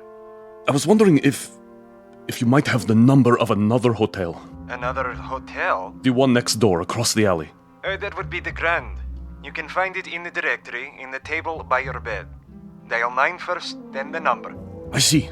Thank you. Vasilov? I know you're there, Vasilov. The game is not over yet. Do you have the time, Boris? What? The time. 10 minutes to 5. Almost done, Commissar. He's tried almost everything. He has 10 more minutes. Hadn't I best go over there now and finish it? No, my young friend. That would be impetuous. It would also be a bit embarrassing if someone were to see you. At this hour, the streets are empty. Quite apart from the fact that I wanted this to be imaginative, I also wanted subtlety. I should like our quarry to die in his room without our being there. Opportunity is running out. Then I do believe that it's time to, shall we say, accelerate the process?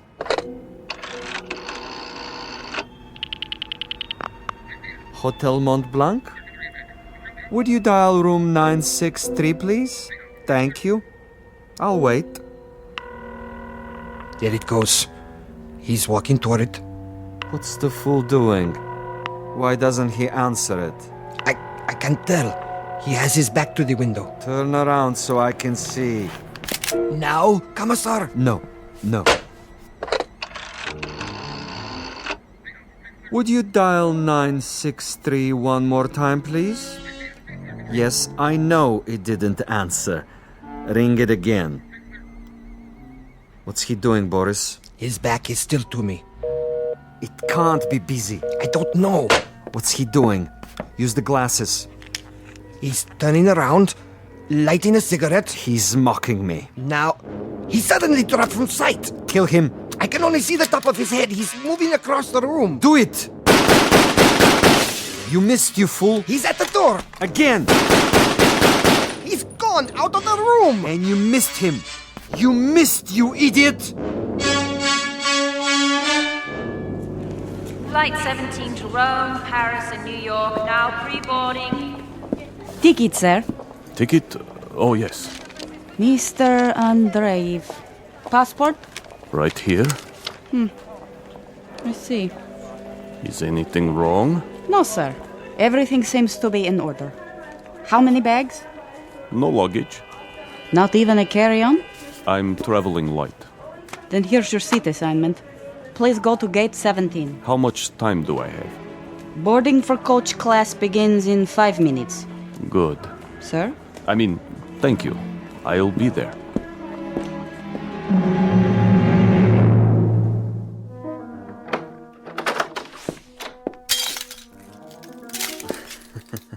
What a mess he left behind. Like a pigsty. He tore the bed apart and the furniture. Oh, just look. Oh, even my poor little tape recorder. Commissar? Yes, Boris? It would have been better, wouldn't it? What would? If I had taken his head off in the first place. You mean if we had slaughtered him like an animal?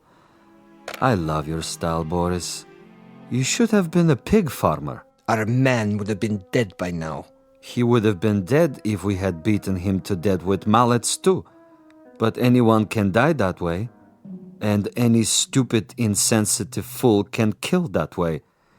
No, this is a man of quality, with a resourceful mind, similar, you might say, to his executioner.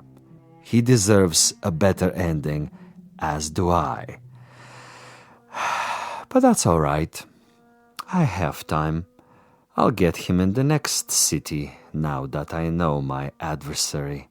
We will be able to track him? Most certainly. The old network still functions, though in a much different way. I have the same contacts, no matter what they now call themselves. Importers, exporters, businessmen of various stripes, here and abroad. It's marvelous, you know. Really marvelous. Think of the possibilities.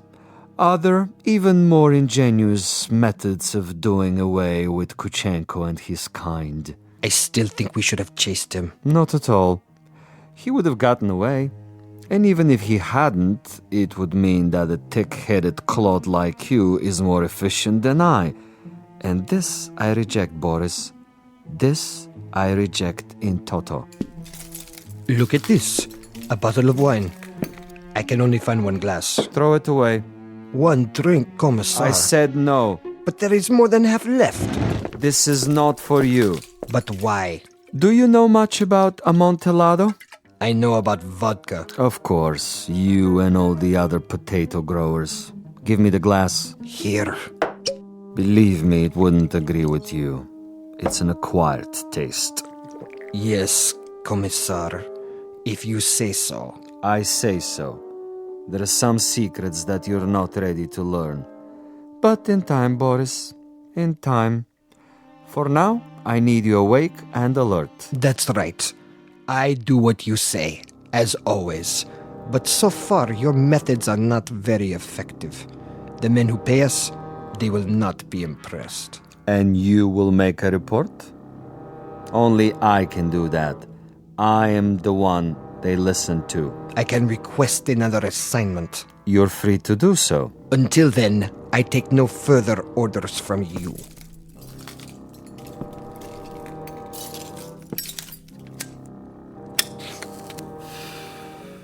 As you wish.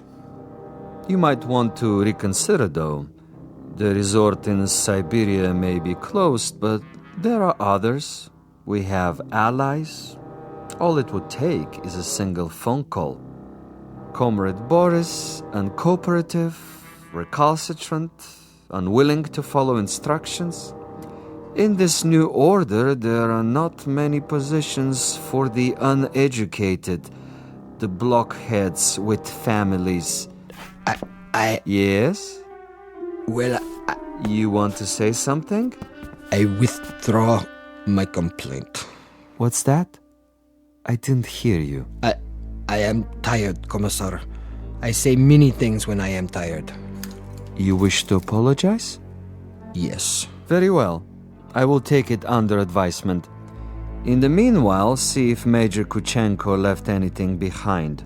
Check the closet, the drawers. Yes, Commissar. And life goes on. The sun comes up and we arise to meet another day, to prevail by our wits and our wits alone. I'll get it, Commissar. No, Boris! I don't want... Fool, no! I'm sorry, sir. Your party doesn't answer. No? It doesn't ring at all now. You're sure? Mont Blanc Hotel, room 963.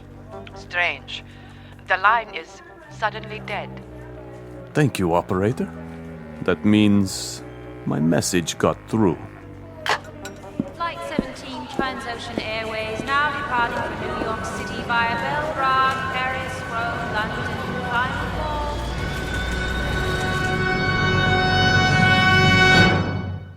Major Ivan Kachinko on his way west, on his way to freedom.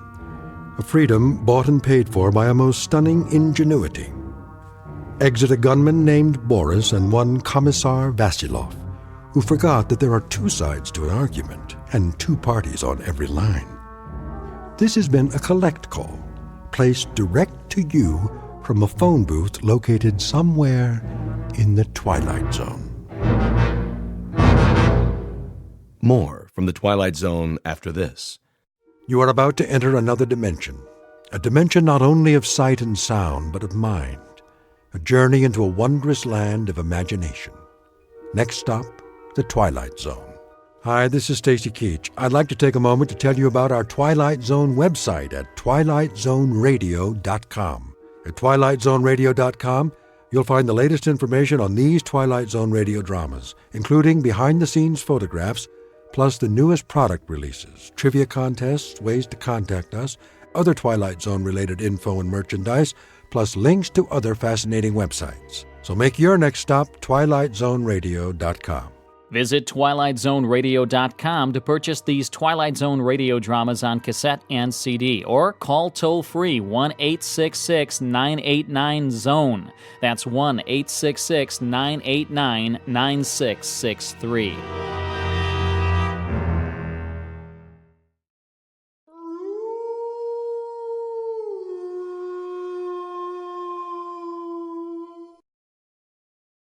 Tune in to nostalgia. Tune in to now. Golden Radio Hour.